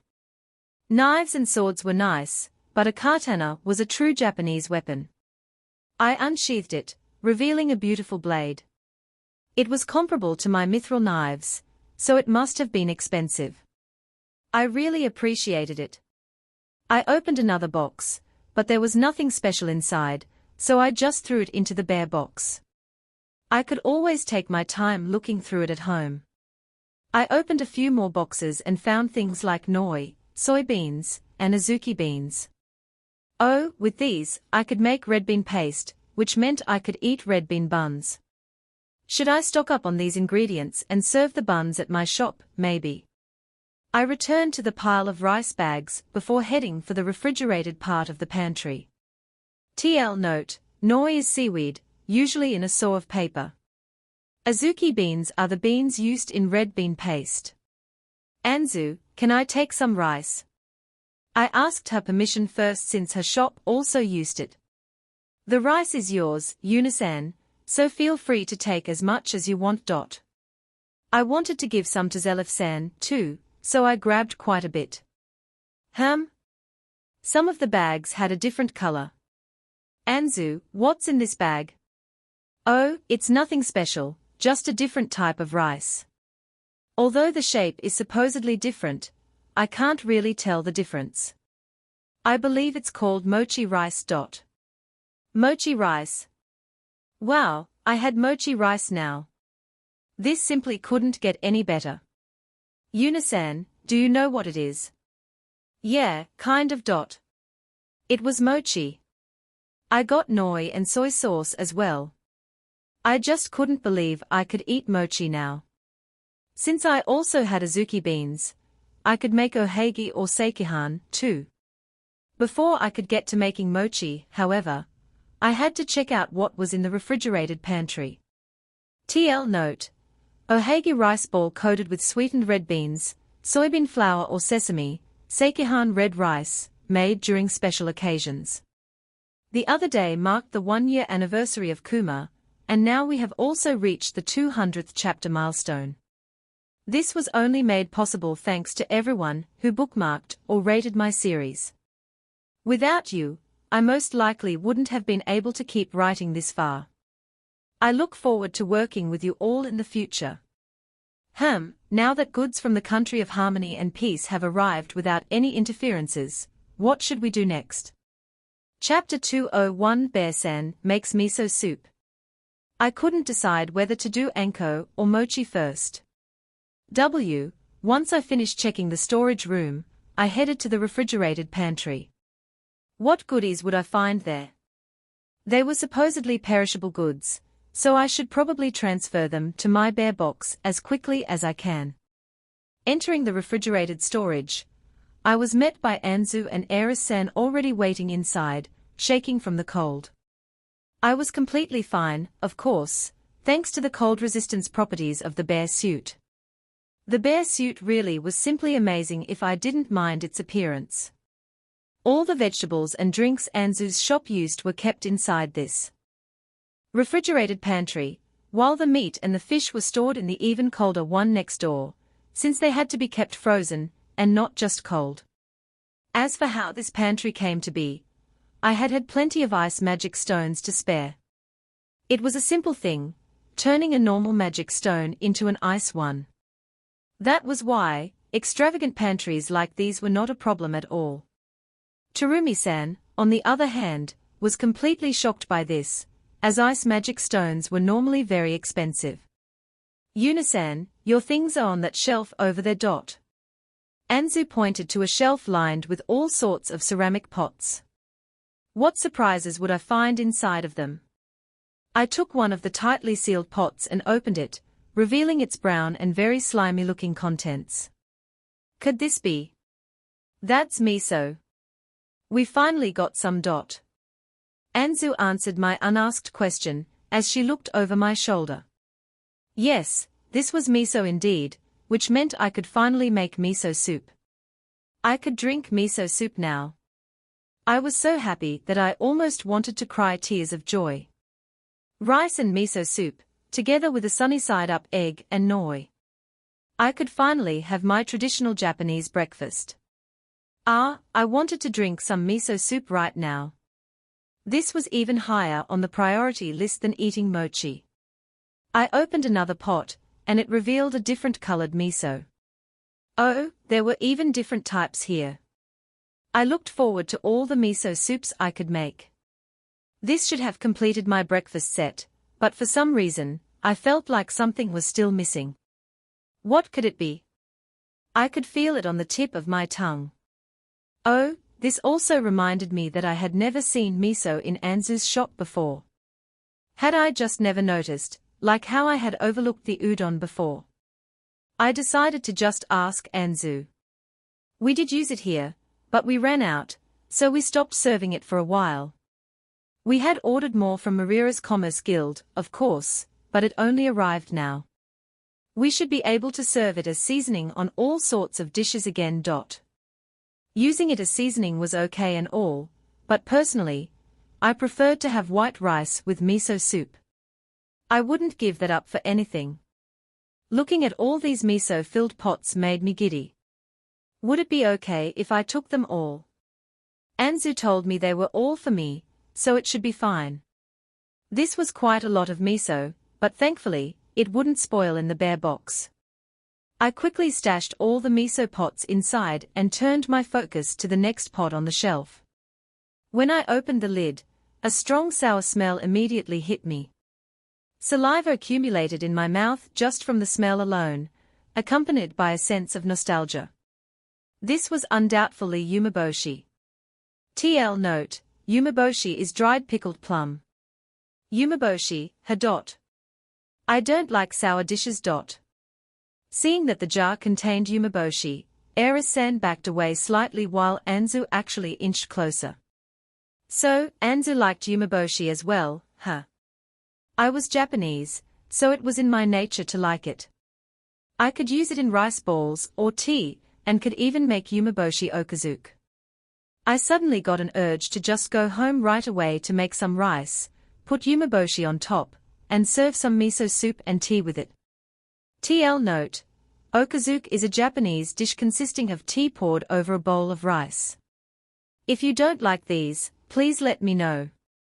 Don't throw them out. I would never do that. Umeboshi was precious, throwing it away would be a waste. I closed the lid and moved on. The next pot contained soy sauce set aside for me. The shop used quite a lot of it, so I had asked some for myself. There were 2 pots filled with soy sauce, so maybe I should give one to Zelif-san. With this, I reached the end of the shelf. I must say, there sure were plenty of items similar to those commonly found in Japan. I really wanted to visit the country of WA someday. There were most likely even more things I would be interested in there. Still, with all the rice, soybeans, red beans, miso and umeboshi, I should have enough Japanese things to eat for a while. With this, all the hard work I had put into defeating the Kraken was finally paying off. After making sure I really got all the pots, I turned to Anzu and Eris-san. Anzu, Eris-san, thank you for helping me on your day off. Don't worry about it, we had nothing else to do anyway. Anzu said, and Eris-san nodded.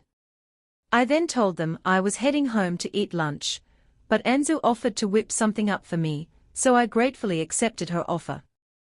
I asked for the udon, of course, as I had just recently learned that she could make it for me. I don't have any udon, so I can't. She answered flatly. She didn't have it. Since she couldn't prepare udon for me, I decided to just have my usual rice with meat on top dish. It was delicious, just like all the food Anzu made. After enjoying my free lunch, I parted ways with Anzu and Eris-san and went straight home, where I collected the now dried laundry and finished cleaning the house. Once I was done, I started with the dinner preparations a little earlier than usual. I would be making the miso soup I had been waiting for so long. As I began preparing all the ingredients necessary for the stock, I realized that I only had seaweed and no tofu.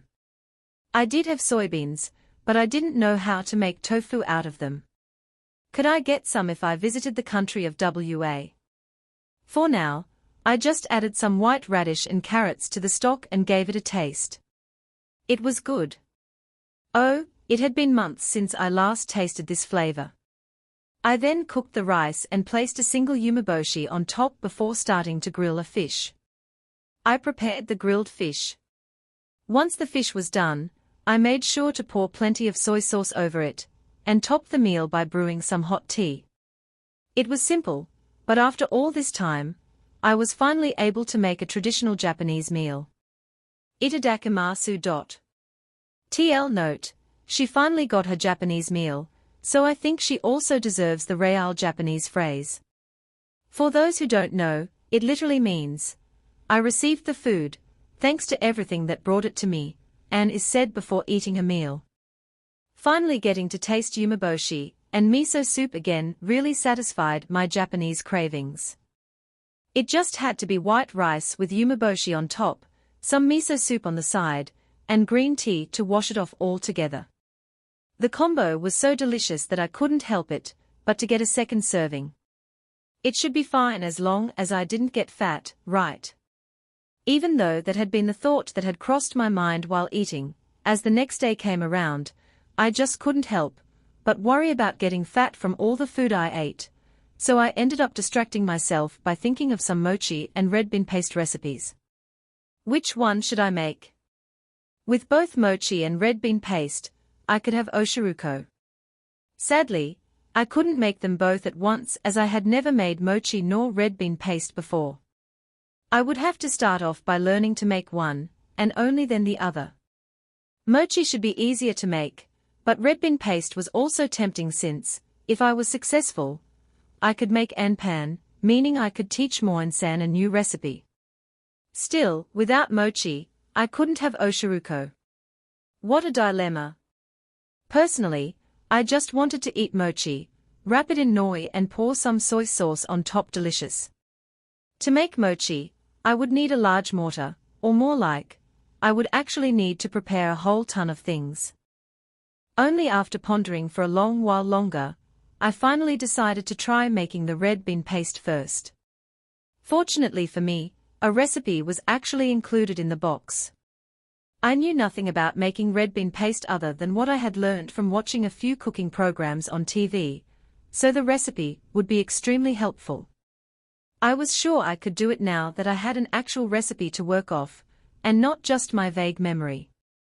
I wasn't too sure if Jeromo-san had been the one to prepare the recipe for me, or if it had actually been someone from the country of WA, generously putting it in. But I had to thank that person someday. TL note: oshiruko is red bean soup.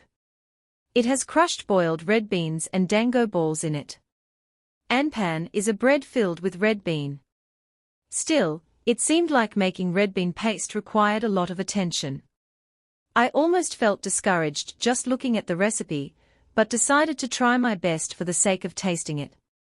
Making it all by myself would surely be tedious, though, so I took out my bare phone and called for some support. Nichan. Fina, are you free today? If you are, can you come over to my house? Right now? Yeah, I got some ingredients from the country of WA, so I'm going to try to make a dish from there. Food from the country of WA. Yeah, and it would be great if you could help me out. You have time? Sure, I guess. Fina's voice trailed off. Shuri, hold on. I'm talking to Nichan. I could hear Fina talking to Shuri in the background, although it was quite muffled. I could still hear Shuri on the other end saying she wanted to go, too. Just hearing them talk like this put a smile on my face. Is it okay if Shuri comes along as well, Nichan? Of course she can. But if Shuri comes, she has to help out too, okay? Make sure to tell her that. Yay tilde. I then heard Shuri's cheerful response over the bare phone. Okay, we'll head over straight away. Our call ended with me managing to get some excellent helpers. Just as I was about finished setting up everything for making the red bean paste, Fina and Shuri arrived at my house. Nichan, what are we making? We're making something called red bean paste. If you put it on bread, it makes it taste much better. Even though I had said I was planning on making anpan, we were just going to make the filling.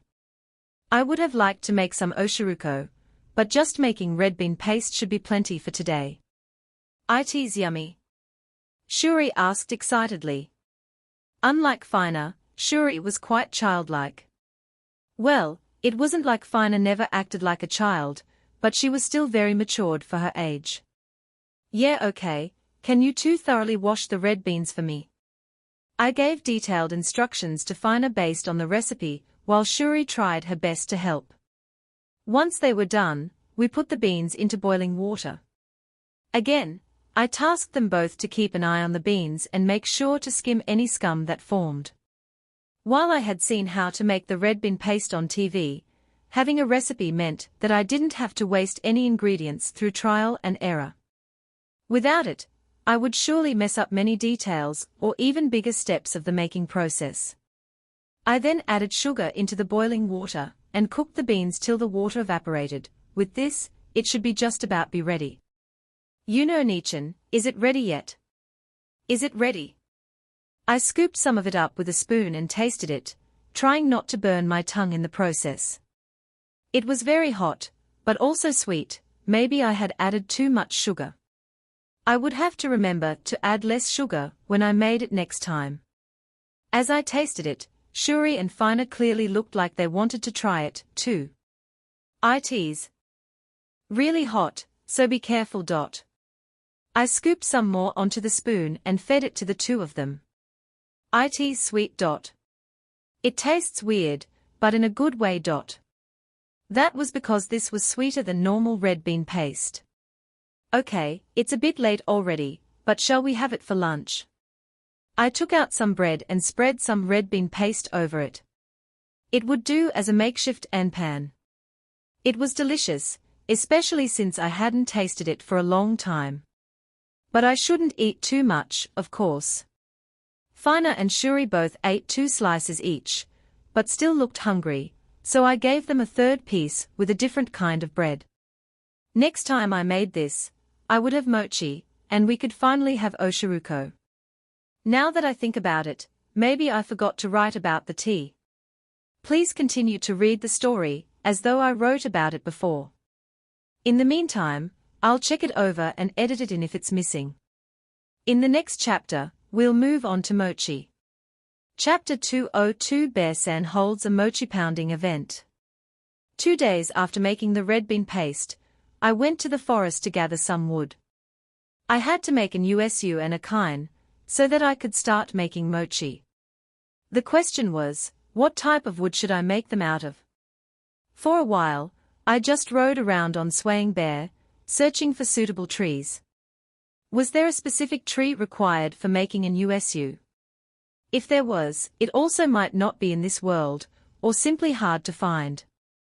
It had to be wide enough that I could carve out an usu with enough space to place a lot of mochi in while also be sturdy enough to withstand the continuous pounding that would commence. For now, I should probably just try looking for a big tree. After wandering around for a while, I finally found one that seemed to be large enough. Would it do? I got off Swaying Bear and stood in front of the grand tree. It had thick branches with many leaves lusciously growing out of them. Without a second thought, I casted some wind magic to cut off a thick branch, making it fall straight towards me. In a panic, I had to jump backwards to dodge it. I should have probably planned a little more before cutting it. After successfully felling the rest of the tree, I began to cut the trunk up into round slices, large enough to make an usu out of them. This should do, right? The slices just about reached my waist. Next, I needed to hollow out a hole in the middle to make room for the mochi. How should I try to do it? Cutting it was simple enough, but carving a hole inside was bound to be more difficult. Could I maybe try using some sort of spiraling magic?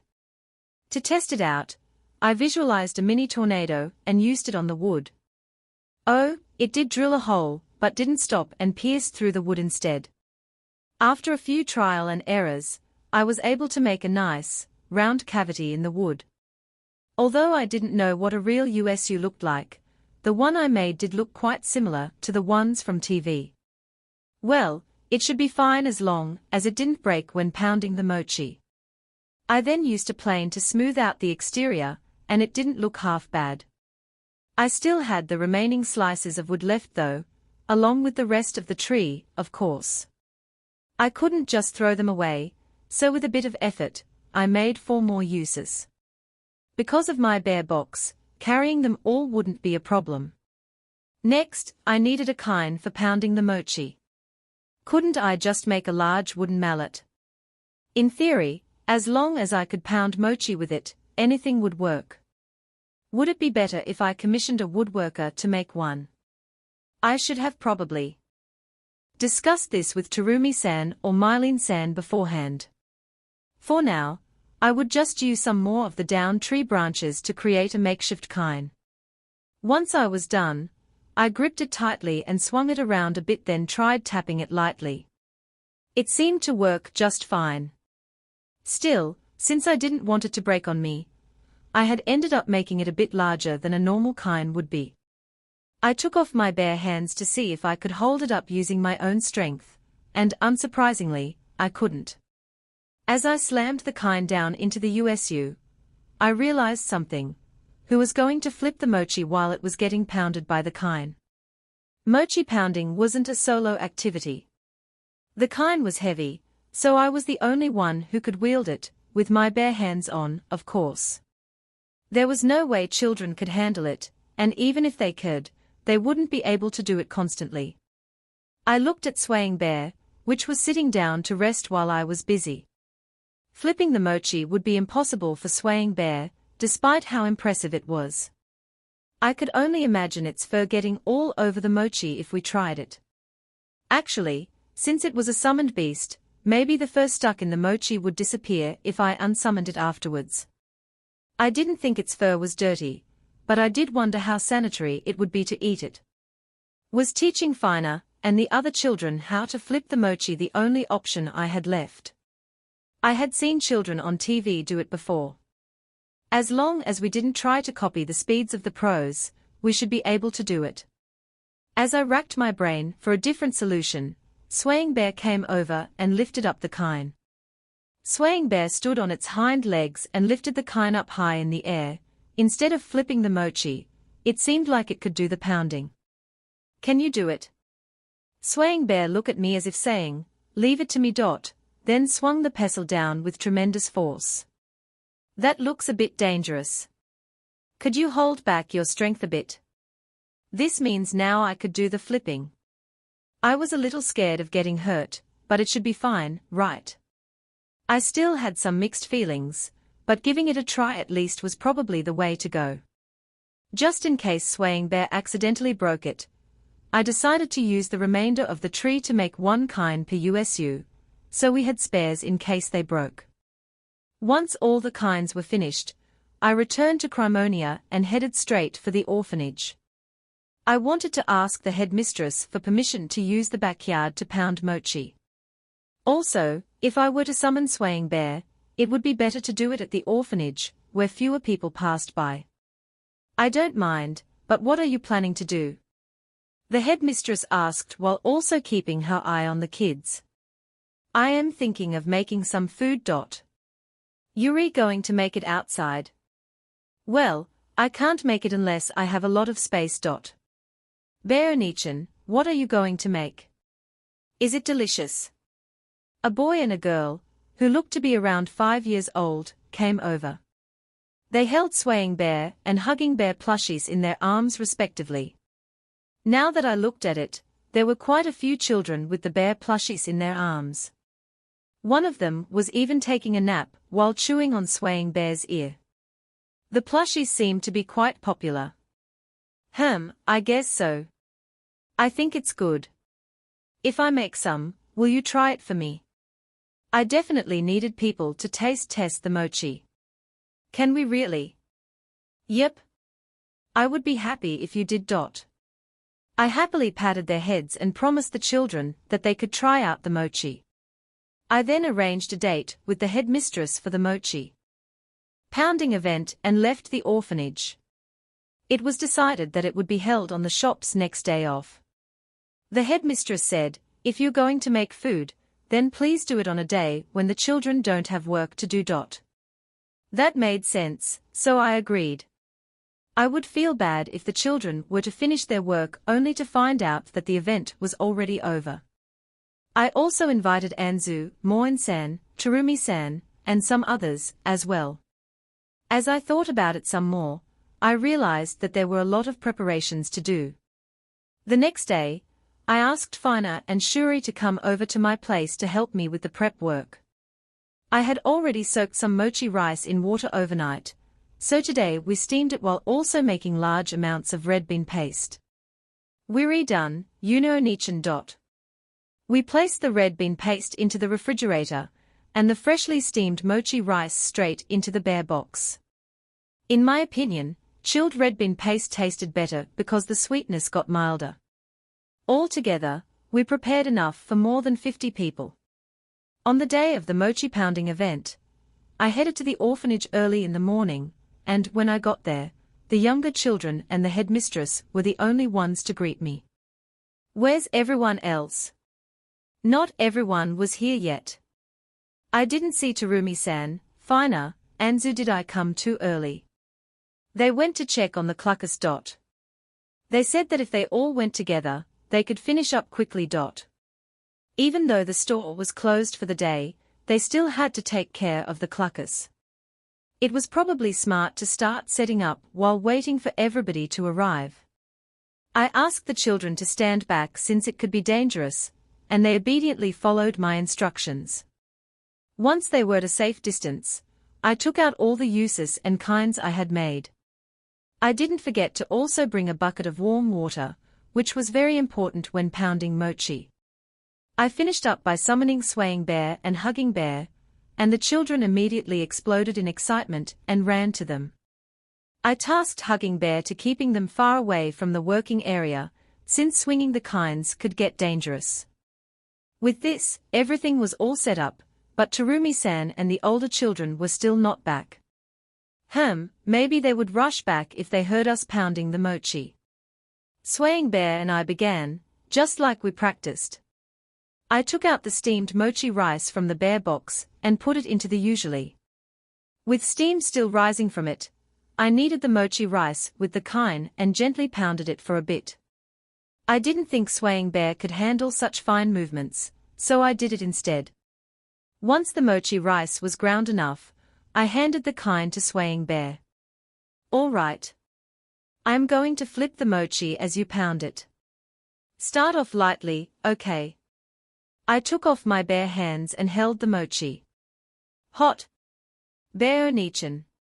The children looked at me with worried eyes. I shook the heat off my hands to reassure them. That was dangerous, though. It was much hotter than I had expected. I knew I was a hikikomori, but I didn't think my hands were this delicate. I should really be more careful.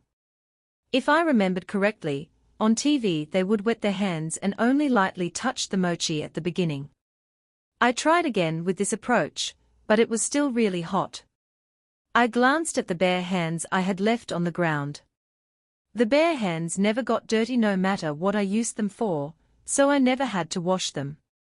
I put the bare hands back on and touched the mochi carefully. Oh, it didn't stick to my hands at all. What an unbelievable phenomenon. With my bare hands, I flipped the mochi. It still didn't stick to them. These all-purpose bare hands were amazing. Swaying Bear, can we start off again? Kuan. Go. Pound. Go. Pound. Go. Pound. We pounded the mochi in a smooth rhythm, and I made sure to wet the mochi periodically. Somewhere in the middle of pounding the first round, the children in charge of the cluckers returned along with Terumi-san and Fina.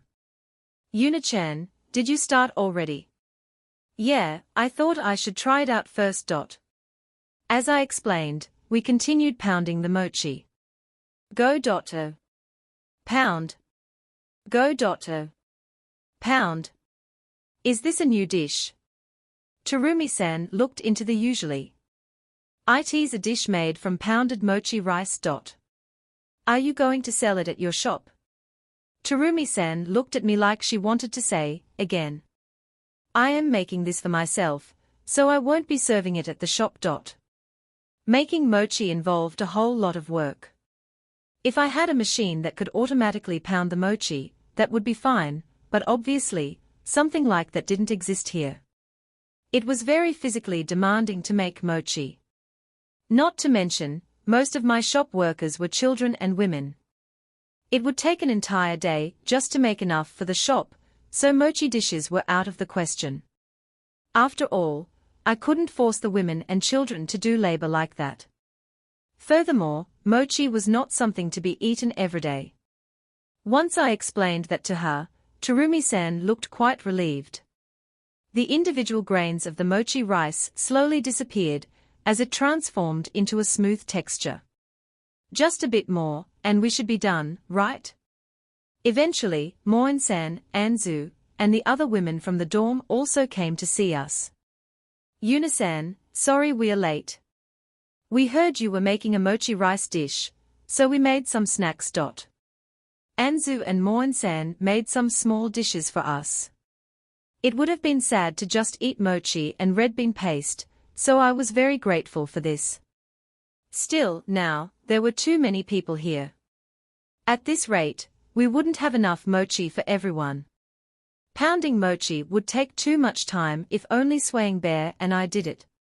Could I maybe get Terumi-san and a few others to help out? As I pondered on what to do, some more reinforcements arrived. Yuna-chan, I heard you're making a new dish. Can we join you? Yeah, is there anything we can help you with? Rorina-san and Gil came here after hearing about this event from who knows where. The next to arrive was the adventurer, who drove other guys mad. It was Blitz, and he was accompanied by his usual harem of cute and beautiful women. Let us help out, too. The amount of men who could help out suddenly increased, so I quickly gave out instructions on how to pound the mochi rice. Rorina-san paired up with Gil while Blitz rotated amongst his party members every so often. Then, Anzu's cooking team of women decided they wanted a go at it, too. To top it all off, Gent-san swung by and paired up with Terumi-san. Fina and Shuri cheered them on from the sidelines, of course. Luckily, the extra uses and kinds I had made came in handy here. There was one slightly smaller pair, which I made sure to give to Anzu's team. Now that there were a lot more people pounding the mochi, we were able to pick up the speed quite a bit. As it started to pile up, we distributed it to the children, accompanied with small plates of soy sauce, noi, and red bean paste. We made sure to also distribute the snacks that Anzu and the other women prepared. In total, there were now more than 50 people here, but we somehow managed to make enough for everyone. I first tried the mochi with noi and soy sauce. It tasted delicious. As we slowly enjoyed our food, we also took turns in making even more mochi, which ended up being stored in my bear box. After a few hours, the mochi pounding event finally ended with everyone full and happy. The next day, however, Noah found out about what had happened and got mad at me for not telling her about it. Make sure you invite me next time. To appease her, I promised her I would. This concludes the cooking arc, and a new adventure will start in the next chapter. I haven't really thought about it too deeply yet. Chapter 203 Bear-san gives Princess Flora the plushies as a present. A few days had passed since the mochi pounding event. During this time, Noah kept pouting at me angrily, cutely, any time we came across each other, and I also taught Moen-san how to make red bean paste, so that we could serve anpan at our shop. I had been quite busy last few days. Maybe I should head to the capital for a quick breather. I still hadn't heard any news about the Toad family. Maybe their trial wasn't finished yet. I was curious, but Cliff hadn't mentioned anything, and it was possible that he wouldn't tell me even if the results were out. Still, Misa's safety was depending on the Toad family's verdict. Eleonora-san had said that the family's rank would most likely be stripped from them based on all the evidences collected, but I was still interested in the full verdict from the royal family. Even if their rank was stripped down, the Toad family might return to Shilin. Well, there was no point in worrying about it at this very moment. I could just ask Eleonora-san about it if I ran into her, so, for now, I decided to just go and visit Princess Flora to give her the plushies. As usual, I used the bear gate to go to the capital. I greeted the castle guards and headed straight to Princess Flora's room. Again, as usual, one of the soldiers ran off to give his report. It looked like they hadn't been given orders to stop me from entering. So, had Sheilan's mess already been taken care of? Well, there was no point thinking about it. As I walked through the castle, I realized that every time I came here, I went directly to Princess Flora's room. Even if I ran into somebody along the way, they never stopped me. Did they not feel strange, seeing a commoner entering the castle and going straight to the royal princess's bedroom? Pondering the issue over, I arrived at Princess Flora's room. I knocked on the door, and just like always, Anju-san let me in. As I entered, I immediately noticed Princess Flora was studying at her desk. No, it's fine. I was just thinking that it would be a good time for a break. Anju-san turned to Princess Flora. Princess Flora, Yuna-san has come to see you. Anju-san called out to Princess Flora, and she immediately turned her small face to look over at us. She smiled and rushed to me. Sometimes, just seeing her smile was enough to make me want to visit more often. Are you doing well? She replied energetically. I brought a present for you, Princess Flora. I took out the hugging bear and swaying bear plushies from the bear box. It's bear sans.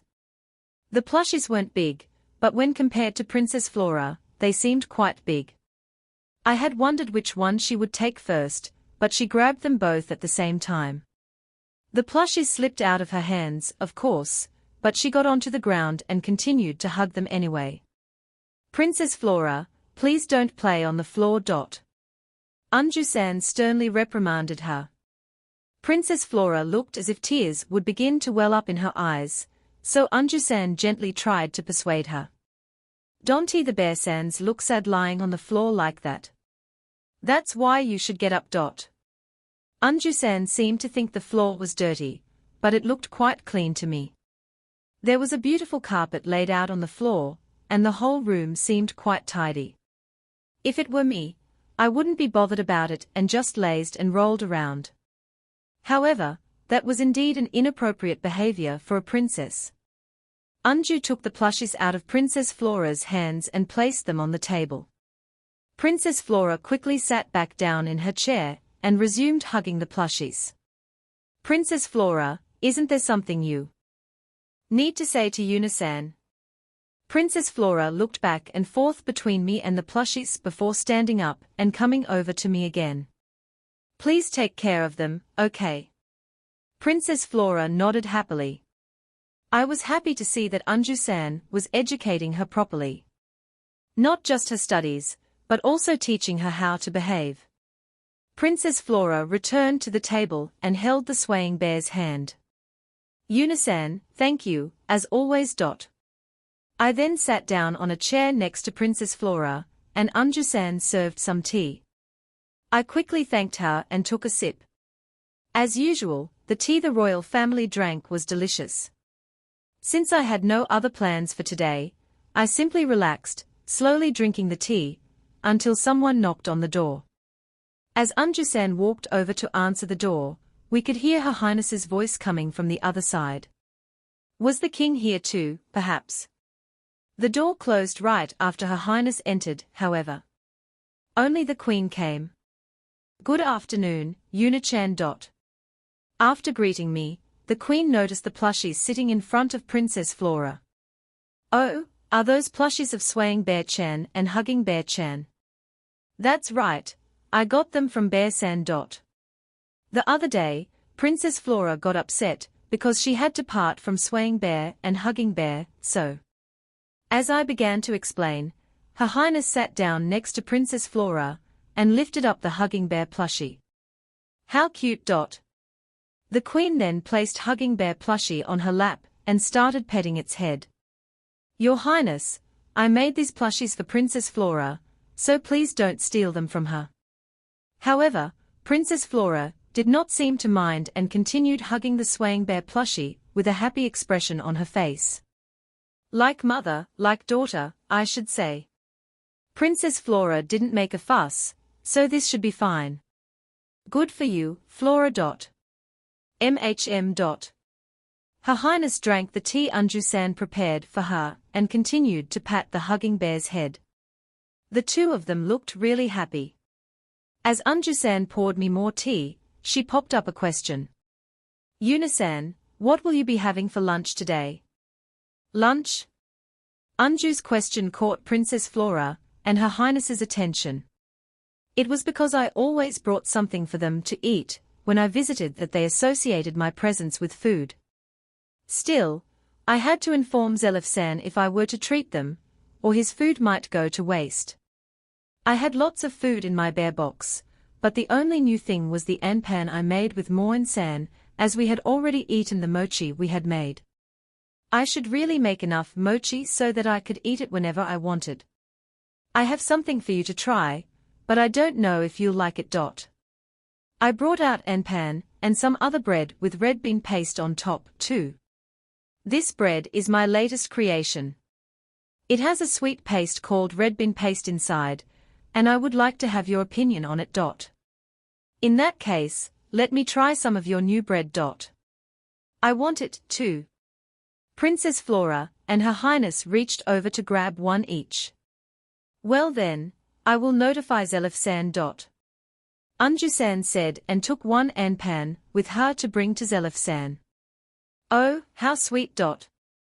Is this a trial product? I just need to adjust the sweetness a bit. I'm thinking of using less sugar. A more moderate amount of sugar should still keep it delicious while also making it healthier. I see. I also think it's a good idea to lower the amount of sugar. It's too sweet, otherwise. She felt the same way, The children at the orphanage seemed to like it as it was, though. While the Queen gave me her opinion, Princess Flora just ate the bread happily, while being careful not to spill any crumbs on the swaying bear plushie. Though, the sweetness complements the black tea pretty well. The Queen took another bite of the anpan, then drank some tea. Maybe the sweetness was just right if you ate it with tea. I still thought that I should decrease the amount of sugar a bit, so I was grateful for Her Highness's critique. As I was lost in thought, Princess Flora grabbed a different type of bread and ate it just as happily. I was happy to see that the red bean paste was quite well received. There were some people who didn't like it, after all. Just as the two of them finished, the door suddenly opened without anyone knocking. Startled, we all looked at the door and saw Eleonora-san arriving together with Anju-san. Did I make it in time? In time for what?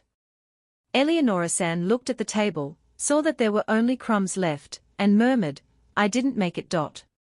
Ah, she was talking about the food. Basically, she didn't come to see me, but my food. I have more, you know. I took out more anpan and other red bean paste breads, while Anju-san prepared some tea for Eleonora-san. She then noticed that Princess Flora started to get sleepy after eating her fill, and brought her to bed. Princess Flora was still grasping the swaying bear plushie in her arms, of course. After Anju-san tucked in Princess Flora, I took out some bread for her as well. Yuna-chan, so you came here to bring the plushies for Princess Flora, her. Eleonora-san looked at the plushie the Queen was holding.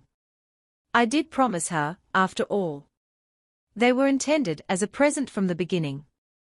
I also gave a set to Noah, so don't worry. Thank you. That girl, she just couldn't stop looking at the ones you gave Miss Anna. Yeah, her eyes had certainly been glued to them back then. She had been very happy when she received her own, but she did still intend to commission more. I was becoming a bit worried about Noah's future. I wanted to believe that I had nothing to do with her bear obsession. I couldn't take responsibility for this. Anyway, without the king here, it was much quieter. I was sure that the soldier at the gate ran off to report that I arrived, but the king was still absent. Eleonora-san, is His Majesty not coming today? I asked Eleonora-san as she was eating the anpan. Today is a little busy. Since we are still dealing with that case, Zangu and Prince Elnat won't let him run off. Eleonora-san managed to escape, though. That case was most certainly referring to the one involving the Toad family. Would she tell me how the case was going if I asked her? It wasn't just the kidnapping of Misa and the merchant's children. Gerardo Salbert committed many other crimes. We are still investigating and questioning witnesses, plus those otherwise related. We have many issues to resolve before we can make the final judgment. Before I even asked, Eleonora-san explained the situation to me. Was it okay to tell me, though? That means he's going to be found guilty, right? We already have irrefutable proof against him. There's no way he'll be able to talk his way out of this.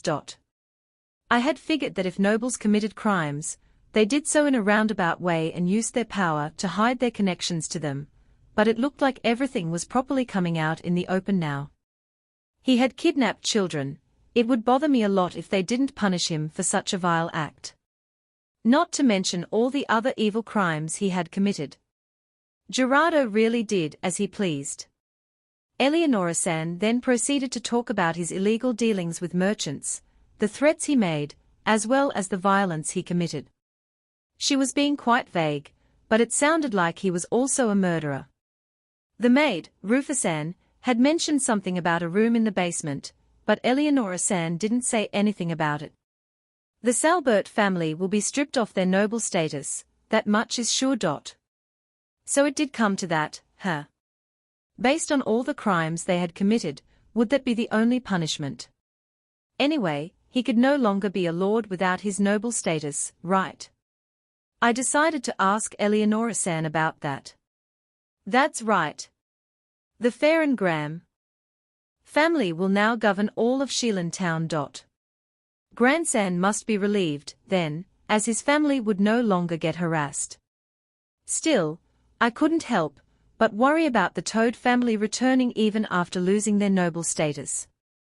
I didn't know how the punishment system worked in this country, but if they returned to Shilin, wasn't it possible they would go after Misa out of resentment? Eleonora-san tilted her head at my question. They will be forced to forfeit all their assets. Gerardo will also receive the death penalty, while his son will be taken in by relatives in the capital. I was shocked when I heard about the death penalty, and couldn't find anything to respond to that. Well, he had it coming. In this case, Misa should be relatively safe since the son would be staying in the capital, far away from her. I was still concerned about the spite he had against Misa. What if he tried to kidnap or harass her again, even from that distance? That should be fine, as Randall can never enter Shilin for the rest of his life. Also, the people who are taking him in will be keeping a close watch on him. Even if Randall is an idiot, his relatives know that being negligent in their surveillance will put themselves in trouble as well. That was good to hear. That kid would surely try something from the shadows with the terrible personality he had. He might try something like ordering an adventurer to attack Misa, but without any money or status, he shouldn't be able to do that. Now, it all depended on his relatives to keep him reined in. I was curious about the adventurer who kidnapped Misa, so I asked about him, too. He is still under investigation since he may have committed other crimes, too. That was all she knew. That reminds me, has grandson returned home yet? He had to go to the capital, if I remembered correctly. I should probably tell you.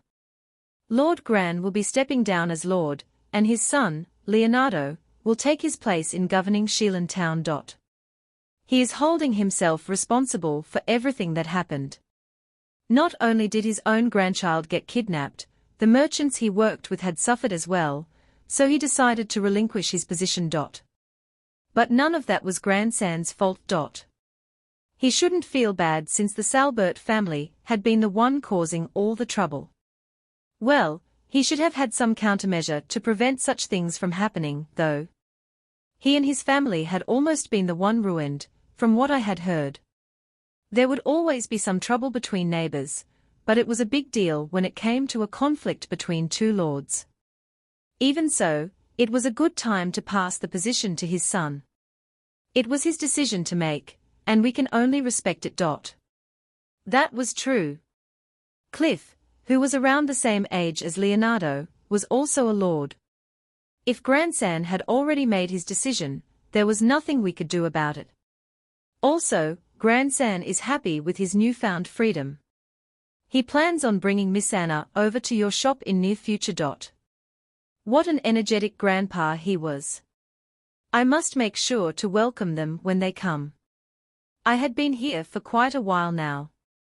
Since I had already given Princess Flora her present and even found out what would happen to the Toad family, I decided to head home.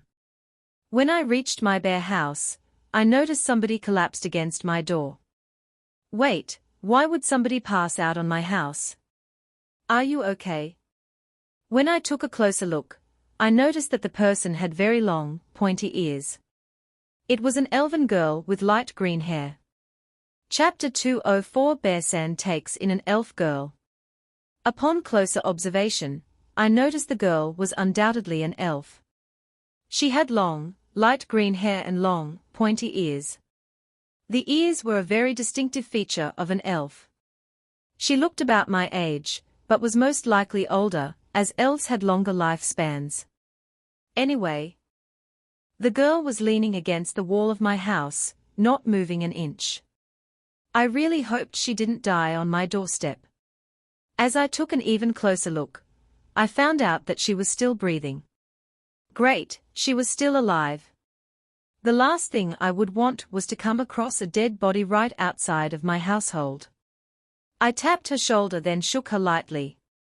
The girl slowly opened her eyes.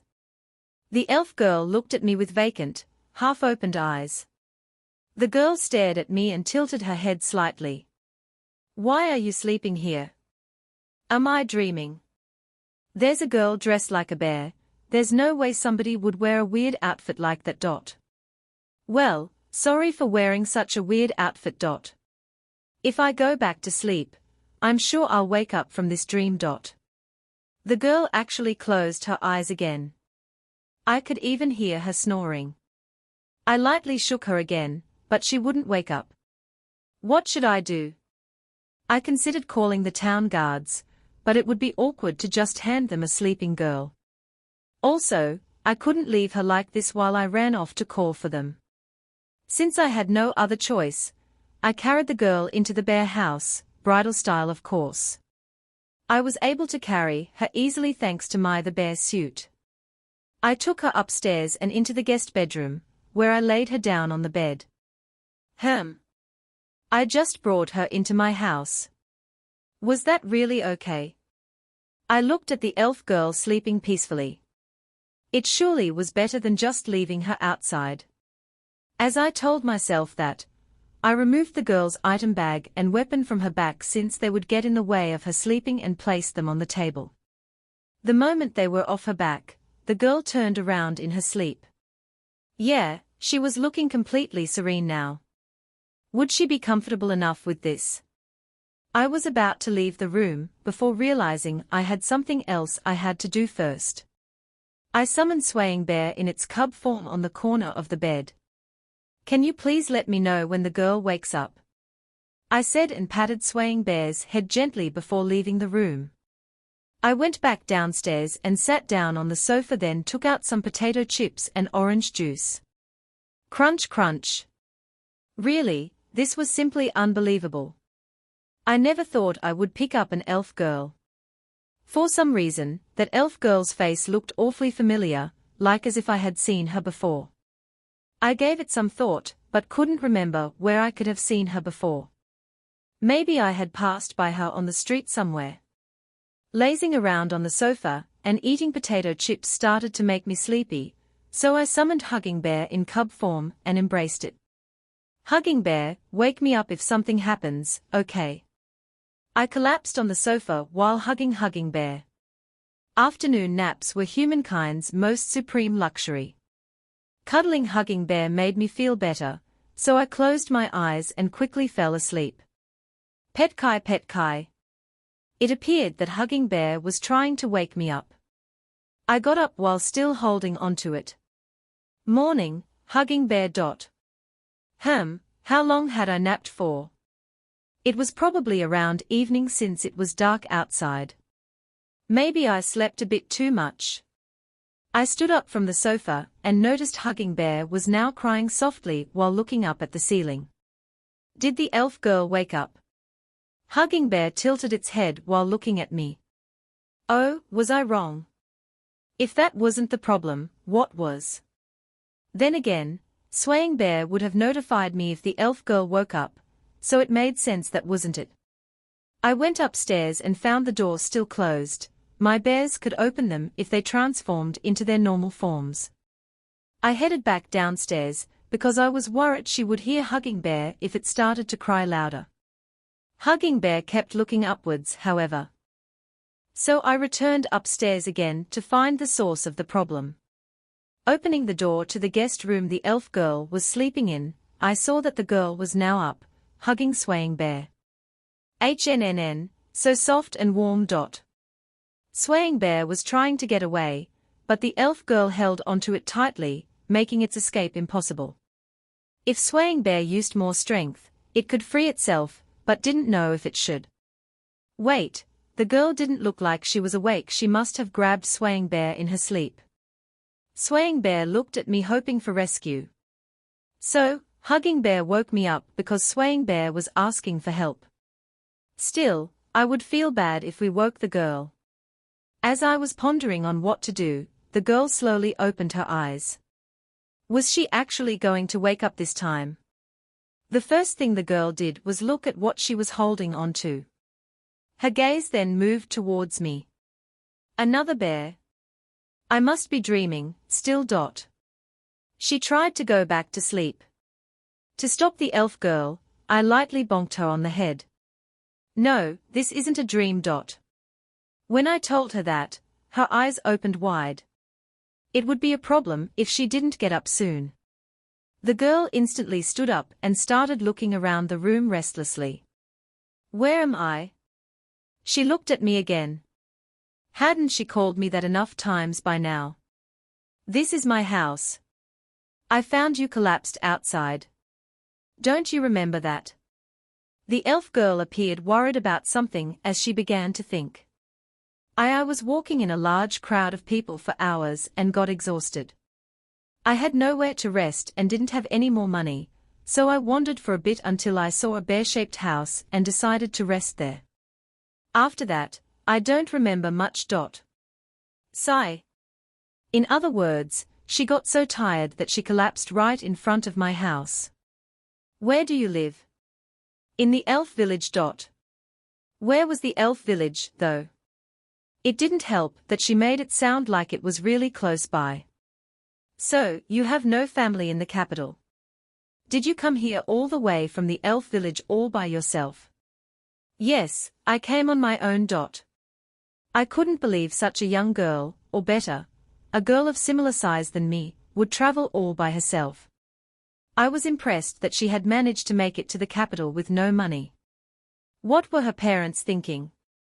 Or, could it be that elves her age were considered adults and could travel by themselves? That didn't mean that there was no danger to that, however. If anyone heard what I just thought, they would probably call me a hypocrite. Never mind that. Okay, so you came to the capital all by yourself. As I started to speak, the girl's stomach growled slightly. Sigh. All right, let's get you something to eat first.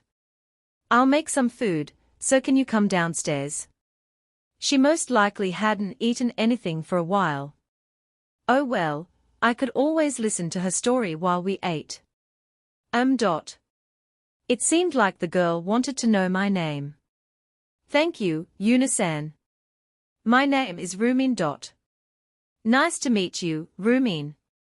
Now before we go, could you let go of Swaying Bear? Even while talking, Rumin was still holding onto Swaying Bear. Is this child called Swaying Bear? She lifted up Swaying Bear. The black one is Swaying Bear, and this white one here is Hugging Bear. I introduced her to Hugging Bear, which I was holding onto. Rumin then released Swaying Bear. After that, I took Rumin downstairs. Take a seat wherever you like.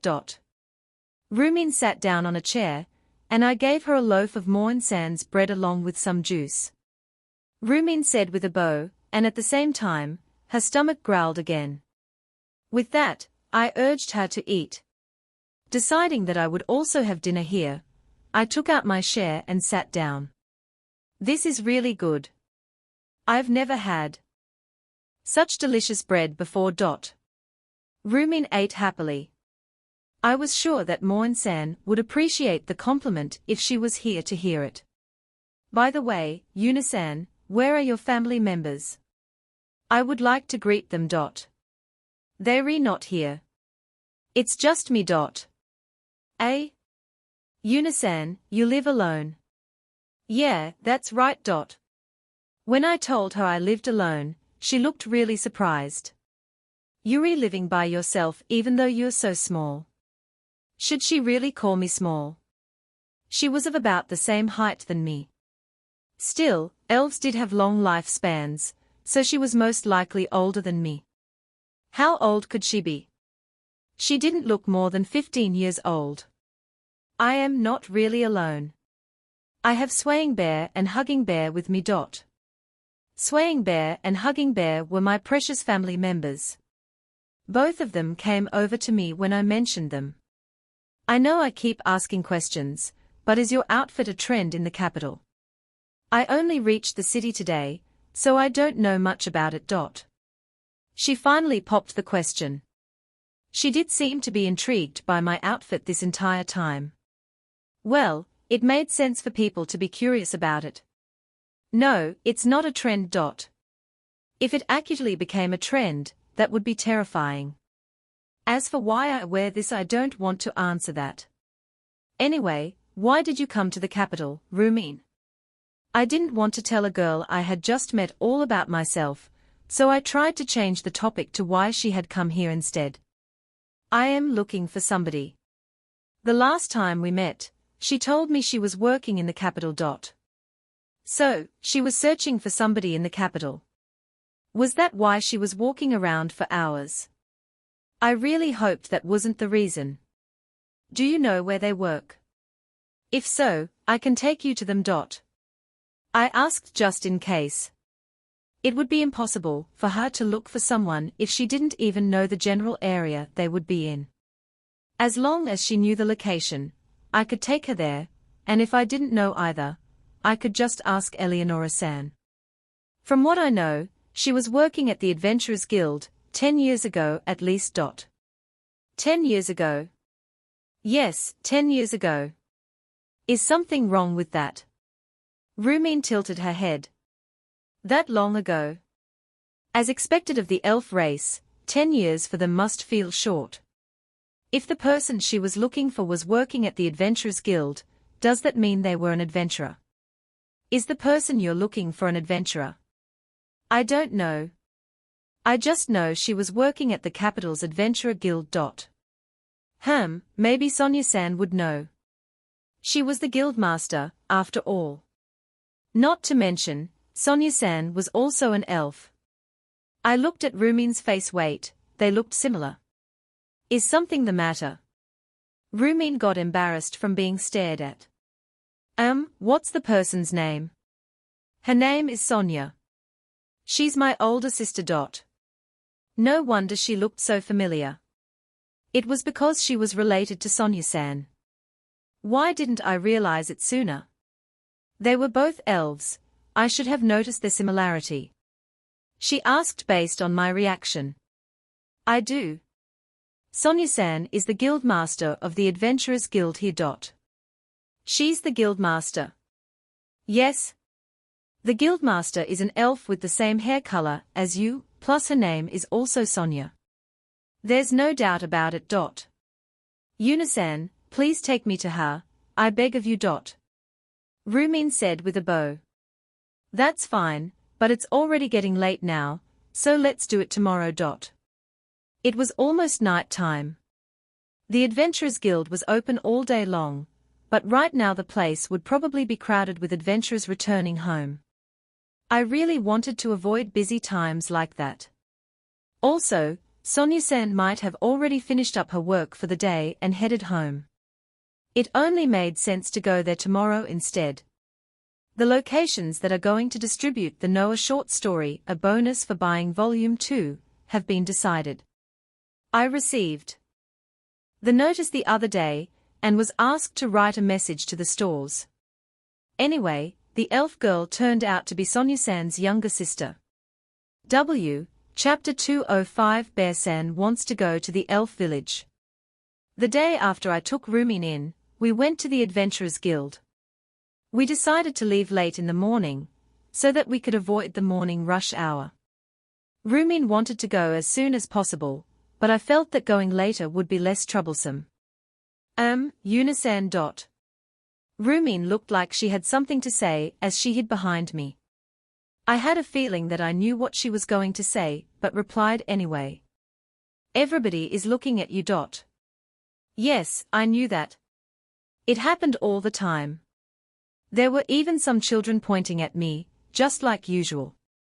I guess your outfit is not weird, but not special, either. I guess, unique. She tried to come up with a suitable word to describe my outfit, but it didn't mean much as she mentioned everything else along the way. Maybe they are looking at you. We don't really see many elves around these parts. That can't be. No one has looked at me like this before. She didn't have to deny it so much. We all knew who everyone was really staring at. Yeah, this was just par for the course whenever I went to the capital. Compared to Crimonia, the capital was huge. There were a lot more people, and only a handful knew who I was. It only made sense for people to keep staring at me here. This is quite embarrassing. Rumin tried to keep to herself. They were only looking at me, so it was kind of pointless to hide behind me like this. If it was that bad, would it be better if she walked a distance away from me? She was feeling the stares because she was directly behind me, after all. I decided to pull the front of my bear hood down a bit, to block out the stares. In the past couple of months I had learned that the stares only bothered me if I let them get to me. I wanted to tell Rumin that, but it took me quite a while to reach that point. Yuna-san, how much longer before we reach the Adventurers Guild? Just a bit longer. As we walked down the main road, a building that towered over the others came into our sight. That big building over there is the Adventurers Guild. I pointed at the building with my bare hand. It was way bigger than the building that housed the Crimonia's Adventurer Guild, as the number of adventurers and request was on a completely different level. Big sis is in there, Rumin said, suddenly dashing towards the guild. What? Rumin, wait. I had to chase after her, but she still beat me to the entrance. Once I got inside, saw Rumin looking around restlessly. Suddenly, all eyes were on us. Where is Big Sis? Hold on a minute. I grabbed Rumin's hand and led her deeper inside. We were going to hold up traffic at the entrance if we stayed there. I could hear people whispering, I teased the bear, as we made our way towards the back. Of course, nobody dared to come close, though. Had the rumor of my one-sided duel at this guild became common knowledge. I was fine with it, as long as people left me alone. When I looked over at the receptionist's desk, the lines were empty since the morning rush had already ended. I took Rumin to the desk. Can I ask you something? Yes, how may I help you? The receptionist lady answered me politely. Well, guild staff must have also been informed about the incident I had caused here. We want to meet with Guild Master Sonya-san. Could we speak with her now? Do you have an appointment with her? No, we don't, but could you tell her that Yuna wants to see her? Sonya-san owed me a favor, so she should agree to see me even without an appointment. Please also tell her that her sister, Rumin, has come to see her. The receptionist was surprised by Rumin's statement. The nearby guild staff also looked at Rumin in astonishment. Why was everybody so shocked to see her? Please, I beg you. I really want to see Sonya-oni-chan. Rumin said and took a deep bow. I understand. I will notify her immediately, so please wait a moment. The receptionist left the desk and headed to the back. Would it have been better if we had made an appointment? Maybe it wasn't that easy to meet with the Capital's guild master since she should be really busy. As I thought about it, the whispers of Bear were replaced by the nearby adventures saying, "That's the guild master's sister." Rumin started to panic as everyone's attention shifted to her. What's happening? I really wished she stopped hiding behind me. Everyone wants to know who Sonya-san's sister is, I guess. This is so embarrassing. Yeah, now that everyone was staring at her, she had to learn how to ignore it. As Rumin covered her face in embarrassment, the door at the back flung open. Rumin. Sonya-san came out of the room in a rush. Oni-chan. Sonya-san practically dashed over to Rumin and embraced her. How long has it been? 5 years. You've grown up so much. Oni-chan, it's been 10 years. Oh my, that long already. The two of them laughed. I couldn't keep pace with these elf sisters, their perception of time was completely different from mine. Why did you come all the way to the capital, though? As Sonya-san asked that, she noticed all of the stares from around the hall. Both the adventurers and staff members were watching the scene unfold. You lot, get back to work. Adventurers, stop wasting time and go accept some requests. She warned everyone around us, then brought us into the guild master's office to escape from the prying eyes and ears. I somehow ended up entering with them. Was this okay? I didn't want to get in the way of their reunion. Rumin, it's been so long. By the way, may I ask why the two of you are together? Sonya-san looked at us. That's because. Rumin had trouble telling her. Well, she probably didn't want to mention the fact that she had passed out in front of my house, forcing me to take her in. She got lost and ran into me, so I brought her here. I helped out Rumin to save her the embarrassment.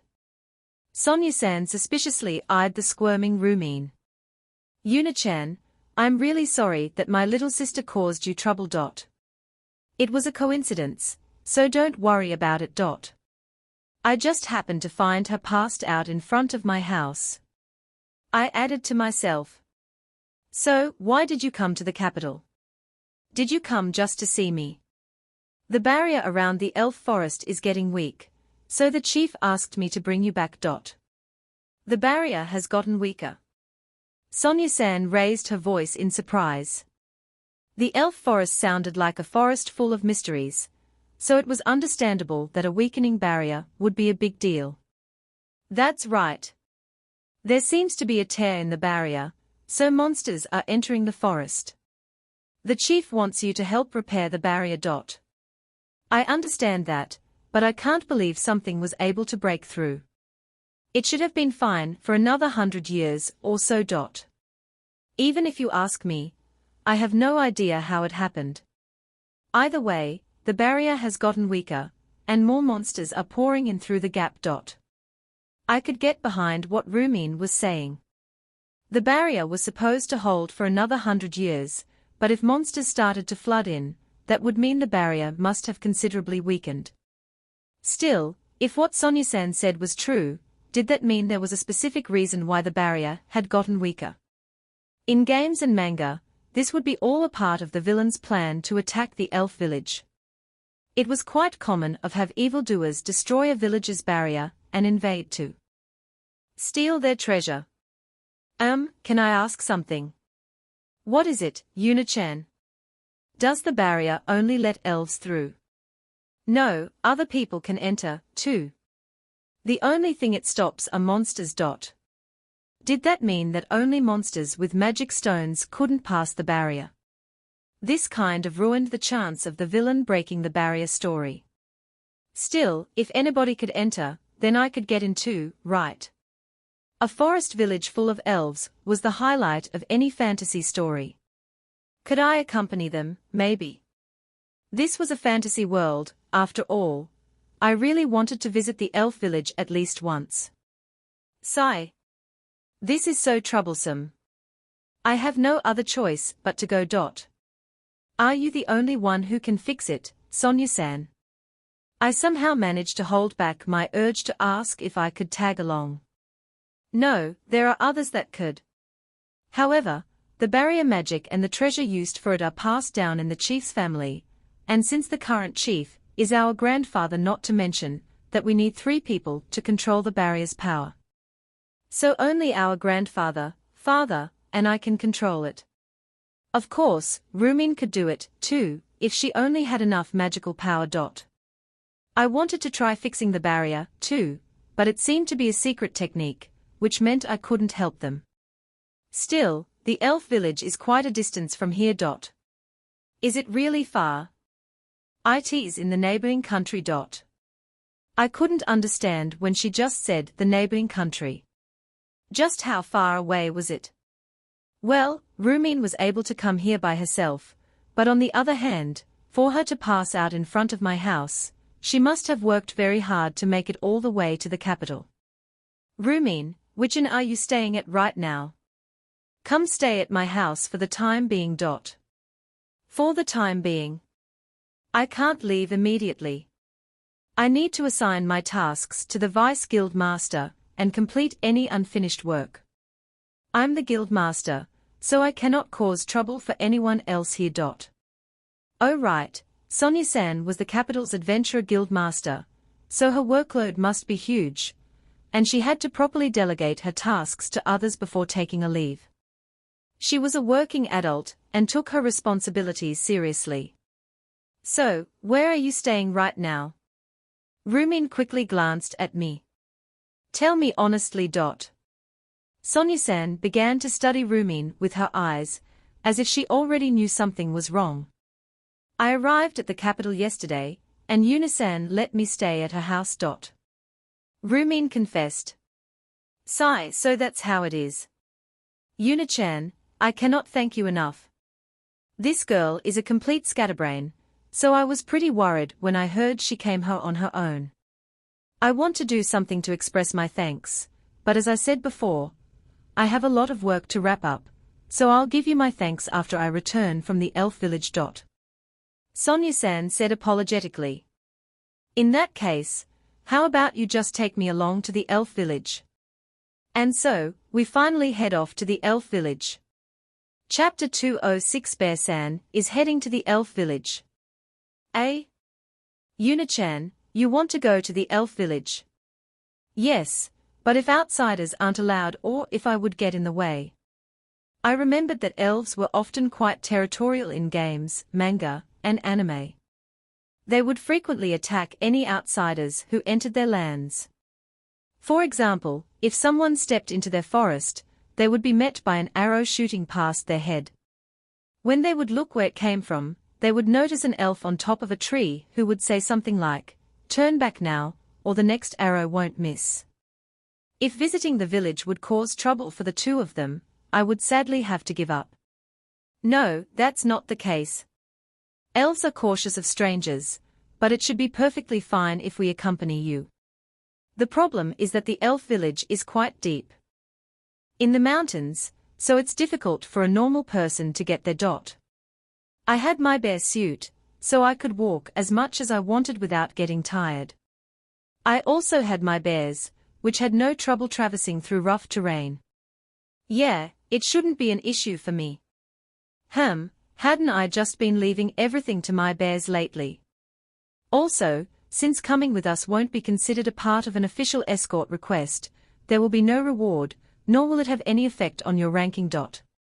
She looked quite surprised when I told her I didn't need any rewards. I only wanted to see the elf village. Although I'm glad you said that, Yuna-chan, I must tell you that there's nothing interesting to see in the village. Of course an elf would think that, but to other people, an elf forest would surely be a mystical place. There could be many interesting things, such as hidden treasures, or precious medicinal plants that could only be found there.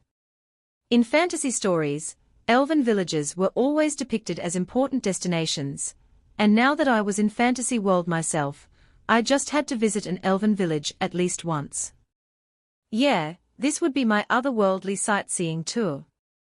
Since Sonia-san gave me her permission, I wanted to immediately go and prepare for the trip. That was until Rumin dashed my hopes.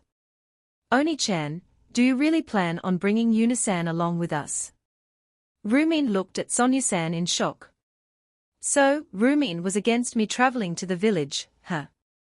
I really wanted her to be on board, though. She most likely just thought I would slow them down. It's too far for her, she's still small.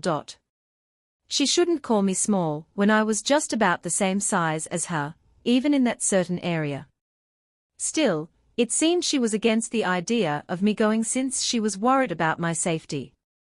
Rumin, you do realize we are about the same height. Yes, we may be the same size, but Yuna-san, you're not an elf. It would be too dangerous for you. I appreciated the fact that Rumin was concerned about me, but she was just worrying needlessly here. Too dangerous for Yuna-chan, her. Sonia-san mumbled to herself and looked at me. Why did she look at me like that? Well, I did understand what she was implying, but still.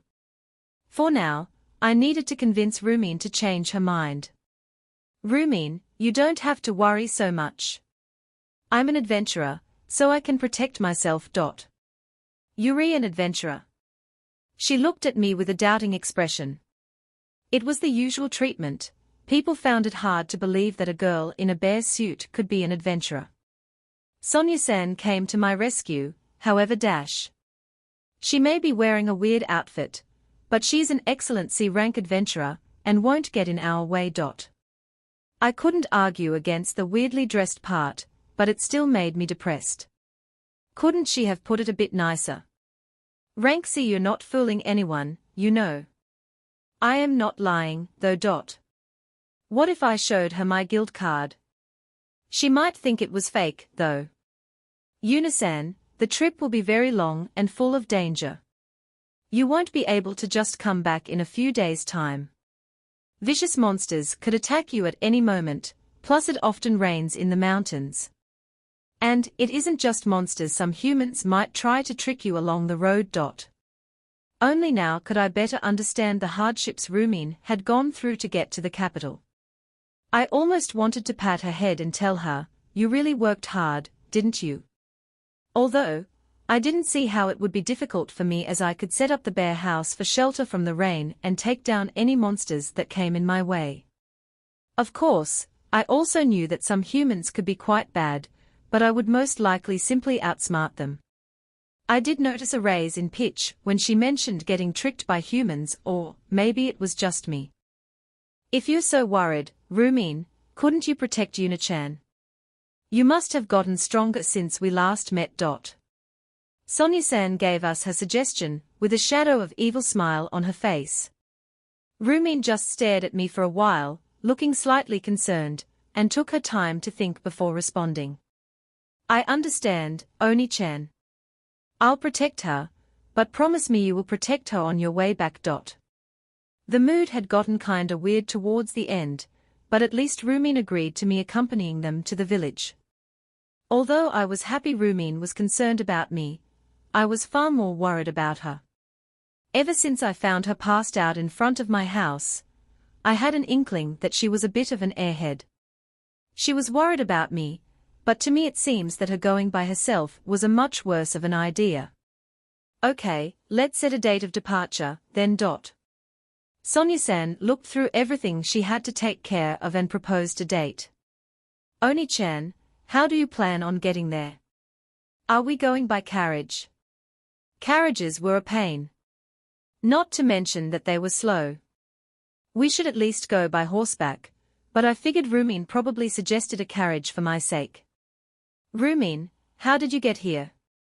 I got partway by stagecoach, then walked the rest. Stagecoaches were a means of travel between towns, and you had to pay a fee to travel to a specific destination. They would be the equivalent of trains or buses in my former world. Here, however, you could also pay extra for guards. I saw such requests on the guild boards sometimes. They were quite rare, though, as they were most often long-term. That would be an option, but Yuna-chan, can I leave transportation to you? Sonya-san looked a little worried and asked me to handle it instead. Although she didn't say anything, she seemed to be hinting towards using swaying bear and hugging bear. Because I had no problem with that, I simply nodded. This meant the trip would be a lot faster, as my bears outstretched the carriage by miles. Having decided the date and transportation method, we made a promise to meet up at the Adventurers Guild on the day of departure.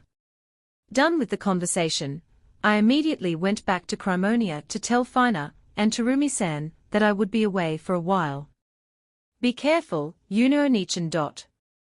If anything happens, contact me through your bear phone, okay? I was always worried about Fina and the others, so like usual, I told her to contact me if anything occurred, so that I could immediately return using my bear gate. Yuna-chan, you are very strong, and you have swaying bear-chan and hugging bear-chan, but try to stay safe and come home soon, okay? The children get worried about you when you don't show up for a while. Also, Fina and Shuri get lonely easily. I promised Terumi-san that I would come back soon. I didn't plan on staying in the elf village for long, anyway. I was really happy that I had people who worried about me in this world. I had never experienced this feeling in my former world. If there was any trouble, I would always just set up the bear gate at the village and return immediately. The only problem was that I would have to somehow explain the door to Sonya-san and Rumin. On the day of departure, I left for the Adventurers Guild just as the sun was just beginning to rise. I was so sleepy. I didn't think it would be necessary to leave this early, but they had told me it was so we could beat the morning rush at the gates. Now that I thought about it, the gates at the capital were always crowded. I stifled a yawn. Well, leaving early wasn't so bad. The streets were nearly deserted, so there weren't any people staring or point at me for being a weird, bearsuit-wearing girl. There were still some people walking about who got surprised upon seeing me, but I just ignored them, as usual. When I arrived at the front of the Adventurers Guild, Sonya-san and Rumin were already waiting for me there. Good morning. I had accidentally yawned while greeting them. Yuna-chan, you look sleepy. That's because I had to wake up so early this morning. Normally, I would have slept for another hour or two. I didn't understand why we couldn't leave later in the day. It wasn't like we were in a rush to get there. Swaying bear and hugging bear could travel at a really high pace, so it shouldn't take us too long to get there. Also, if we ever needed to return to the capital, I could always just pull up my bear gate. I could understand why someone like Fina had to wake up so early due to her dismantling job, but why did I have to? You two don't seem to be sleepy at all, though. Weary elves, so it's natural for us to wake up at sunrise. Rumin immediately shut down Sonya-san's declaration. What are you saying, Oni-chan? If I didn't wake you up, you would still be sleeping right now. No matter how many times I tried to get you out of bed, you just wouldn't wake up. Also, weren't you yawning just a minute ago? She exposed her. That meant I could also yawn all I wanted, right? I stopped holding back and let out another yawn. I would take a nap on top of swaying bear or hugging bear once we got out of here. Today was a special occasion. I had to stay up late to finish my work yesterday, so I had a hard time waking up in the morning. It's not like I normally wake up so late. So, she was yawning for a different reason, then. Yuna-san, are we traveling by horse or carriage? Rumin asked me out of the blue. Was I expected to have prepared some form of special transportation to get us out of the city? Both Sonya-san and I looked at Rumin with puzzled faces. Didn't he, Oni-chan, ask you to take care of transportation the other day? I had thought that you were going to arrange us a carriage, or at least some horses. Could it be that I was wrong? Did you maybe get us a stagecoach instead? I glanced at Sonya-san. I saw she was giggling to herself. It looked like she hadn't told Rumin about my bears.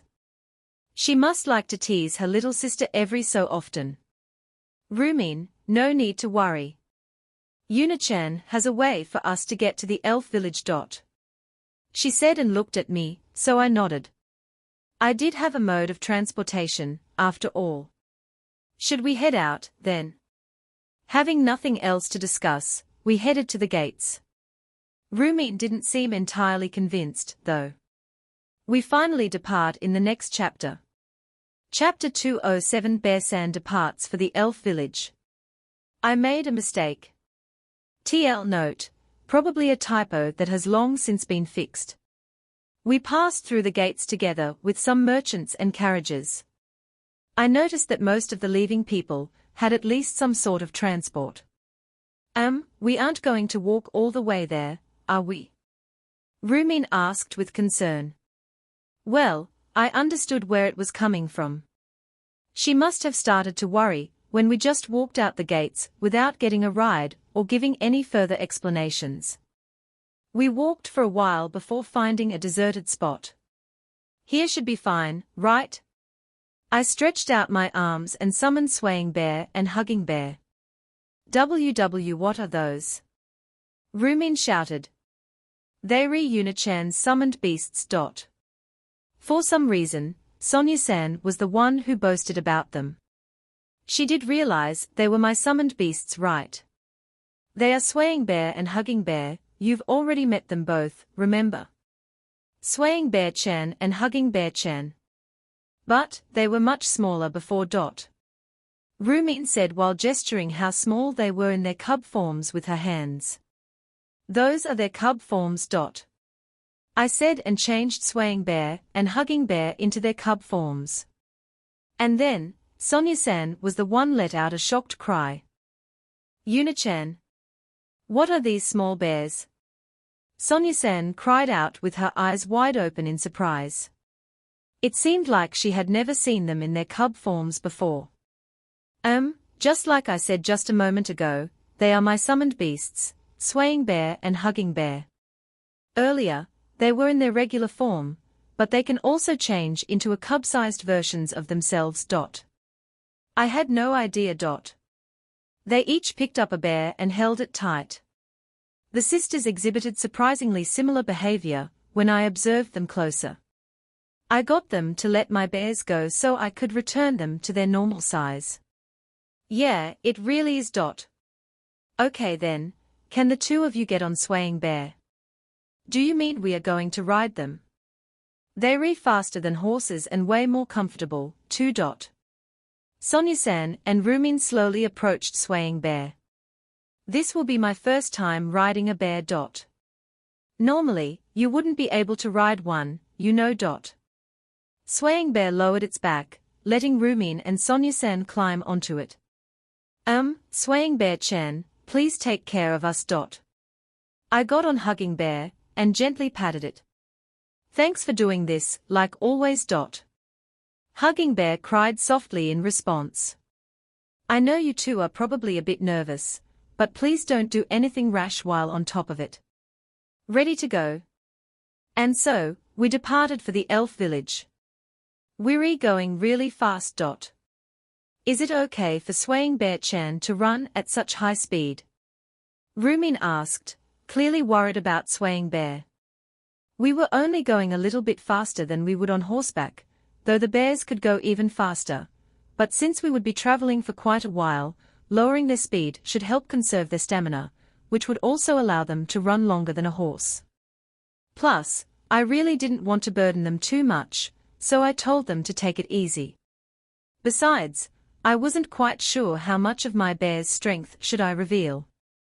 We can take a break on the way if you are worried too much. Sonya-san, we are still heading to Ruru's first, right? We had discussed where we would head first just yesterday. I hadn't really grasped how far away the place was, but I figured it would be fine since Sonya-san and Rumin could guide me. I only provided the method of transportation, the rest of the journey planning was up to them. That's right, the city is right next to the border with Sorzenark, the country we are heading to. Based on Sonya-san's additional explanation, there were quite a few small towns and villages between the capital and Ruruz, but whether we would stop at any of them during our trip would depend on the situation. I really wanted to make a map of the whole area, but if we were only going to stop by the city, not to mention the fact, because of my bear suit, I couldn't just simply go sightseeing without getting bothered. Well, it would be fine if I was traveling by myself, but I had Sonya-san and Rumin with me, and I really didn't want to trouble them. I was still quite sleepy since we headed out so early in the morning. The sky was clear, and the sunlight hitting my face felt very nice, which made it the perfect time to take a nap. I just wanted to bury my face in Hugging Bear's fur, but had to respond to the two chatting next to me. Anyway, why haven't I ever hear about your bear's cub forms before? And you didn't tell me they could turn big, either. The two of them were criticizing me, each for slightly different reason. It wasn't like I was trying to hide it from them, I just didn't like to needlessly spread the information around, and there hadn't been a good opportunity to tell them. Still, they are very cute. Rumin said and patted Swaying Bear's head. She didn't look afraid of it at all. Now that I think about it, you weren't afraid at all when you saw the bears in their adult forms. Which was a good thing, of course. Being afraid of Swaying Bear and Hugging Bear would have made them sad. There's a cute family of bears in the elf forest, so that's probably why I wasn't afraid of them. They don't try to attack people. They're friendly bears, so they don't attack us. And even if they did, we are strong enough to easily fend them off.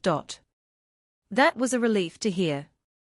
I was glad she didn't find my bears scary, although I couldn't say the same for other bears. Normal bears were scary, honestly. My bears were fine, of course, as I had spent so much time with them and knew they weren't scary at all. Our trip proceeded smoothly. Every time we saw someone else on the road, we left the path for a while so that we wouldn't scare them or their horses, which could go out of control if they saw my bears. We also took breaks here and there, making sure to switch bears every time. We re-switching them because they would get jealous otherwise. How cute. Not really. They get very upset and even stop looking at me. Appeasing them when it happens is a real chore. Was what I told them, but honestly, all I had to do was cuddle up in bed overnight with them, and they would be back to normal the next morning. Still, I never wanted to upset them on purpose, so switching the bears had become completely natural by now. As the sun began to set, Sonya-san proposed that we should stop for the day. If Swaying Bear-chan and Hugging Bear-chan keep going at this rate, we should be able to reach a village today. Are we going to spend the night there? Rumin asked. A village, huh? I didn't mind, but was it really a good idea? There is still quite a distance, though. If you want to keep going, that's fine with me, but it might just be better to camp out around here somewhere. What do you two think? Swaying Bear and Hugging Bear could easily keep running and get us to the village. However, I was thankful that Sonya-san was being considerate of my bears.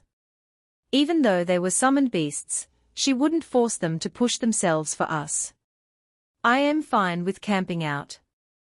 I don't want to make Swaying Bear-chan and Hugging Bear-chan overwork themselves. We've covered such a large distance in just one day already, they are simply amazing. I agree. I didn't think we would have made it this far already. Do they ever run out of stamina? Sonya-san asked and looked at Swaying Bear and Hugging Bear warmly. I honestly didn't know what they were fully capable of. It was something I could only find out if I ever pushed them that far. Of course, I had no intention of ever doing that just for the sake of testing it. That was why we always took breaks even though the bears didn't look tired in the slightest, and why I also made sure not to make them run for long periods of time at their max speed. Yuna-chan, are you okay with camping out, too? Yeah, I don't mind. Could we maybe do it there? I said and pointed to an area off to the side of the road where several trees would block people from seeing us. Nobody would notice us as long as they explicitly didn't approach that area.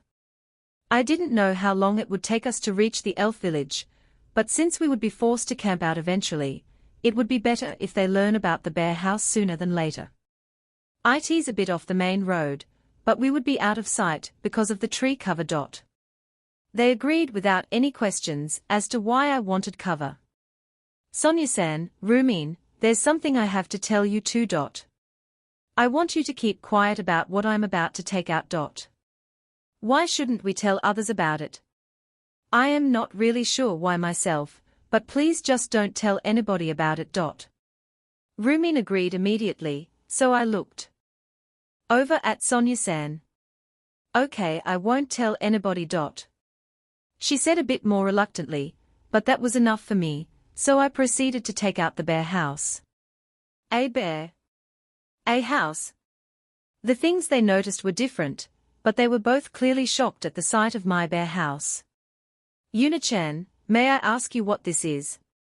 Sonia-san said and pointed at the bear house while looking at me intensely. It's a house.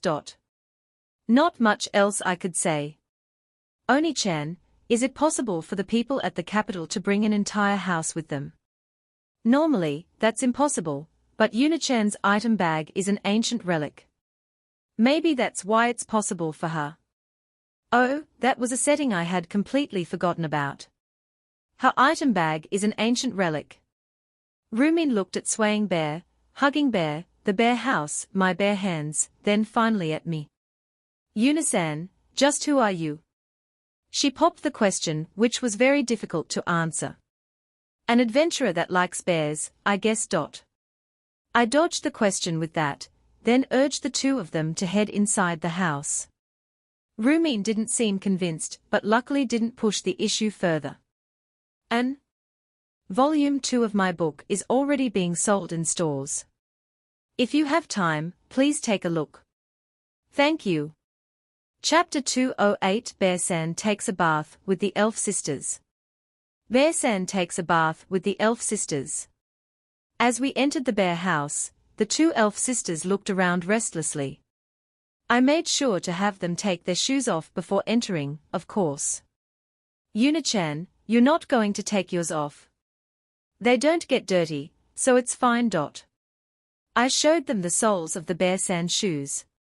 Oh, they really are clean. Go ahead and find a place to sit while I prepare dinner. I'll help you. Oh, me too. No, it's okay. You two feel free to relax.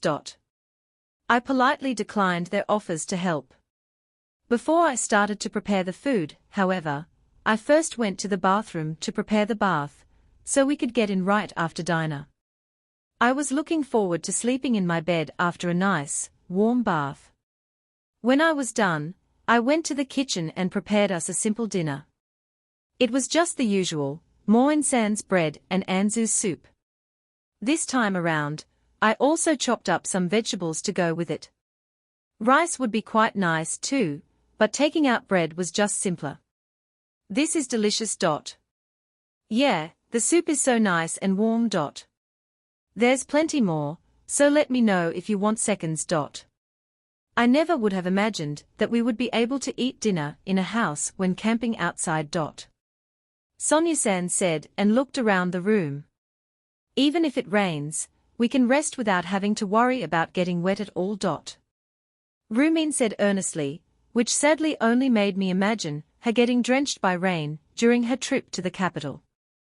We don't have to keep watch, either. Rumin continued, her voice sounding even happier now. I wouldn't want to keep watch all night, either, so I could understand how she felt. Heck, just thinking about it made me sleepy. Even though we are in a house, we still need to keep watch. Thieves could attack while we sleep. Rumin's face darkened when Sonia-san said that. You don't have to worry about keeping watch, these two will do it for us. I said and looked at Swaying Bear and Hugging Bear, curled up by my feet. Those two. They will alert me if there are dangers nearby. The bears realized I was talking about them, so they looked up and cried out softly. Wow, these summoned beasts of yours really are amazing. They really are. The elf sisters looked at Swaying Bear and Hugging Bear with admiration, inciting another happy cry from them.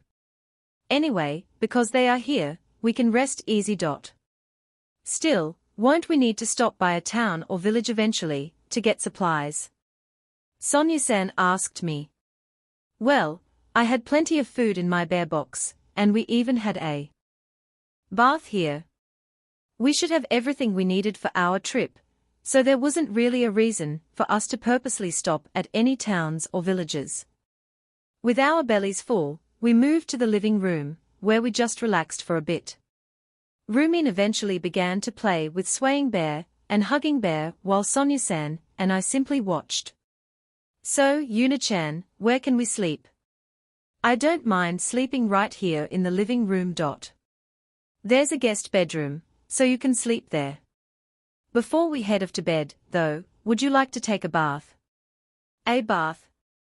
Could it be that elves don't take baths? Was my image of elves spending their time playing around in cold water wrong? Maybe they didn't even have to take baths. We do, but a bath? Here. Oh, so they did take them. Yeah, here. I already prepared it for you, so please take it before you head to bed. Are you really telling me there's a bath in this house? Because they seemed so skeptical, I guided the elf sisters to the bathroom. Feel free to use the towels over there. I have also prepared some clothes you two can wear while you sleep, so the bedsheets don't get dirty too quickly. Bedsheets? Yes, bedsheets. To go over a bed you sleep on. I irritably shared common sense with them, but Sonya-san and Rumin still wore troubled expressions. May I say something, Yuna-chan? Sure. You really lack common sense. Apparently, my common sense lacked common sense. Wait, that made no sense at all. Oni-chan, is this normal for people in the capital? Not in the slightest. It was normal. Who was really lacking the common sense here, huh? Anyway, just think of the bath as a way to remove your fatigue from this trip. It's large enough for both of you to fit in at once. I had taken a bath together with both Fina and Noah, and we had no problems, so there should be plenty of room for the two of them. Seems like even all three of us could fit easily. Why don't you join us, Yuna-chan, so we can chat? Sonya-san suggested after peeking into the bathing area. I'll take one after you two are done. No, we can't have that. If we are going to take separate baths, then we should be the ones to go after you. We are the guests here, after all. You were kind enough to let us stay in this house and even cook us dinner. Oni-san's right. I'll wash your back for you, Yuna-san. No, you don't have to. Now even Rumin was trying to convince me. I just wanted to bathe on my own today, but was shot down spectacularly and ended up going in with them.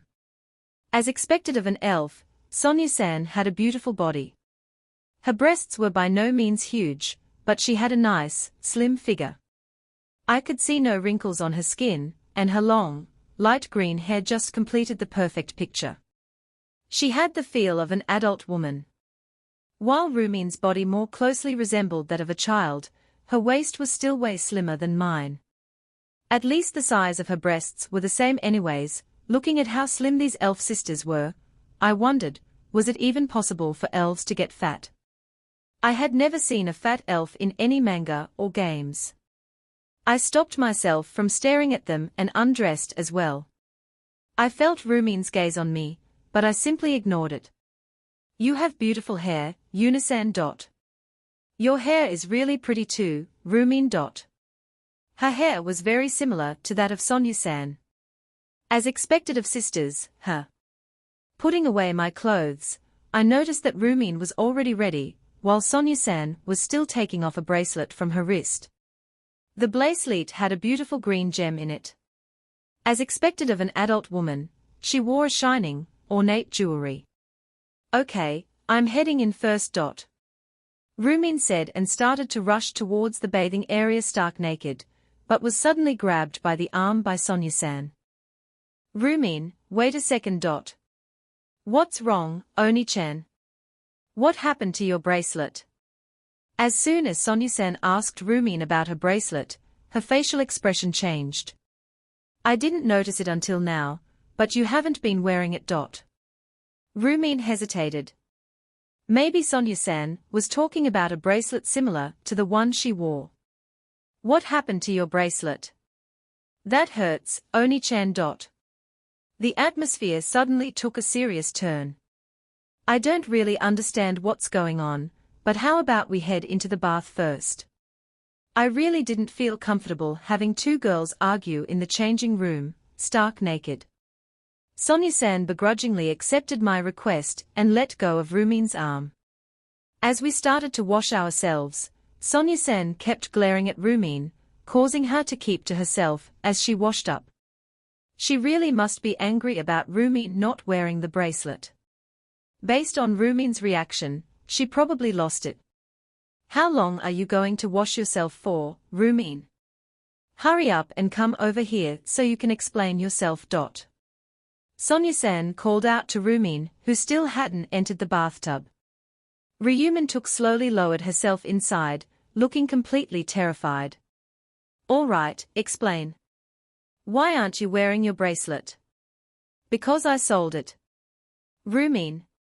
Do you know just how important that bracelet is for us elves? I know. I'm sorry. Rumin apologized sincerely. Explain to me exactly what had happened. Rumin started to explain.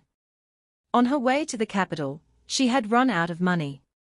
While she had been looking for a way to earn some, a female adventurer called out to her and offered her a job. What kind of a job? She said it was a job that involved handling valuable and delicate wares. Rumin had accidentally torn a painting, and from that, I could understand how the rest of it went down. I had no money to repay them for the torn painting. So you had to sell your bracelet. Rumin nodded and hugged her knees, which somehow randomly reminded me of having to sit out a game in a school gym. Sonya-san sighed. I get it. Still, we need to get it back, then. But, the money. Don't worry, I have enough to pay for it. Leave it to your Oni-san. Oni-chan, I'm sorry.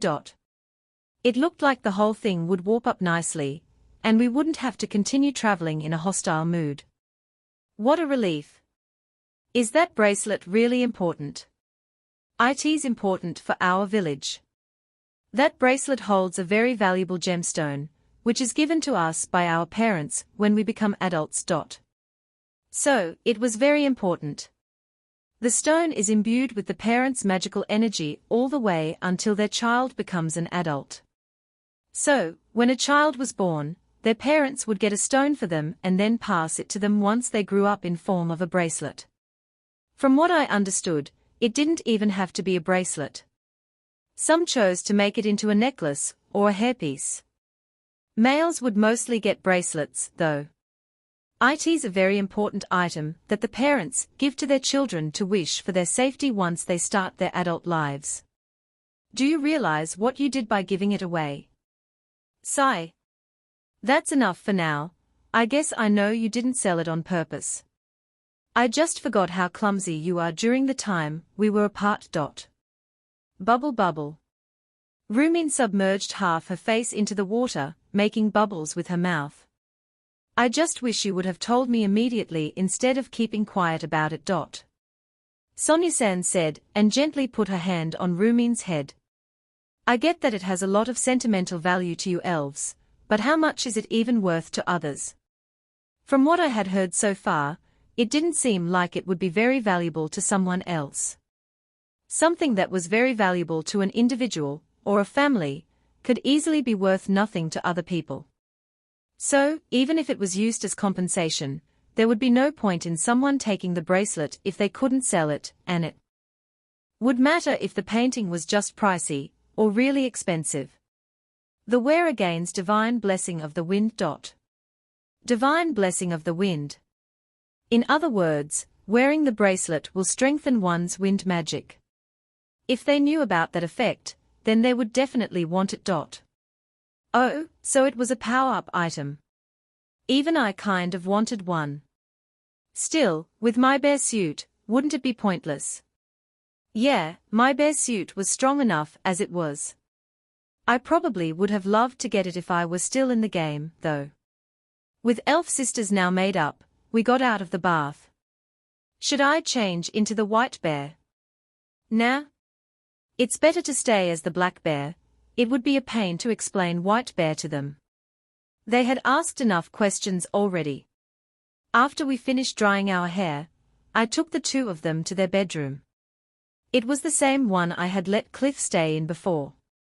I had washed all the sheets and cleaned the room, so it should be like he was never here. There's a bed. Can we really use this room? Yeah, enjoy.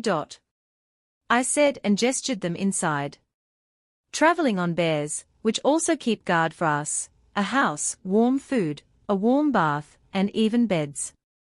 I really don't know who's the actual guide here. I couldn't get to the elf village on my own, though.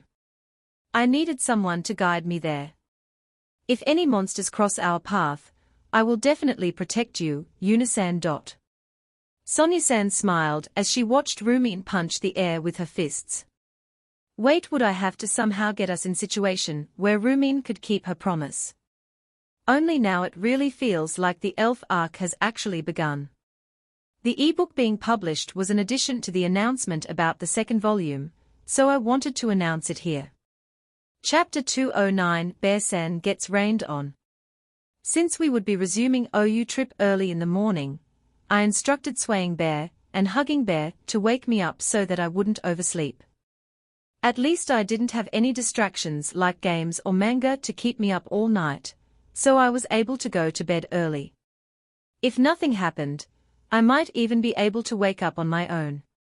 The next morning, the bears woke me up by lightly tapping my face with their paws. I thanked them and went down to the first floor. Morning, Yuna-chan. Sonya-san and Rumin were already waiting for me by the table. Yuri both up early. That's because Rumin woke me up. We prepared some breakfast, but it won't be as delicious as what you served us yesterday. They had prepared enough bread and drinks for the three of us. I thanked them, then joined them by the table. Did you two sleep well? We did. There's no way we wouldn't be able to sleep well on such a comfortable bed. The bed was very soft and smelled nice. I am glad I aired it out, then. We then continued to chat as we ate the bread. The bread wasn't as good as Moin-san's, though. Well, it wasn't like it was bad, but Moin-san's was just hard to beat. With our bellies full, we resumed our journey to the elf village. Our first stop would still be Ruru's, which was also conveniently the place where Rumin had accidentally torn the painting and had to sell her bracelet to pay it off. Before we talk to the merchant you sold the bracelet to, maybe we should talk to the adventurers who gave you the job. They could offer us more info on the ruined painting. Talk to the adventurers. Yes. We might learn something that'll make it easier to negotiate with the merchant. Sonya-san brought up a topic midway.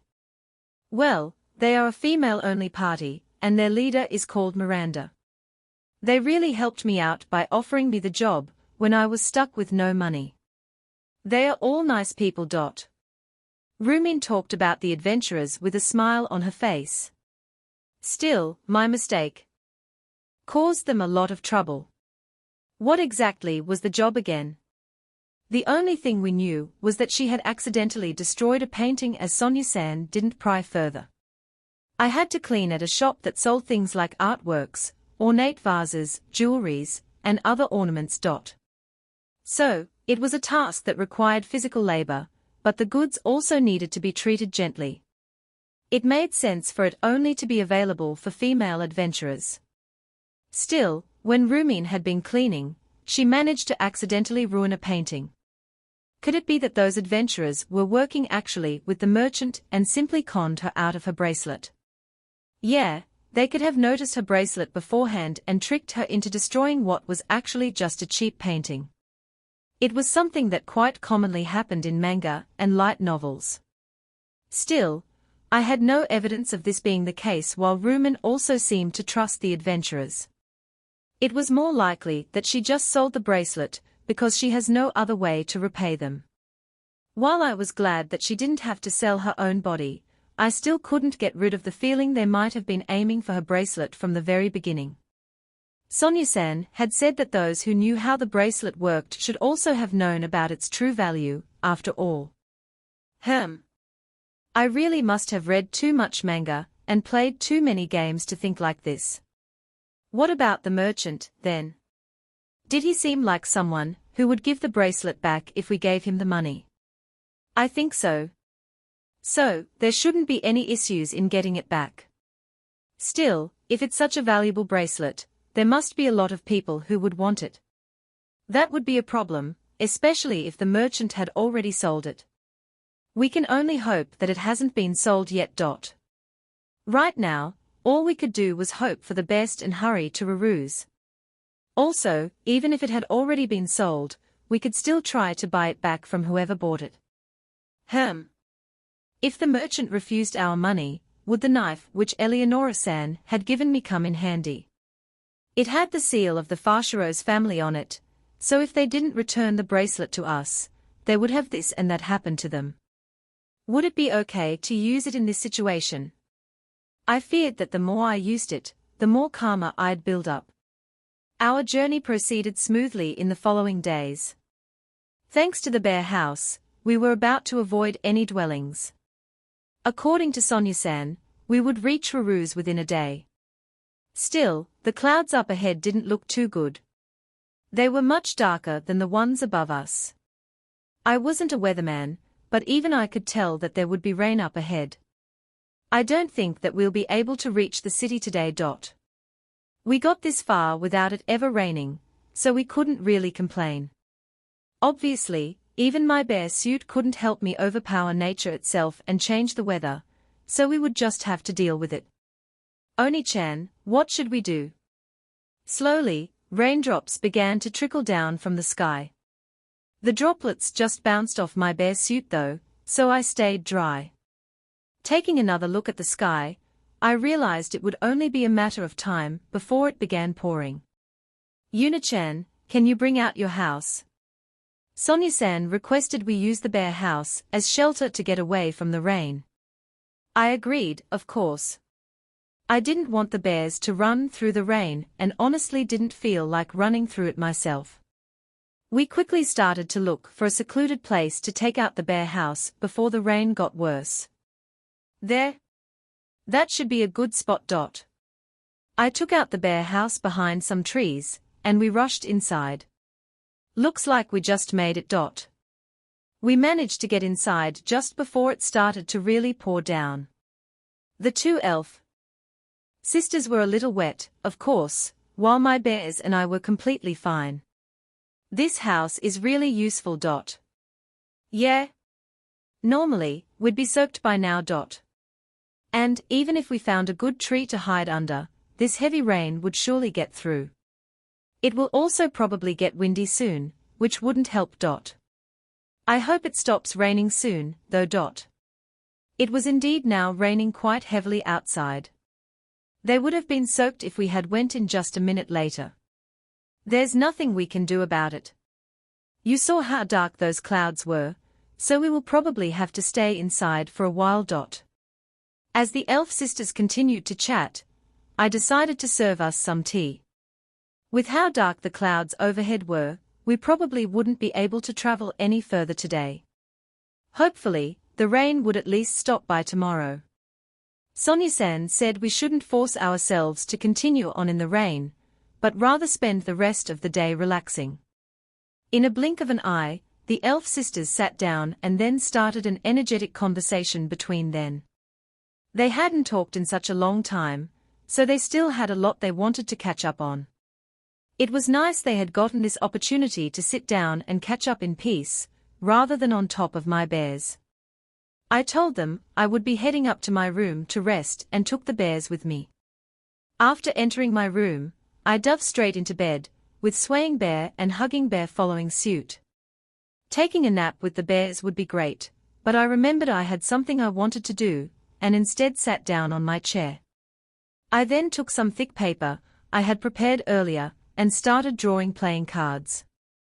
For the card suits, I decided to use the 4 elements of this world: fire, water, wind, and earth. The problem I had was deciding what to use for the Jack, Queen and King.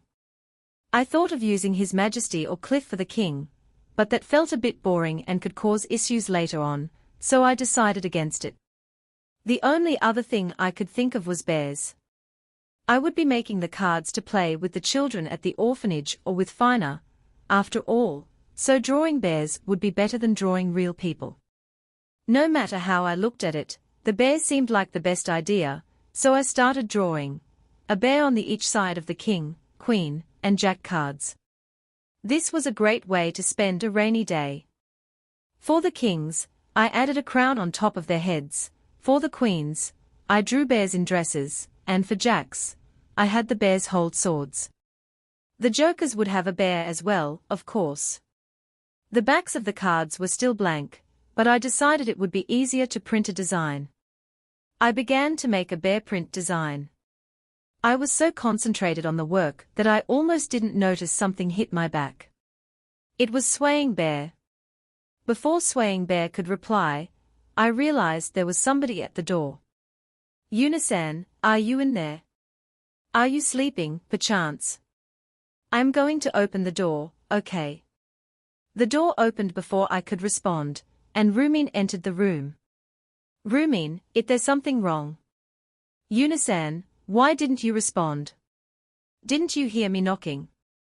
Sorry, I was too focused on my work and didn't notice. I collected the cards that were scattered on the table and put them into the bear box. So, what's wrong? I asked her again.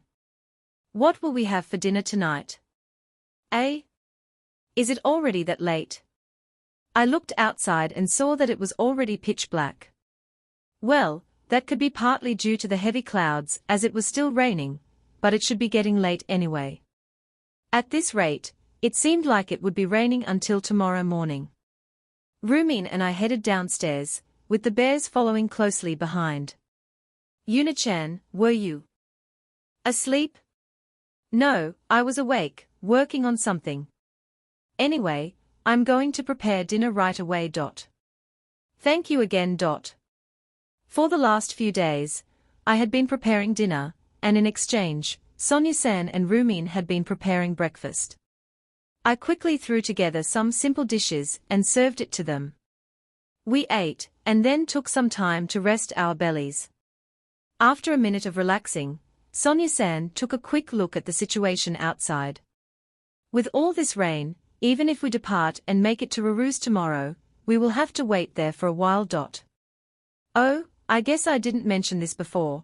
Ruru's city has a large river, and to get to the neighboring country, we need to get a boat. So, even after the rain stops, none of the boats will be able to depart for a while. Yeah, this was the first time hearing about it. A river, huh? Rivers could get dangerous when there were heavy downpours. The currents could get too rapid to get across, so there was nothing we could do about it. Sonya-san continued to tell me more about Ruru's as we drank some tea. Alongside the large river, there were also many canals splitting off while the river itself acted as a border that separated the two countries. So Sorzenak was directly across the river, huh? And that was why a boat was necessary to get there. On the opposite side of the river, there was another city, which grew thanks to trading with Ruru's. Just listening to Sonya-san's explanation made me all excited. It sounded like there would be many different goodies in this area. I decided to place a bear gate somewhere around there if I found a good spot. Rumin, did you also take a boat on your way to the capital? Yes, I did. It was a huge boat. It was able to carry many horse carriages at once. It sounded like they weren't just the simple ferry boats I had imagined, but actual ships. I had ridden a boat out to sea before, but it was only a small one, so I looked forward to riding a big transport ship. We will resume the story of getting back the bracelet in the next chapter. Chapter 2:10 Bear-san arrives at Ruru's. The next day, I woke up to a sun shining through the window. The completely clear sky made yesterday's heavy rain seem like a dream. We should be able to depart easily. We quickly ate our breakfast and set out for Ruru's. Yesterday, our enemy was the rain, but today, it was the road. It was full of puddles, and some areas were even in such a poor state that a carriage couldn't pass them. Luckily, my bears didn't have much of a problem. They walked when the road got really bad and ran the rest of the way. Over time, their feet got really dirty. Even though they would be clean again if I unsummoned them, I still felt bad for them. It looked especially bad for Hugging Bear. Since its fur was mostly white, the dirt stood out even more than on Swaying Bear. During our breaks, I petted their heads to thank them for their hard work. That's it. That's the city. I immediately looked up front when Sonya-san said that and saw the walls of a massive city. It was way larger than Crimonia, which wasn't small to begin with. We'll cause a commotion if we ride the bears to the gates, so is it okay if we walk from here? People would surely panic if they spotted the bears, so I asked the elf sisters if we could walk the rest of the way. Yuri, right. If we ride any closer, people might spot us. Sonya-san agreed, so we all got off the bears. Thank you for taking us all this way. Rumin thanked the bears, with Sonya-san following suit. They both petted the bears' heads, eliciting happy cries in reply. After thanking them myself, I returned them to their gloves. Should we get going, then? Thus, we began our walk to Ruru's. Since the city walls were already in sight, it shouldn't take us too long. As we got closer, we saw a few people exiting the city on horses, while we were the only ones heading for it. I thought there would be a lot of traffic, especially with how the elf sisters had described the city to me. Well, maybe it was due to the rain. At least we wouldn't have to wait in line to get inside this way. When we reached the gates, the gatekeeper looked at me in surprise. What's with that outfit of yours? It's just a bear suit. No matter how many times people asked me that, this way the only way I could respond. The answer must have been enough for the gatekeeper, as he didn't pry further, but rather simply told us to place our guild cards on the crystal board. The board didn't turn red, of course, since none of us had committed any crimes. The gatekeeper then just motioned us past with a go-ahead, and looked away. He must have dealt with all sorts of people, and was skilled at ignoring people like me. Well, I was happy that he just let us past without any complaints. However, the moment we entered the city, we drew all sorts of gazes. We're being stared at. Yeah, we definitely are. I was obvious that we would be getting the looks. A girl dressed as a bear had suddenly entered the city. It happened to me all the time. For the sisters, however, this must be the first time something like this happened to them. I was thinking of heading straight to the Adventurers Guild, but maybe you want to wait at the inn instead, Yuna-chan. That was probably Sonya-san's nicer way of saying it's too embarrassing to walk next to you, so go wait at the inn instead. Too bad for her, though, as I wanted to go to the Adventurers Guild, too. As a former gamer, there was no way I could just sit still and wait at an inn right after entering a new city. I was also curious about the adventurers Rumin had gotten involved with, and we might even have to deal with the merchant afterwards. I wouldn't have cared if Rumin was just a stranger to me, but during our journey to here, we kind of became friends, so I wanted to tag along. If I won't cause you too much trouble, I would prefer to come with you. Still, if you insist, I'll stay at the inn. Sonya-san did not expect my answer and became slightly flustered. Yuna-can, I'm sorry. I didn't mean it that way. It's just that everybody is staring at you all the time, so I thought you might prefer to stay at the inn because of that. Oh, it seemed like I misunderstood her intentions. She was actually worried about me. This happens all the time, so I got used to it.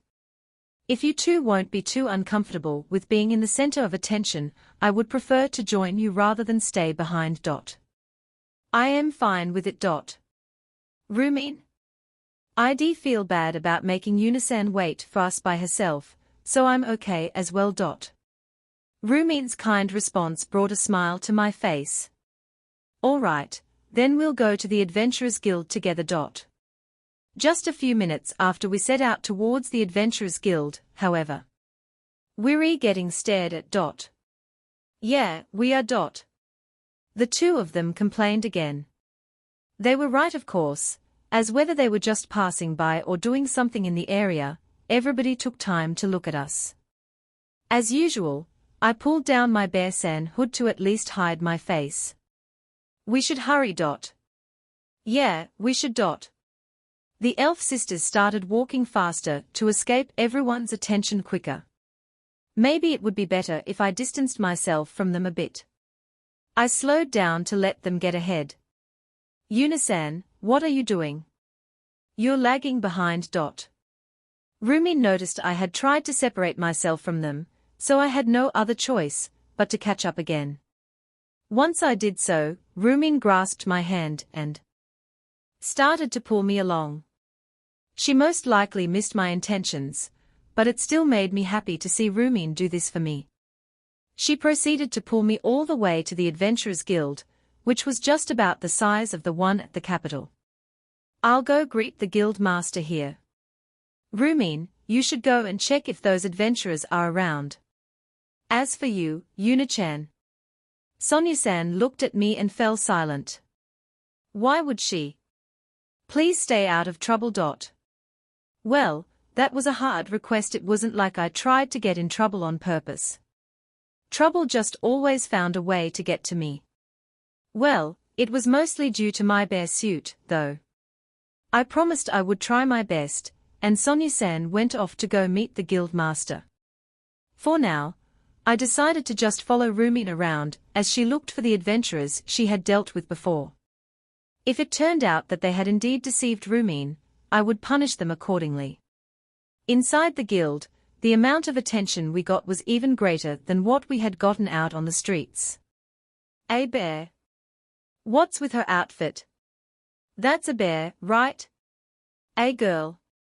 What's a bear doing in the Adventurers Guild? How cute. Is that Rumin? There's a bear.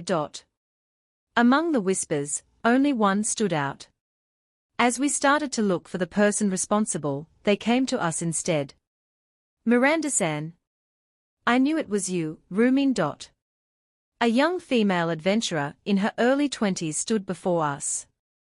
Is Rumin really here? She is. Two more young women approached. It's been a while, Miranda-san.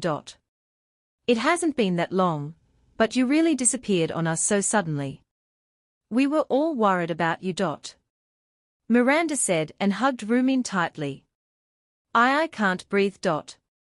Rumin seemed like she was in pain from being hugged so tightly, but was luckily released soon after.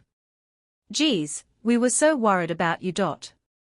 After Rumin apologized to Miranda, one of the other two women, who both looked like they were in their mid-20s, spoke up.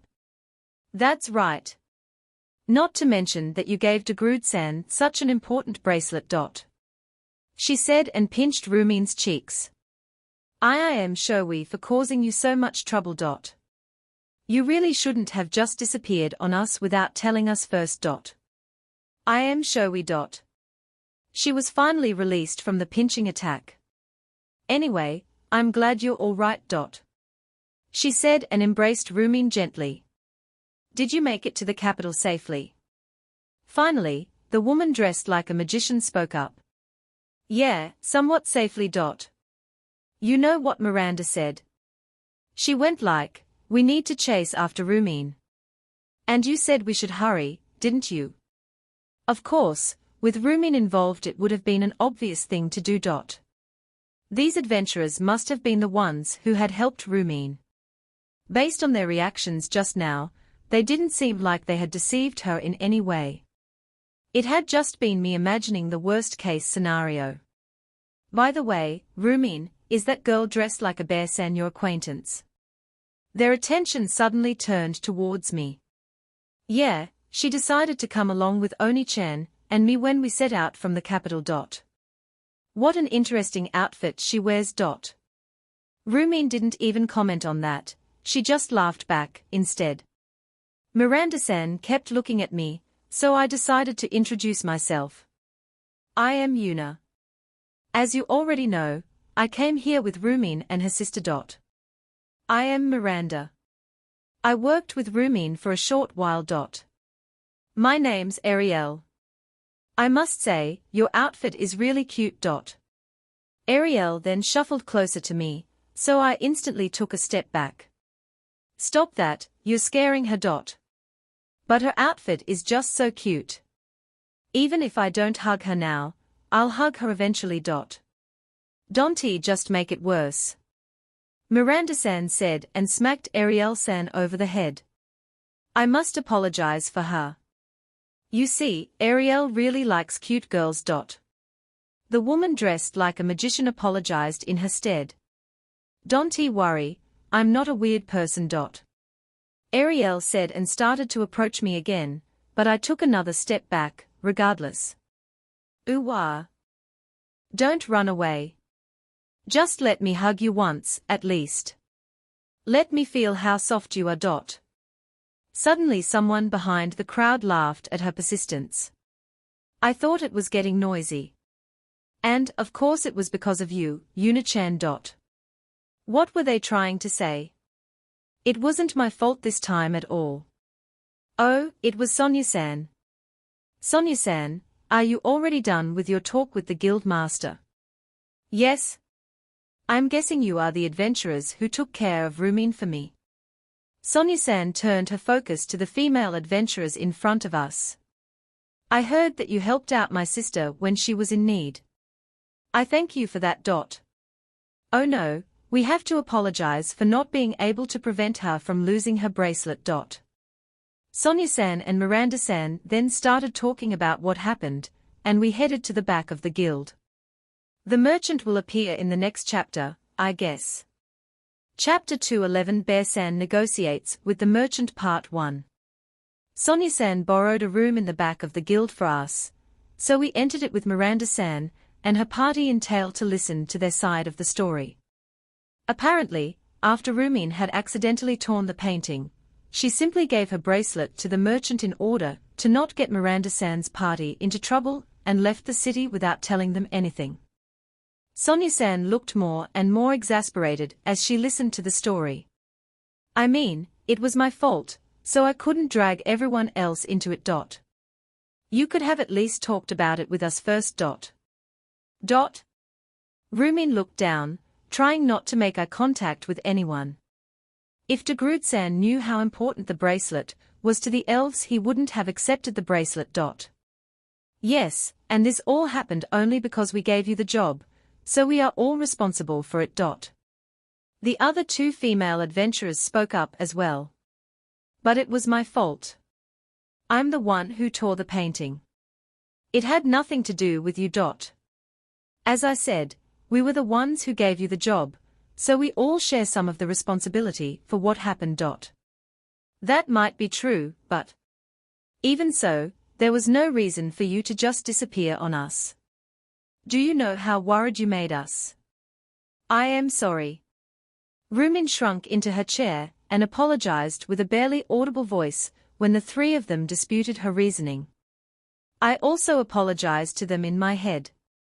I had doubted their intentions and was almost sure they were after Rumin's bracelet.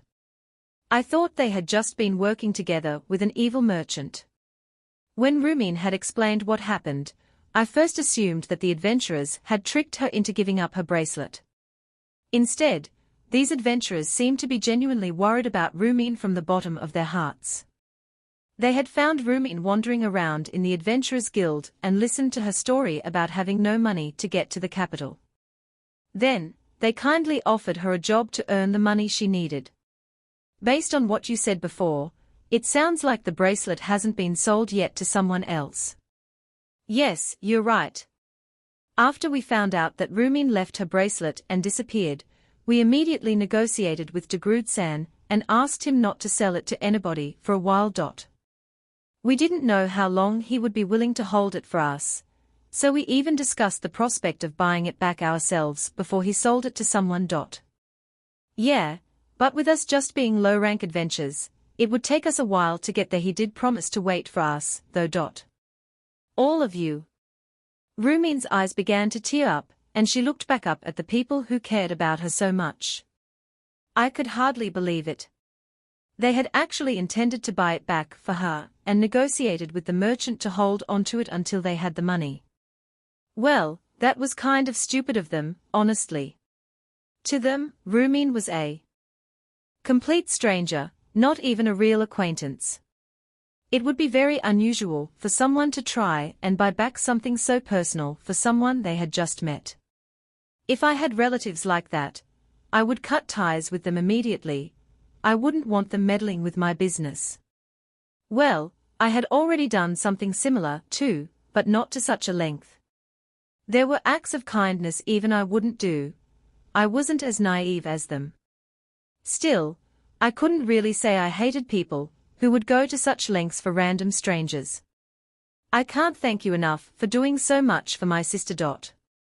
You shouldn't really thank us, as we haven't been able to get the bracelet back yet. Still, persuading him not to sell it, that's plenty to be thankful for, not to mention helping Rumin by giving her the job. She was right. If Miranda-san hadn't negotiated ahead of time, the merchant would have probably sold it already. Please let me do something to express my thanks to you. Oh no, you really don't have to. In that case, how about you let me hug Yuna-chan just once? I thought I just heard some very strange request, but decided to ignore it. Yes, I must be hearing things. Ariel-san looked at me, but I hid from her stare by pulling down the bare hood. After we finished our conversation, we met with the guild master of this city's adventurer guild. Since Sonya-san was the one who requested the meeting, Ruru's guild master had no choice but to agree. He was certainly someone who we could go to with any trouble that may come up because of a certain bear. Yeah, it should be okay now, even if I went on a rampage. After talking to them, we followed Miranda-san to the merchant's store so that we could buy back the bracelet. This is Degrud-san's shop. She brought us to a shop, which was situated at a quite nice of a location. Many people were using the road it was on, so it was definitely a good spot for a store. As if to prove that, a large carriage decorated with big, fancy ornaments was parked in front of the shop. Definitely a sign of a rich patron. Since this merchant was dealing with high-value goods, it made sense for his customers to all be rich, right? As we gazed at the carriage, Miranda-san just passed it and headed into the shop. The rest of us then quickly followed her, as we didn't want to get left behind. Inside, a young man, who appeared to be a simple employee, greeted us. He then quickly recognized Miranda-san. It's been a while, Miranda-san. What can I do for you today? Is Degrud-san in? The boss? He is, but... The young man threw a quick glance towards the back room, then apologized. I am sorry, but right now, he is with a client. Right after he said that, the door to the back room opened, and a man came out. I quickly got out of the way by moving to the side. Yuri in the way. Move. The man spat out some words, treating Miranda-san and everyone like trash, then left the shop. When I peeked through the door, I could see the man get into the carriage which was parked outside. That man is always so very difficult to deal with. After him, a slender man in his mid-30s came out of the back room. Degrud-san. Miranda-san, why are you here today? Oh, and I see you also brought Rumin with you. The man, who appeared to be Degrud-san, noticed that Rumin was here with her. Of course, he noticed me too, but his attention quickly returned to Rumin as she started speaking to him. I am very sorry about what happened before. Rumin lowered her head. Degrud-san, you haven't sold Rumin's bracelet yet, right? Yes, I kept it just in case. He looked at me for a second again, but Sonia-san went up to Degrud-san and greeted him. Hello, nice to meet you. My name is Sonia, and I'm Rumin's older sister. I came here today to buy back her bracelet. Rumin's older sister. Degrud-san looked at Rumin, who nodded. I see. Lute, I leave the shop to you. Everybody, please follow me to the back room.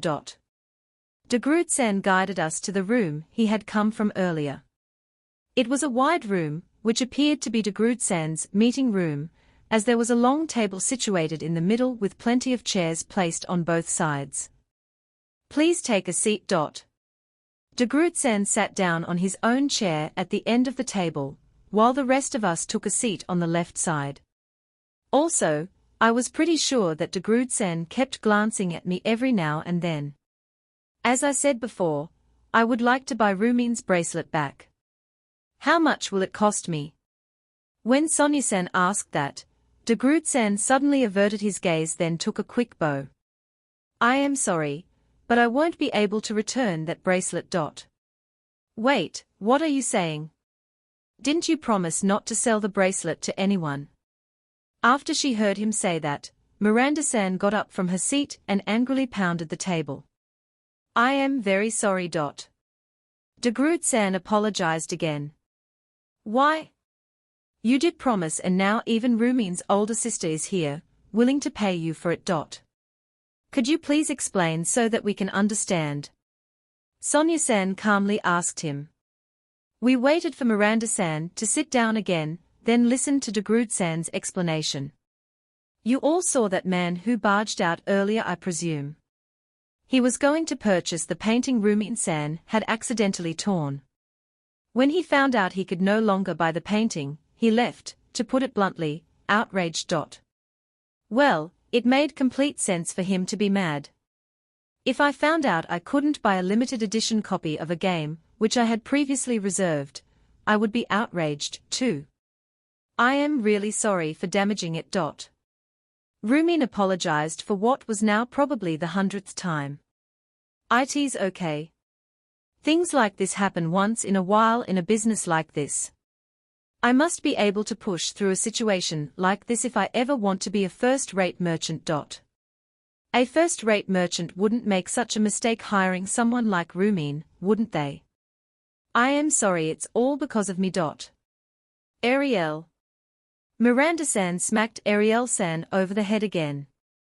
Miranda received a displeased glare in return, but she just ignored it. So, what has all this to do with not being able to return the bracelet? Sonia-san returned the conversation back to its original topic. I could already see where this was going, but held myself back, as this was about Rumin. Degrud-san then began to speak slowly, making sure not to cause any misunderstandings. I tried to negotiate with the client, and we managed to agree on getting him a replacement painting. 2 days ago we sent someone to Sorsenark to fetch it, but then heavy rain started to fall. Degrud-san nodded. The replacement painting was to arrive from Sorsenark yesterday, but because of the heavy rainfall, the boats couldn't cross the river, and we weren't able to get the painting on time. So, the painting was stuck in the city across the river. Isn't there anything that can be done? I already checked to see how soon the boats could depart, but it appears it will be a couple of days at the earliest. Yeah, it seemed like there was nothing they could have done to avoid this scenario. It would most certainly be too dangerous to sail across the river after such heavy rain. It was decided that if I do not prepare the painting by tomorrow noon, I would have to give him the bracelet. How did it end up like that? Well, that's when Miranda-san came by the other day. That man overheard us talking about the bracelet, and tried to negotiate for it. I refused, of course, but now with what happened I lost all my bargaining chips. When Miranda-san finally understood, she fell silent and lowered her gaze. "It's not your fault, Miranda-san. I didn't take the surroundings into account when we talked about the bracelet. Inside the shop. It's because of that the client has demanded that I hand it over if I cannot get the replacement painting by tomorrow. Is there really nothing we can do at this point? With how things turned out, I don't really see a way to salvage this. He shot down Sonia-san's last hope. Even with the influence as the capital's Adventurer Guild master, she was unable to do anything in this situation. Well, I still had my crest, so maybe I could do something about it. The client's name is Letterbell, and he's a very influential merchant in this city. Letterbell. Why did it have to be him of all people? It sounded like he was someone well known around these parts. You can't do anything either, Sonia-san. It would be very difficult. My influence is only really effective when dealing with the Adventurers Guild. Using it against a merchant of Letterbell's standing, however. What about my crest then, would it be enough? If this guy is as influential as they were saying, maybe it wouldn't work, either. The room went silent again. Wait, wasn't there an easier way to fix this problem? So, basically, things will be fine as long as someone gets the painting from the neighboring city, right? I broke the dead silence, actually speaking for the first time since entering the shop. I don't mind getting it for you, so just tell me where do I need to go. Boats can't cross the river, so how do you plan on getting there? Swimming would be impossible even for you, and I never saw you fly. I don't really need to swim or fly to get there. The skill I had learned after finishing the golem subjugation would finally find its use here. Yeah, this was just the job for the bare water walking skill. After the golem subjugation arc, many people commented asking whether Yuna learned any new skills from it. I remembered thinking one up, but because it was not a skill which could be commonly used, it only came up now. It took a while, but I finally found a use for it. Chapter 212 Bear-san negotiates with the merchant Part 2. The bare water walking skill. As the name suggested, using it gave me the ability to walk on water. I could also use the skill on my summoned beasts, so they could do it, too. I had learned the skill quite a while ago, but never had the chance to use it. It was pretty fun when I tried using it at a river near Crimonia. I felt like a ninja, running across the water like that. Testing it further, I had summoned Swaying Bear and Hugging Bear, and got them to run across the river as well. There was no way something like that would happen without the skill. If I had learned the skill before I fought the Kraken, that battle would have been a whole different story. Well, I had managed to defeat it using the bear wall trap anyway, but it would still have been way easier with bare water walking. Yuna-chan, you're kidding, right? Yuna-san, please don't do anything reckless just to get my bracelet back. The elf sisters were worried about me, but I didn't think I was being reckless here. The water walking skill would feel like walking on normal ground. The flowing water make the ground feel a bit uneven, that's all. Also, the river would only be a few hundred meters wide, which shouldn't take me more than a few minutes. Yeah, there shouldn't be any problem at all. Have you thought of some other way to get across? Sonia-san asked me with a serious expression. She must know I was the only hope for this to end smoothly. Don't worry, I have a plan. I said and smiled to reassure them. Okay, that's enough for me. Sonia-san made her decision and looked at Degrude-san. Please leave the matter of retrieving the painting to us, Degrude-san. How do you plan on retrieving it? Are you saying you'll cross the river and get it? The boats can't move, and it would be impossible to swim across as well. If Yuna-chan says she can do it, then I know she will find a way. Sonia-san stated with an unwavering conviction. I appreciated the fact that she believed in me, but it was embarrassing to see her act this way. Degrudsen slowly moved his gaze towards me. Please excuse my rudeness, but I don't see how a girl dressed like a bear could do anything about this. Well, I couldn't blame him for thinking that way. This time around, it wasn't just because of my bear suit. With how rapid the river was, it was pretty unbelievable that anyone could cross it. Well, even if we end up failing, that doesn't change much for you, does it? Yuri, right, but if we didn't end up bringing the painting back, that just meant the present situation wouldn't change. But if we did get the painting, then we could give it to the client and get Rumin's bracelet back without any further problems. If we fail to deliver, we will give up on negotiating with the client, which means you can give the bracelet to the client freely. That's why, could you please leave the matter of retrieving the painting to us?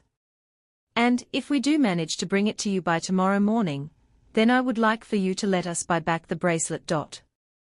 Sonia-san negotiated with Degrudsen, while putting her full trust in me. She didn't even ask me how I planned on getting across the river. Degrudsen started to ruffle his hair, deep in thought. It took him quite a while before he finally spoke up to respond. Okay. I will leave the painting to you. And if you do bring it to me by tomorrow, I will sell you the bracelet as promised. Thank you for trusting us and being so understanding. Wait, could I at least check your guild cards? Having no real problem with that, Sonia-san and I both took out our guild cards to show him.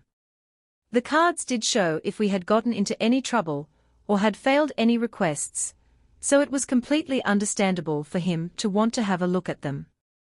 It would be a big problem for him if I was someone bad and decided to steal the painting instead. Degrudsen first took a look at Sonia-san's guild card and looked at her in surprise. Yuri, the guild master of the capital's adventurer guild. Sonia-san seemed rather gleeful to see his shocked expression. I hope you can trust me a bit more knowing this. Of course. I'm just surprised that Rumin's sister is actually the guild master of the main adventurers guild. Miranda-san's party had also been shocked when they learned she was a guild master, and of the capital's adventurer guild, no less. They had even confronted Rumin and asked her why she had kept quiet about it. Well, she actually hadn't even known her sister was the guild master until she reached the capital, so it wasn't really her fault. Next, Degrudsen took a look at my guild card. He should be surprised by mine, too, as I was a rank C adventurer, which I had only recently learned was considered to be quite a high rank. I was really glad that they hadn't raised my rank to B when I defeated the Kraken. If they had, I couldn't even imagine how shocked people would be when they saw it. Well, they were usually already plenty surprised by the fact that a young girl dressed as a bear was an adventurer, so maybe it wouldn't really make that much of a difference. As expected, Degrudsen seemed very surprised when checking my guild card. Your occupation is bear. Wait, that was what he was surprised about.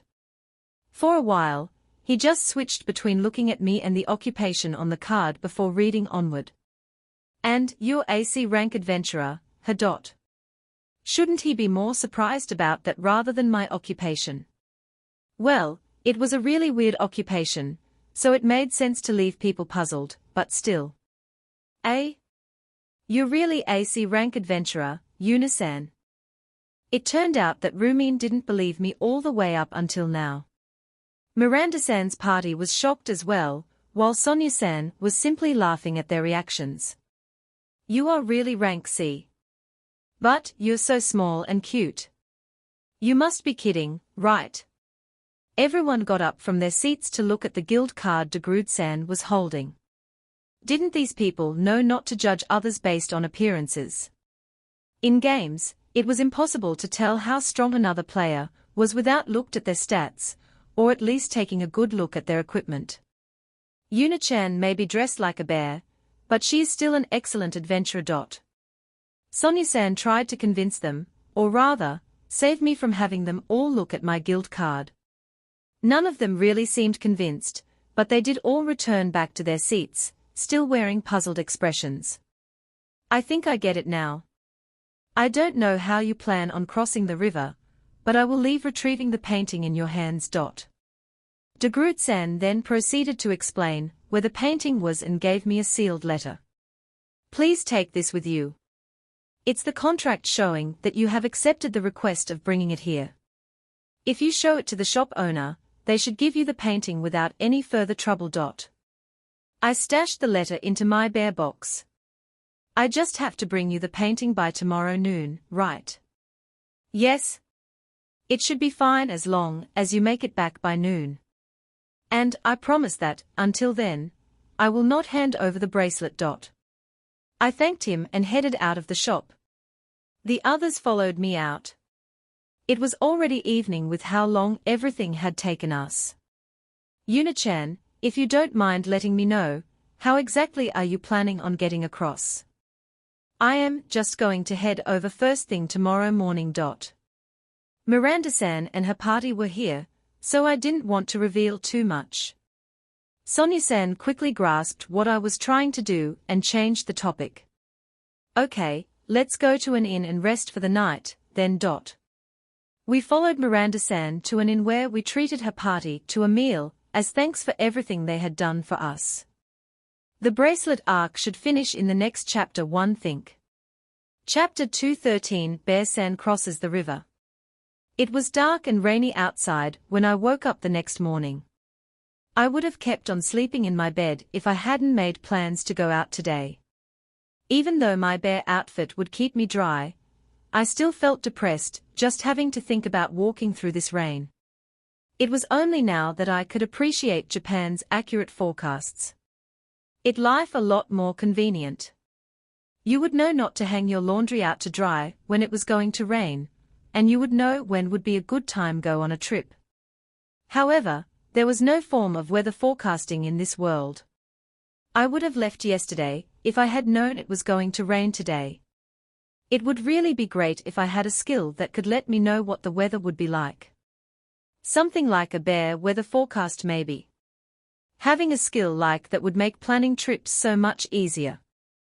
But if people discovered that I could predict the weather, they might end up worshipping me as some new bear god. Yeah, maybe it was better not to have such a skill. It's raining, As I was staring outside, thinking about my silly ideas, Sonia-san suddenly appeared behind to comment, then took a big yawn. Yuna-chan, what will you do now? I am still going.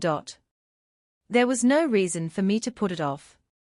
Rain wouldn't stop me from crossing the river, and would at most just be a bit of annoyance. Yuna-chan, can I come along with you? I don't know how you plan to get across, but I am still worried about you. Sonia-san asked me, worry clearly showing in her voice. I hadn't told her how I planned on getting across, as I knew walking on water was something abnormal. Well, maybe in this world there were some spells or magical items that could do that, but I hadn't come across any of those yet. What if I attributed the skill to my bears? I could simply have them carry us across, claiming that it was their natural ability. She already knew how special my summoned beasts were. Should I just go for that? Sonia-san, you would get wet from the rain, though. You will get wet as well, Yuna-chan. I thought about it a bit more. If Sonia-san came with me, she could guide me to the shop, which would save me time and energy. I could also use her influence as a guild master. Yeah, she could be really useful. Can I come along too? No, you're staying right here. Rumin had listened in on our conversation and asked to come along, but Sonia-san immediately shot her down and told her to stay here. Oni-chan. While bringing Sonia-san along would be useful, I sadly couldn't say the same for Rumin. It also shouldn't take too long, so I saw no problem in her staying here. Most of the time would probably wasted on the shop, which was why I planned on leaving the talking to Sonia-san. Yuna-san, please be careful. If something were to happen to you or Oni-chan. I felt like she was exaggerating a bit, but on the other hand, she should worry about her sister, right? We would be crossing a rapid river, after all. Don't worry, I will keep her safe. And we'll be back as soon as we get the painting. After making this promise, Sonia-san and I left the room, leaving poor Rumin behind. Sonia-san covered herself with something similar to a raincoat to fend off the rain, while I of course didn't need to put anything else on as my bear suit was completely blocked out the rain. Yuna-chan, will you be okay wearing just that? Yeah, I'll be fine. My outfit has this special property, you know. I walked out into the rain to show her. The rain was coming down quite heavily, but thanks to my bear suit, the raindrops bounced right off me. What kind of material is your suit made of? There are many different materials that can repel water, but I don't ever recall seeing something like that. Honestly, I didn't know either. It had been made by God. It was quite possible that this material didn't even exist in this world, and he got it from somewhere else. Sonia-san kept curiously glancing at my suit for a while, then asked me how we would cross the river. We'll ride on my bears. I answered her truthfully. Those cute bears of yours can cross rivers. Well, they are summon beasts, so it shouldn't be too weird to believe that, right? I tried giving her my pre-planned excuse. Sonia-san seemed to be lost in thought whether that made sense or not for a while, but eventually seemed convinced. The term summoned beasts sure was useful from time to time. Not only could I say they were so quick and resilient because they were summoned beasts, I could also blame being able to cross the river on that simple term. Thank you, swaying bear, hugging bear, for being my summoned beasts. As we were walking, Sonia-san asked if we should leave through the docks, or go out the main gate, and cross the river outside. Detours were annoying, and we were also short on time, so crossing directly at the docks would be great if it wasn't just for the slight problem of being seen. I didn't want to use my waterwalk skill with people around, so I suggested we take the long way around because of that. However, Sonia-san told me I worried for nothing as nobody should be at the docks in this heavy rain. I trusted her judgment, so we decided to leave from the docks. Once we got there, it was completely deserted, just as Sonia-san predicted. Well, now that I really thought about it, it made sense. For the docks to be empty. There wasn't much work to do due to the rain, and there should be no one dumb enough to get close to a raging river, either. As I looked around, I noticed there was a huge boat sitting at the docks. It could easily carry several horse carriages at once. I really wanted to try riding on it, but I would sadly have to pass on it for now. Taking a more focused look at the river, I really had to admit it was a wide one. I could still see the city on the opposite bank, so it should be a manageable distance for my bears. It took another moment to confirm nobody was around using my detection magic. People could always be hiding in areas the naked eye couldn't see, after all, so simply looking wouldn't be enough to be sure. I worried for nothing, though, since my magic didn't detect anybody nearby. Knowing the coast was clear for sure, I finally plopped my bears into the middle of this rain. Yuna-chan, we'll be okay, right? Sonia-san mounted swaying bear, and looked at the overflowing river with unease. Seeing how rapid and violent it was, I really couldn't blame her for worrying. When I had first tried out the skill, I didn't have the courage to try it over deep water, and practiced in shallow areas instead. I could understand how she felt. You can still stay behind if you are too scared. What will it be? It would be troublesome to lose a guide, but it was better than forcing her. I'll be fine. She did not look okay in the slightest, so I tried to give her some advice to make it easier on her. You can just close your eyes and tightly hug swaying bear. It should all be over in a couple of minutes, no more. Yuna-chan, I can't know. I will trust swaying bear. I can do it. Okay, let's go before you change your mind, then. I gave the signal, and swaying bear and hugging bear both leapt towards the river. Sonia-san screamed in fear, but I decided to just ignore her. The bears safely landed on top of the river, and ran on it quite gracefully despite how rapid the current was. To them, it was like the river wasn't even flowing. There was an abundant amount of driftwood floating down the river, but the bears leapt over them easily. Yuna-chan, what if I fall off? You would be swept away, of course. Why would she ask something so obvious? She clung onto Swaying Bear even harder, after hearing my reply. By now she should know that she didn't really need to cling on that tightly, as it was impossible to fall of my bears, but she still seemed to cling on for her dear life. As the bears dashed through the waves, dodging driftwood left and right and taking the current head-on, I suddenly felt like we were in an obstacle course, not that I had actually participated in one of those. It took us a while, but we eventually reached the docks on the other side. I quickly used my detection magic to see if anyone was hanging around. If people saw two bears climb onto the docks from the river, it would definitely cause quite a commotion. I would have had to go all around the city and enter through the gates if there was someone, but luckily, there wasn't, just like on the other side. Once safely up on the docks, I informed Sonya-san that the river crossing was officially over. Looking back, my bears really closed all this distance in no time. When Sonya-san got off Swaying Bear, she immediately fell on her back. I was sure she was bound to get even more drenched doing that. I was surprised to see that she was quite dry. Was it thanks to the raincoat she was wearing? I thanked the bears and unsummoned them. We really crossed the river. Sonya-san looked back towards the other bank in pure disbelief. I had always known that your bears were amazing, but this experience truly convinced me. I have never heard of bears that could walk on water before. I had never seen any, either.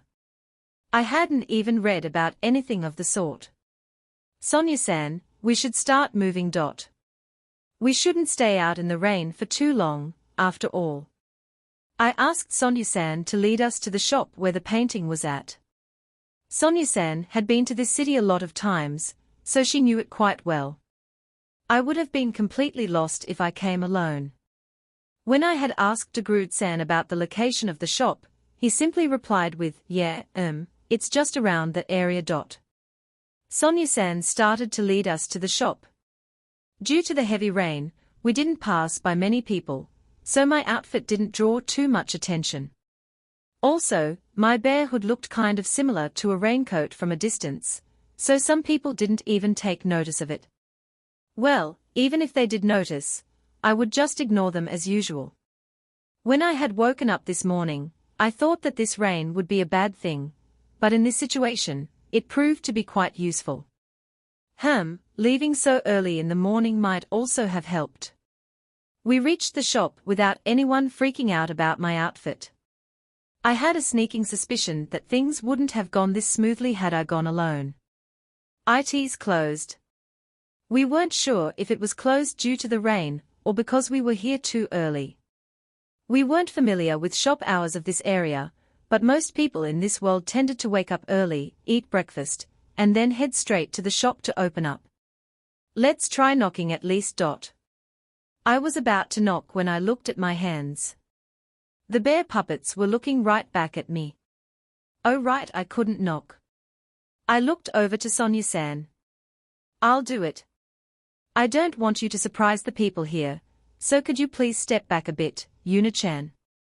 She made sense.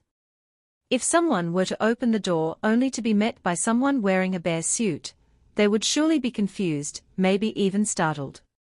I could take off my bare hands and knock with bare hands, but that would be just too much of a hassle, so I stepped back and let Sonya-san do it for me. Sonya-san knocked on the door, and also called out for the owners. Just as we were about to give up, we heard some shuffling from the other side of the door. A voice called out, "We are adventurers, here on behalf of Degrud-san. We heard the sounds of a lock being undone and the door just slightly cracked open. Through the crack, we could see a young lady in her mid-20s staring at us. On behalf of my husband. Sorry for coming at such an early time. Oh no, that's okay. The rain is coming down rather hard, so please, come inside. The lady started to open the door and welcome us in before finally noticing me.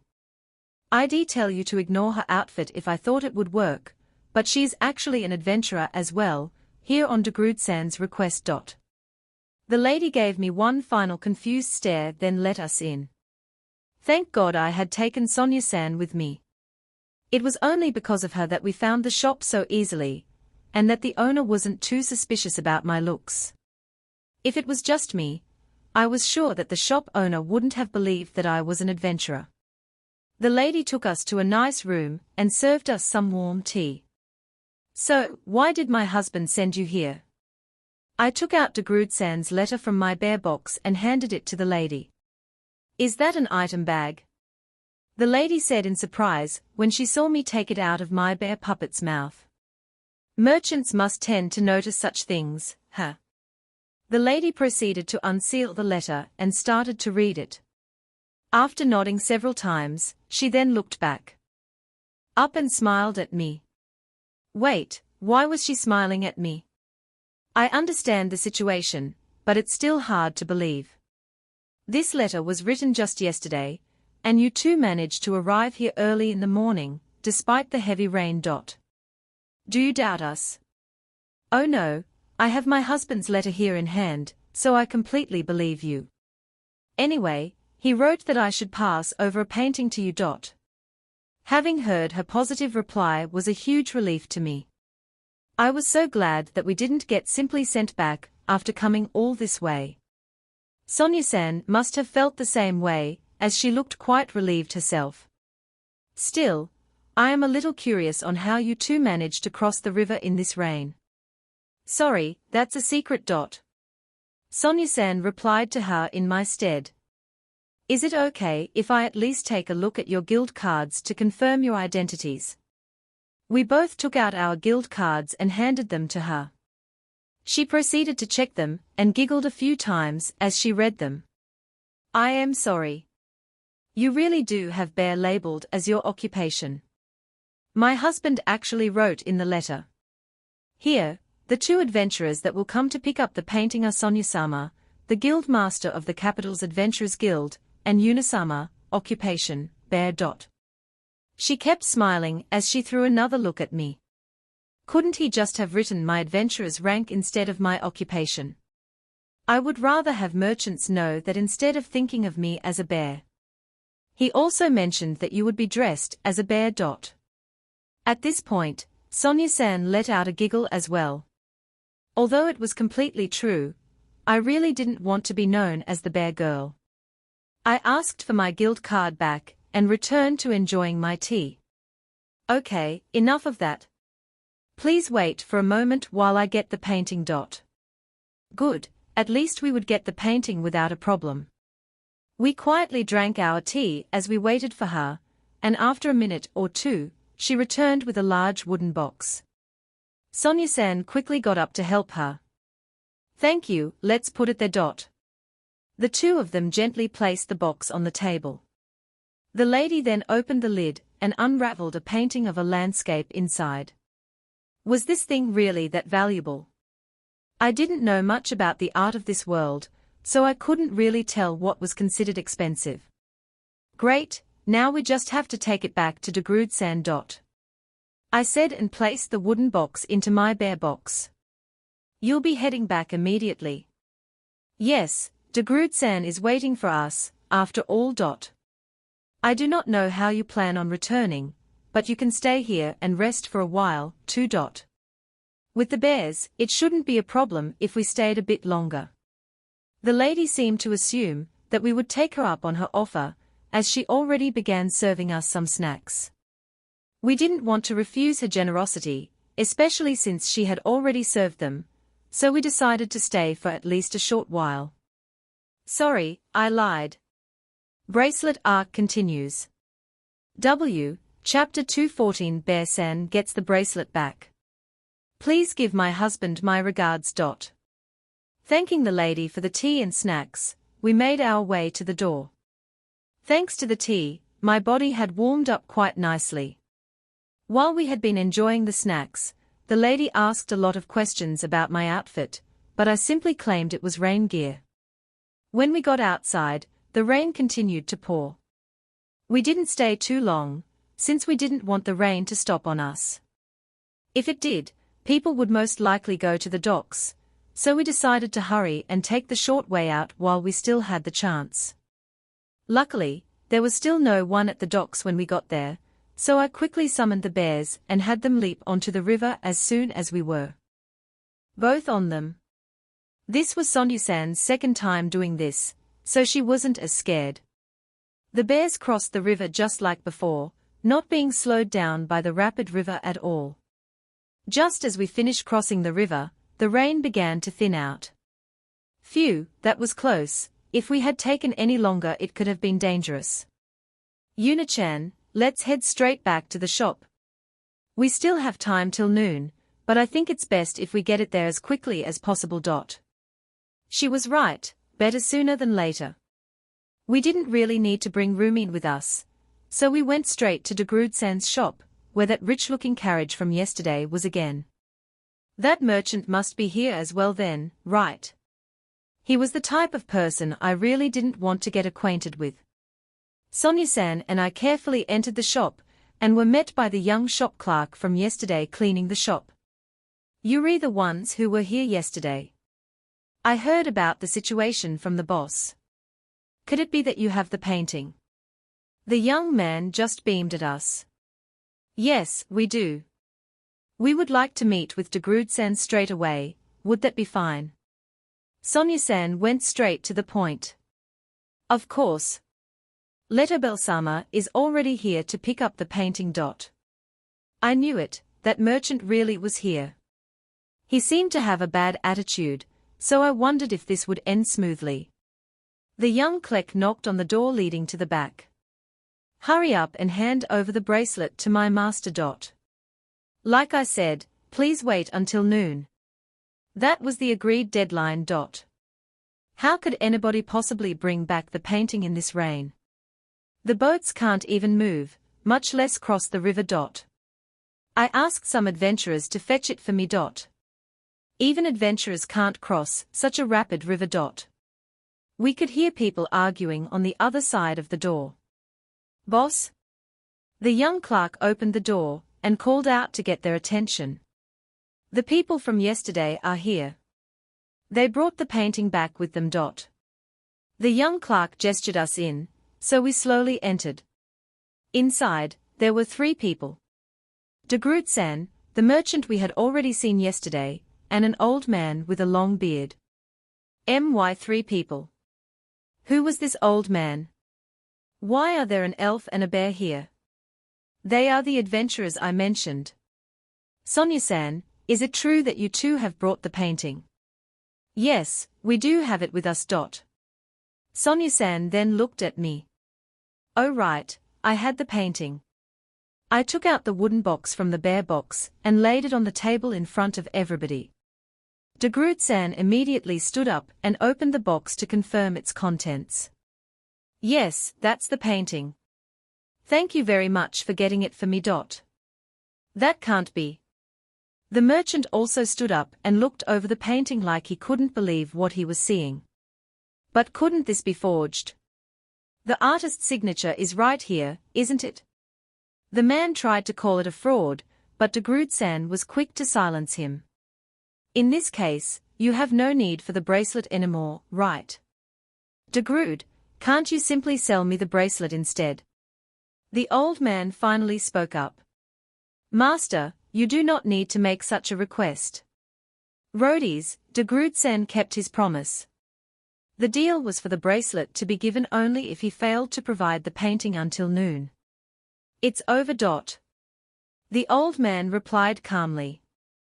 Trust and contracts should be very important to all merchants. Degrude followed through with our agreement, and delivered the painting before noon.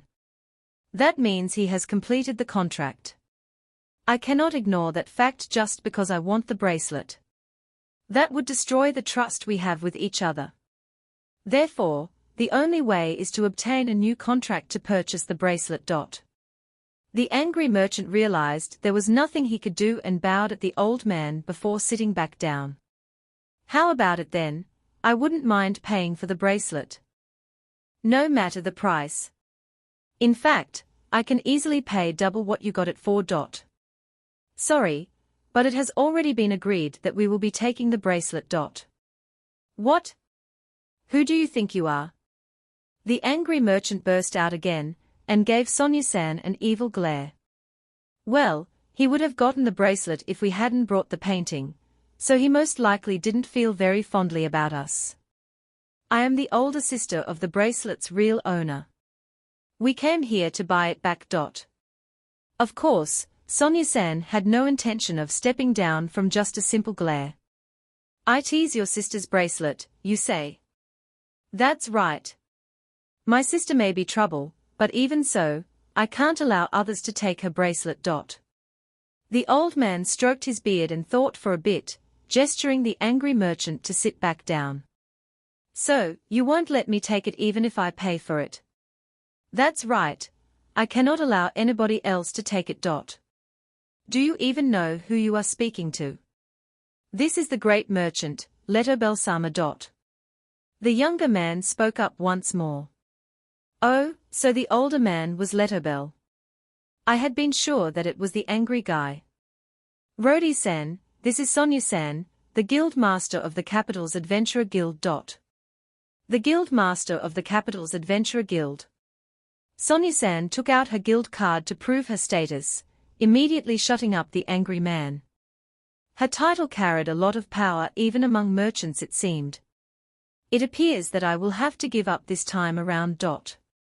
Sonia-san looked relieved when the old man said that.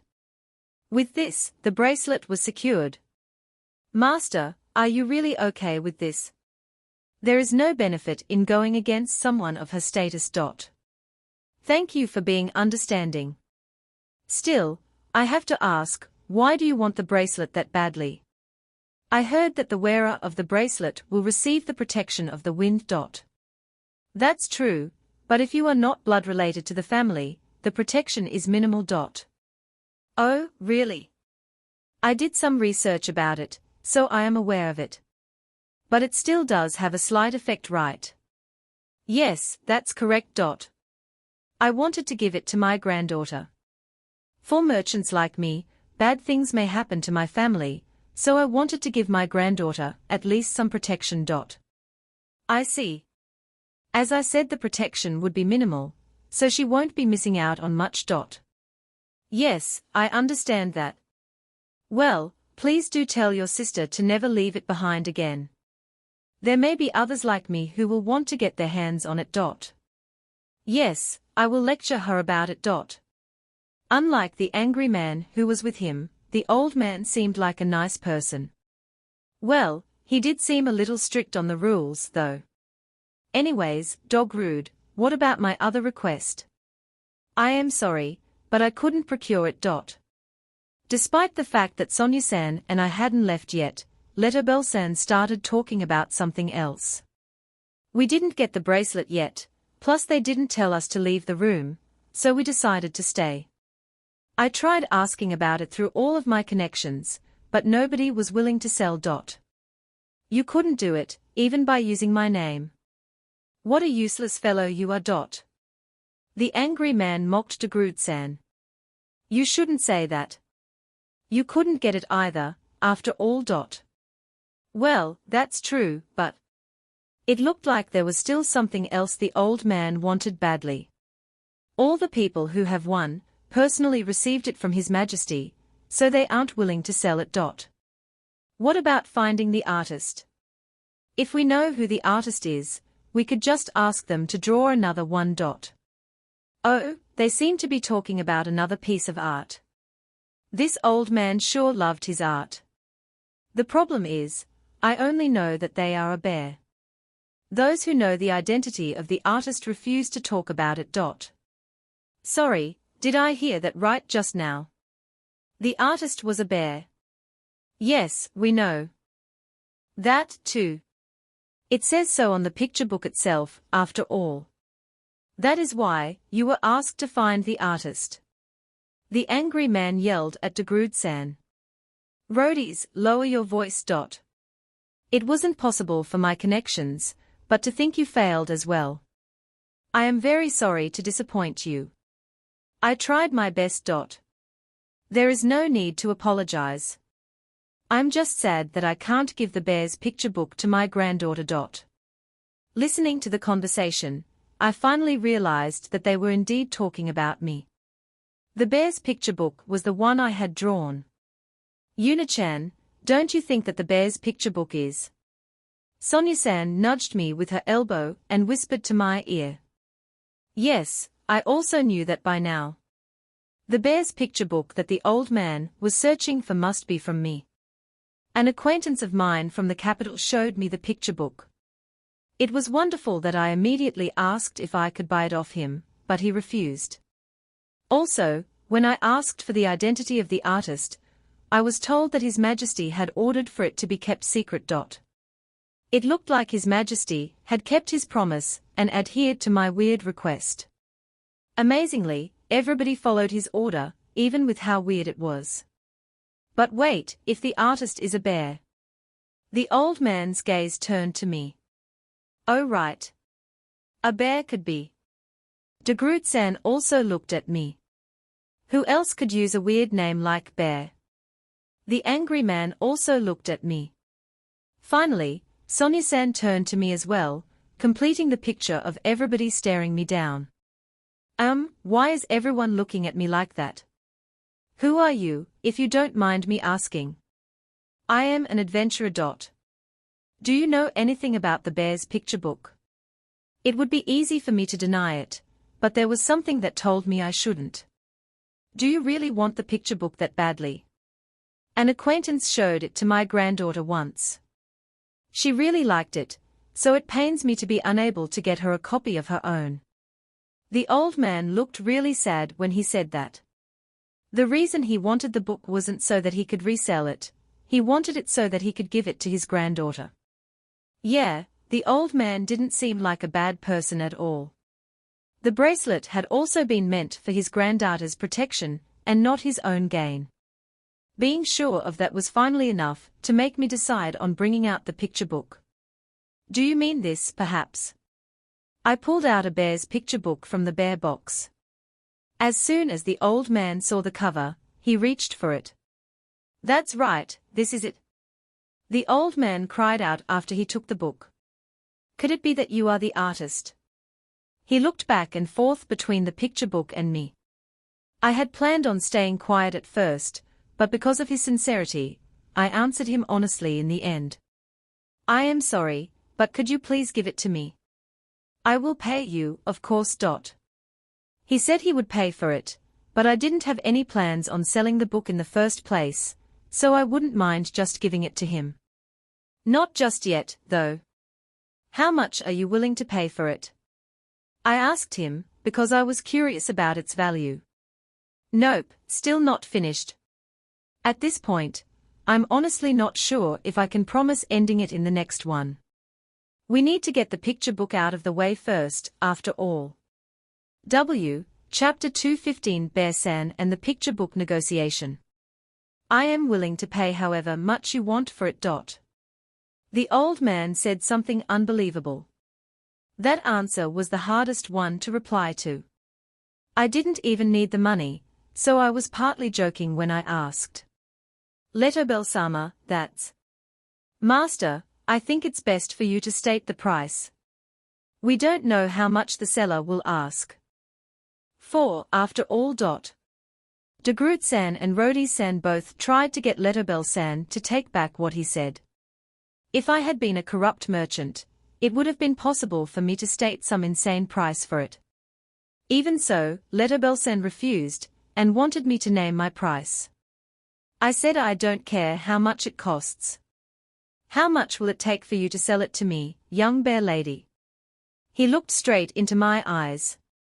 The situation had been reversed as I now felt like I was the one being evaluated. Was he trying to test me?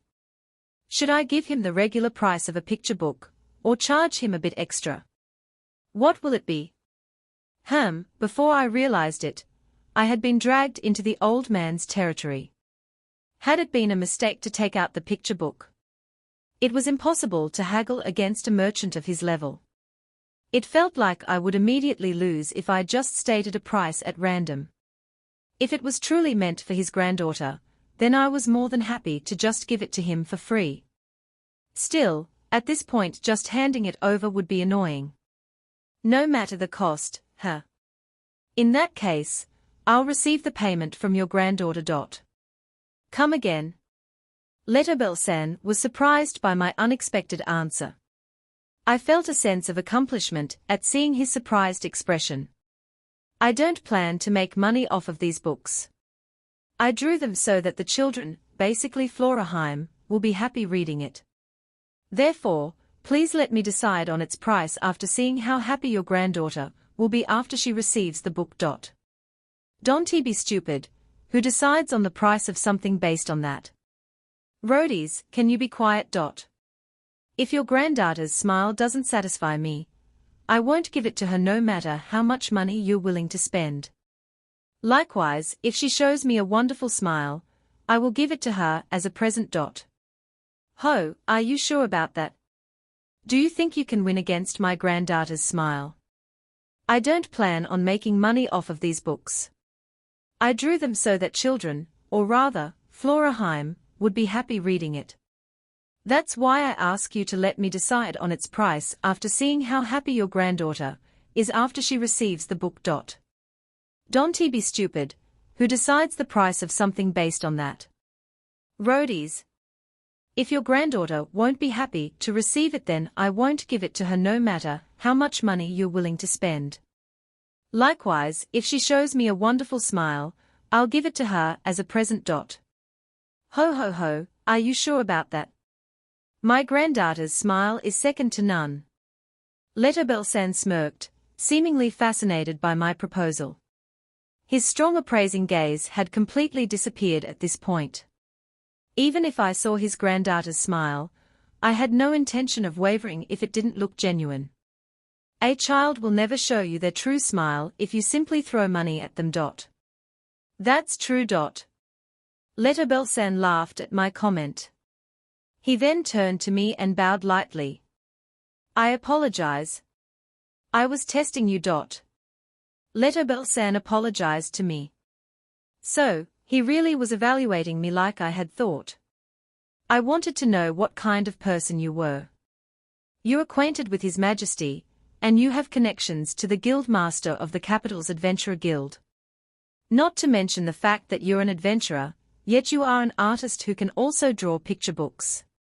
As a merchant, I've met many types of people, but I've never met a girl like you. Well, I was probably the first one wearing a bear suit to come around. You can tell what kind of person I am just from my answer.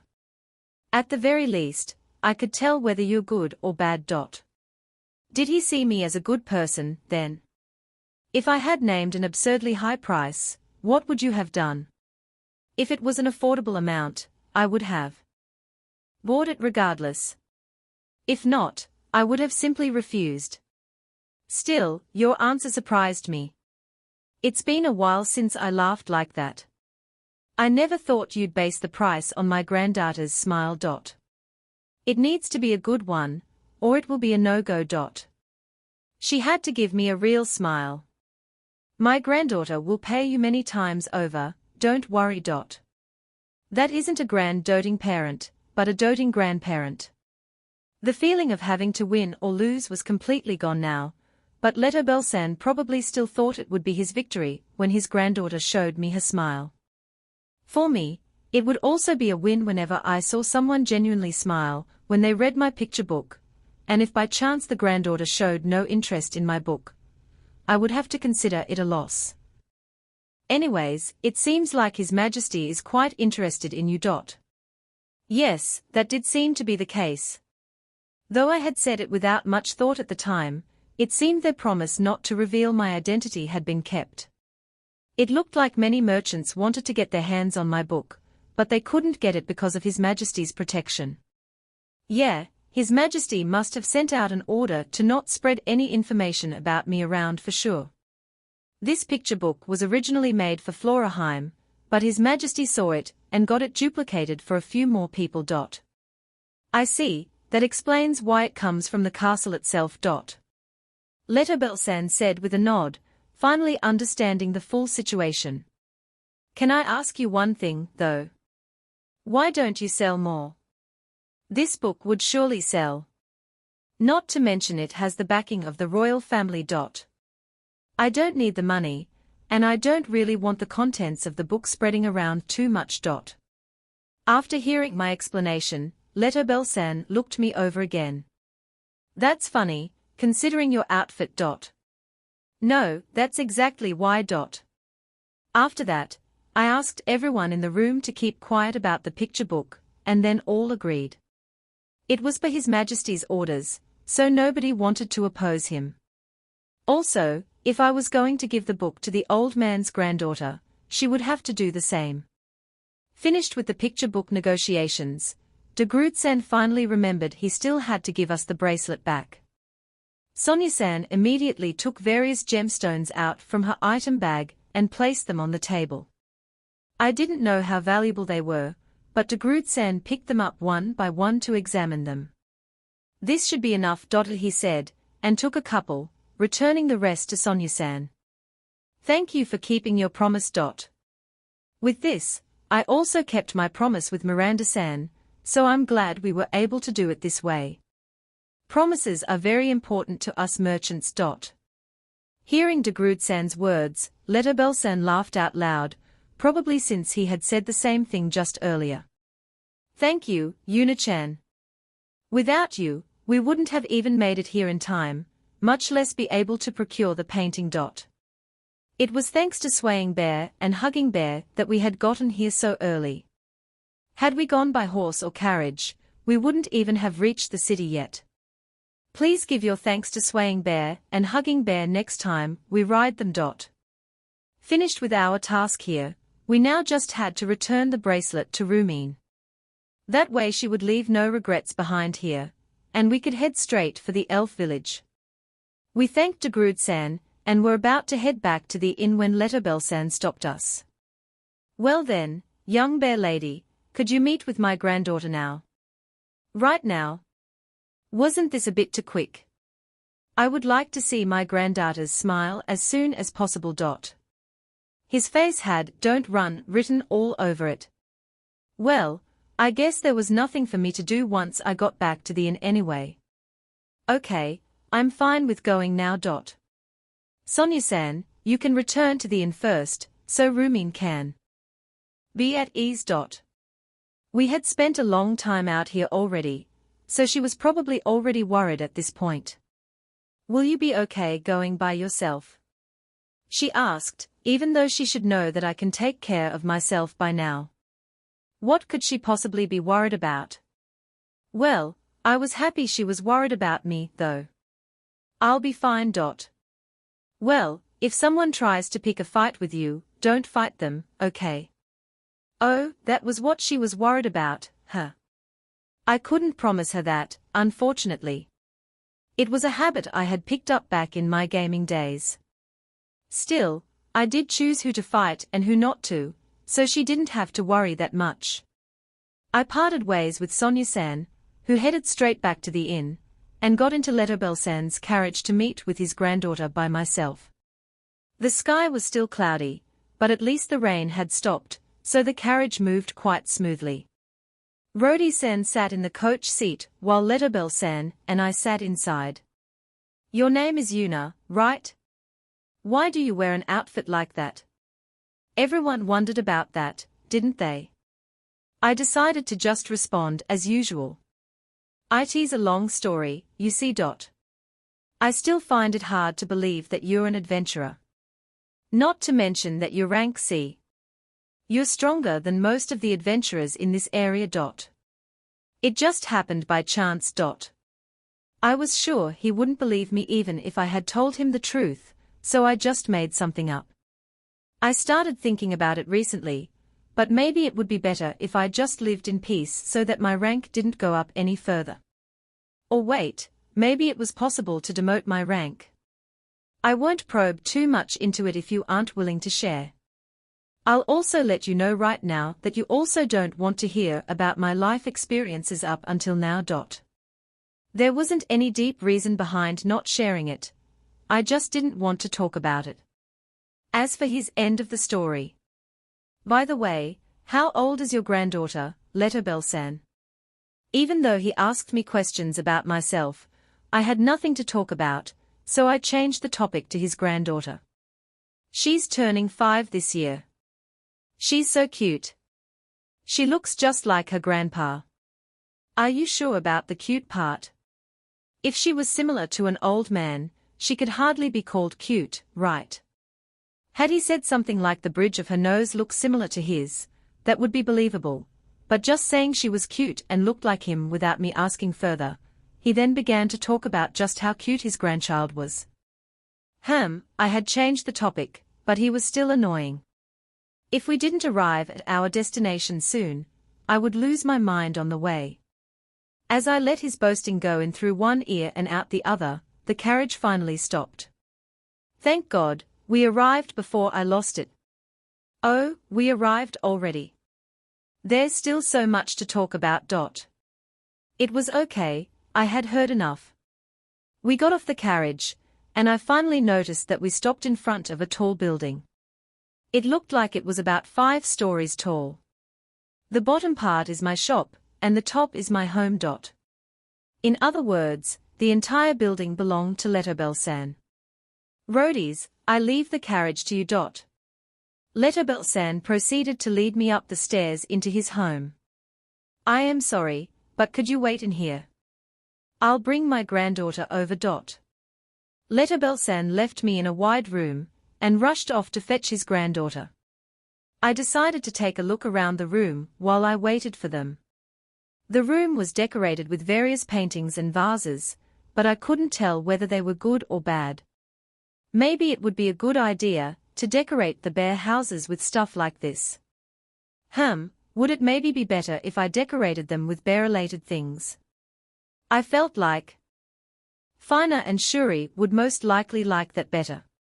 In that case, should I draw some stuff myself to hang it up? I didn't really want to decorate my own place with my own drawings. Maybe I could get Fina and Shuri to draw something instead. As I keep checking the room, pondering on what to do, the door opened and Letterbell-san returned. Hiding behind Letterbell-san was a small girl. I took a look at her and thought to myself, yeah, they looked nothing alike. At least they got back the bracelet successfully now. Chapter 216 Bear-san Gets a House. The little girl hiding behind Letterbell-san was staring at me. She looked to be about 5 years old, like Letterbell-san had told me, and was easily comparable to the children from the orphanage. And, I couldn't stress this enough, she looked nothing like Letterbell-san. While Letterbell-san had black hair, the little girl's hair was of a beautiful, silver color. He hadn't simply kidnapped her, right? I was beginning to doubt him at this point. The little girl finally spoke up, looking up at my face. Hello, my name is Yuna. And you are? I said, crouching down to make it easier to converse. She acted shy, though, and quickly hid behind Letterbell-san again. Go on, tell her your name. Aruka. Aruka? What a cute name. Aruka finally came out from behind Letterbell-san, and looked at me happily, then walked over to me and hugged me. So soft. Well, it was a costume, after all. Why are you here, Bear-san? I already introduced myself, so why was she still calling me Bear-san? Well, I wouldn't ever get angry over something like that anymore. I was a mature adult now, after all. Your grandfather asked me to come. Grandpa did. Aruka looked at Letterbell-san. Grandpa knows Bear-san. I just met her today, so I asked her to come meet you straight away, Aruka. Looking at Aruka's face more closely now, I failed to see the resemblance between her and Letterbell-san.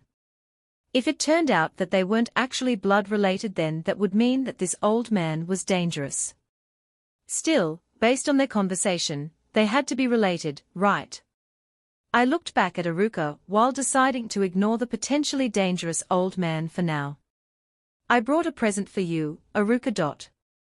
I took out volume 1 of the picture book from the bear box and Aruka immediately smiled, recognizing it. It's the Bear Sans picture book. She took the book from the Bear Sans puppet excitedly. I can have it. Yes, it's a present for you. Aruka was now smiling from ear to ear, and I needed no more, the book was hers. I glanced at Letterbell-san, only to see he was clearly wearing an expression of a winner. He then whispered to me. So, what do you think? My granddaughter is adorable, right? It's my complete victory. Although, the smile is all thanks to my picture book, not your hard work. I looked back at Aruka, and seeing her smiling face, while she read the book also made me feel like I had won completely. She accepted it happily, after all. I would have only considered it a loss if she said she didn't want it. Yes, but Aruka's smile is still the best, right? I had to agree, her smile really made my heart warm up. Completely focused on our whispers, I suddenly felt a tug on my hand. I looked down and saw Aruka had grabbed onto my bare hand. Bear-san, read it. She asked while looking up at me with big, excited eyes. I had no reason to refuse, so I took the book from her. I am going to head downstairs for a moment. Can I ask you to take care of Aruka while I'm away? I agreed, so Letterbell-san left the room, leaving us on our own. Somehow, we ended up reading the book with me sitting down, and Aruka between my legs, so that she could look at the book as I read it to her. And then, I performed the very embarrassing act of reading out the book I had made myself. Just as we got to the second volume, the door opened. It wasn't Letterbell-san, however, but rather a woman with silver-colored hair. There really is a bear in here, her. Aruka got up and ran over to the woman, who appeared to be her mother. Unlike Letterbell-san, she actually looked like her daughter. Letterbell-san was most likely not related to her, but rather the father of Aruka, judging by the stark difference. Well, this woman could still be his daughter if she had only inherited her mother's genes. Thank you for looking after my daughter. I'm Seaful, by the way. Has my daughter made any selfish requests? No, she's very cute and obedient. That's good to hear. Oh, is that the picture book? Seaful-san said, noticing the book her daughter was holding. Bear-san gave it to me. She patted her daughter's head happily. I heard the story from father-in-law. Thank you for giving my daughter your picture book. Someone showed it to her while we were at the capital, and she really liked it, but was sad that she couldn't get a copy of her own. Father-in-law did everything he could, but to no avail. He was just about to give up before he found you. Well, I'm glad he did, seeing how happy it made Asuka. Well, my job here was done, so it was about time for me to leave. As I stood up, however. I am sorry, we didn't even serve you tea. Seaful-san hurried towards the door. It's okay, I was about to head back anyway. You can stay a bit longer if you would like. Father-in-law would like to thank you as well, so he asked me to keep you here a little longer if you wanted to leave. I had already gotten to see Aruka's smile as payment, so there was no real reason for him to thank me. He'll be coming soon, so please have some tea while you wait. He doesn't really need to thank me, though. Yuri going home, Bear-san? Aruka asked me while grasping my bear suit. There was no way that I could shake off an attack like that. It was the same unfair tactic that Princess Flora used. I could only call it cheating. Knowing I couldn't run away with this, I obediently accepted the tea. I still made sure to tell Aruka that I would have to go home soon, and gently made her let go of my suit. As I sat down on a chair, Aruka quickly climbed onto the chair next to me and grabbed onto my costume again. My gentle request didn't work, it seemed. Hoo-hoo, looks like my daughter likes you very much. Sifal-san laughed while sitting in front of me to sip on a tea of her own. It's because of this outfit of mine. At first I didn't really understand what father-in-law was talking about. He told me a girl dressed like a bear gave my daughter a bear's picture book, and that this mystery bear girl was taking care of her at this moment. I was confused, and was still thrown off when I saw you and your bear suit. Sifal-san explained and smiled. To hide my embarrassment, I took the book from Aruka and started to read it again. By the way, where is Letterbell-san? He's downstairs doing some work right now, but I think he should get here pretty soon. Sorry for making you wait. After I finished rereading the picture book, Letterbell-san finally returned. Sorry for taking so long. All right, I'll be going, then. I tried to use my chance to escape. Please wait, I haven't expressed my gratitude yet. I already received my payment, so it's fine. Our deal had completed the moment Aruka smiled for me. Letterbell-san just shook his head at my response, though. No, that just won't do. Could you please let me give you something to show gratitude? Even if he said that I really had no intentions on taking money for it. I really don't need anything. We had a deal, right? Picture book for Aruka's smile. I had received generous amounts of those, so it's more than enough. I said and gently patted Aruka's head, who looked up at me and smiled again. Yes, I do understand that you don't need the money. However, it just doesn't sit right with me to give you nothing. If there's anything you want, within the limits of my power, I will give it to you. I was still troubled, but since he offered it like that, I could actually think of something I would love to have. Okay, can I ask you something, then? Would it be possible for me to buy a house in this city? To use the bear transfer gate to get to this city, I needed a house to put it in. I recalled needing a recommendation letter to purchase a plot of land in the capital, so I hoped he could do same for me here. That way, he could help me out, and we would both be happy. Do you plan to start living in this city? Not really, but I do have a reason for wanting one. Obviously I couldn't tell him about my bear transfer gate. This city was quite far from my previously traveled zones, so a gate here would be great. I see, in that case, as long as you have the money and something to prove your status, you should have no problem buying it. Don't I need a reference letter, or anything of the sort? Not particularly. The price of the house will differ on the location, though. In other words, it would be fine as long as I had the money. Which I did. That means I can just head to the Commerce Guild and choose a location, right? You're seriously about this, aren't you? Well, I must warn you that for a child like you even a small house most likely won't come cheap. There's no need to worry about that.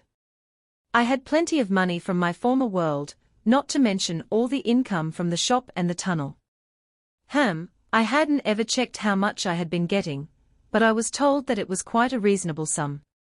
Father-in-law, why don't you just sell her that house cheaply? Oh, you mean that house? It's quite far from the center, though. Further listening to their conversation, I learned that they owned a small house somewhere on the edge of the city. They took it over a few years ago, but found no use for it, and because nobody was interested in buying it, it ended up just sitting there. I had no problem with that if I could set up my bear transfer gate there. I also wouldn't have to buy a plot of land and suddenly pop out a bear house there, so I wouldn't draw attention to myself that way. Not to mention that it would be troublesome to go to the Commerce Guild to purchase a house, especially with all the paperwork that went with it. Also, with all the commotion I would cause just by going to the guild, having Letterbell-san directly sell me a house was definitely a better idea. If you're willing to sell it to me cheaply, it would be of great help. Okay then, let me take you there, and we can decide on the price if you are still interested after seeing it. Letterbell-san got up from his seat, So I tried to follow him, but Aruka still hadn't let go. Aruka, I'm sorry, but I have to go now. Bear-san. She looked really sad. I'll come again, don't worry. She really likes you, Yuna-chan. Aruka is quite shy, so it's rare for her to get so attached. I was happy to hear that, but it also troubled me to see her sad. Luckily, I had just obtained something that could easily soothe any child. I took out a set of bear plushies from the bear box. Bear-sans. Aruka cried out when she saw them and loosened her grip on me. My, how cute. They are Bear-san plushies. Not only did you draw picture books, you even made plushies. Please don't try to copy them, okay? I wouldn't do something like that. Aruka, just think of them as me. Yuri giving them to me. That's right, so take good care of them, okay? Aruka finally let go of me so she could hug the plushies. I'll come again. Letterbell-san would sell me a house, so I could come here anytime by just using my bear gate. I parted from Aruka, who still looked at me with a sad expression even while hugging the plushies, and headed out, where a carriage was already prepared for us. I noticed that Rhodey-san would be driving us again. I was sure he would say something to complain, but surprisingly, he stayed quiet. The carriage set out, and quickly turned off the main road. After a while, it stopped outside a small, cute-looking house with a red roof. This is it. What do you think of it? It was away from the main road, so not many people passed by. It was a great location for me. I see no problems with it. How much would you like for it? Letterbell-san whispered something to Rhodey-san, who took out a piece of paper. I don't need your money, I'm giving you the house. Master. Letterbell-san shushed him and proceeded to explain. You gave the picture book to my granddaughter, and then even presented her with plushies. I think this should be an appropriate return gift. I don't think that the value of what I gave to your granddaughter and this house are equal at all, though. That's not for you to decide. I couldn't get my hands on that picture book, no matter what I did. So, it was quite priceless to me. That's why please don't worry and accept it. Letterbell-san handed me the piece of paper he had gotten from Rhodey-san. It appeared to be the deed to the house. Please take it. I was a bit concerned with how this turned out, but I thanked him anyway and reluctantly accepted the deed to the house. She got a house. Part 4 of the series ends here. Thank you for watching and listening. If you find it interesting, please give us a like, a comment and a subscription so that we have the motivation to make the next videos.